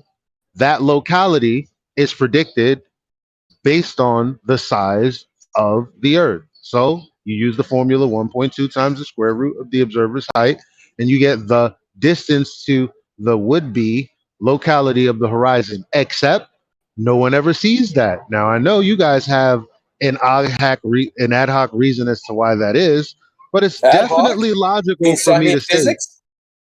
Right. You mean But physics? it's I got definitely. pictures. I got pictures in the I'm chat right sorry, now. I was Go almost ahead, done. Elijah. Go ahead. Look at the pictures. Like I said, I was almost done. This is the most beat up Like I nonsense said, we've I ever was talked about almost for 5 done, years. and this is very rude to me. No, but you were Very saying rude and something that nasty. we all know I know where I you're was going. still saying that's the point, and you cut me off, and it's very rude. And it's very ugly behavior. And you should be ashamed. Damn. Okay. So the bottom line is, there's an ad hoc reason as to why the thing that's supposed to be obstructing you measurably where it's supposed to be, that's for you guys to justify. That's All for right, the so let's people to do that take very as either calmly. true or false. Well, let's Mhm. do that very calmly and very quickly. In the 18th century, atmospheric refraction was already very well described and very well understood, and was written about and is documented. It is not an ad hoc reason at all. It's not something that somebody just made up recently because this flat Earth thing took off on YouTube. In addition, So what came? if we're What making an came first? optical observation, in addition, if we're making an optical observation over a long distance, it would be completely foolish to use a formulation that completely ignores optics. We have to account for what is happening optically. To ignore that is just false. Okay, is that in the Earth curve calc? Is that in the Earth Yes, curve Walter calc? Bislin, and Okay, Mick can we West pull that both up? Can we included pull that up curvature. for? Thank you for interrupting me while you're complaining about people Yeah, interrupting you. exactly, Anyway, Elijah. You're being a dick. You're being a total jerk. Let him finish. yeah, Go I know. ahead. Let him You finish. Go want to ahead. interrupt me before I'm finished and then complain about people interrupting you. Yeah, Anyway, you're right. My bad. Go what ahead. I was in the middle of saying while you were interrupting me was that both Walter Bislin and Mick West implemented standard atmospheric refraction in their calculations. You can, on both of them, manipulate that based on the measurements that you take in reality. Yeah. Okay, so Okay. just All I was hold gonna on, say. just real Sorry to quick, interrupt. Elijah. Just real quick, Elijah. I think we missed an opportunity. So, the response, doofus, that Elijah gave was not that atmospheric refraction was ad hoc. That's not what he said. Okay. I believe Yes, he that did. what He said exactly that. He said we Okay, have a hold description on. of why things are hidden because of an ad hoc reason, and that is refraction. So he did say that. Yeah. It. But well, Need the first of measurements all, though. The which difference was came? pumping it Which off. came Measure. first? Which came first? The I was trying geometric to horizon. clarify. What came Right. first? The radius of the Earth or atmospheric refraction and people's Atmospheric refraction did. We don't need to know the radius of the Earth. We don't need that. You keep on going back, and people like you, we keep on going back to the I'm sorry. I'm 7/6R. sorry. That I'm was- sorry. I'm sorry. I'm sorry. I'm sorry. But what the fuck is 7/6R then? Because that's exactly what's Walter That Bislin. is- So, that so came- then that means it would have to be ad hoc because the atmospheric refraction is in relation to the radius. Let me explain. If you let me explain, I'll tell you. Oh yeah, right, Jeremy, right, Jeremy, right, Jeremy, held him. No, what's You said it going 4 on, times. man? Can I explain or not? Mute him. Yeah, Elijah's a little. Who are wound you, up. Elijah? Kill him now. Mute him though. Mute him. That's not fair. Because you need to That's not just fair. mute. Just That's mute not fair. Zanuck, not the other guy in the conversation. I want you to rebut what I said, not Zanuck. Okay, let me. Well, it's not your call. It's the discussion. Hold on. Let me try to clarify what I was trying to clarify. Right. So I believe that what Elijah was addressing was the point of the geographic horizon. So, in my opinion, Elijah, you could correct me if I'm wrong. What I heard you saying was, as you were describing an observation, that their appeal to the geometric horizon was an ad hoc appeal. That's when Doofus jumped in and then said what he said. But it wasn't just about atmospheric refraction. It was about a specific interpretation called the geographic horizon, which is what you were calling ad hoc. Geographic. You mean to say geometric, probably. I apologize. Yes, geometric. Yes. Well, their excuse for why there isn't a listen, the horizon is the visual boundary where the earth and the sky meet. That also is described as the tangent point at which you can see the rest of the earth no further. Period. So their excuse as to, well, the reason that we see more earth, that's an ad hoc explanation. So he said, No, it's not ad hoc. Already, yo, that's why I said mute. Listen, the last time I got to this point, you interrupted me then. I'm explaining to you why it's ad hoc. You need to tell me why I'm wrong after I explain it. So, like the other guy just said, obviously, they use standard refraction, which is 7/6R. If They you don't point me use to that. Walter Bislin, They don't see, this use is that. why I said this is why I that's said mute. This is why I said mute him, because he's just straight up lying. And Zane, let's just wait till he's done. Yeah. No, but He's let's muted. address. Go ahead. But we can't go forward without addressing that. That's just a lie, and the people listening have to know that that's a lie before we can even continue talking. Okay. And it's a ridiculous lie. Should I do that part? Is that the part that falls on me now? Because 7/6R is not something that was made up just on the spot. There are documents that describe exactly where that value came from. Yeah, I'm not arguing that, bro. It comes from yes, you are 7/6R. No, Okay? I'm not arguing Well, that. Don't tell me what I'm arguing if you don't understand. You said that's me. ad hoc because 7/6R exists. To add to observation. Generally, it doesn't always work. It's based on the Earth radius, but it's not you. For example, you can actually see the position of an object in your field of view based on its position. Zanuck. I don't know who was talking first, but can we please not? Right. He said the reason why it's ad hoc is because 7/6R is used. Now, I'm wanting to address that. 7/6R isn't just made up. It's something that came from two independent radii being compared to one another. One is the bend the path of light takes, and the other is the radius of the Earth. You compare the two, you come up with another factor. That's how you figure out optically what you're supposed to be observing. Interesting.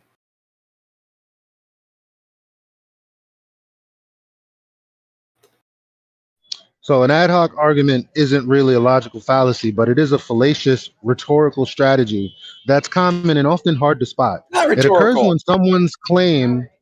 I just explained how it's not ad hoc. Just leave Not him ad hoc. on mute. Just leave him on mute.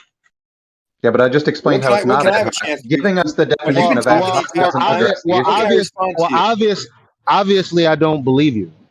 So obviously, because I'm talking to not it's based on physics. obviously because I'm talking to not just you, and obviously because this should be a decent recording for anyone to give to their grandma, we're gonna have the conversation like we never had it before. So I'm gonna read this definition out, and then I'm gonna explain what's going on, and then you're gonna tell me to my face that how it's defined isn't exactly what's going on. Let's hear it. Go ahead. An ad hoc argument. And I want you to mute him, Jeremy, until I'm done talking. You can mute me until he's done talking. To make it fair, mute him while I'm talking, and I'll continue. Come on, guys. What the fuck, man? Well, don't what the fuck me. He doesn't know how to shut the fuck up, and you already know that. All right, go ahead. Go ahead. An ad hoc argument isn't really a logical fallacy, but it is a fallacious rhetorical strategy that's common and often hard to spot. It occurs when someone's claim is threatened with counter evidence, so they come up with a rationale to dismiss the counter evidence, hoping to protect their original claim. Now, first and foremost, the 7/6R, the light that's supposed to be bending around the Earth's curve, that's meant for objects with respect to the horizon, not the horizon itself. Unless, and we can calmly go through the papers and pull it out instead of making assertions, figure out what's actually being said. Because I'm pretty sure I'm right. All right, so let's go through it one step at Oh a time. boy, you want to take The this hor- first because that's a gold mine of nonsense there, Elijah. Let me let Doofus go, but just before he goes, 706R is what we would say would cause looming. So we would say that it would make the Earth seem a little larger than it is. You would agree, and that's generally an average because there's a lot of looming and sinking and effects that go on with refraction that causes object in the distance to go all over the place angularly in your field of view. That's why we see a concave Earth with some of the oil rig pictures where the oil rigs are above level. How can they be above level? How is it possible? Is that ad hoc? No, it's called refraction. And refraction is so strong, the looming is so strong that it makes the appearance of the Earth look concave because it's higher in your field of view than it should be. So we have the effect called refraction. It can make things loom up and rarely go down, sink, or not be an effect. Usually it's just not an effect. And that's Can I follow up, please? See things hidden by the horizon. Yeah, go ahead. Okay, I mean, I was going to take it one step at a time. I but all right. know, I know, but okay, so let Doofus go. I was just trying to perfect because I was just getting upset with, first of all, the incorrect use of the 706R and how it's just an average for people using calculations for objects in the distance where they should or shouldn't be. Yeah, he actually double spoke because that's hold on real quick. Hold on just real quick. Okay, so all I'm going to say is this. I can show targets displaced vertically up with an inferior mirage and without. So if you want to call the one without looming and it is apparently higher, I can also show you the target, the same target, apparently higher with an inferior mirage. So you have a vertical displacement up with an inferior mirage and without. So it's not just isolated to looming.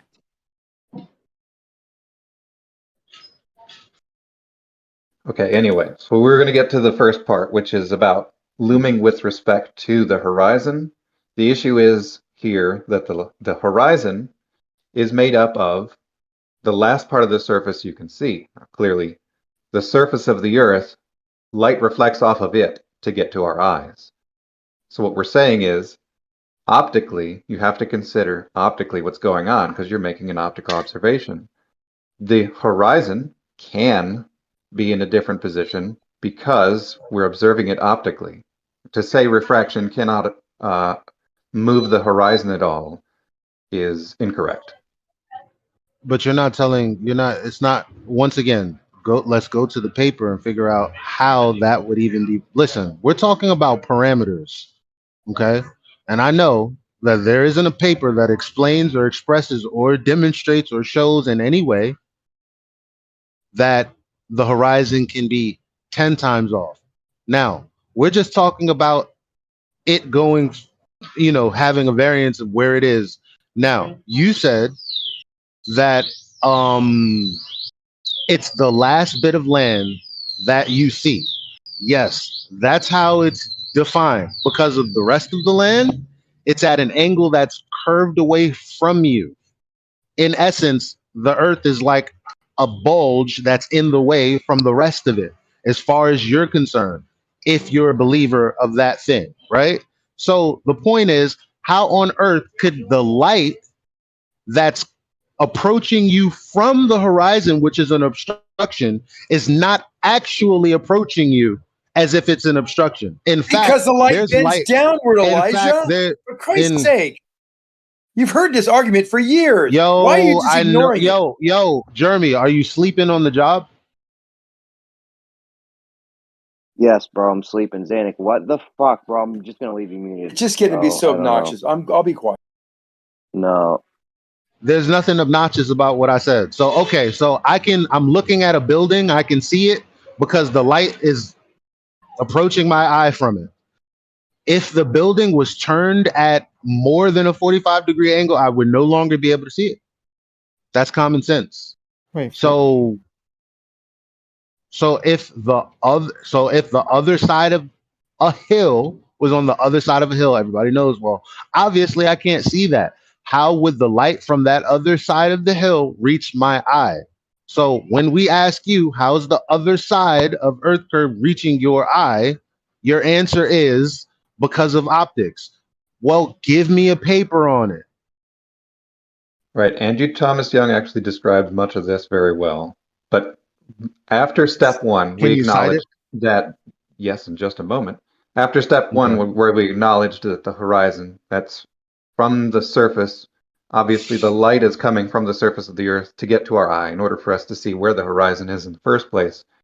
It is not okay to say that everything else is subject to refraction except the horizon. So the surface of the Earth that is beyond whatever angle you say should be blocked by the geometric horizon, that light is still moving. And if it's everything in the scene has light bending downward, then the horizon can be displaced farther. Oh, by the way, you did actually say the horizon's off 10 times. That's not actually how that works. It's an angular displacement. That's what refraction is, an angular displacement, not a horizontal distance.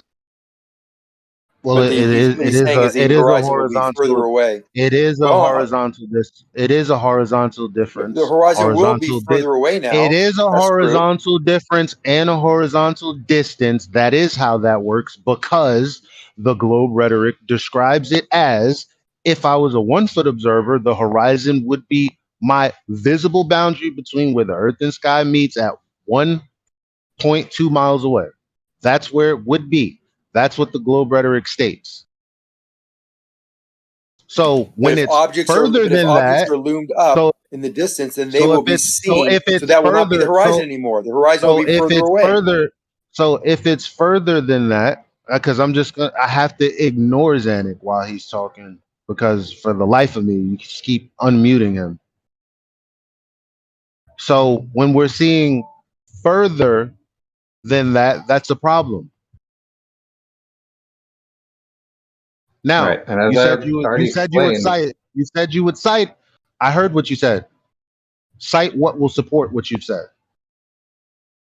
Don't give me the whole reference. Cite in quotes what will support exactly what you've just said. And I know where it is, so I'll wait because I know specifically that none of Andrew Thomas Young's work is going to support what's going on in the Black Swan. How can you say that? Oh my God, we've given you countless examples of the Black Swan. Well, all you got to do is just give me what I just asked for. Why are you talking over me? Dude, all I've heard is your voice drone for the last half hour. When I've made my one or two little word drone, you come and throw a fit, cry, whine, please mute him. But I might be able to accept Elijah. what Just you're try to bite saying your if tongue I for a got second. what I had. Just stop talking. Right? Just try it. Please mute Elijah. Have some fairness here. Would you mute Elijah so I can say something? Because he's always going to interrupt me as well. Okay. Yeah, So yes, we Elijah, have the Black Swan. We know the conditions. We know what conditions are right for refraction. And we know that these objects are illumined because we can angularly measure their position in our field of view to change upward. And yes, if they're changing upward, we're seeing things that are beyond the horizon that we normally see, which is based on the 1.22 times the observer height squared. We get that. We do see things further away. So the horizon becomes further away. And that's what you're referring to. Yes, we all would agree. But it also is higher in our field of view.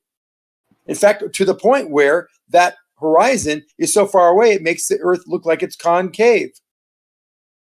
And that's not possible because we know we don't live on a concave Earth. Even if it's flat, it can't be concave because it would be flat.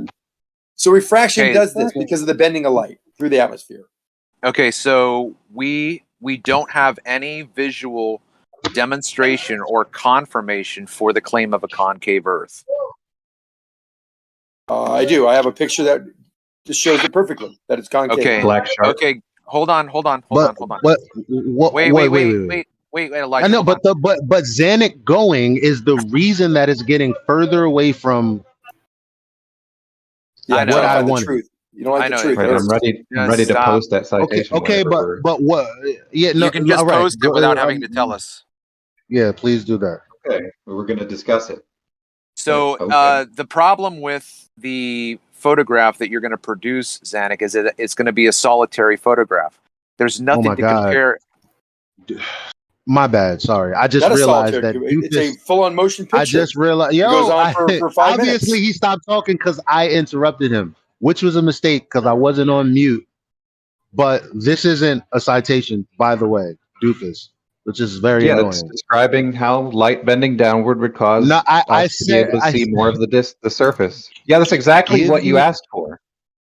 No, I asked you for a citation that would, in quotes, verbatim, or at least share the sentiment of exactly how what you're describing is happening to the black swan can happen in general across the board as a standard. This isn't a citation. I put you right This in this is a section. link. It's Hold on called one a second. link. No, You know what a now citation you're just is? going to talk over me. That's great. What I gave you, there's a little hash mark at the end of the URL. That little hash mark is called an identifier. Somewhere in the page, it takes you to that specific part of the page. And right in that specific part of the page, it goes into detail how persistent looming is what standard atmospheric refraction actually is. And then it goes on to describe what that does. This is what you asked for. It checks out. Yeah, Arma, like you understood everything that was just said. So anyway, Yeah, fuck you. I just home like sometimes just because it's funny. We're going, yeah. but you said it the last time when Zanuck made a point, and you're like, yeah, good point. But look, so yeah. So Doofus, the problem is that the generic descriptions that Andrew Thomas Young provides, and they are very generic. Okay, he does not give the weather conditions in which we can expect to see looming. Now, the way that you described it, it sounds like 7/6R is the quantification for if it's a standard atmospheric refraction, then looming is a standard. No. Wait, no, Elijah. Not no to you. Not no to you. Because why are you interrupting me, bro? Because you know why? You know why, Travis? Because we're going back and forth. I have to wait for your point to finish to go back to the point about this citation, to go back to your point about what you're talking about, to go back to the citation, to go back to. Right, go we're ahead. just going to keep going back and forth. We got to choose which one of us is going to be. Really unbelievable. Right. Go ahead, Elijah. Tear them apart with your point. Go ahead. So you said this was a citation. It's not. You didn't quote anything. So now I have to read this whole fucking paragraph or these paragraphs. That's fine. I got to the part, right? Because you didn't put your point in quotes. As a matter of fact, the thing that you said, let's not forget, you said standard refraction doesn't just affect things, it affects the horizon as well. And I said, you go ahead and cite that for me. So as I'm reading here, okay, because my simulation program normally shades temperature inversions, the whole lower atmosphere here appears gray in the ray diagram at the left. The gray shading indicates an inverted lapse rate, not a duct. To compare with the standard atmosphere case, click here. About twice as much of the target is visible in the looming model as in the standard one. We see 4 of its stripes here instead of 2. The visible effect is precisely the same as if the convexity of the surface of the Earth were diminished. Indeed, looming often makes the surface appear flat or even concave. To see this much of a target in the standard atmosphere simulation, a target distance of about 6 kilometers would be indeed, instead of the distance 10 kilometers distance here. That illustrates why looming sometimes gives observers the impression that the object is abnormally nearby. What does that have to do with the horizon appearing further back? Well, it's funny because I was about to highlight the thing and you read it for me anyway. The convexity of the surface appears diminished. What do you think that means? It looks less curved. Yeah. And what does that do to the horizon? Flatten it. Thank So you. you see more of the surface. Yep. Elijah, what is you your can mental say that malfunction? if you're Seriously, not why can't you get conceived? this? Is it not amazing how you can say that and still not concede that you have just conceded the horizon is flat, not curving in 360-degree directions. Well, no, Gregory is no. This is why the Well, I told them to So, find me okay, where. no, and it's not your term anymore because you changed your claim. So let's No, go I ahead didn't and address change. your I didn't original. change any. Let's go I ahead didn't and address change. your original claim. I You didn't dishonest change. fuck. Look, Gregory. So Now he's calling here me we go. dishonest because he You heard you wanted to talking. ask for a I'm not Gregory. citation. You dumb You wanted shit. to ask for a citation I'm for not how. Gregory. You wanted to You ask for a just said it. citation. How it is. relax. I just gotta mute you temporarily. Doofus and Elijah, relax. One at a time, guys. Well, You wanted he to ask for a obviously thought citation. listen. I still at. He's basically responding to Gregory as if I changed what I said. You did. But he thinks I'm Gregory. That's why, because he's dumb as shit. Even though I'm screaming at him, telling him, "Hey, I'm not the guy who last spoke," he still refuses to hear that I'm saying that, which is an indicative of an insane person. Doofus is a good I'm friend not of mine. Gregory. I'm not the other black guy that just spoke. Sorry. His point wasn't my point. Sorry. Do you understand? All right, yeah. So I've got the phone up to my ear. Sorry about that then. But what I've got is then that citation you were asking for. This is it. You see more of the surface. Therefore, that's what you were asking for. Fair enough. Let me think about this and see what I can come up with in response. If I have no response, I'm just going to have to tell you you were right. Give me a second. Hey, good job, Doofus. Okay, so Doofus, would you be able to produce for us the citation so that we could understand what conditions create looming? All right. So just as I posted just above the most recent thing I just posted, the temperature inversions are mentioned there, or temperature gradient rather, is mentioned there for a specific reason. That's what the conditions would require for some additional looming if you needed it. Okay, so the what did you say? The gradient? What? Say it again. They mentioned it right there in the thing that I already posted. Okay, the temperature gradient. The temperature gradient. Okay, the temperature gradient.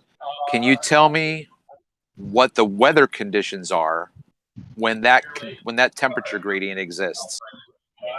It's the same kind of thing. If we're talking about how is it that we can have air that allows for more looming, what we need is cold air below and warm air above. So that's the same thing, but described with different words.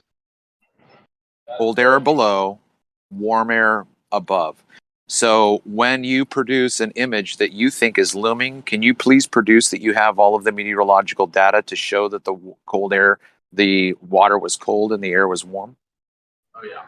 Can I produce all of the data, especially considering we already talked about the black swan where that data was already mentioned? Okay, it was mentioned, it was not provided. Right, the water was colder than the air? You can say that all you want. We had the data. We produced it for the whole week. You can say that all you like. No, but anyone, we don't. We're going basically all summer months. Basically, it happens in all summer months, especially in the evening. Anytime, any evening in the summer at all, in that location, the water will be cooler than the air above it. The water will be cooler that causes than the a temperature air above inversion. it. Okay. It causes a temperature inversion, which causes a light band of looming. Okay, what conditions create? So all summer there's looming? So only what when condition? the air is warmer than the air and there's not a lot of air movement. It has to be kind of stagnant too, so you can have this temperature inversion. If the air is moving, you see chop on the water. You never see these looming pictures when there's chop on the water, by the way. That's not true. Absolutely. No, show me the looming pictures of the oil rigs in Santa Barbara when there's chop, and I will eat my hat. I can show We're just you. missing the elephant in the room, aren't we? I can show you looming on the Chesapeake Bay when there's chop. Okay. You're gonna show me Doofus just mentioned the water baseline calculation and the other one as well. What's its name? George, this isn't the time for you to jump in right now. Isn't the time? It is more than the time. It is Panic, more than what the hell? appropriate because Yeah. the Listen. the curve, the curve calculator, yeah, the horizon is so now the geometrical and conversation's gone down the physical, toilet. Why but is not Xanax the Wait, not what- the Xanax- horizon that we observe. Where the horizon fuck is that we a observe, mod? the horizon that we observe, that we are all discussing here, that makes things loom or towering or whatever, it's a refracted horizon. We all know that. It moves with the weather. Yeah, But both not the one on the calculator. No, the one on the calculator is a geometrical one. That one we don't observe, and the black swan debunked it in 2020. Over. Thank you. Okay. Yeah. Thank you, George. Yeah. Okay. But both Mick West and Walter Bislin's curvature calculator, when calculating for refraction, do allow the horizon to move. So that was just incorrect. Doofus, are you serious? If you live Yes, on I a am serious. curvature Can of we- the ball does not move. Okay, but we can observe the surface of the Earth optically, and when we observe it optically, we need to take optics into account. That's right. Hey, Doofus, I just Well, put not geometrical, then. Elijah. I got Doof and whoever else. I got your little surf report. I found my little data from that day. So there it is. Quick question: if we have this temperature inversion over a flat plane, horizontal water, would looming occur? Yeah, it would make Was the that- Earth appear was that more right, Rick? Yeah? Yep. If in one of your special places on Earth, Zanuck, that you say is really, really flat, not curving, like off the coast of Africa, and you have cold water with warm air above, would looming occur? Well, looming. The reason we have looming is due to curvature as well. So there'd be probably less of a chance of that happening. Yes. No. Good question. No, sir. That's not the reason looming occurs. You said Yes, there is a temperature differential inversion. angle. The angle of you incidence talked over is me. different. You talked The over angle of me. incidence. If The you angle don't of mind, incidence you is constantly talked over me. changing. Yes. You talked over me. My Stop it. question very directly, this is That's why the he's third interrupting. time now, as I've been talked over every time. Over parts of the water that you even claim that are flat, not curving, if you have cold water underneath and warm air above, would looming occur? You need a differential angle, as I mentioned while I was talking over you. I Avoid the apologize. question. Is Why that don't a you, Hannah? no? Is that a no or a yes? No, I'm you need to looking have a for- differential angle. I'm looking for yes, looming could occur over a flat plane, or no, it doesn't occur over a flat plane. It always could occur. There could be other factors that could cause looming. So So yes. it could occur over a flat plane. Thank you very Possibly much. And occur. if you Just have- like you see, I have a just like you see follow-up. the laser Yeah, I heard your answer. bend the Thank light you. through a fish tank with I with even a repeated differential your answer. density. Yes, of Why the- is he so Why can I just not insufferable? respond without You being did fucking respond. interrupted? You said Ridiculous. yes, it could occur. It's not Now, I have a just follow-up. like we see with the fish tank and the Have you water. ever been to sugar water. court before? I Like, have have a you ever follow-up. gone to Oh my God! Listen, Like, we like, do not like, have any All right, mods. I just could gonna see be the temporary. judge just slapping the shit out of you. I'm just gonna temporarily mute people because I can't hear Jeremy, if you anyone. don't mind, I have one follow-up, and I will Hold go on, mute Rakia. every Hold on time a I'm second, done. man. It's total chaos, man. Yo, one at a time, guys. Come on, man. Why are you making this difficult for me? I got shit to do today. It's really Xanac. It's a little bit of everybody, but Xanac is when it really spirals. Yeah, he's Really? muted. Okay, I'm going to ask my follow-up to whoever wants to answer.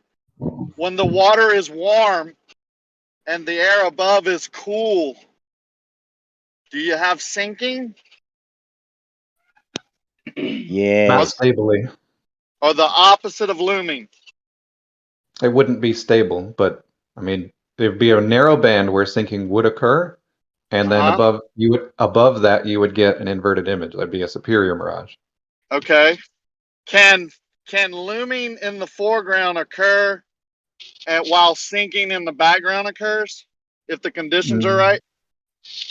Not really, no, because if you're looking over a body of water, typically that whole body of water is That's not what I asked. reasonably You. close No, to the that's same. not typical.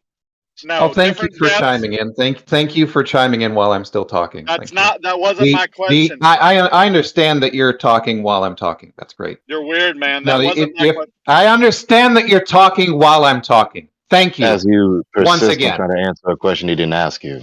Yeah, It doesn't matter what you think he asked. No, If I he wanna asked repeat if my they're question. sinking in the sinking in the background and looming in the foreground, the reason I'm going to answer in the way that I'm going to answer is to address that specific statement.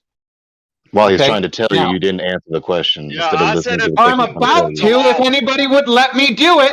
If anybody would fucking let me answer the fucking question, I will. Listen to these This guys, guy. man. Y'all Will be- you allow me to answer the question, or will you just continue to talk Sound like over you're in a me? mental Will hospital. you allow me to answer it? Guys, please don't make this hard. Just let Yeah, him let me- answer. No, I'm not going to let him answer the Just question. no. Let him respond, and then if you have a problem with his response, then address his response. But don't make this audio chaos, please. Okay, so let me try this again. If you want to talk about looming in the foreground and sinking in the background, you have to talk about the conditions necessary to do that, which would be that the same body of water and the same air mass that you're looking through has different temperatures in different parts of it. You'd have to have a body of water that's cool in the foreground and warm in the background, and air that's warm in the foreground and cool in the background. That doesn't make any sense. Simply because it doesn't make sense to you doesn't mean that it can't be an actual phenomenon. Where does it have to happen? You want to say it's an actual thing? Where does it happen? As a matter of fact, it happens. That was my An observation question. that is not easily Can I explained. respond to my own question? Let Rakia ask Damn, his Rocky, you just like Well, go I was blah, muted. blah, blah, blah. I had Rocky on mute because there was some over talking. So let's let him Yeah, it finish was up. my question. I'd like to refute it. And I was on mute for like a long time while y'all started answering. Well, I'm talking about conditions, and it was in my question, that would enable that. Like over the ocean where we have currents, you can go 10 miles and the temperature could change drastically.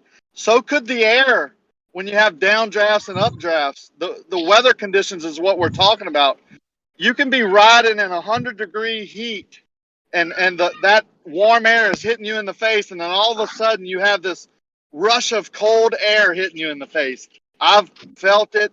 I've known it to be true. This happens. Those are the conditions I'm talking about.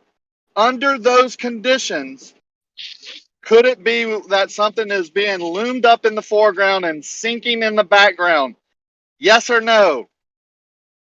These conditions would have to be present everywhere. So no, not realistically, because everywhere that we look, that we see obstruction, the ground and the air would have to flip which one is warmer every direction that we look, which doesn't make any sense.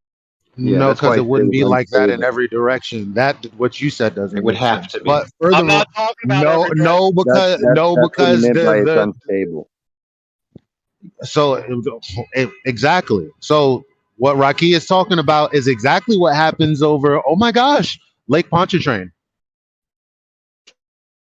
The In way fact, that you has the observe it most to occur temperature is not aversion. necessarily indicative of the conditions. Oh, listen, all I'm saying is what Rakia asked is possible. Literally happens over Lake Pontchartrain. It is one of the most turbulent places there is. According to You're saying an over article Lake I read, Pontchartrain, some of it is colder and warmer according to something I read that didn't have anything to do with flat Earth, just shit about Lake Pontchartrain. That's it. Yeah, we have So you're saying over that kind of an observation that the surface of the water is colder than the air above it in one place, and then in the distance the surface of the water is warmer than the air above it. This is what you're saying happens. Yeah, I can show that over Lake Pontchartrain. We have cold snow melt coming in from the spillway in the west, and we have warm water coming in from either tidal flow or wind out of the southeast. And then one side of the lake may be one temperature, and the other side is going to be a total different. Right, and then of course And then these wherever they're conditions would mixing have to at, it's going to be occur a real everywhere we turbulent see the area. surface of the earth getting in the way of things. Why? No. I'm just talking about no. that Why do you corridor keep saying we're that? looking- That's I wrong. keep Why saying would you that say because that? that's what's required. If the No, foreground is No, it's not. moving and the background is sinking, that's what you require, is those conditions to be present every time you see it. No. Yes. He just explained to you how you can have a cold front coming in. Also, you can have warm water coming in from some other direction. And you're saying, well, no. What do you mean no? And that's not Aren't what I those the said. The conditions? rest of the But words that I said, aren't these that's not two? what I But said, aren't though. the? What I said Oh, was that every time that wait, you observe, that's not what I I said, said though. I What I said what he actually said. said, I said what that's he not what said. I said, I though. said What what I Rocky actually just said, said, not what do you want you me to said. actually say what I No, said? because I didn't ask you what you No, said. no, you don't want me to I didn't say what ask I you what really you said. said. You want to say No, because I something didn't ask you what you that I said. didn't say. No, because You I want to didn't. tell me? Guys, No, Jeremy. guys, No, guys. Jeremy. Oh my No, god. Jeremy. I didn't straw man him, so I don't need him to tell me what he didn't say. I didn't fucking tell him what he said. I told him what Rakia said, and I'm asking him why he's saying no. Then fucking tell him what he said. Yeah, maybe Doofus has a mental problem today or something. He can't control himself. Not just today. Well, let's not So, attack people, but okay, I am so going I to have need a real quick for question. everyone to take their Yeah, turn. Jeremy, while it they're- fucking is. Yeah, Jeremy, it fucking is. Yeah, It Doofus is. won't give When in at somebody, all. when you're not going to have, listen, bro, let me tell you something. Okay. So, what I was able to have in Gym Pandas the other day was a conversation until Shill came in, right? So, the only way you can have a conversation is if you're actually saying something and someone is responding to that thing. The moment they start doing the shit that Xanac does and Doofus is doing right now, this is going to happen. You can't expect someone to answer things that no one's talking about while ridiculing that person and expecting a reasonable conversation.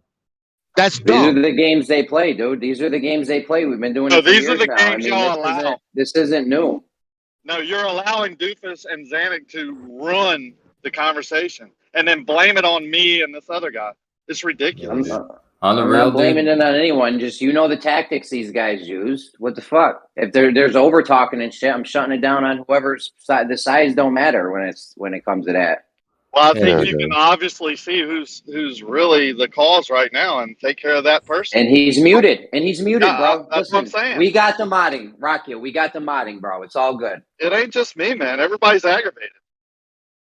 You're aggravated because you're dealing with Glober tactics. Stop engaging these guys.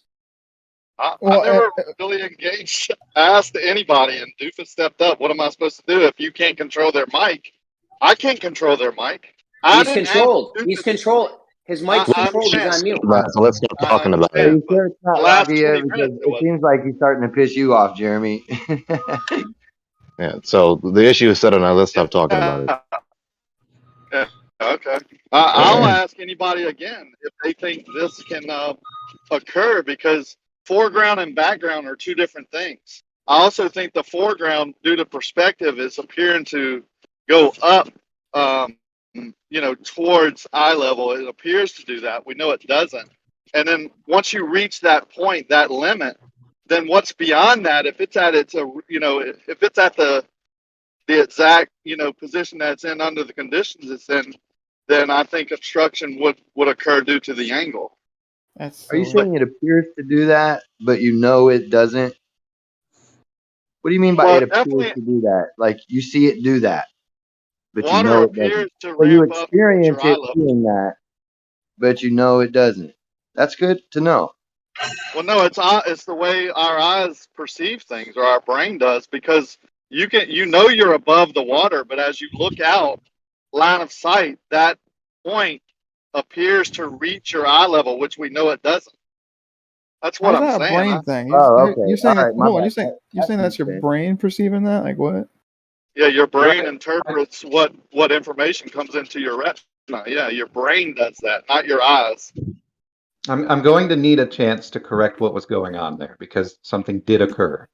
Elijah, my response was not to Rakia saying those conditions cannot occur. I didn't just say no.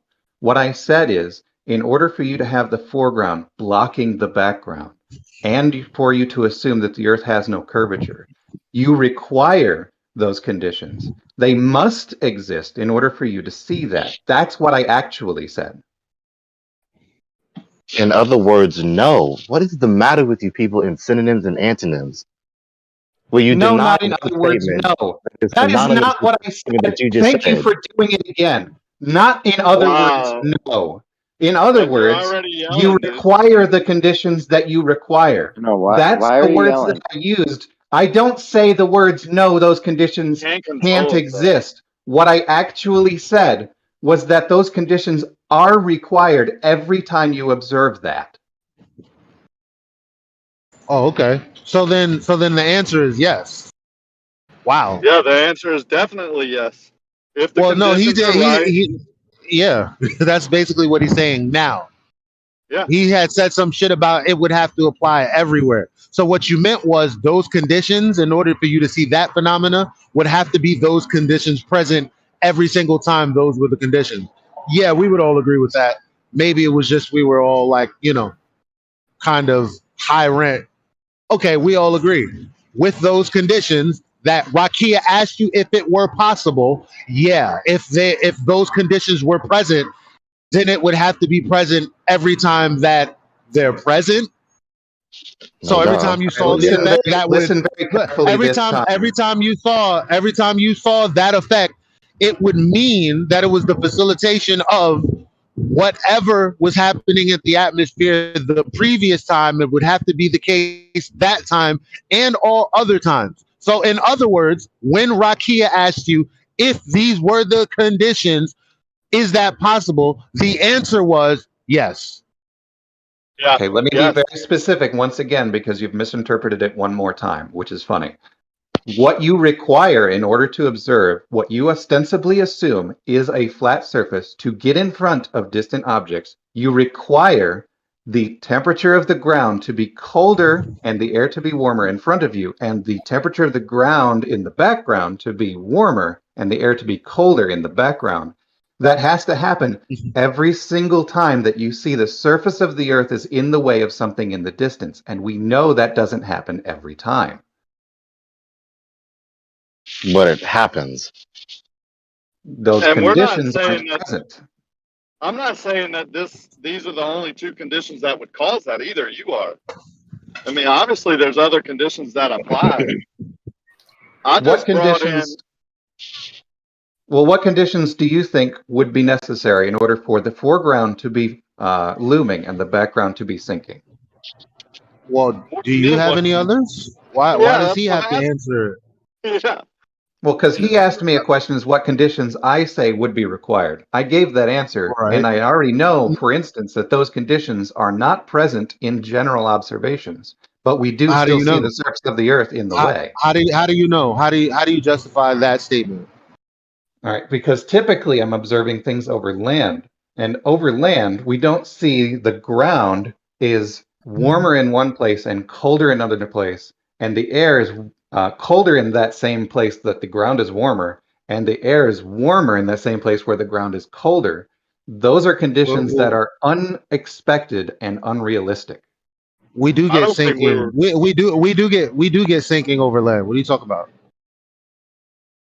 Did you listen to the entire set of conditions that I gave? Okay, Yeah, but you moved it over ultimately, Rakia, is what we're talking about sinking? Well, if the opposite of looming can occur, and if so, can it occur opposite in the foreground and background? Or So the answer is yes. So we're talking about sinking. Okay. So what I said was synonymous. What I said was synonymous with your description. So what's the why are you saying no? Because what Rakia actually requested was conditions that require the foreground to be looming and the background to be sinking. Those two simultaneous effects occurring. And that's what I was addressing. Well, that's what why does a globe facilitate that actually being possible? I've literally heard people like Zanuck say, well, you have the light bending this way in the foreground and the light bending that way in the background in the same shot. What about I have never said that ever. Don't put words in my mouth. Okay, fine. Okay. We're gonna go through a detailed conversation at some point, and you are gonna say it, because you're gonna have to say it, because that's how you think. No, and it's I gonna don't. force We you. know that the light Trust me. will bend through a differential me. medium based on the angle of incidence. We know this to be true. We know that for sinking to occur, light has to bend upward. That can only happen when the air density is such that it is denser going up. We rarely ever see that, even in very small sections close to the surface, unless it's over ice and you have like a heat wave or something. Let's say a hot day on a snow-covered hill. You can probably see a little sinking, but the angular change will be so small. Hot air is less. However, dense than looming cold air, can be very dramatic. Hello? Because you have a great density Yeah, hold on, of Rocky. air He's almost temperature on to your water neck. temperature in some of these areas. And we do have a curvature that we're looking at as well. So the differential medium, as well as the angle of incidence change, this differential angle of incidence as well, will cause looming. And the looming effects can be dramatic. As we're seeing objects looming above our level line of sight. That means the Earth is either concave or there's looming. It's not a friggin' rocket science test here. Yeah, it's pretty you're easy to done. understand. Is Thanks for hot talking air- over me. Is hot air more dense than cold air, Xana? Cold air is more dense than hot air. Not always. What? Not always. You can have hot air. You can have hot air at the surface of the water, and you could have hot air at the surface of a mountaintop. What's going to be more dense? Well, that's not, yeah, but he said hot air is gonna be less dense than cold air, not hot air and hot air. I know, I'm so not done if you yet. have colder, So if you have colder air, is cold air on Xanax, top what of are you a doing? mountain He was right in the more middle. dense He or was less dense than mid-sentence. hot air at the surface? You can't wait till someone's in the mid-sentence. Hold on a second. Bro, you can't wait till someone's in mid-sentence and be like, well, I wasn't done yet. Like, he was like 2 sentences into his thing. No, he's at. Yeah, He knows he's wrong. yeah. He knows he's wrong, and he's trying to save himself after he droned on about some BS. But Yeah, hot stupid air. ass example. No, I was trying to make a point of the air density. While Xanax Yes, if interrupts you have the me same, again, hello. you can have Can you hear me? Is my mic working? Your mic is working. Then Go you can ahead, be some Go ahead. Okay, so he's just over talking me on purpose. So So we got hot you. Go air, ahead. listen up, people. Hot air is less dense than cold air. Thank you. At the same pressure. Sure. Yes, that's true. Yeah, yes, because hot it's a air and multivariate cold air relationship, is the which same Xanax thing. was trying to bring It's as well. like how you unnecessarily added that caveat. So anyways, for any like a hot preschooler air that might balloon. be listening with their parents and anybody else who's listening, let's just take a moment to Google images of looming and how those images in no way will help you understand how they're trying to apply their argument to the black swan. Let's take a moment to do that. Why?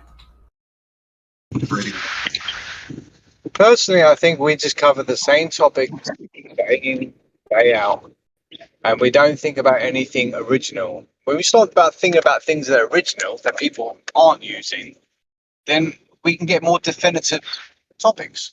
There is no original thought, and then it's meaningless. It's not fruitful.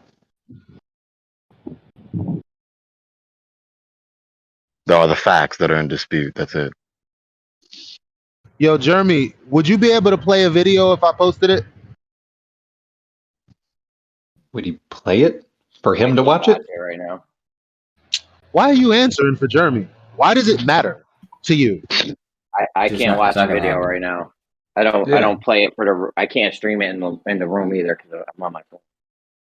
Alrighty. Never You can mind. stream it. You stream it. Can I? Oh. Are you on? I don't can? know. Can you do it from? Are you on a phone?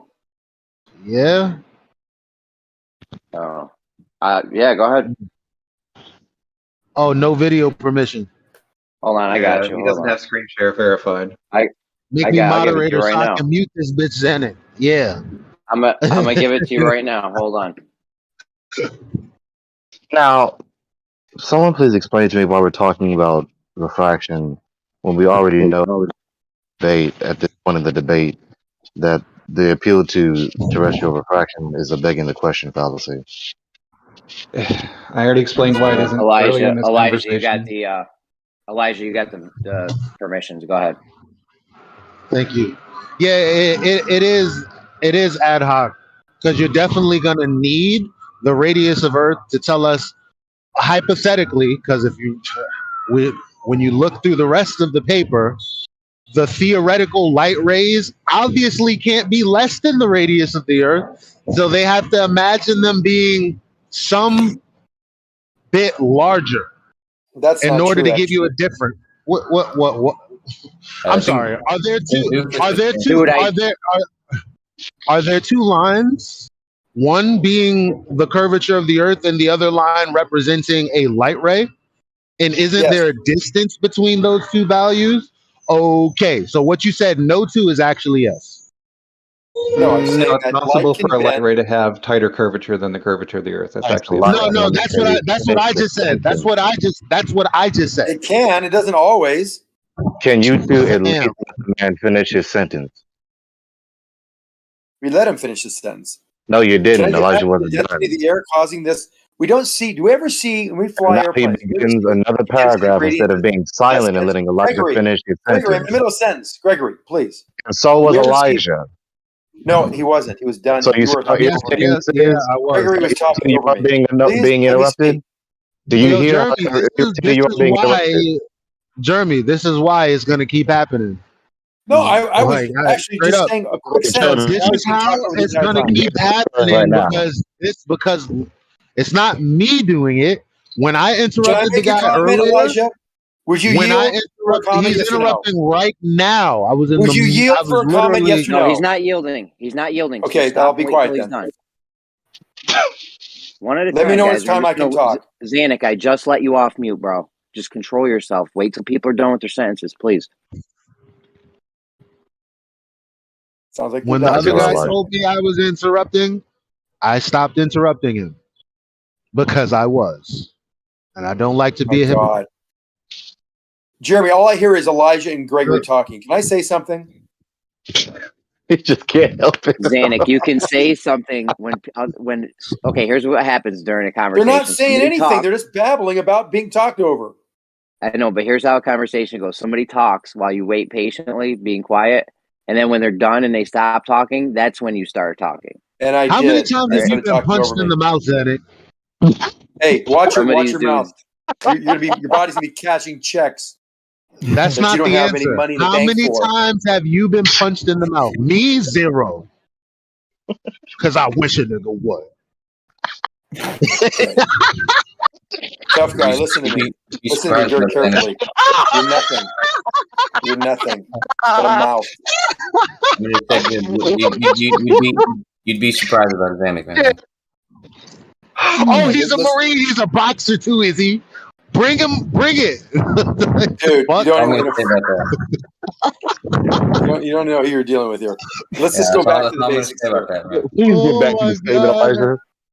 Oh my God. So, like I said, let's go back to the basics. Like I said, since the light rays are theoretical, and since they do all of this ray hypothetical shit with a flat plane before they do geometric considerations, it is definitely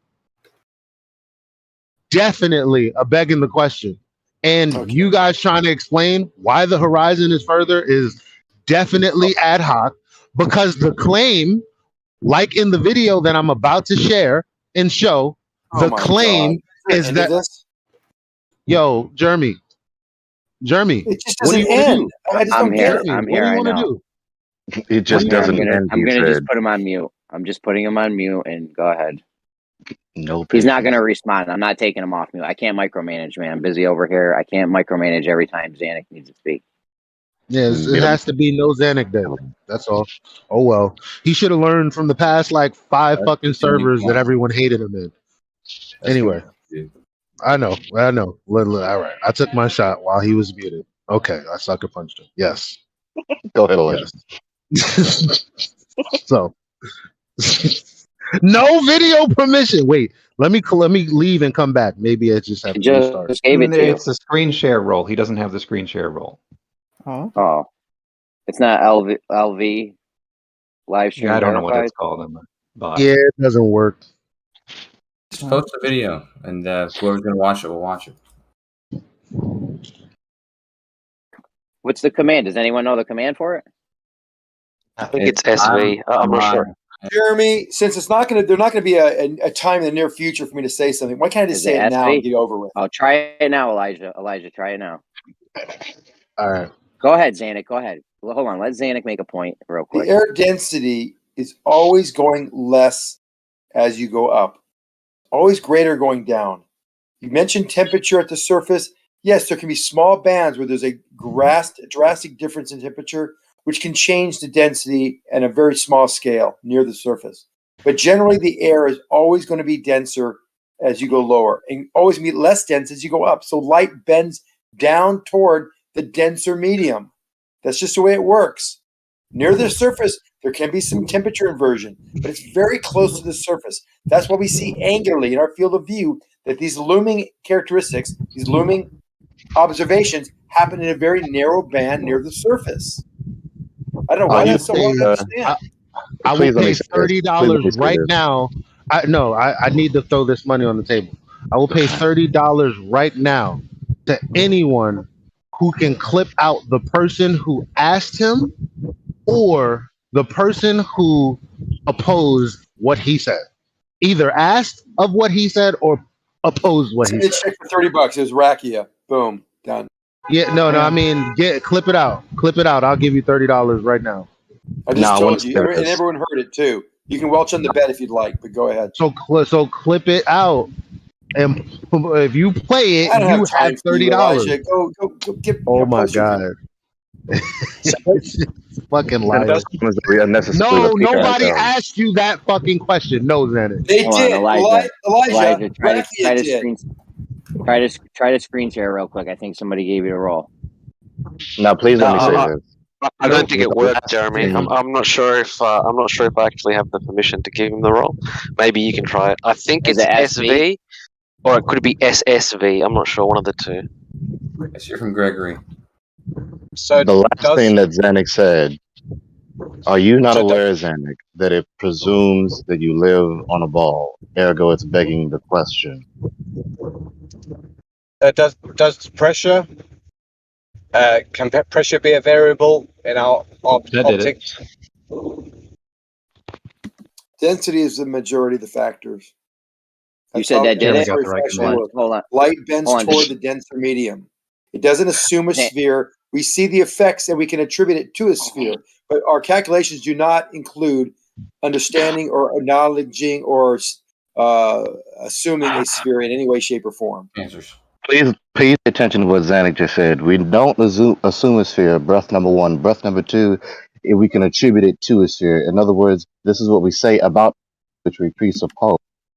No, we see the refraction, we understand it, and then we go through the math and find out how it happened based on what we saw. We look at the differential medium, we look at the curvature assumption, and see if it matches what we see. And it does. Hold on. You're not following. You're trying so hard to catch me, and you're just not listening to what I'm saying. I'm not trying hard at all. That's the thing. It's very I'm not going to easy. say it again. Gregory, you're being obstinate, and you can be that way. I'm not going to deal with you. Yeah, I'm being obstinate against sophistry. That's right. It's not sophistry. I just said we see the effects. We see the change of position in objects in our field of view in different conditions. We attribute that to refraction. Then we go backward and figure out why that refraction occurred and what conditions were present, and it has to include curvature for that to happen. Does it really? Otherwise, you're free to give different conditions why that refraction occurred. But when we look at what we see an object move above our line of sight level. We then figure out why did that happen, and we look at the conditions, and then we also invoke curvature. We assume that we throw that value in there, and it matches the observation. That's how science is done. Well, Zanuck, the thing is, the logic would go like this. If the light that we see, Zanuck, has any sort of thickness at all, there will be an angle that will be too narrow to view the object and make out a 2D, three-dimensional form for the light. So the moment we accept that light has a thickness and essence to it, anything similar to a solid object like we see in everyday life, well, then we have to acknowledge logically, Zanuck, that there will be a viewing angle for the light itself, just like any object, that is too narrow to make out the object and make a 2D image over, say, a flat, motionless plane.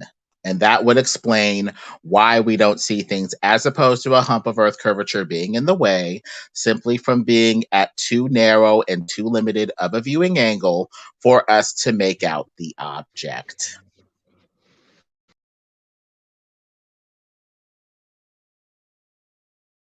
Two things. He has said multiple times, assuming curvature and or attributing the effects that are observed to curvature, and makes the claim that curvature of the Earth is a necessary condition for this phenomenon to occur. But he has yet to measure the curvature. So the only way you can recover from the critique that this is a begging the question fallacy is to simply substantiate the assertion of Earth curve. Yeah, basically it's a rational logical argument, so we need to deal with his logic and his rationality and see if it's consistent, and or if we could go in another way and follow the steps to another conclusion, like the Earth being flat. And so you would agree that that refraction is something that does loom objects in the distance upward above your line of sight? I would agree with them that we need a map. I would agree, Zanuck, that what they said. No, I wasn't talking to you, Don. Listen, no, I'm talking. Listen, Gregory, would you agree that when objects are loomed above or moved in your field of view above your line of sight level, that would be caused by refraction? Would you agree with that? Sure. Oh, okay. So we have an optical phenomenon called refraction that can make things rise in your field of view. And your appeal, you just don't get it. Your appeal to refraction begs the question. No, there's no begging. I've not begged the question yet. Let me finish. Hold on. I have not begged. Elijah, please. Elijah, it's not your time. I'm back with Gregory. So you agree that refraction can loom things up in your field of view? In other words, raise things up in your field of view. Repeat the conversation once again. Yes. Okay. Let me now. When I raise my point of view, when I raise the elevation point of the observer, and we then do a differential change in that position in our field of view, we can actually plot out until it ends up at a point where there's no change. And then we would then say that if there's no change, refraction is not a factor. Would you also agree to that line of reasoning? No, you're just changing your perspective until the way you perceive things have changed. Perceive things. If you listen, you are just so gung-ho to begin an answer. Please listen. If you go back down where you just rose from, you'll see the refraction again. Right. But we would rise in our elevation, our observation angle, our observation height above the surface. And as we go up, we would see a rate of change. For every change of height, we see a change of refraction. Hold on. And at some point, there'd be no more change.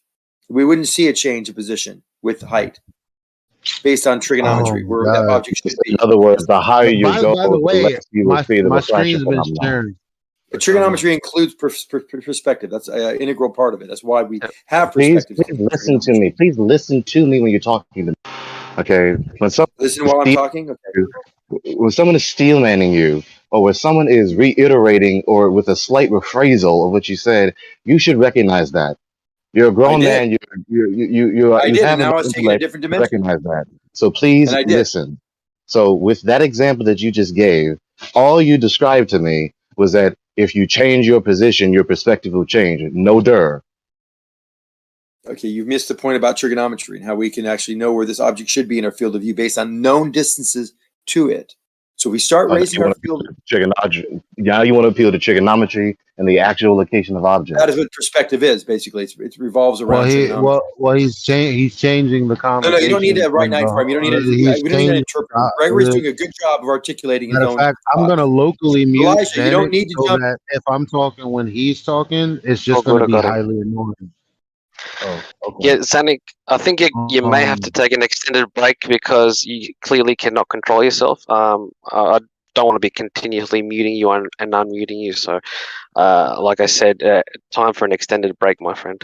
Go ahead, Eli. Just leave him on mute because I can't do that shit either. What was I saying? of We're gonna do refraction something getting with higher, refraction. getting lower, some stuff. What refraction getting higher or lower? Really? Yeah, that's what they were Started talking about. What talking did I about. say, Gregory? I can't remember exactly what you said, but what Zanuck was basically saying, I'm just simplifying Not it Xanax. down to minimal What did words. I just say so that I can remember what I was trying to say when Xanax cut me off? What did I say? Like the first Well, couple you words were I just talking said. Does about anybody something know? of a fraction. We'll run it back. Hold on. Let me go to the live stream. I'll just Yeah. rewind it. I'll be back. Maybe if I reiterate, then you'll remember what you were saying. Zanuck was basically making the point: if I change my location, if I change my perspective where I am located, then the phenomena which I perceive will change. Okay. Yeah. No Right. dirt, true. I'm realizing that he's talking about objects. He's not talking about the horizon anymore. So why are we talking about? Why do we move from the horizon to objects? Because he's talking about level, right? So he's talking about field of view. So he's going to eventually get to the point where he's going to ask, or where he's going to be talking about something in the distance that appears lower than it should, which he'll ultimately attribute to because it's a globe. And what the fuck does that have to do with the horizon being geometric or not? Absolutely nothing. Nothing. I think he's treating the horizon like an object that can loom just like everything else.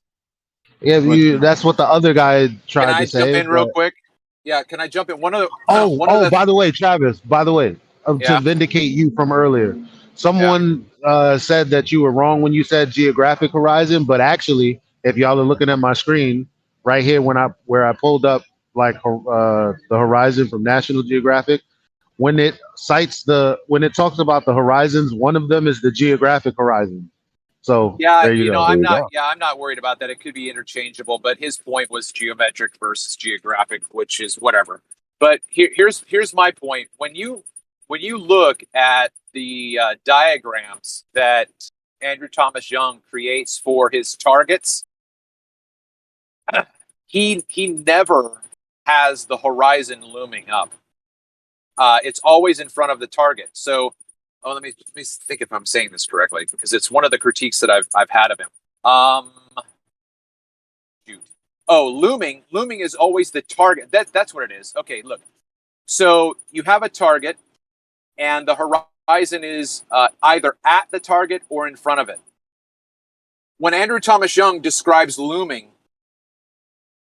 the target is always within proximity to the horizon. He never shows, here's a target without looming, and then here's a target with looming. He never shows the distance behind the target coming up. He always keeps the target close to the horizon, if that makes any sense at all. I know it's kind of abstract. Well, you have to have looming up and down from a baseline, and if the horizon's the baseline, then it can't change. Right. If you have the baseline itself looming up and down, then you no longer have a baseline, and you have a moving target at that point. The horizon was never the baseline. Anything really. It is when you look at the triangles that Andrew Thomas Young diagrams for his refraction phenomena, all of them.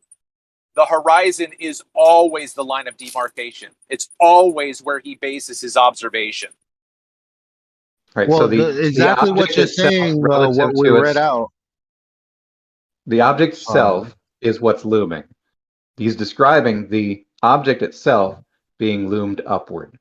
If you want to talk about what is it in reference to, it's in reference to its prior position where it was not loomed up. We know. Okay, hold on. It's nothing to do with the horizon. Okay. God, man. Yeah, one of you two knows and the other one doesn't. That's why I'm addressing Travis. You must have really struggled in English class. You just don't recognize synonyms when they're heard, no matter how synonymous they are. Well, it's all It's not about synonyms because Travis specifically said that the horizon is what's used as a reference. No, the horizon is not what's used as a reference. It's looming up relative to its unloomed position. Which is contrary to Travis's point. Which is contrary to Andrew's point. But Travis's point is actually in the citation. Sorry, not citation. In the whole section that you posted, right? Right, And here in it is that again, and I've section, it's highlighted it talking for you. about I've highlighted it for you again. fam.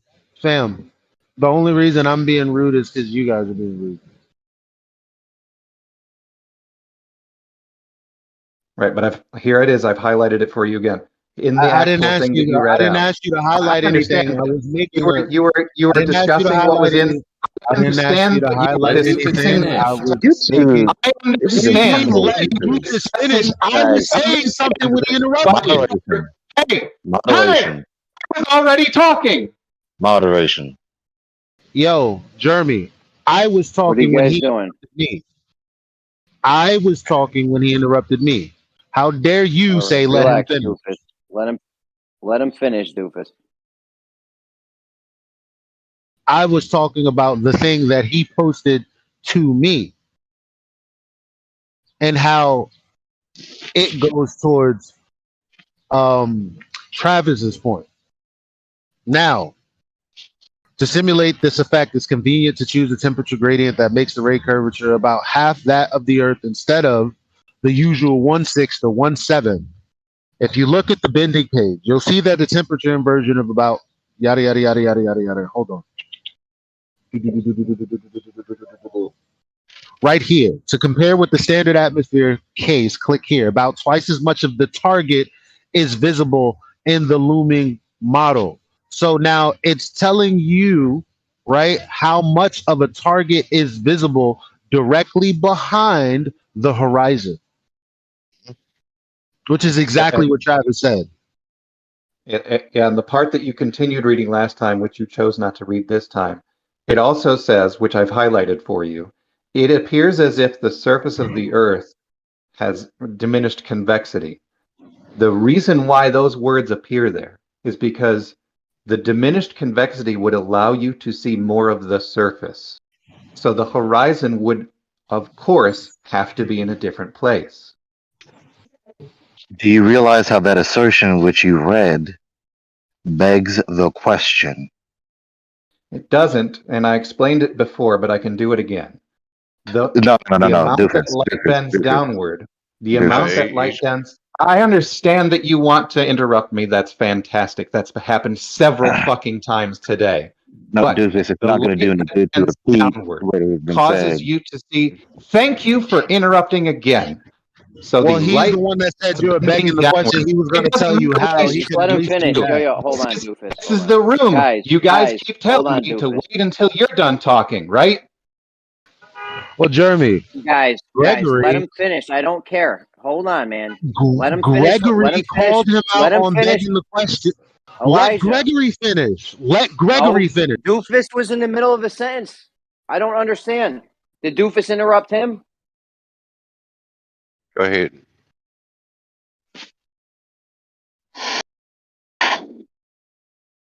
Okay.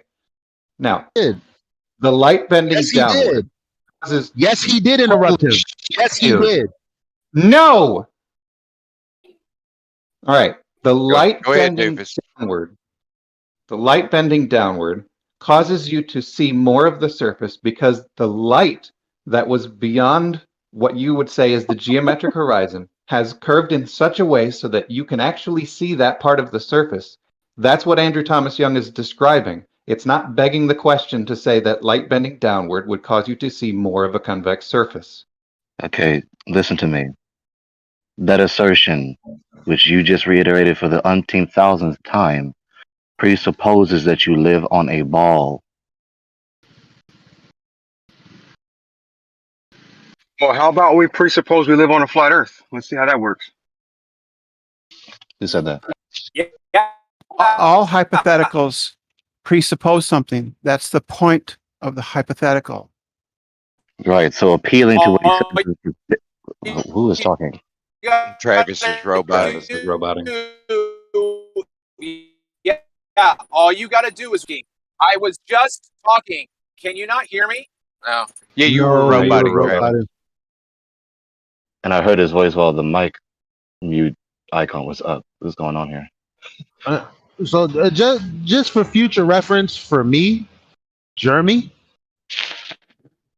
if because for whatever reason Gregory was willing to let it slide, if I call someone out on a logical fallacy and I tell them to shut the fuck up until I explain to them how they've committed the logical fallacy, you do not mute me.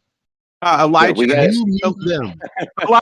Elijah's used to having. Yeah, you're not in charge of here, Elijah. You got to do it after they're done, though. No, Elijah, no. If I say you're begging the question and here's how, I'm not expecting you to let someone interrupt me to tell me they're not begging the question and to proceed with whatever they're saying. If I call somebody out, you can call someone out on their fallacy, yes, but it's got to be after they're done. Elijah's too. Listen.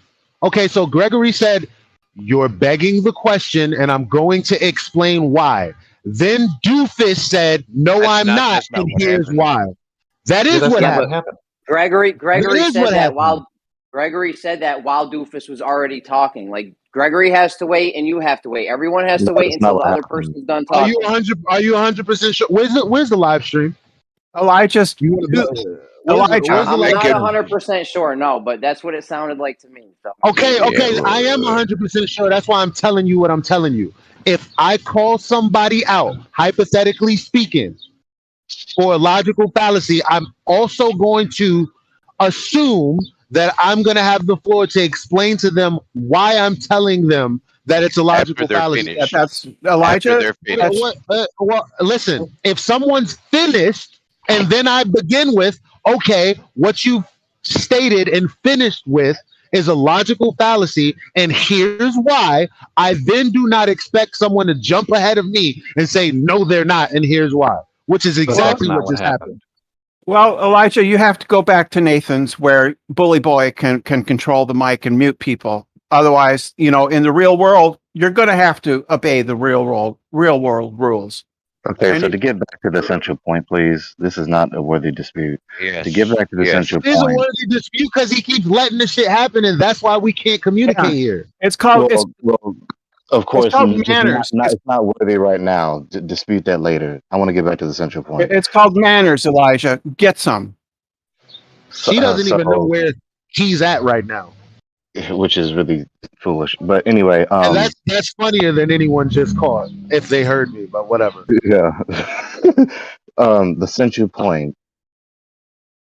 When Andrew says what he says, and when any one of you globalists appeal to what he says, number one, of course, hypotheticals are going to have presuppositions. That's not the point. The point is that he is saying what he's saying, and you people are appealing to what Andrew is saying to justify and or substantiate your position, but it does not. It is simply a knowledge claim which is not substantiated or justified, ergo it is begging the question, presupposing that you live on a ball. So let's do the presupposition then. Let's go ahead and figure out what it means when I say looming can cause us to see more of a convex surface. You really don't get it. Right. I'll go ahead and finish what I was saying. If we had presupposed He's about to repeat himself, people. I understand that you want to interrupt me again. That was fucking fantastic. Guys, let him finish. Yo. Go ahead, dude. So if we assume that we live on a spherical surface, looming can cause us to see more of the surface. You can call that presupposing. That's fine. The statement still stands that if we do live on a spherical surface, looming would cause us to see more of that surface.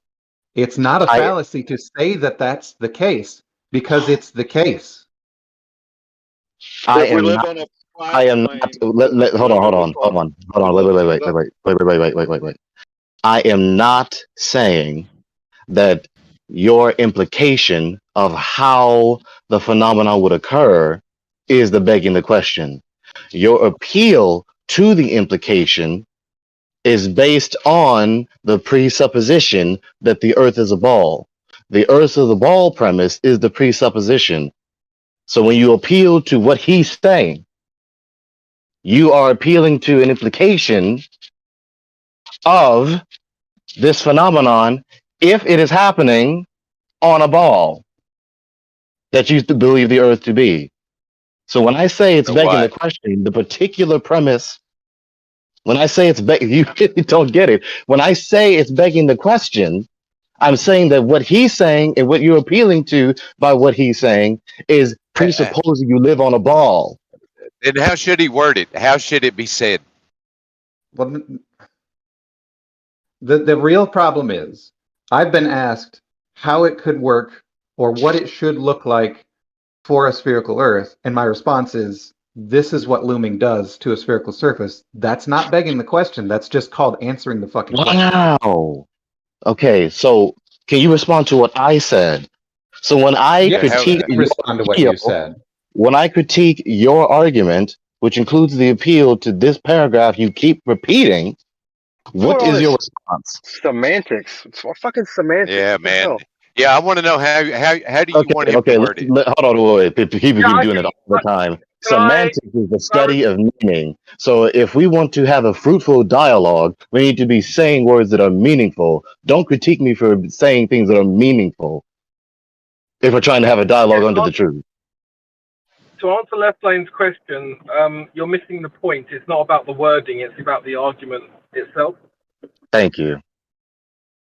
Right. The question that I was put was how does looming make it so that we can see more of something? Or why is an object, what is the relative position to the horizon with respect to looming?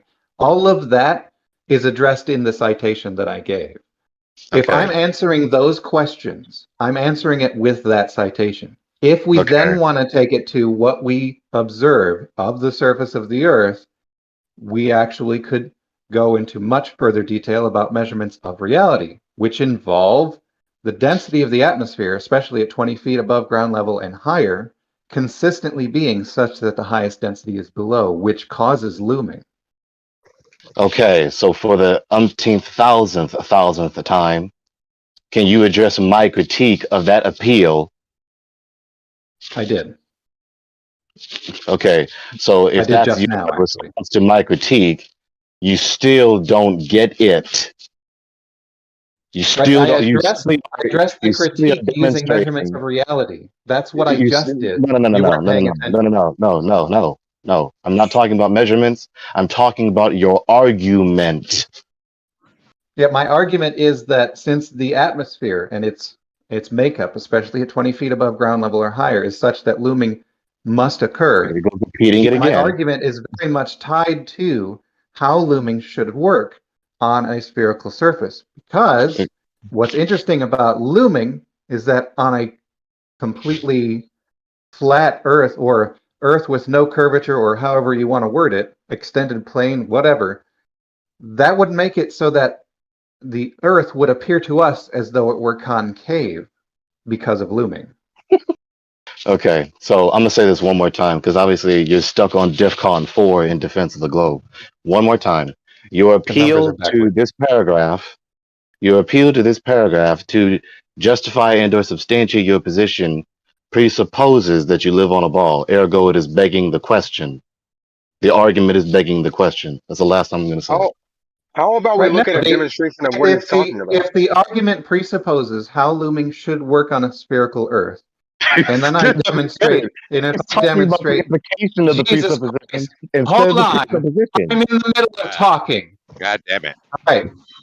If the article that I presented presupposes how it should work on a spherical Earth, and then I give you argumentation. Y'all hear this? Hold on, Jesus Christ, dude! Wow. If I come the fuck on, are you serious? Yeah, Let him finish his point, please. Unless you children cannot allow it. Luckily, his name isn't really finishes. He's repeated his point 7 or 8 times now. He's repeated himself 7 or 8 times now. Control here. Can anybody do something about this stupidity that's going on right now? Okay. Now, if the article that I provided presupposes that the Earth is spherical and how it should work on a spherical Earth, and then I additionally provide an argument that excludes the Earth having no curvature, that the curvature must be present. Those two things together will tell you how it works.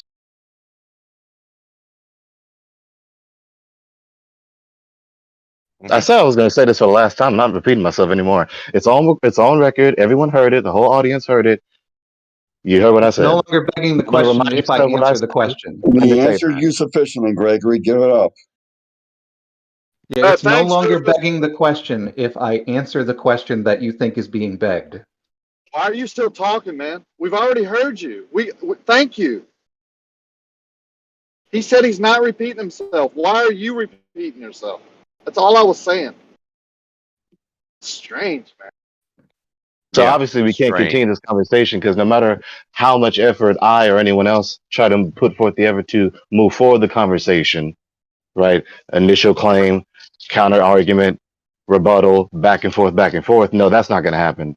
When I try to rebut or when I try to critique a particular point, his rebuttal is to repeat what is being critiqued, not to address the critique. So that's it.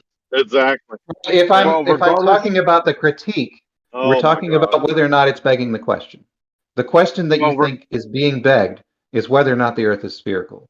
If I answer the question that you think is being begged, that the Earth must be spherical, and then use that article as support for how it should work, it's no longer begging the question anymore. You can keep assuming that it's begging the question, but the question was already answered before it was asked.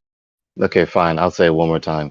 You just said how it should work, obviously, if this were a ball, right? Which I answered. How it should work.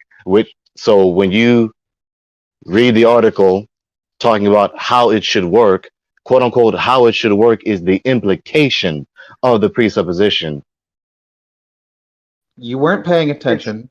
The article is not what I used. You weren't paying attention. I wasn't done. That was a huge pause then, if you weren't done. That was a really huge pause.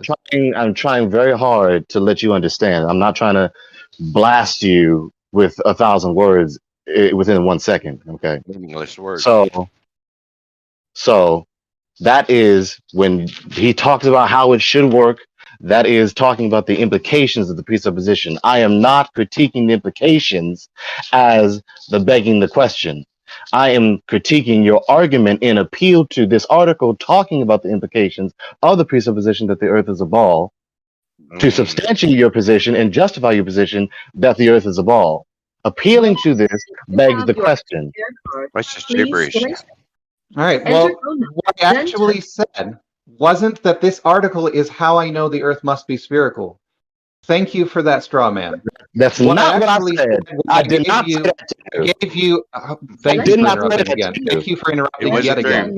Thank you for interrupting again.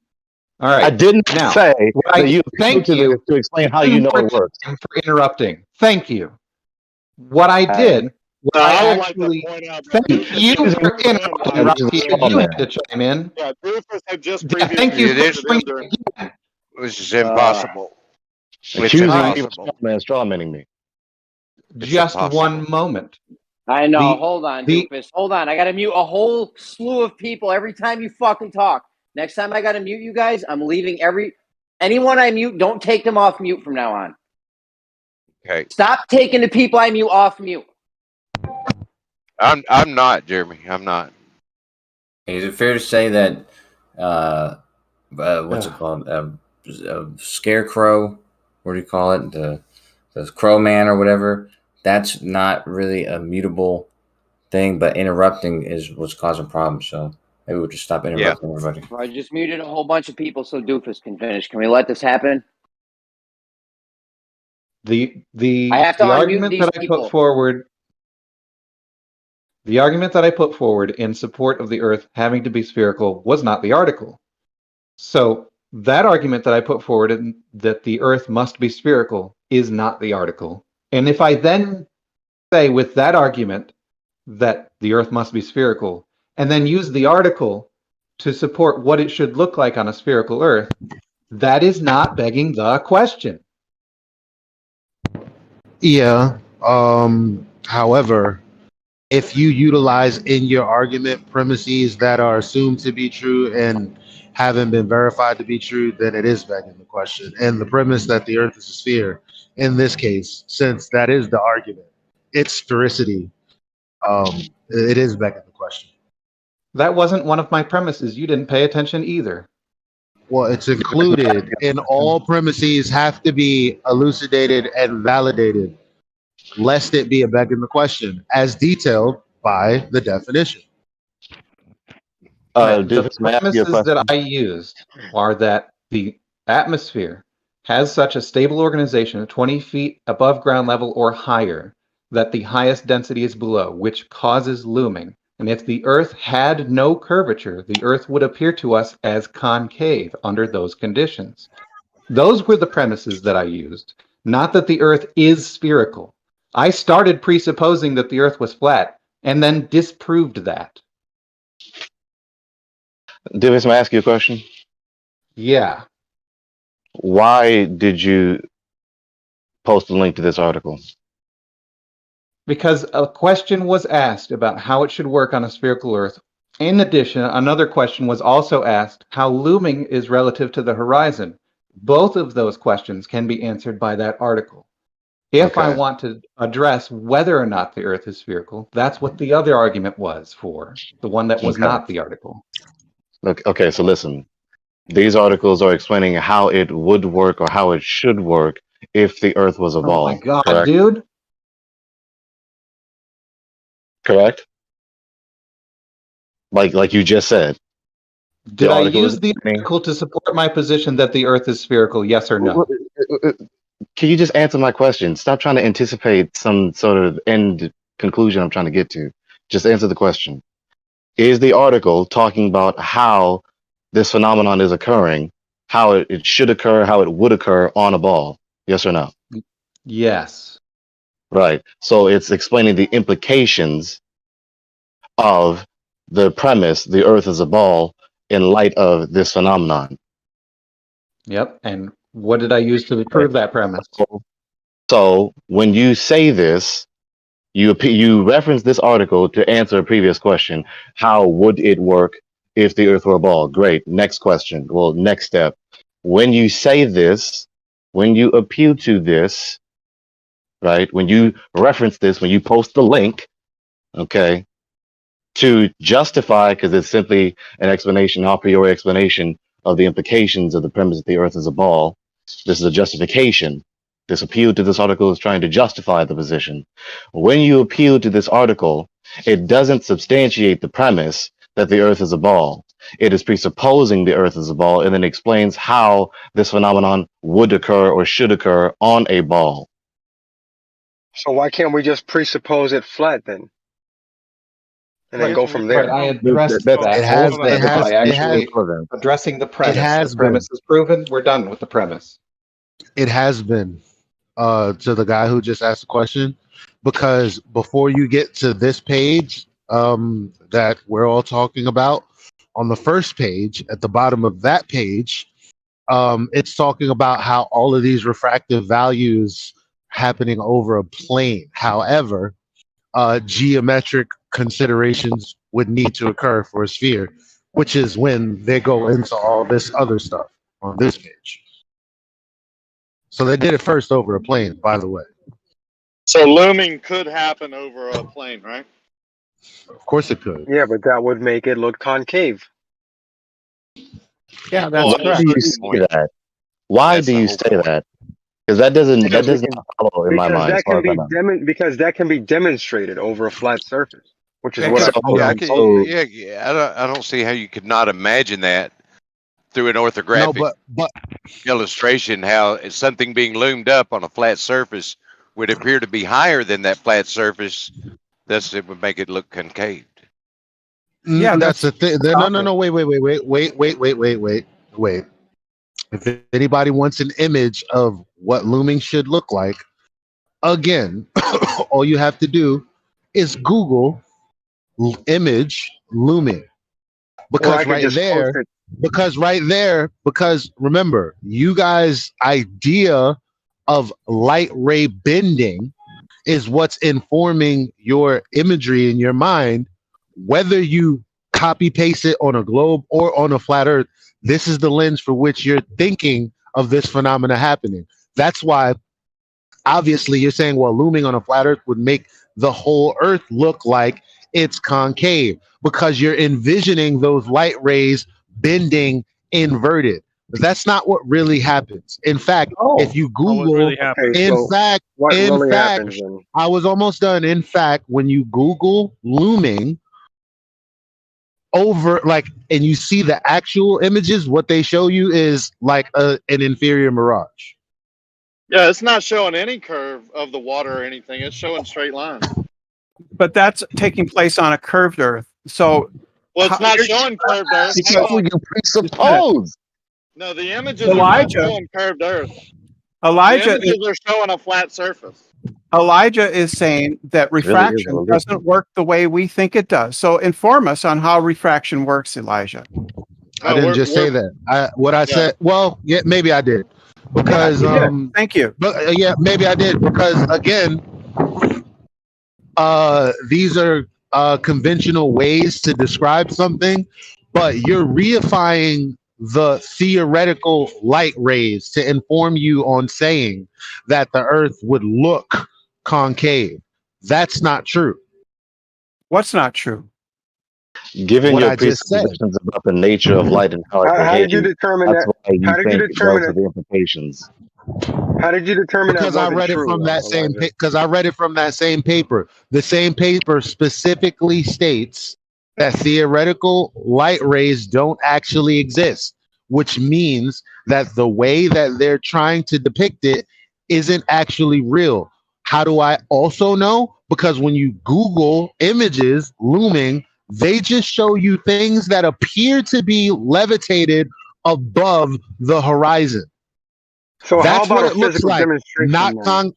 That's what it looks like. Not well. You're asking me to show you a phenomena that doesn't actually happen.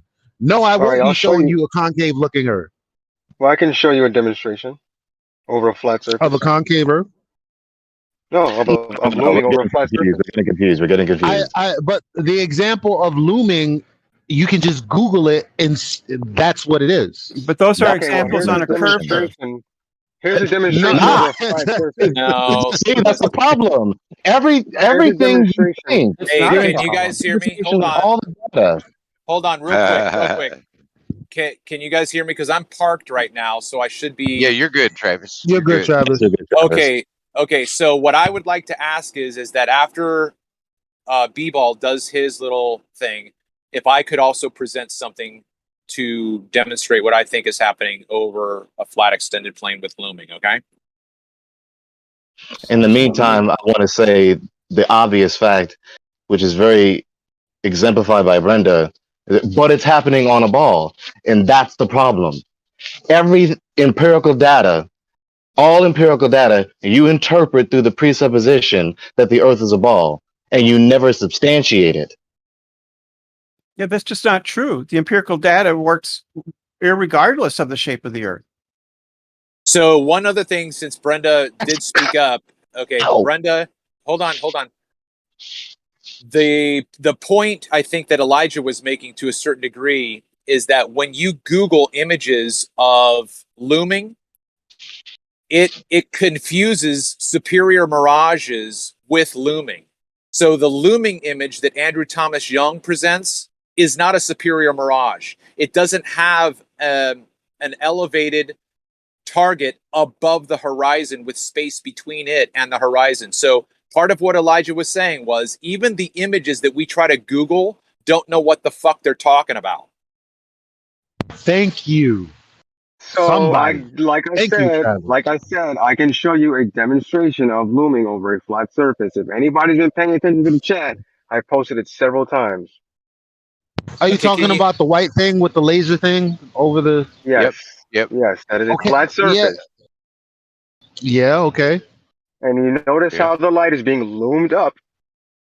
And you see that? Very simple. Well, I mean, these effects happen on a. These effects happen on a hot day over the tar when you put your camera lower and lower to the floor. Like the same exact thing happens over the flat road. What are you like? What Elijah? Wait, Do I you have a notice how question. in the image? Do you notice how in the image the surface is not moving? It doesn't appear to be curving upward. Where I'm The sorry. light is moving upward. Do you not see Wait, that?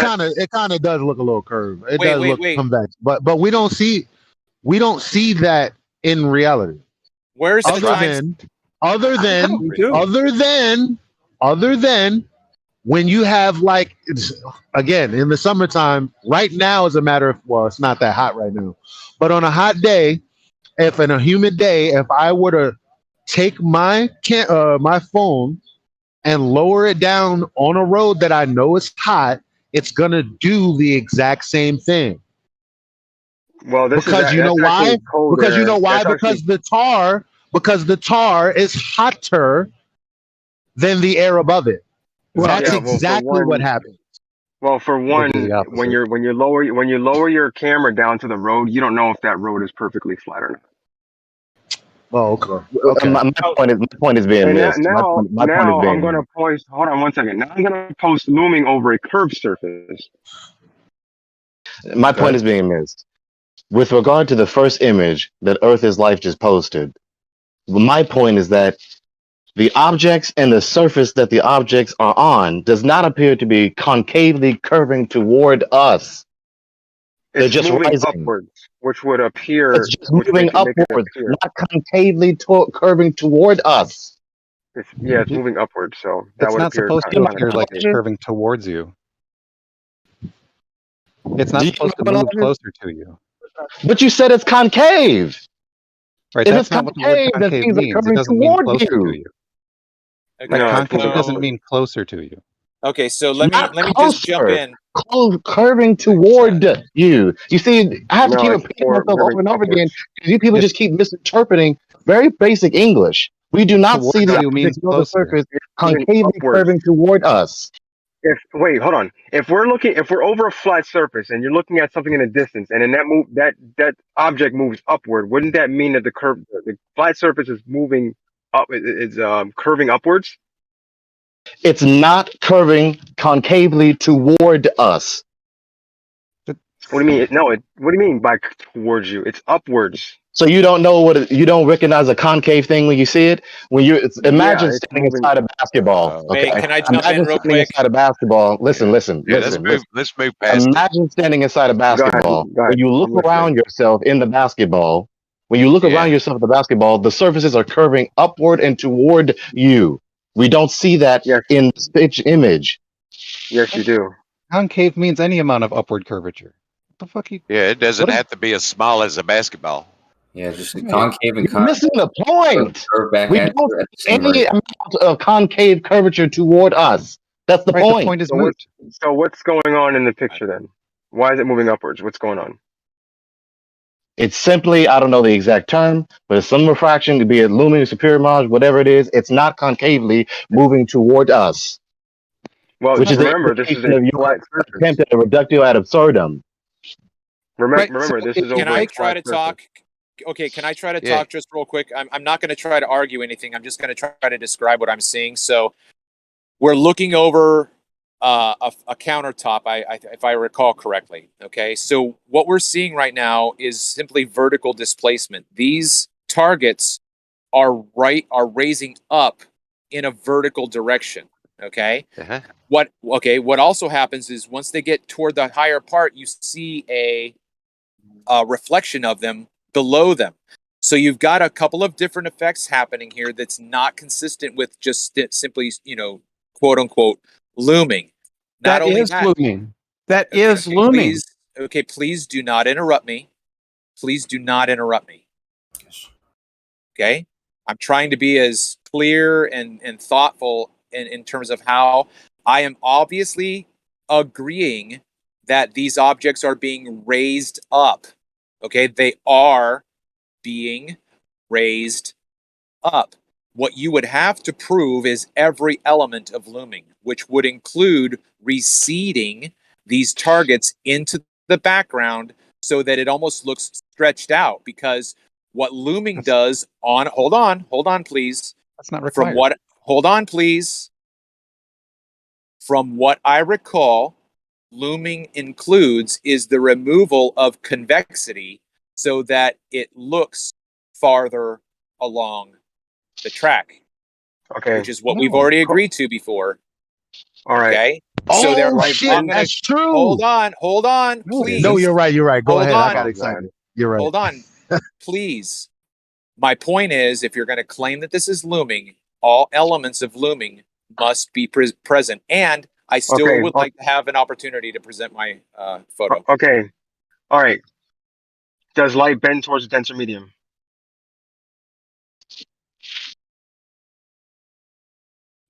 Is that a Yes or claim no? that you're making? Is that I'm a asking claim? I'm asking you a question. It's a yes or no question. Does light bend towards the denser medium? I have never observed daylight bending toward a denser medium. Okay, if you Google the question, does light bend towards denser medium? Yes, light I know what bends the towards science. denser medium. I know what the science Wait, says. I'm not done. I'm not done. Hold on.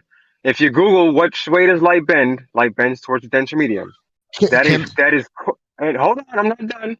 Light bends towards a denser medium, right? What's being used in this demonstration is canned air, right? So the canned air is turned upside down, making the air that comes out of it more colder. Cold air is denser than warm air. So light is going to bend towards the denser air, which is the cold air. Yeah, that's a great description of what you think is happening. You cannot. That's what's happening. Okay, B-ball. I understand. Hold on, somebody's got an open mic. If you're not talking and you're in a noisy opportunity, please mute. B-ball. I understand what the science says. I understand that you can take what the science says and say that that's happening in this photo. You have not done that. You've only said, you haven't shown it. You've only said that that's what's happening. That's not the same thing as demonstrating what the claim is. Visibly happening. That's exactly what's being demonstrated over a flat surface and over a curved surface. Over the curved surface, you see the light being loomed upwards over the curved surface because of the cold air. What do you mean no? I'm gonna tell you why. I'm gonna tell you why no. So when you say that light bends toward a denser medium, I disagree. Here's good luck with that. Here's why. Because you can't demonstrate. But here's why. Okay.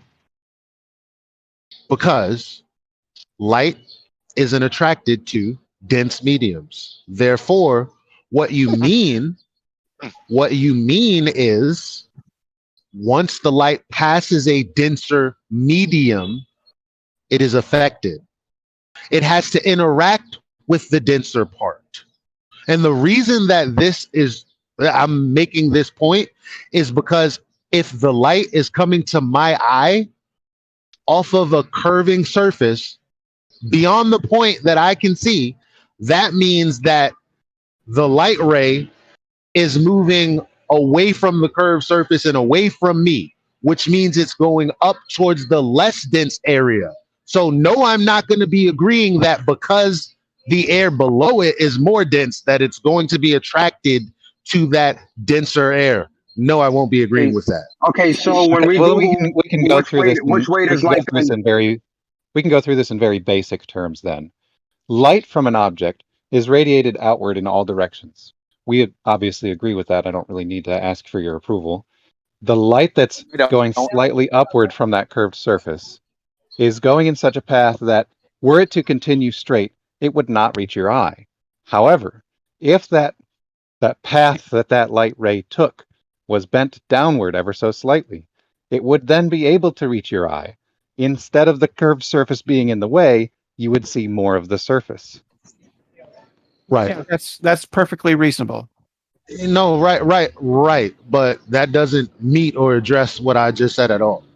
It literally does. It literally does. Okay, no. You're no. What I asked was how, because it would have to literally it would literally have to interact. All you said was it would have to bend a little. Yeah, it would have to. How does it do that?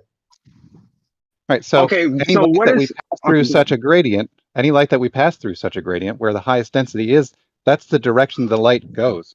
Anytime that you Okay, try to so you agree experimentally with me. verify this, it We does actually agree. occur in reality using just air So we too. agree. So we So agree. yes, the Because you light just definitely said goes whenever toward the more light dense passes, medium. when you said when it goes through the more dense medium. Yeah, I agree. When is it going through the denser medium when it's going straight into a less dense area? So as I mentioned, objects emit light in all directions. Any of the light that was going slightly upward that would not ordinarily have reached your eye if it was to continue going straight, that light, if it were bent downward, would reach your eye.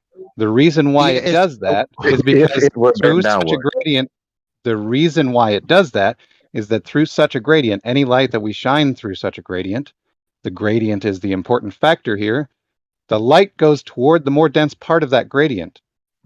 No, it doesn't. That's what Yes, it we're does. that's what we're I'm arguing. literally That's the showing point it of to you in the chat. that's the point of contention right now. Yeah, but Like I'm you literally can showing that to you in the chat. okay, let's see it in the chat. So what is allowing us to see the light over that curved surface? If I it's mean, not you're the just denser begging the medium? question. You're not seeing it. That's number one. You're just begging the question. What is allowing us to see the light over the curved surface? There is no curved surface. Doofus, It you is a said you're curved showing me. surface. Where is it? Where is it? In his GIF that he posted. Yeah, the most The one recent where one you Deval can't, posted. the one where you can't see the red light, and then they spray the canned air, and then you can see the red light. What's allowing us to see that red light? Oh, it's a red box, isn't it? It's a red box and a black box, right? Is that the one? And a laser. Yeah, no, the one with the laser.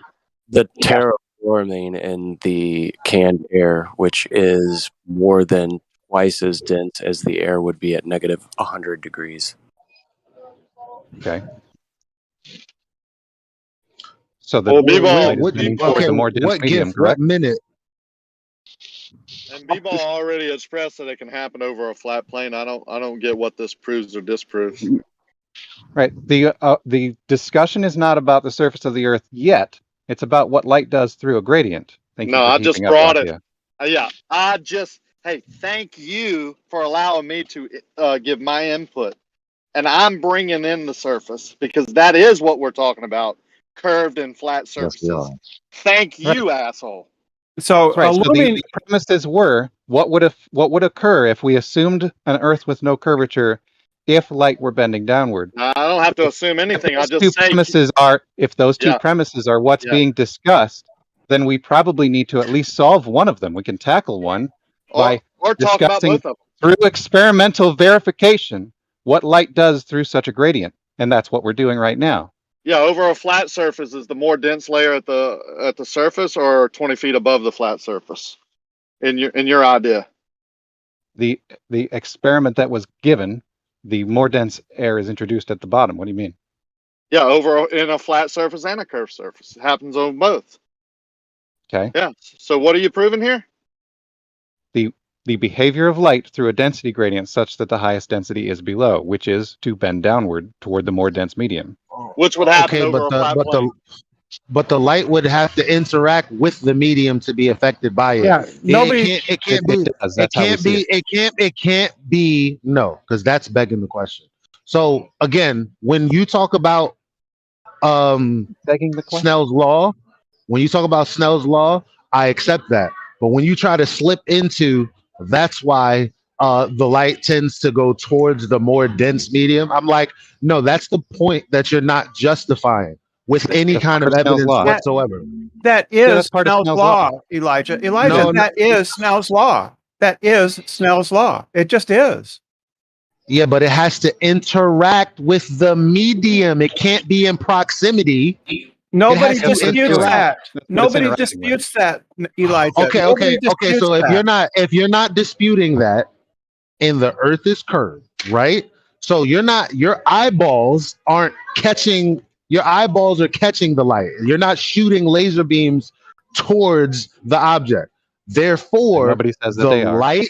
Therefore, the light from beyond the curve or beyond the point that you would see it, right, can be seen, which means that light has to travel over the curved surface. Everyone knows that light travels in a straight line. Unless, yes, refraction.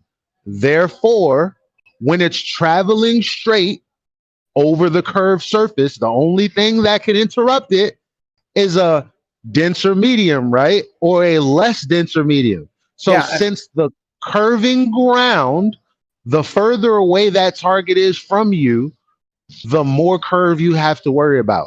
So now there's the light going in a straight direction, and then there's the curving earth. So now it has to bend. Y'all are saying, well, it bends towards the dense medium, but I'm like, how if it doesn't interact with it at all? It bends towards the denser medium. It does interact with the more dense medium. The entire gradient that the light is passing through exists all the way from you to the object to you. Yeah. That But gradient, what does that have to do with that gradient is 1 second, please. That gradient is organized such that the highest density is below in the vastly common case. Everywhere along that path that light is traveling. 1 second, please. How is that relevant? Don't interrupt him. Just let it finish. Just let it finish. 1 second. Everywhere along that path that the light is traveling, that's along the ground, above the ground, and even higher than that, everywhere the highest density is below, which causes the light to bend downward no matter where it is. Okay. Except the light is moving towards the less dense area. It's not traveling along the surface just cause. No. If I were to shine, right, a light through water, guess what's going to happen? It's going to exit the water, right? So again, if you have a curving surface, the straight standard, the light, right, is going to be on one straight path while the floor is curving away. So that dense area is going to be curving with the ground. Not the light, though, because the light is going to be going straight as the ground is curving away from it, the more distance it has. So what is necessitating the light continuously curving when it's entering less dense area? Shouldn't the Lake Pontchartrain power lines be loomed up at the end then? If this is the case. Wait. Just let them marinate on Elijah's question. They're not even listening. They don't even they're just gonna repackage it, which is what's super annoying. That's why I don't like to come in. You're just gonna claim that light doesn't bend towards the denser medium because that's what you believe? No, you can't justify it. I'm asking you to justify that. That's it. That's It's demonstrated, Elijah. When we Google it, which way does light bend? It always tells us that light bends toward the denser medium. Are you claiming that that's wrong? They don't get it, Elijah. They don't get it. Can I try to help clear this up? Mr. Moore, listen, nuh-uh. So I want to help clear this up. What I think is happening is that Elijah thinks that we're saying that the dense layer of cold air at the surface, close to the surface of the Earth, is attracting the light, and we're not saying that. Although the words kind of seem to make that's what we're saying. We're saying that we're not saying that light is attracted to the denser medium close to the surface of the Earth. We're just saying that because there is cold, dense air close to the surface of the Earth, the light is being bent by interacting with it back towards the surface of the Earth. Show me a diagram of where it's do that. Give me a diagram in which it's interacting. I want to see it. All right, here. I don't have privileges to post pictures. Well, post it to my inbox since you're that. I mean, you're chatty as hell. Why don't you do that? Send that to me instead of all the other shit you keep sending me. All right, hey, the diagram that I just provided, I ran out of horizontal space, but you get the idea. The light that's behind that curved surface, even though it's going upward, the more dense medium is below throughout that entire gradient. You can see the red, the yellow, the green, so on and so forth. That's the higher density going to lower density. Along that entire path, the light is further and further curving downward as it goes Why? along its path. Why is the question? Causes that to occur? Because it's Because not of refraction. interacting So with. that's what happened. That is Snell's law in action. Well, here's what you're showing me with this diagram. You see how, like I said, the light wave or the light beam or the light ray is going from the densest part to the less dense area where it ends up in the green. Now, you're saying it bends, but obviously, if it's on that trajectory, it's not interfacing with directly the area below, which is why you've drawn it like that. So what I'm saying is, even though it's not interacting with the medium that's densest, it's actually going into a less dense area. Why do you, basically what Brenda says you're not saying is what you're saying. You're saying that it's attracted to the cold air underneath. That's exactly what you're saying. Or in other words, Actually, what I'm actually describing here with this path is that it's bent toward the denser medium throughout the entire gradient. The gradient isn't present only at the lowest part of the ground. We're not saying that the light going upward cannot bend downward, because if you look up any optics resource on this topic, this is not how it's described. The way it's described is the way that I've just drawn it, that the light, as it's passing through that gradient, regardless of its direction, except for a vertical direction, will cause it to bend downward. The only direction. But it is a vertical. It's a vertical direction. The only direction in which the light will not change direction is parallel to the direction of the gradient. That would be upward, in case you were wondering. Okay, let me say this. In other words, Doofus, you are telling us that the light is curving with the Earth, but I'm telling you that how light behaves in the denser medium. It is refracted, it changes direction, but it does not curve. It moves in another straight line, and it will keep moving, and it will keep stretching in that straight line toward the denser medium. Lord, yeah, I don't know. Right. So the thing that you've observed, say like a hot car roof, you've seen it bend the light of the objects beyond that car roof. Obviously, you've seen air change the direction.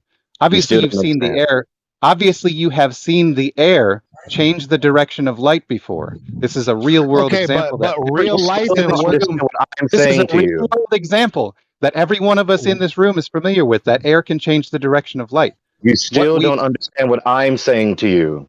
Well, You are finish what I'm saying so that I can actually finish what I'm saying. How about I finish it first? Maybe you can figure out if I'm addressing what you're saying. Then I'm done talking. I love it how he does it every time. He interrupts people, nothing gets said. And then when people interrupt him, he gets so angry that the mods have to defend him. Yes, we know you're a white knight. We know you're a white knight. That's no, I'm just spewing I don't even know who's talking. I'm just saying how Doofus interrupts almost every time. But then when he gets interrupted, he goes berserk. So the light, as it's bending or as it's traveling Why through are you talking now? gradient. That guy hadn't finished. Whoever that guy was has not finished. So the light that's traveling along that density gradient. To run your mouth instead of listening to what I'm saying, because you still don't understand what I'm saying. For fuck's sake! No, because I was already in the middle of talking. If you wanted to, he was already in the middle of his interruption. He already interrupted and kept on talking, and like it was his turn to talk. So now you're interrupting him after he interrupted you. So this is Rakia's strategy, is to just stir the shit. Isn't a strategy. You're just stirring the shit. Just let me finish what I was going to say and stop interrupting me, Doofus. Exactly. Oh, I'm the one interrupting? I didn't even get finished. I didn't finish what I was saying. Yeah. What you were trying to finish was your interruption of me. Stop. No. I was already talking when you came in. I got 3 sentences out before I finished, and then you interrupted me. That's what actually happened. So Doofus insist on his interruption of me. Yeah. All right. Might be delusional. I didn't finish what I was saying while I was talking. Moderation. Jesus I'm Christ. going to go run the tape back. I'm going to just mute everyone. Here's what I'm going to do. I'm going to mute everyone. I'm going to go run the tape back. We're going to see who was fucking talking first. and then I'll come back and make my decision. All right. I still want to present. This is really what it comes down to, guys. We can't have a conversation like adults. I still want to present my images. Here you go, Jeremy. Cue up the elevator music. Pay attention to the sentence when I said, "You are asserting, doofus, that the light is bending with the surface of the earth," and I was trying to continue. Yeah, word. That is, yeah. Because I don't remember the rest of that point, so you must have been interrupted. Yeah. And even the previous statements, 2 or 3 people interrupted him. Just clipped him. I know because I can't hear what he's saying when they do it. And we're all trying to say the same thing. Like Brenda said that they're not saying exactly what they are saying because they're trying to say there's an interaction with the denser. Yeah, but meanwhile, we're going to carry on anyway. Well, I wasn't a part of that back and forth. Why can't I? No, I think Jeremy. I think Jeremy deafened us to him, so he can't hear us right now. He's going to go look. So he hasn't muted anyone because I can hear you. So yeah, no one. Okay, so the last thing I was trying to say was this. Oh, go ahead, Gregory. I mean, is that doofus is asserting that the light. I hate this place. I'm not gonna lie. This is fucking terrible today. I don't hate this place. I take it back. To doofus and like today is like really it's bad because you wouldn't know that he's this bad. Like it would take. That's why you get upset. Like with people that I know that is this bad, like Brenda, she would never get me upset. People like Xander, he gets me upset like that too because it takes a while for you to realize. First of all, this motherfucker is intelligent. I know this. I know the difference between somebody who's bumbling and somebody who's like fucking orchestrating the most ultimate deception there is.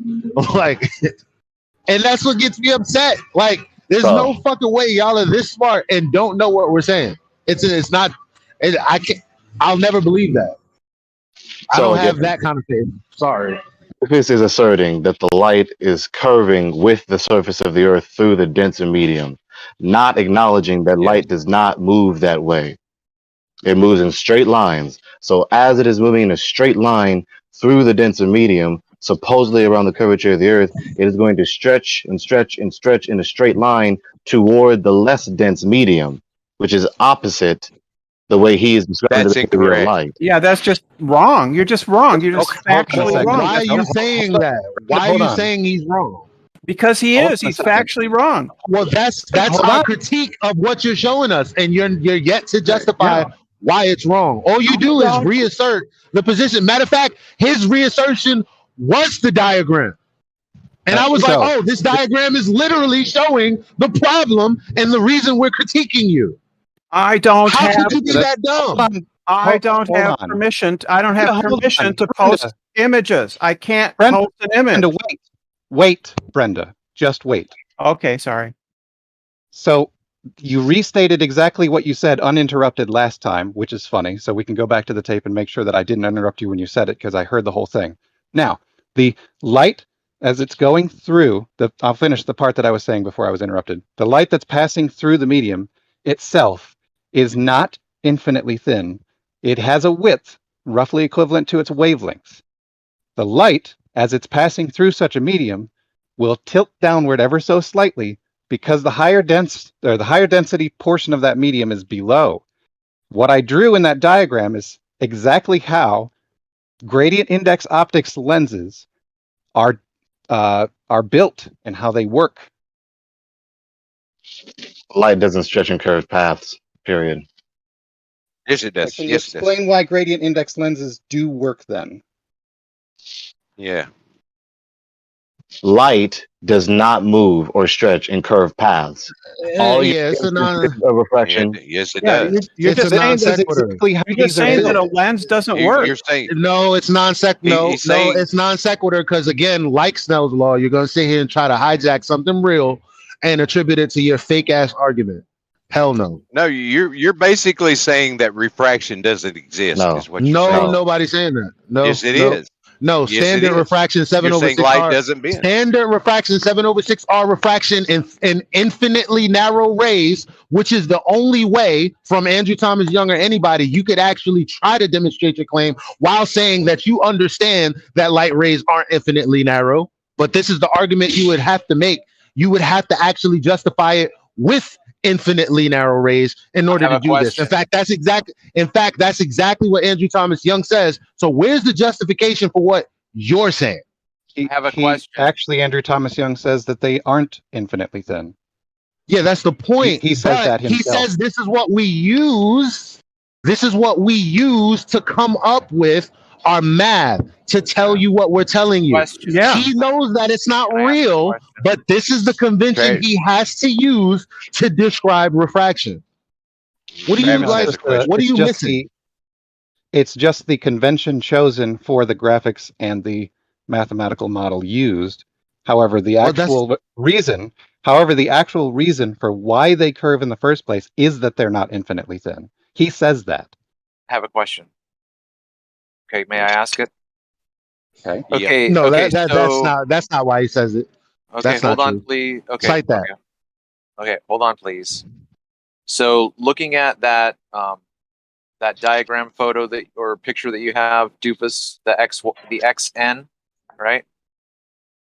Yeah, great. Grin lenses. Right. So, what does the dashed line represent? It's just the axis around which that lens is built around.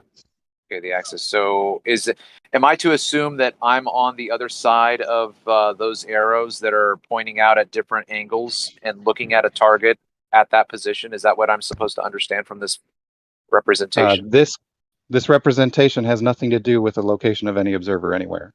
There's no observer here. Okay, what are the red lines? Light.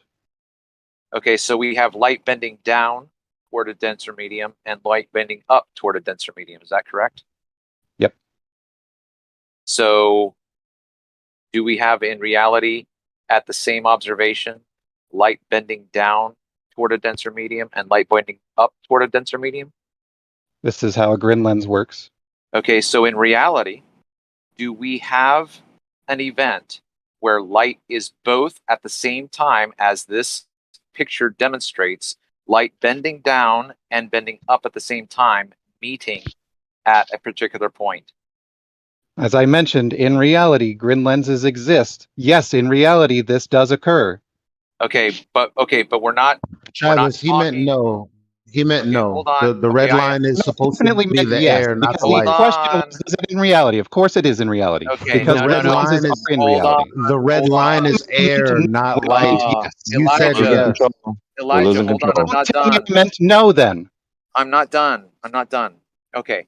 What I meant by reality was when we look out over distance. When we look out over a target over distance, do we have both of these indications happening where light is bending both down and up at the same time in the same medium?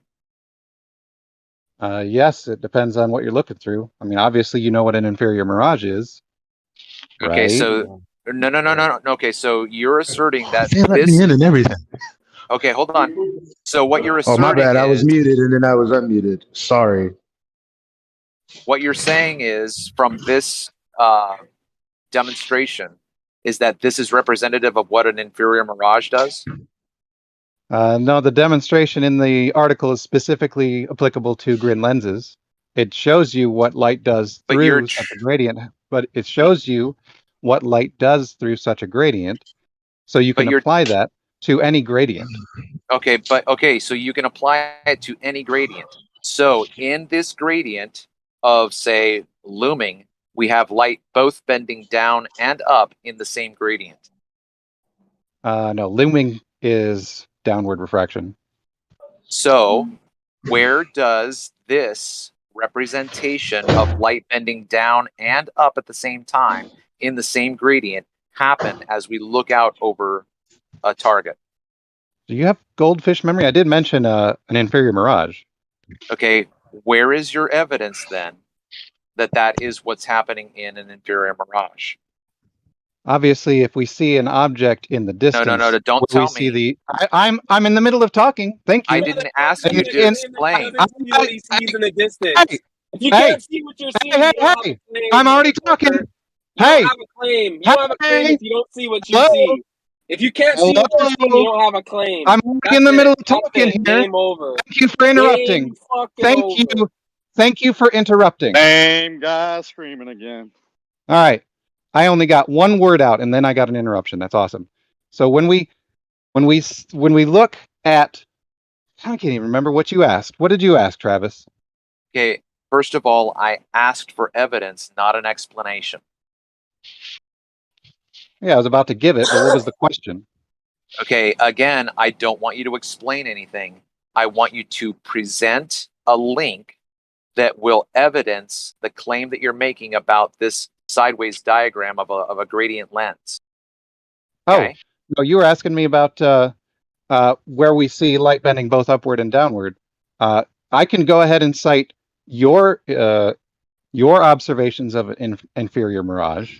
Since we see something in the distance, obviously the top of it has been duplicated in our field of vision. We see the same part of the object twice. What do you suppose is occurring there? Again, when I'm presenting my information, I don't make claims about what the light is doing. So you can't use my observations as a citation for a claim that you are making. I Yeah, can and actually, because the object in the distance. these fucking pervs over here Oh, are for gonna tell fuck's you sake. they're not seeing what they're seeing, but then they're gonna make claims that they can see something that they can't fucking see. You can't make a claim if you're not seeing what you're fucking seeing, buddy. Sorry. It's Okay, so over. let's try this again without the interruption this time. When you see that object in the I'm distance, speaking. You're when you interrupting see me, that object in the motherfucker. distance, when you see that object in the distance, and you see the same part of the object twice, light obviously followed two different paths in order for it to reach your eye if you're going to see the same part of the object twice, correct? No, I don't agree with that. Why not? Because I haven't had the opportunity to dissect this phenomenon in a way that would equip me to be able to answer with any sense of knowledge and understanding. But the way that you're describing what I see is not how I would describe what I see. Right, so we're seeing the same part of the object twice. We see with our eyes via light reaching them. If the light didn't follow two paths to get to our eye so we can see the same part of the object twice, you don't have any claims you want to make on that. That's fine. I'll just go ahead and say that the light, which is how our eyes work, got to our eye over two different paths. Okay, That's fine with me. Okay, let me respond. I do not accept that light takes two different paths in this discussion here, the way that you're describing it. That is not what I would affirm. I would not affirm that. Secondly, if you're going to make that claim, again, where is your evidence that that is happening? Not a description. Okay. Again, you still have not provided any citation or scientific data to back up your claim that this gradient lens that we're looking at in that diagram is representative of what happens in an inferior mirage. Bro, it's just literally a new lie, a new explanation lie to cover up for the last lie that was fucking disproven because we see too far. Either you're not seeing, you're not fucking seeing it, or you're seeing it. If you're seeing it, but then you're saying you're not seeing what you're fucking seeing, really? Is that what you're fucking saying? Okay, can You can misattribute what I said. when things go We're seeing this object, but we're not actually seeing it because the light is bending down two different paths. Well, you don't have a fucking claim if you're not seeing what you're seeing, motherfucker. You don't get it. Either you're seeing something or you're not. You're not seeing what you're not seeing, and you're seeing what you're seeing. It is what like it is. things going over the horizon. Okay. Right. So you can misattribute what I said. Right. You can misattribute what I said all you would like to. However, the object in the distance, obviously, if we see the same part of the object twice in our field of vision at two different locations, the only logical conclusion to draw is that the light that reached our eye that came from that same part of the object took two different paths to arrive to our eye. The only reason I need to, or the only thing that I need to back up what I'm saying is that the light or the eye receives light and that's how it responds to it. If you want to disagree with the fact that the eye receives light, be my guest. Why are we talking about See, this? look, he's trying to get I don't you to know, agree. man. He's trying to get you to agree that you don't see light going in. He's trying to make you agree with his fucking statement. Well, if you say this, then you're actually saying this. No, motherfucker. We're just saying what we're saying, and you're fucking saying something else. There's no fucking you tell us what we're saying, motherfucker. Okay, can I mean, you just please did that to me several times. Yeah. Let's quit calling people motherfucker. How about that? Okay, can I try to bring in my my photograph and just kind of talk through it real quick? I would like just maybe a couple of minutes. Yeah, go ahead. Go ahead. Okay, Please do so. so I'm going to post the image right now, and then I'm going to pull it up so I can look at it. Give me a second. Does everybody see that image that I just posted? Yes, I do. Okay. All right. So what I'm going to do, please bear with me, is I'm going to read what I wrote so that I can prompt my recollection. Regardless of the position of marker 17, which is that green buoy, regardless of the position of the marker, the triangle, the same distance from the marker to the shoreline in Earlville, 9 miles away. Okay, so in the middle image, you have a full triangle extending to the shoreline on the other side of the Chesapeake Bay, 9 miles away. In the left image, you have an inferior mirage which cuts off the top part of that triangle, but that distance is still there 9 miles away. The box that's in the middle, which is around a white object on the left, that is an inferior mirage. That target is right there in front of you on the shoreline, probably about 60 feet off the shore. In the middle image, there is no inferior mirage, but that box represents that same house. On the far right, you have the box again with a I would say a more distinguished image of that house. Okay, but we're still looking 9 miles away. In each of these photos, the distance never changes. The only thing that changes is the visibility and apparent position of that object. Now, in the middle is what I would consider what looming looks like, because we have an extended distance into the background. Does that make sense? Yeah, that's not how looming is described. Okay, I understand, and if you were someone who was concerned about what I think about this, I have repeatedly said that I disagree with the description of looming, but this is the same event. We have an extended distance presented to us where we can see more water in the distance, whereas we can't see it in the right image or the left image because refraction is obstructing that distance. But the distance is still there every single time. It's always there. The refraction is the only thing that limits our ability to see as far. So this goes back to what I've said recently. It's not that we sometimes see too far. That's not the issue. The issue is sometimes we don't see as far as we should. And why is that? Refraction every single time. I find it curious that you reiterated 3 times that distance is still there. Nobody in this discussion in this room today even said that distance is not there. Of course it's there.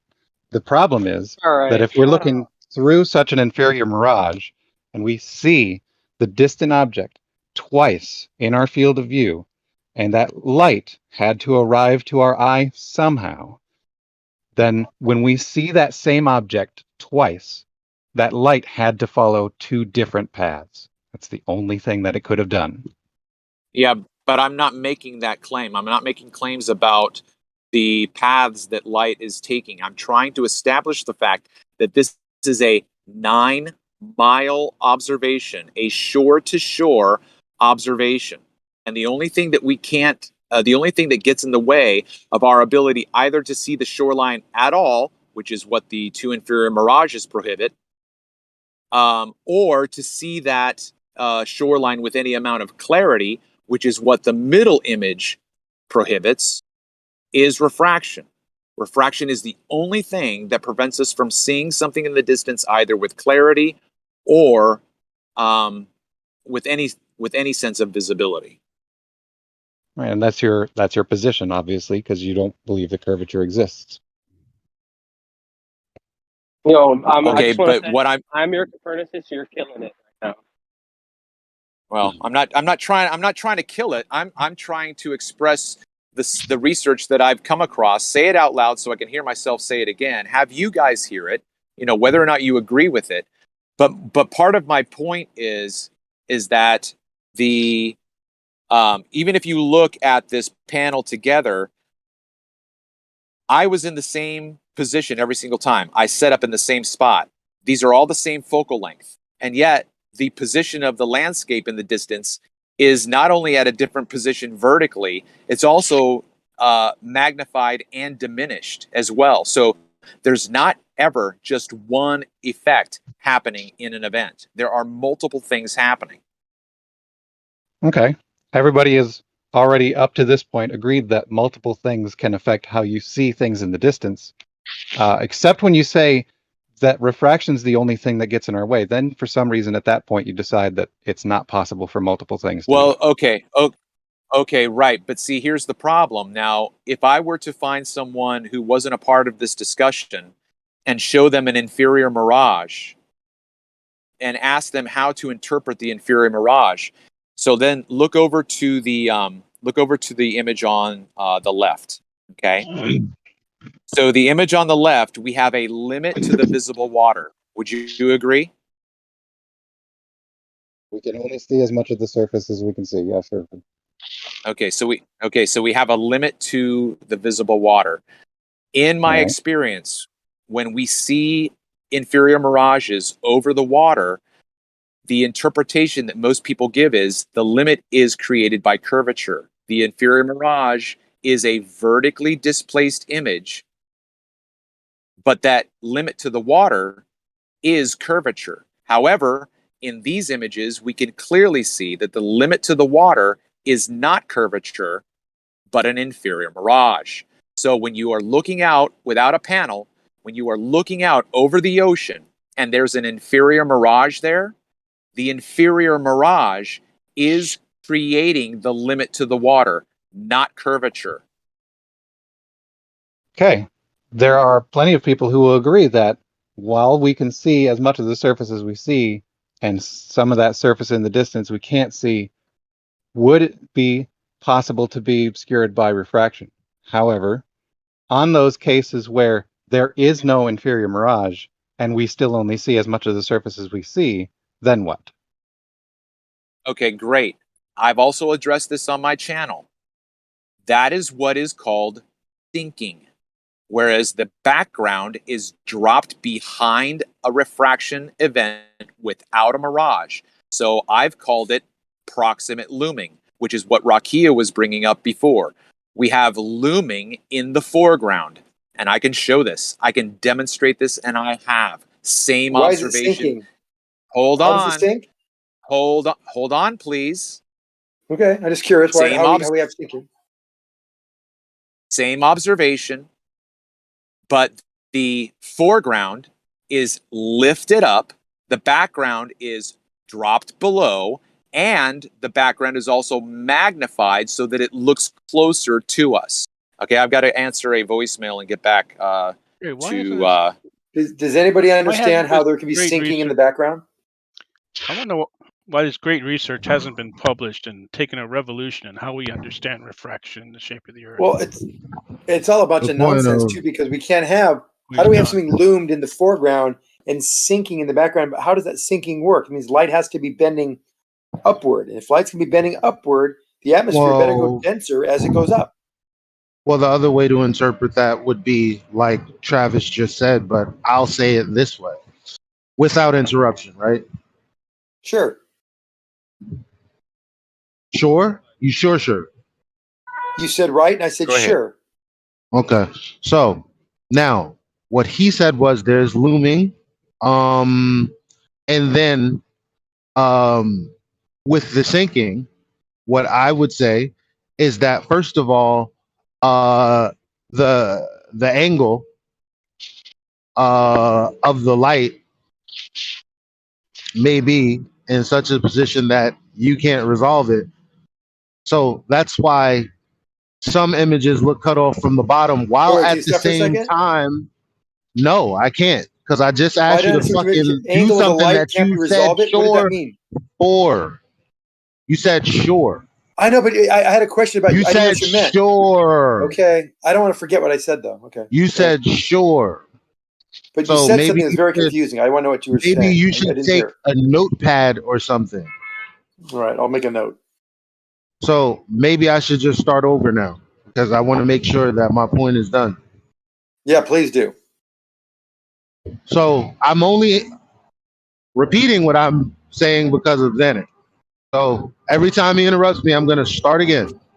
And I'll write down the question till the end. Promise.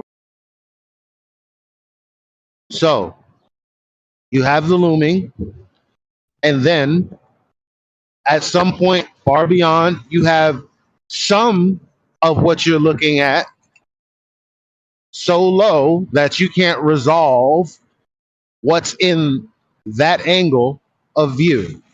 But above it, you have what can be resolved still. Not only that, but there's magnification going on. So it appears closer or perhaps larger, while also being cut off for the reason that I just mentioned previous. Okay. Can I now ask the question? Because I almost remembered it. You said it twice, two different ways. The last time you said it was the angle so low that you can't resolve it. I don't know what that means. Mm-hmm. The previous one you said the angle is in such a position that it can't be resolved because of, I wish I could have just asked the question, man. But anyway, let's go with the last one. The angle is so low that you can't resolve it. What does that mean? You've heard this before. Okay. If I put a brick on the floor, how far would it be before you couldn't resolve the difference between the floor and that brick?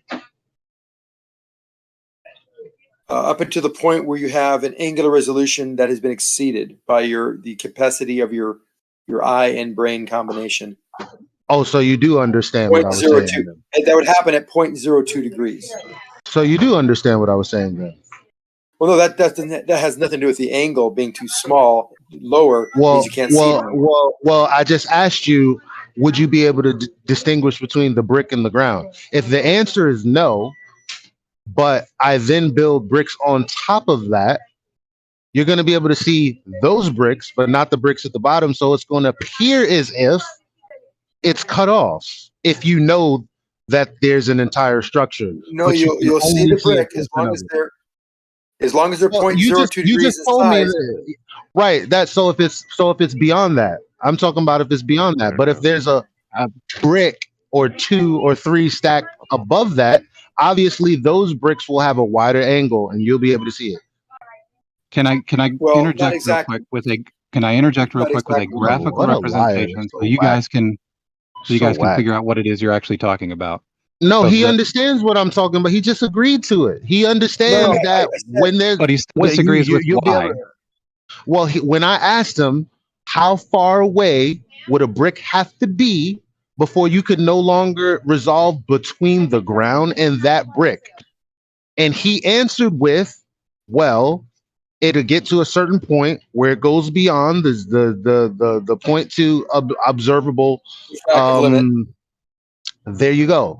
And so he answered the question in an affirmative that yes, there is going to be a distance at which you cannot distinguish the top object from the bottom object, aka the brick and the ground. Wait, hold on, Xanax, because I'm trying to get this image in here because I already posted it.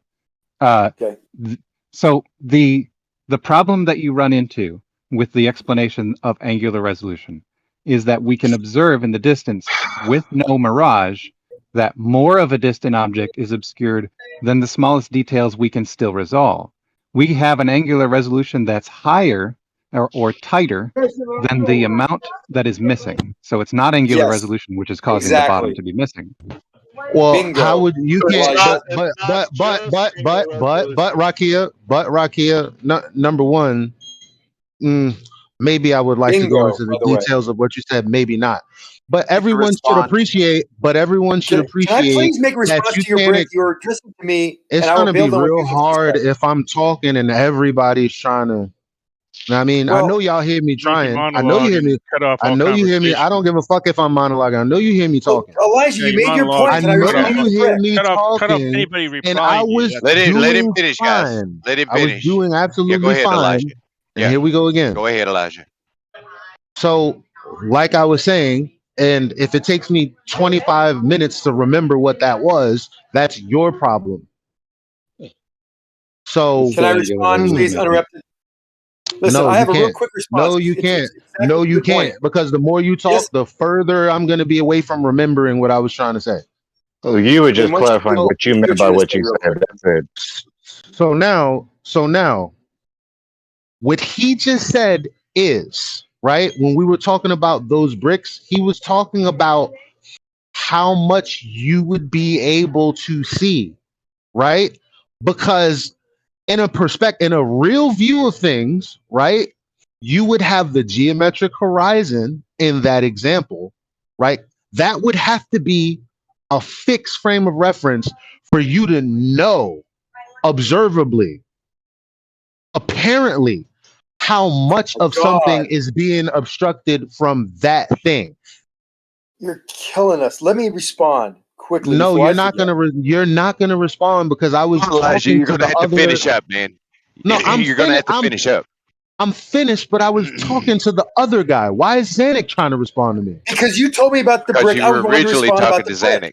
The one brick. But Yes. but the point that I'm making is to the guy that just said that we're going to be looking at something and we're going to know how much of it is missing. In order to know how much is missing, there has to be a fixed thing that's making it missing. That thing that's fixed can't be moving up and down because then you won't be able to say how much observably is missing or not. That's not nonsense, like and I a can hard respond to thing that. to. Hold on a How is second. that nonsense? Elijah. How? Like, Because it was why is addressing this me now. room? Why Anybody does this just room shut him up for a exist if what second? I just said was nonsense? It's wrong. It's all wrong, Elijah. Hold on, Zanuck. That Rebuttal. wasn't actually my argument. It wasn't. This is how much we should see. There's definitely is an amount missing. I'm not making a claim with this specific photograph that I'm showing you here, how much I should be able to see of the distant object. What I'm saying is the amount that's missing is many, many times larger than the angular resolution that we definitely do have. In this photograph, we can see objects that are very, very small, and the amount missing is very, very large. So the amount missing cannot be explained with angular resolution. But you don't know how much is missing. How much you know was You do, because you missing. see the box sizes. You don't know. You don't know Can I how put much it in is terms of missing bricks? because how can I it be think missing you're- without a fixed frame of reference? Can I please have a sentence? I've listened to you for 10 minutes on this. We understand what you're saying, Elijah. Just shut up for a second and let me respond to your brick analogy and explanation. This is the wackest room on the internet. Oh my God. You say you talked about the bricks. I want to respond and you won't let me. Just Zanuck, let me talk respond. about I the know bricks. perfectly well what you're saying. Gregory, you don't need to chime in. So you said You already as this agree brick- with me. That's why you're annoying. No, I 'Cause you don't didn't even have agree an with argument. you. Yes, I you said did. you would not see a brick at some point if it exceeds angular resolution of No, not C, because that's not what I said. I said, what distance would it have to be before you can no longer resolve between both objects? I didn't say disappear or not see. He said exceeds, not see. You'd have to exceed your angular resolution. It wouldn't be anything to do with the angle between the object and the surface. That has nothing to do with what you can see or not see. There's no law. There's no law. There's nothing that says that happens. So let me just make my point. In the first place. Proof is we know the angular size of that object. Let's say it gets just before the diffractive limit, 0.021 degrees. And then you're saying any further than that, it just disappears? Maybe we can't see it. Maybe it'll look like a flat line of the horizon. But there could be, hold on. Let me finish. Let me finish. Let me finish so I can finish my statement. About not seeing anything. Afterward. You just can't help yourself, can you, Elijah? Just let me finish, please. I let you finish, and you went on for a fucking long time, too. But why aren't you responding to what I said then? Since I spoke so fucking long, say that brick why aren't you capable of actually speaking to what I said? Please mute Elijah. Thank you. It's ridiculous. So you have a brick that is 0.02 degrees, and you can see it above the surface. And now it goes a little further away. Let's say it goes 0.01 degree. Now you can't see the brick. It's 0.01. It looks like it's flat. So you put another brick on top of it. Now you can see it, but the angular position of that brick is now higher above the horizon. You can measure it because you know it's 0.02 degrees above. Actually, it should be 0.04 degrees above because you're just beyond the angular resolution of one brick, but you can now see two bricks. See, angular resolution doesn't tell you can't see things anymore. It just says you can't see things that are 0.02. If it's 0.04 and it includes the bottom brick, you'll suddenly be able to see the bottom brick too. It's 0.02 by itself. It's 0.02 as a pair, or 0.04 as a pair. So you still see both of them because it's 0.04. So we're not seeing 0.04. We're seeing maybe nothing. And we know we can see it because there might be a third brick on top, but we can see it. And it's right at the horizon, and it's 0.06 degrees above the horizon. That laser. The point is, these things you can't see are not vaporizing because they get near the horizon. There's no such thing as this angular resolution that has to do with how close something is. That's called the Rayleigh criterion. my hand raised. You can tell whether it's one item or another. I'm waiting for him to finish because he double spoke and straight up lied. He just straight up lied. Because I didn't lie. I'm telling you that you're confused. Because you're talking about in your field of view bro, where the why is Danny talking again? Straight up lied, bro. First of all, I was talking about not being able to resolve between two objects. So you think you can put a brick on top of something that you can't resolve, and because you put a brick on top of it, you can resolve the angle below the fucking brick? That's called the Rayleigh criterion as well. It becomes an oval-shaped object. Wait, I've got it. Now you have two objects. Ahead, 0.02 degrees in top. Okay, I've got it real quick. Okay, Zanuck. Okay, so we have a single brick. Elijah's question is about where the brick touches the floor. Move back far enough so that your eye cannot resolve that point. Mm-hmm. Place the brick on top of that brick. Are you saying that once you put the brick on top of the other brick and you're still at the same distance, you will then be able to resolve where the brick touches the floor? Yes. Okay, no further questions, Your Honor. Wow. Because now the angular size is now the angular size of that object is 0.02 degrees. Going on and on again. We know half of it is 0.01. You can't see it. 0.02 the moderator cannot be observed and then make the brick on the floor observable. Okay. But I'd like to add also, it's never just one thing. It's called the Aries circle. Why is Derek over talking me again? Is this on purpose? Zanuck, do you have Rakia muted?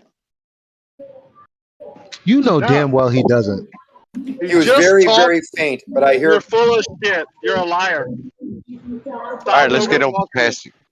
I got finger on the trigger for you. Go ahead. Thank you. So it's never just angular resolution or perspective or whatever. It's never one thing. When you put those bricks on a floor, depending on the surface or the atmosphere that it's in, that's going to create some issues also. When you put a boat as the brick on water, then that's also going to create more obstruction bottom up, not just because of the angle, but because of the angle and other factors. Thank you. This is true also. Okay. Right, it's just ridiculous that he would say no. That's false. That is false. This is why we can't have real. This is why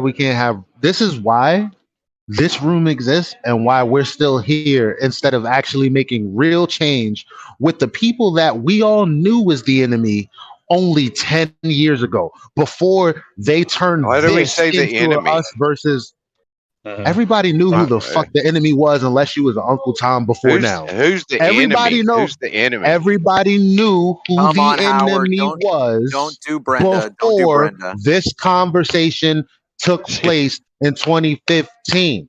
Okay, I have a question real quick, if I may.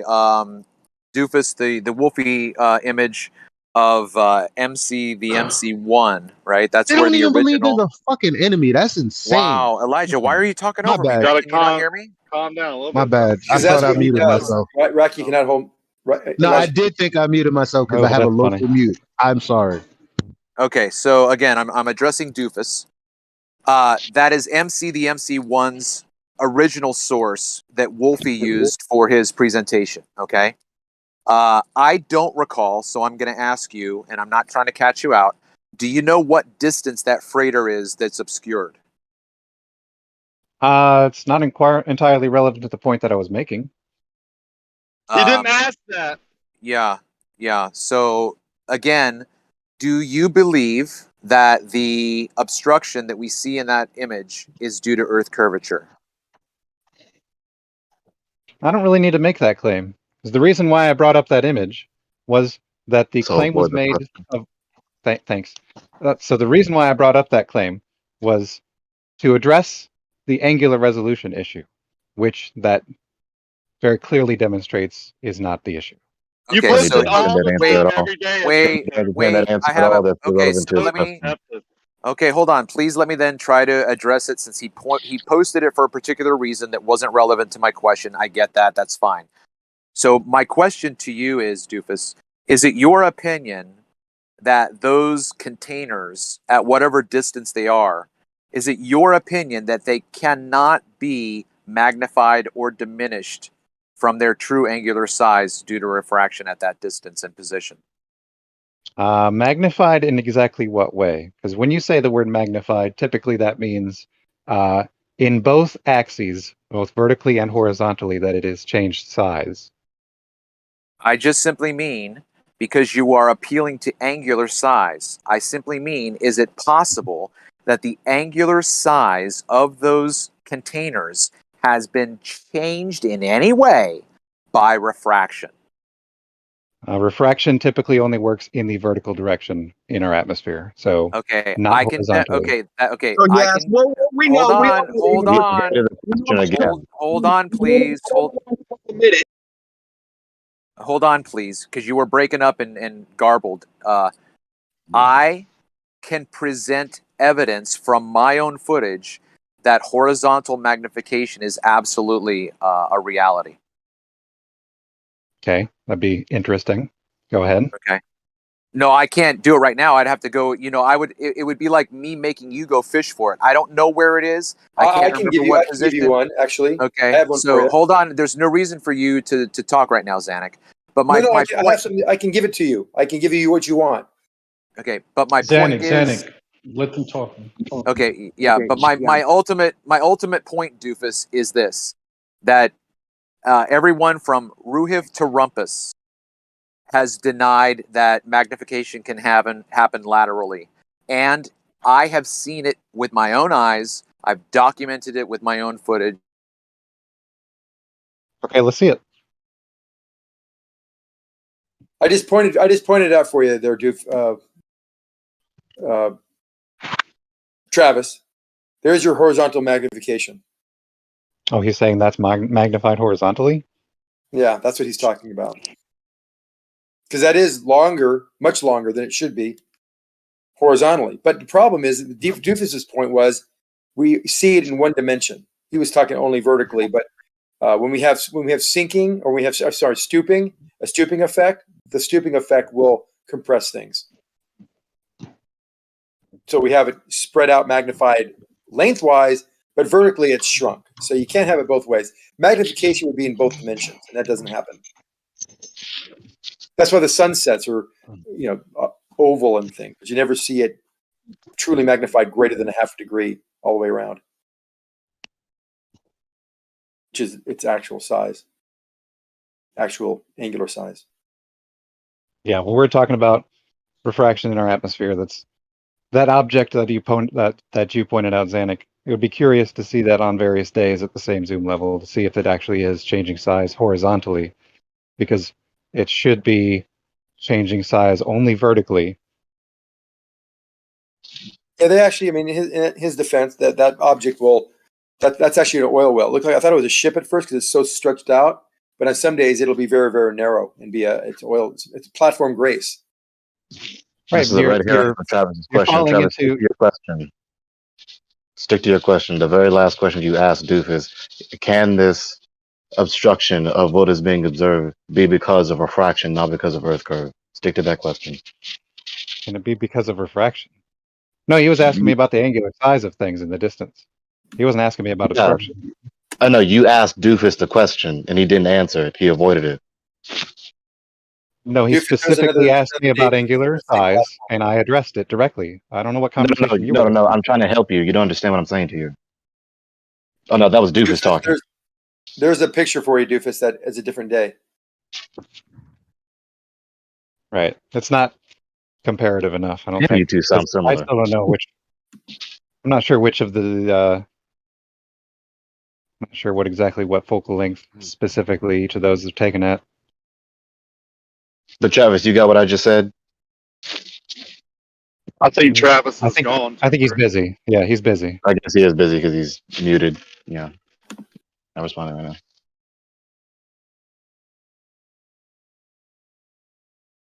Here's what it looks like in real life. Does anyone here think that if those two ships remained anchored, let's say in the same position, and whoever took those photos went back day after day for a year, do you think the same view would be taken on the video or picture? Yes. Yes. So Xanax says yes. Anybody say no? I'll say no for sure. Like, I'll bet any amount of money. Does anybody else want to say no? Well, my thing is, right, because actually Doofus said earlier that refraction wouldn't just affect the objects, but it would also affect the Earth itself and the way you perceived it. And then we went back and forth. And I would like to discuss the parameters inside of that link that you gave. Well, hey, but that question, damn. That aside,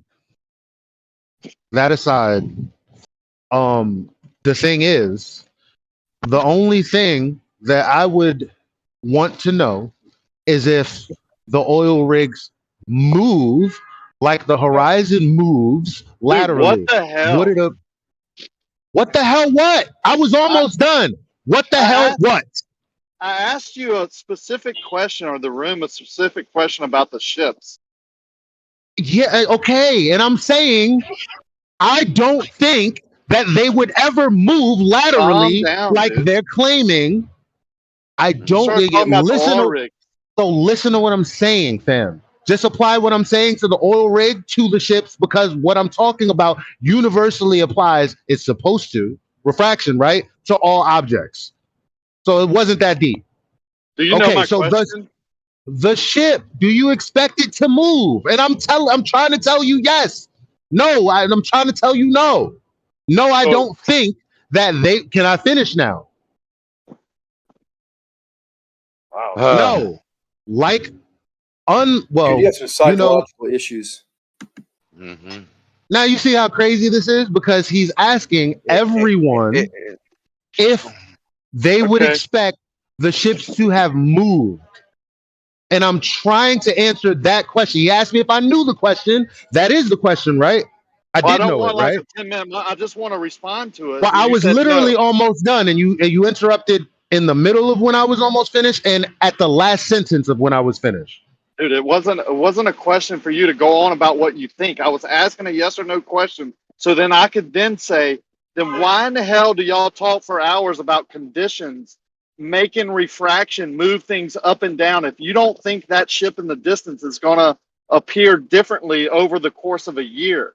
It makes no sense for y'all to answer no when Zanuck himself has told you how things with different conditions are going to appear to loom up, and then the ship on a different day under different conditions is going to appear like this, and on a different day is going to appear a different way. So maybe y'all didn't understand my question. You know why I said that? If the question was rhetorical, then you should have made that clear, and I wouldn't have said anything because it sounded like you wanted me to give an answer, but it actually was rhetorical. No, it's not really You guys should probably rhetorical. get It's along. pointing out that y'all say no.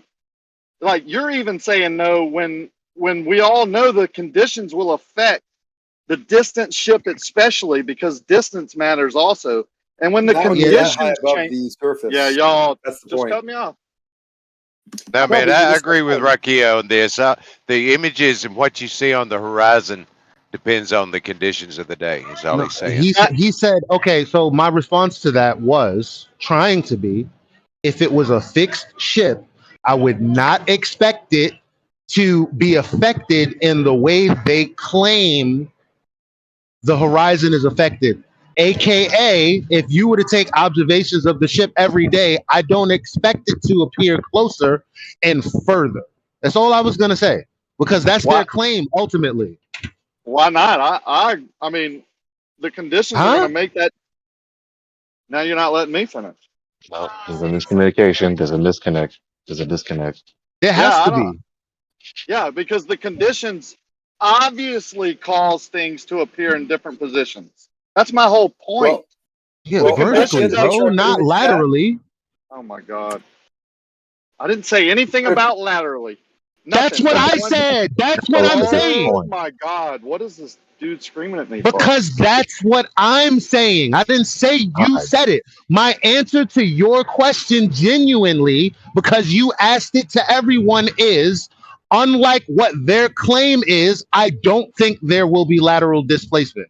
What's wrong with my statement? You never said lateral displacement in your beginning, and I never asked anything about Further and lateral. closer is laterally. What do you mean? No, further and closer is not lateral. Further and closer is lateral. Further and closer is side to side or Stop. I never mentioned further and closer. Never. This Not is one dumb time. as hell. This is dumb as hell. Rakia and Elijah agree with one another. That's what I'm trying to tell him. No, he doesn't. Lateral displacement is not closer and further away. Yes, it is. Yes, it is. They agree with one another. Rakia is misunderstanding Elijah's answer. The nature of laterally can. So what the fuck is a lateral pass in left football? to right. Then? Left to right. A lateral pass is only left to right in football? Are you serious? Man. Come on, lateral means left to right. Everybody knows that. No. It is perfectly fine. It is perfectly fine to say that anything that is not vertical could be lateral, depending on the perspective of the person that's making the statement. This whole lateral thing is complete nonsense. We don't have to argue about what is or is That's not what I know. I know we shouldn't be arguing about it, but we are. When I'm using words that are accurate, I'm using words that are very accurate, that are very clear, and every time I open my mouth, we got to argue about shit that's simple. The only reason this occurred is because we keep mishearing one another. Elijah's answer to your question. You asked a question. We know you didn't say anything about lateral. Please listen to me, because this is unnecessarily confusing. When Elijah answered your question, Rakia, you really agree with him. Yes, you did not say the word lateral in what you said, but his answer to your question agrees with your position and your ultimate point with your rhetorical question. He said no. He said he doesn't expect the ship to move during the year. What the fuck? What? But unlike their claim, so unless you agree with what, so if you agree with how refraction works based on how they say it, then the black swan is well within what's possible on a globe. How do you not know that? Okay, you're misunderstanding his answer. He's saying that it's not going to move laterally. You are saying it's going to move vertically. Elijah agrees. Simple. Now, I was able to untangle all that because I'm actually listening. Thank you, Gregory. I was waiting for that room to calm down to do the same.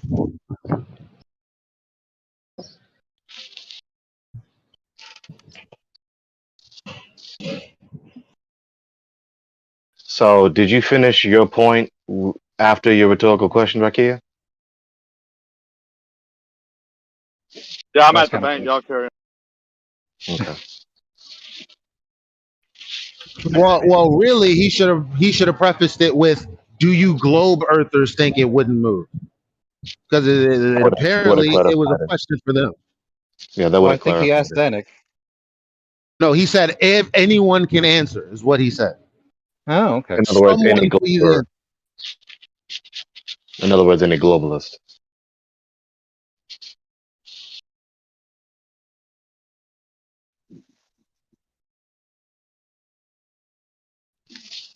So we've gone on a long time about geometry Absolutely and nothing. light and refraction. And do we remember what the central point was? Because I do. My video was posted and is still waiting. It's because I'm pretty sure that's how we got here. And all the people bitching about not finishing their point, I posted a video 2 hours ago. Yeah, I mentioned to Lemon when he came in that you were trying to present that. I don't know if that got noticed. Of course not. The original point is based on miraging, blocking things. And I posted this again where you can see if you want to try and reflections. Yeah, if you want to search back in the chat history, it's probably easier to just search for when I tagged Lemon, and you'll find it right next to it, probably. Yep. Zanuck, can mirages obstruct things bottom up? They can, but not the type of mirages that Travis is pointing to. Okay, is a mirage an optical illusion caused by the conditions of the day? It's not an optical illusion. It's actually showing what happens. If I can show you a very See how you specific misunderstood that definition of question? mirage being an optical illusion caused by the atmospheric conditions, would you then agree with me? I've got a mirage, and this is not caused by atmospheric conditions. Yeah, I'm asking you if I can show you a definition of mirage being an optical illusion caused by the atmospheric. Yeah, you cut me off. So it can be. That's what a mirage. It can be, yes. The definition of There's mirage many types can of mirages. Be. Yeah, you cut me off like almost every time. Thanks. And mirages can cut off the water in field of view in the foreground. Yes, that's not curvature. That's strictly miraging, cutting off the view of the water. Could that happen over a flat plane? Yes. Thanks for playing. Okay, don't really see how that solved anything, but I don't understand what you said. It's probably don't even understand what you see it. Hang on. Of course you don't see it. You're blinded. Yeah, but it's just because if refraction can occur on a flat surface and it can occur on a globe, that hasn't really eliminated anything yet. Yeah. No. It exposes and affirming the consequent then, because how are you to establish that it's one over the other? Because I've just posted one. I've just posted in Mirage. The fact of the matter. I just posted in Mirage is not blocking anything. The fact of the matter is that the globalists try to appeal to this refraction and then add another premise saying that it's only possible on a globe, but it's not only possible on a globe. It's possible on a flat plane. That's the point. I would say a ship appearing to float in the air is an optical illusion. Or a ship appearing to be underwater is an optical illusion. That's a mirage caused by the atmosphere. I'm cut off again. By the same person, speaking of. I would say that's a mirage. I'm cut off again, as I'll finish. As that is a mirage either way, being caused by the atmospheric conditions of the day and not reality. Thank you. Says you. That's incorrect because I just showed a mirage here that's not obscuring anything, just showing reflections. I'm 50% sure that I'm going to punch you in the mouth if we ever meet. Good luck with only 50% because I don't really say math. Good luck with that. Good luck with that. Okay, if I could jump in because I was gone. Travis, Travis, can you be the referee? I want to punch him in the mouth.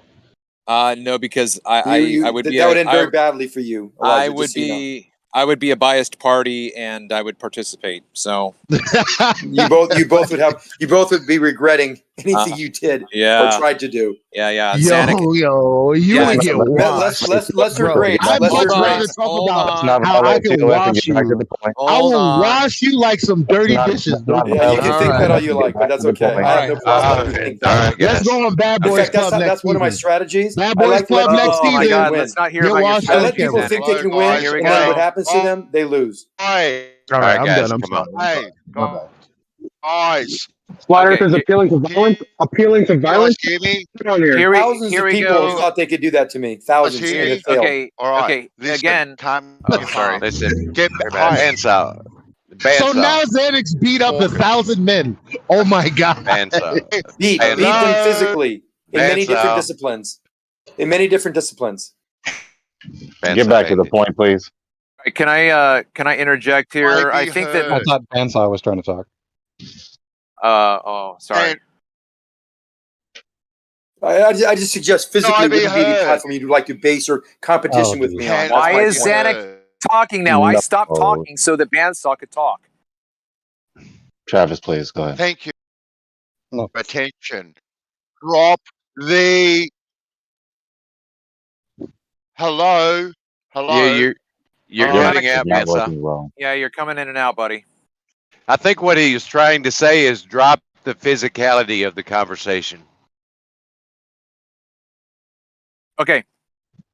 So even though consensus is not the the determination of truth, I doubt that very many of us would agree with Xanax's description that the surface itself is creating the mirage. It is not. It is the air above the surface, both over terrestrial and aquatic distances. The mirage is never caused by the physical surface over which the mirage is happening. That's incorrect. Be the It's that temperature the of the surface. refraction occurs in air, so the air is obviously causing. I can show the same mirage. The same mirage can happen on a frozen road, a hot road, a road that has even snow on it in some cases if the snow is smooth enough. Yeah, Is there a reflective capability of a surface? Hold on. When a surface is angled away from you, that surface becomes effectively smoother to the point where it can be reflective. That is a fact. No, it doesn't. Yeah, I would argue. You can say that, but you're incorrect. I would argue that in order to have a mirage or a mirror image, the surface would have to be level in a way that could reflect in the way that it does.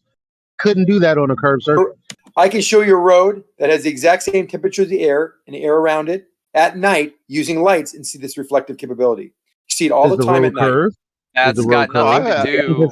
It's not on the temperature of the road. The emphasis is on the solidity regardless and of the shape temperature of the road.